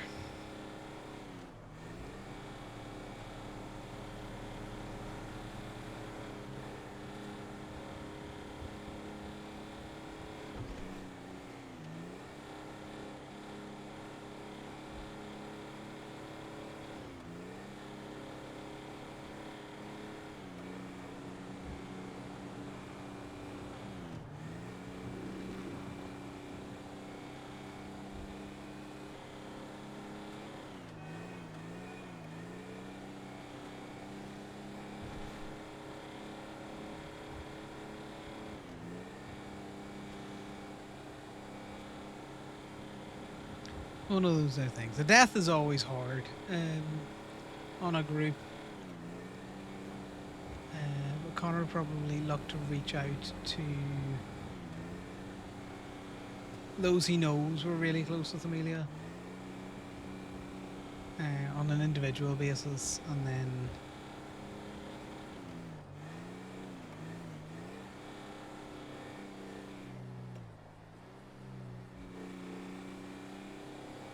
we need to double check that.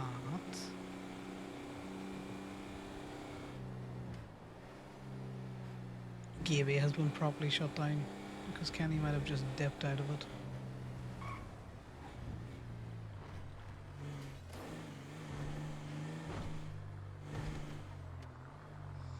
We're not really concerned about it, but at the same time, Connor's the kind of person who'd be like, right, well, now we need routine more than ever.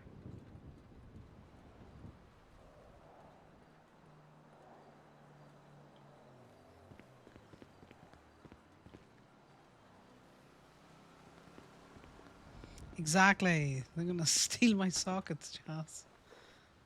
In fact, I can do it here. God, I miss my Walton so much. Need to buy another truck or something.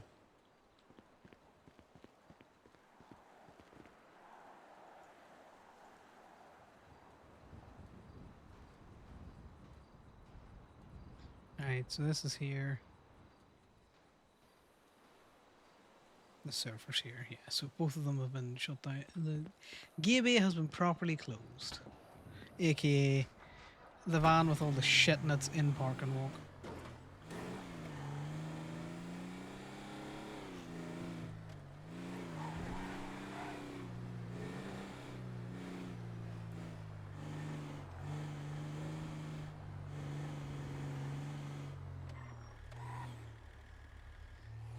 You alright, Sid?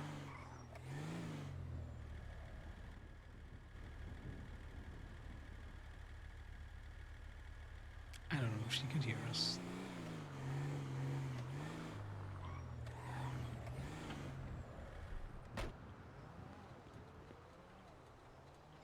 I didn't want to back up with the tow truck.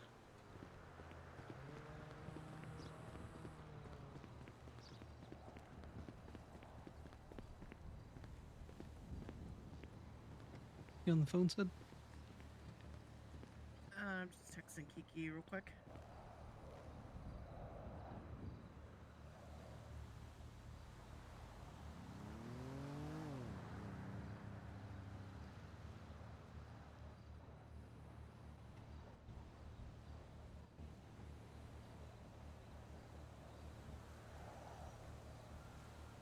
Yeah, what's up?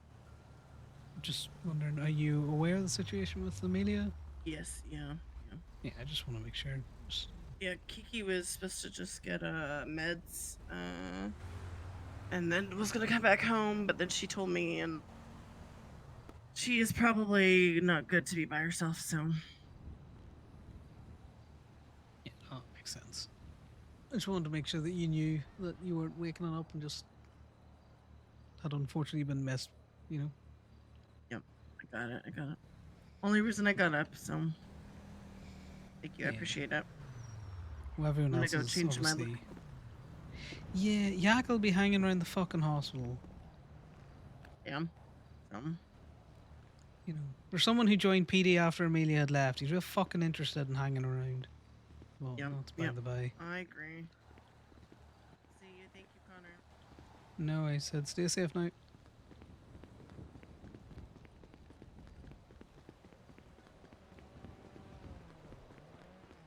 That's good. As long as, you know,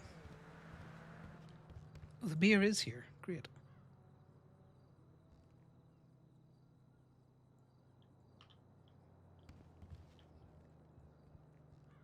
Perfect.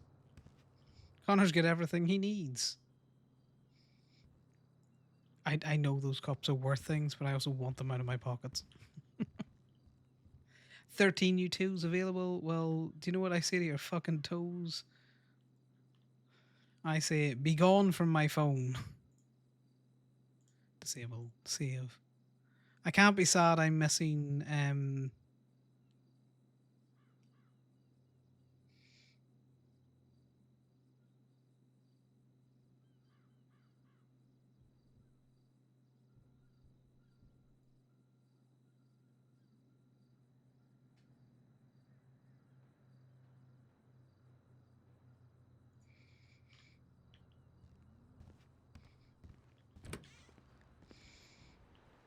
Alright.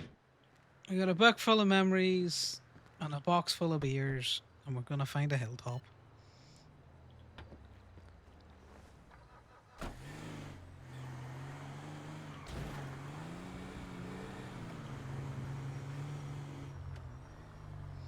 Clearly not Thomas's Cove because he's apparently sends threatening notes if you hang around his cove. We're probably going down to the other little cove. Get out my way.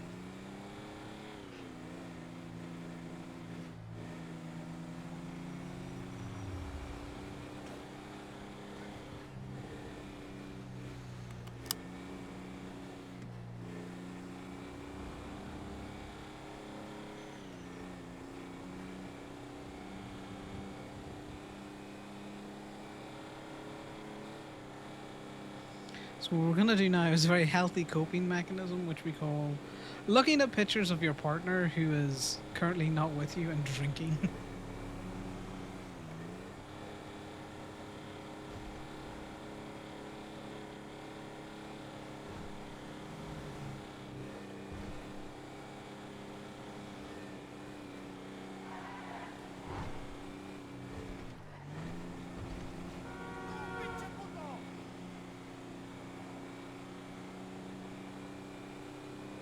Totally a healthy coping mechanism, guys. Totally healthy coping mechanism.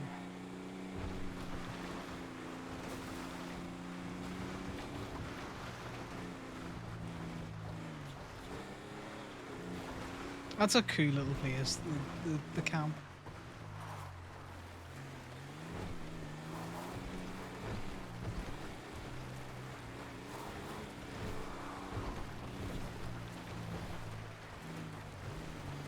Hopefully it gets used a little bit more.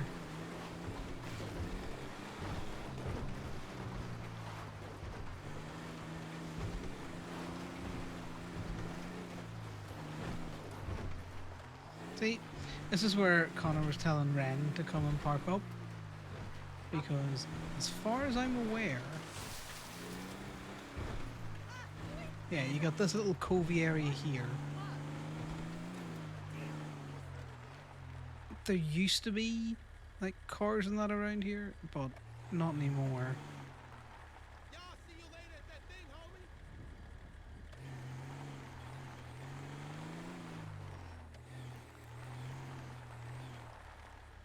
Is that a smoking car over there?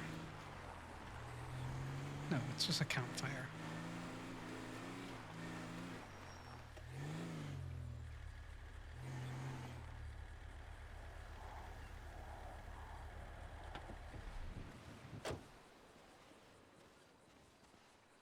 That's a local. But yeah, you could set yourself up there a little bit. Noisy neighbors, but you know, it would work. Connor likes this exact little divot here.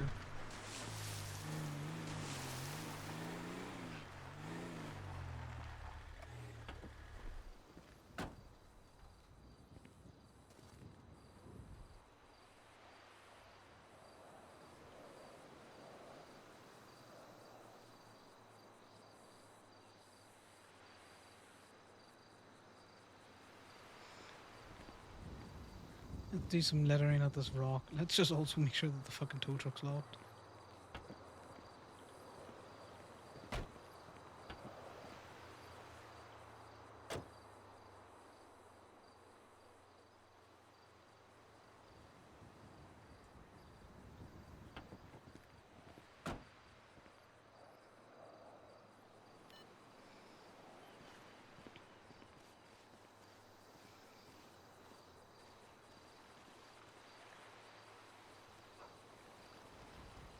Suitably mopey outlook. There we go. There we go. Isn't that a man filled with depression? Can I drink? Can I look at the thing from here?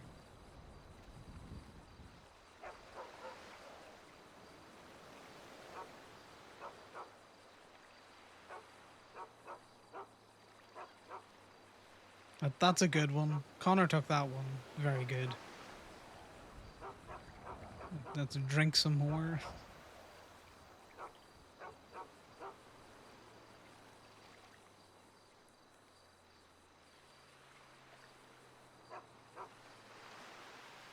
He's gonna struggle to be thirsty, this boy. Let's just place some of these on the ground around him.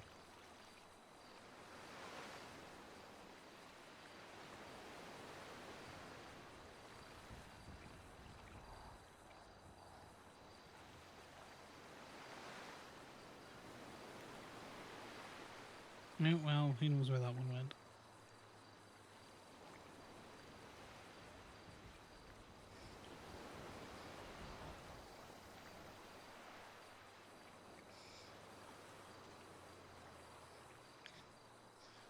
I need it to fall over. I can't make it fall over. Let's do that. That'll do rightly. Drink some more, Connor. Sal will be back soon. Not the way this guy's feeling. You know. It was Christmas.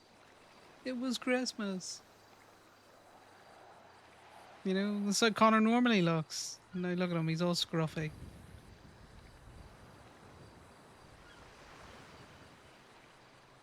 I'm saying that. We are getting scruffier tomorrow. This is a completely normal, healthy coping mechanism. Look, this is a terrible picture for this man to be looking at. Paisley, Liam, Sal, Finn.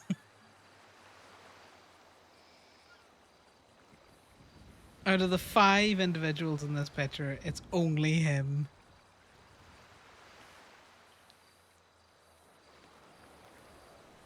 He's the only one that's around.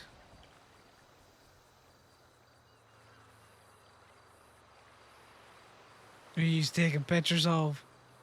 Fucking happy bastards. That was not a good picture to pick, by the way.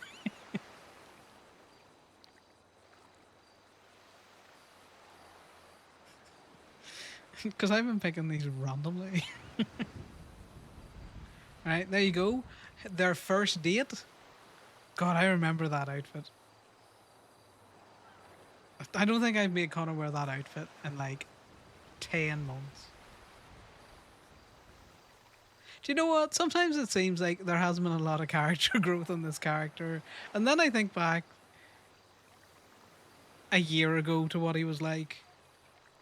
There has been growth, somewhat. He's definitely more outspoken and out of his shell around Polito.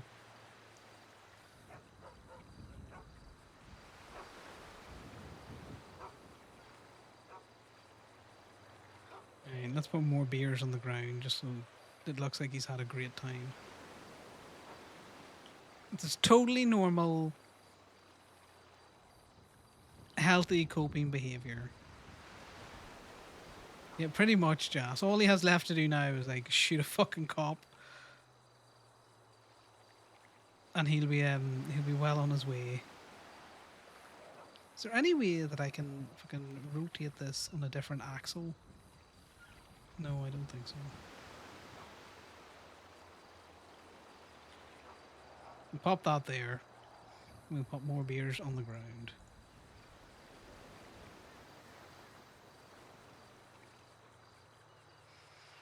I do enjoy doing this, by the way. This is the shit you miss, isn't it? The very fun and very engaging random shit that I make this character do when we're all on our lonesome and I'm just making him be mopey. He's gonna look at it again. Why are you doing this to yourself?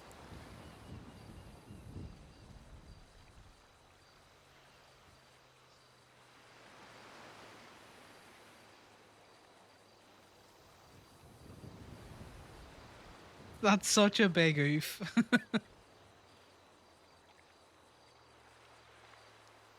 And we used to be chilling. And, now it's just me.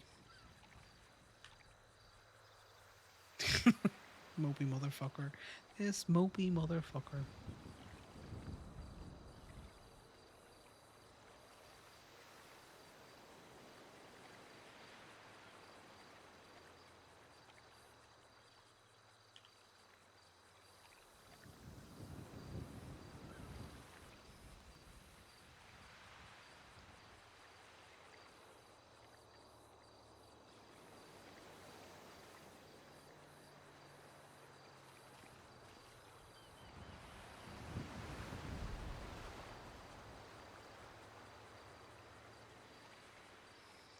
I hate the drinking animation, guys.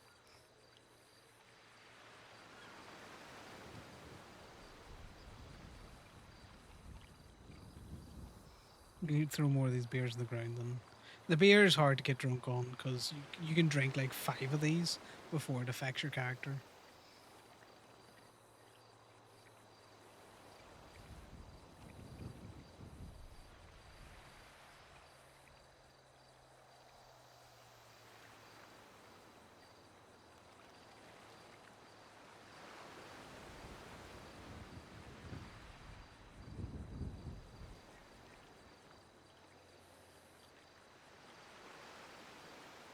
Okay, not the sexy set, Connor. No, not that one either. Bear with me, guys. We'll find one. Is that not it?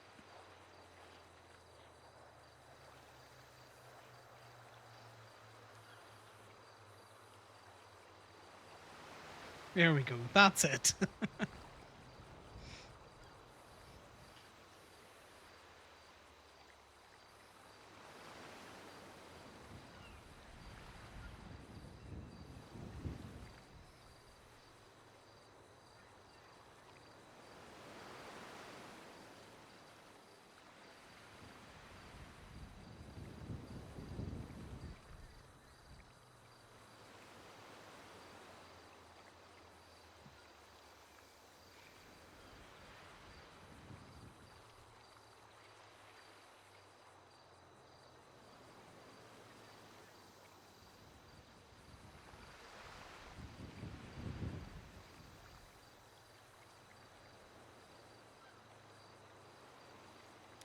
He's fine, guys. It's a completely normal reaction to everything that's going on with him. He's totally fine.